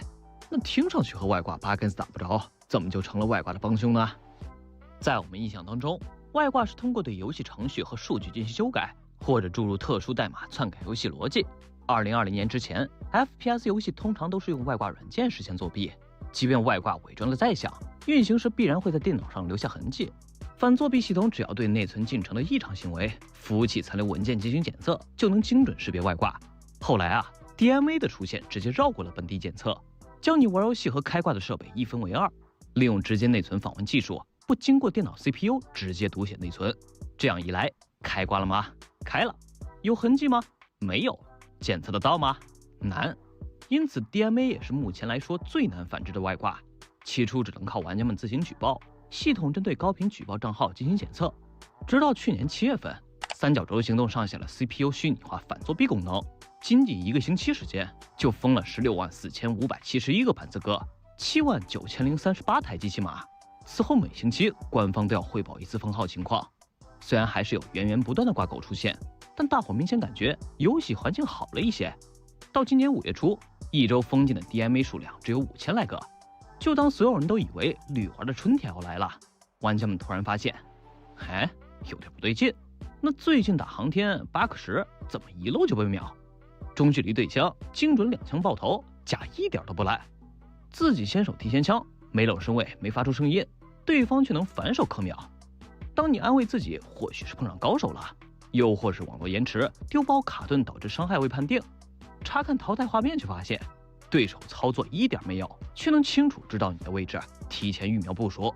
你不动他不动，你一拉出来，准心就能在极短时间内转移到你头上，反应速度根本不像是人类可以做到的。再一查战绩资料，0点几的 KD， 等级都不到60级，很明显就是开了透视自瞄一类的外挂。可偏偏举报没有结果，难道腾讯的反作弊又不好使了？这么明显的外挂识别不出来？与此同时，一个新名词在三角洲圈子里出现 ，OBS 吸附。这玩意儿其实并不是什么外挂团队的新型产品。OBS 的游戏采集功能可以极低延迟从 CPU 显存截取现认真，也就是说，它比人眼更快看到游戏画面，不管是录制视频还是直播都非常有用。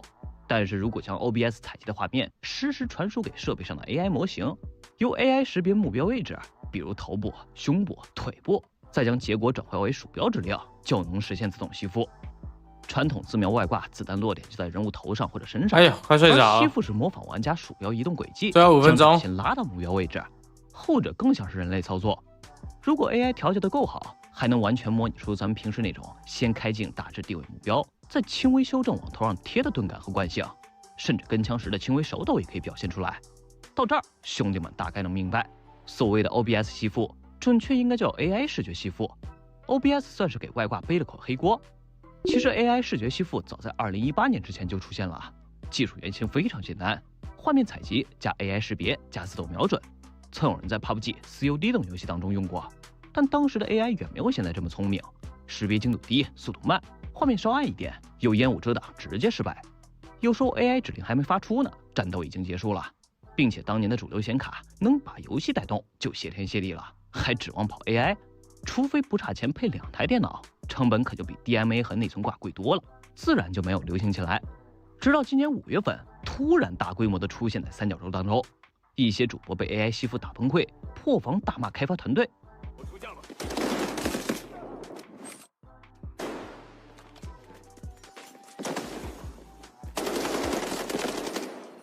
琳琅天上，我现在直播间19万人，你好看看你设计的游戏，到底能不能反了作弊？这 OBS 挂已经猖狂到什么地步了？看不明白是吧？啊，不是，玩家花的钱都用来干嘛了？不是，就找不到能控制住这种东西的人吗？哎呦，兄弟，2枪头，后面来了，爽不爽？爽不爽？兄弟，哎，我也2枪头，我刚才滑过去2枪头。知道我为啥玩英雄联盟了吧？主播尚且如此，更别说普通玩家了。辛苦搜半天撤不出去，白白给挂狗做嫁衣，一点游戏体验也没有。这样不会太老吗？不会啦。论坛和玩家群都开始讨论起 OBS 吸附，一度冲上热搜榜单。最后一张啊！官方社交平台下面全是玩家在留言诉苦，头都快被锁烂了。再不管就真没办法玩下去了。5月18号，三角洲发布了一则 AI 视觉吸附类外挂专项打击公告，声称安全团队已经完成对外挂核心的逆向分析，提取了代码特征，并部署针对性检测方案。1周封禁了51673个相关作弊账号。至于效果怎么样，玩家反映对局强度确实有所下降。就在大家以为 OBS 吸附要完蛋，QQ 音乐吸附它来了。这不是腾讯旗下的听歌软件吗？怎么也能吸附？原理还是一样的，作弊者利用 QQ 音乐的窗口捕捉权限和悬浮窗显示，加载一个特制的 AI 识别脚本，脚本会借助 QQ 音乐的桌面歌词功能截取游戏画面，再通过 YOLO 模型识别目标实现自动吸附。好家伙，这下挂狗真就一边听着歌一边乱杀。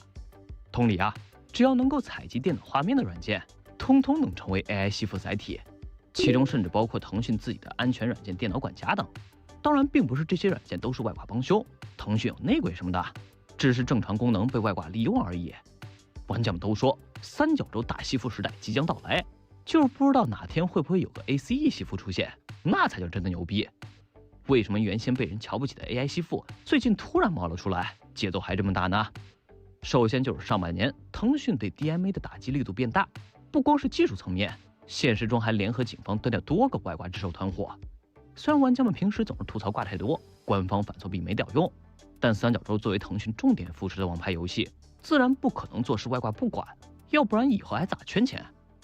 所以你能看到每周封禁的板子数量逐步减少，倒不是说 DMA 问题彻底根治，而是淘汰了低成本的低端外挂。想要不被封，就得买高级板子，一块好的 DMA 咋不咋上万块，开挂成本大大提高。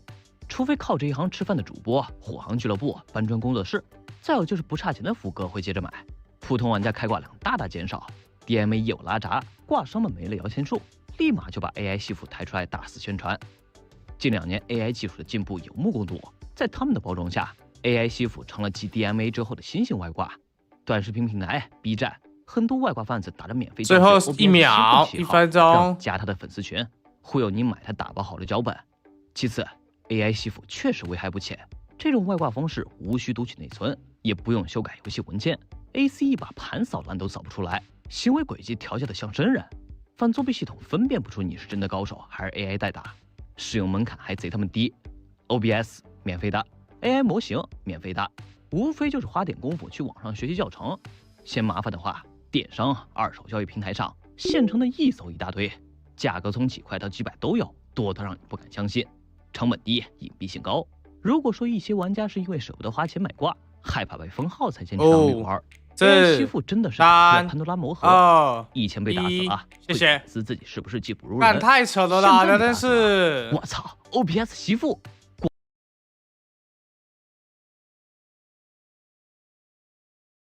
你们看，全部加倍券打完都没了吧，对不对？我0张诅咒卷啊！有人会问说这张呢？这张是我1个月前打的啊！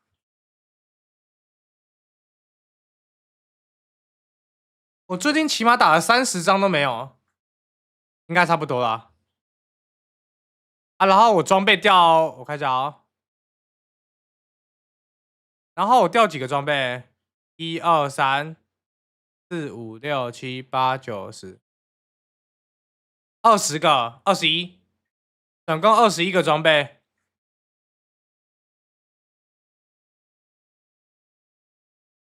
然后我雪女的衣角，今天大概打了1组多吧。今天最起码打1万个。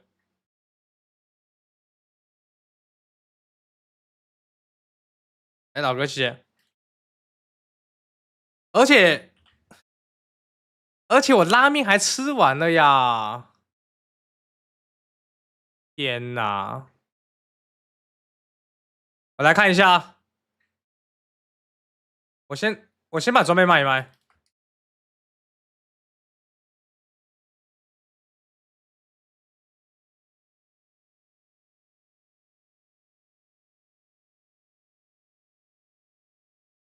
然后买个2组拉面，再买1组好了。OK， 剩500万。衣角我们先留着。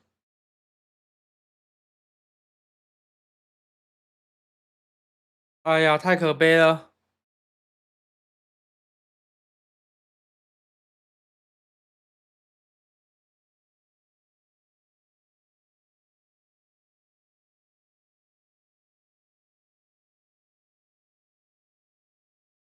好啦，算了，没事了。OK， 大家早点休息啊，我要睡觉了。我受不了啦，啾啾。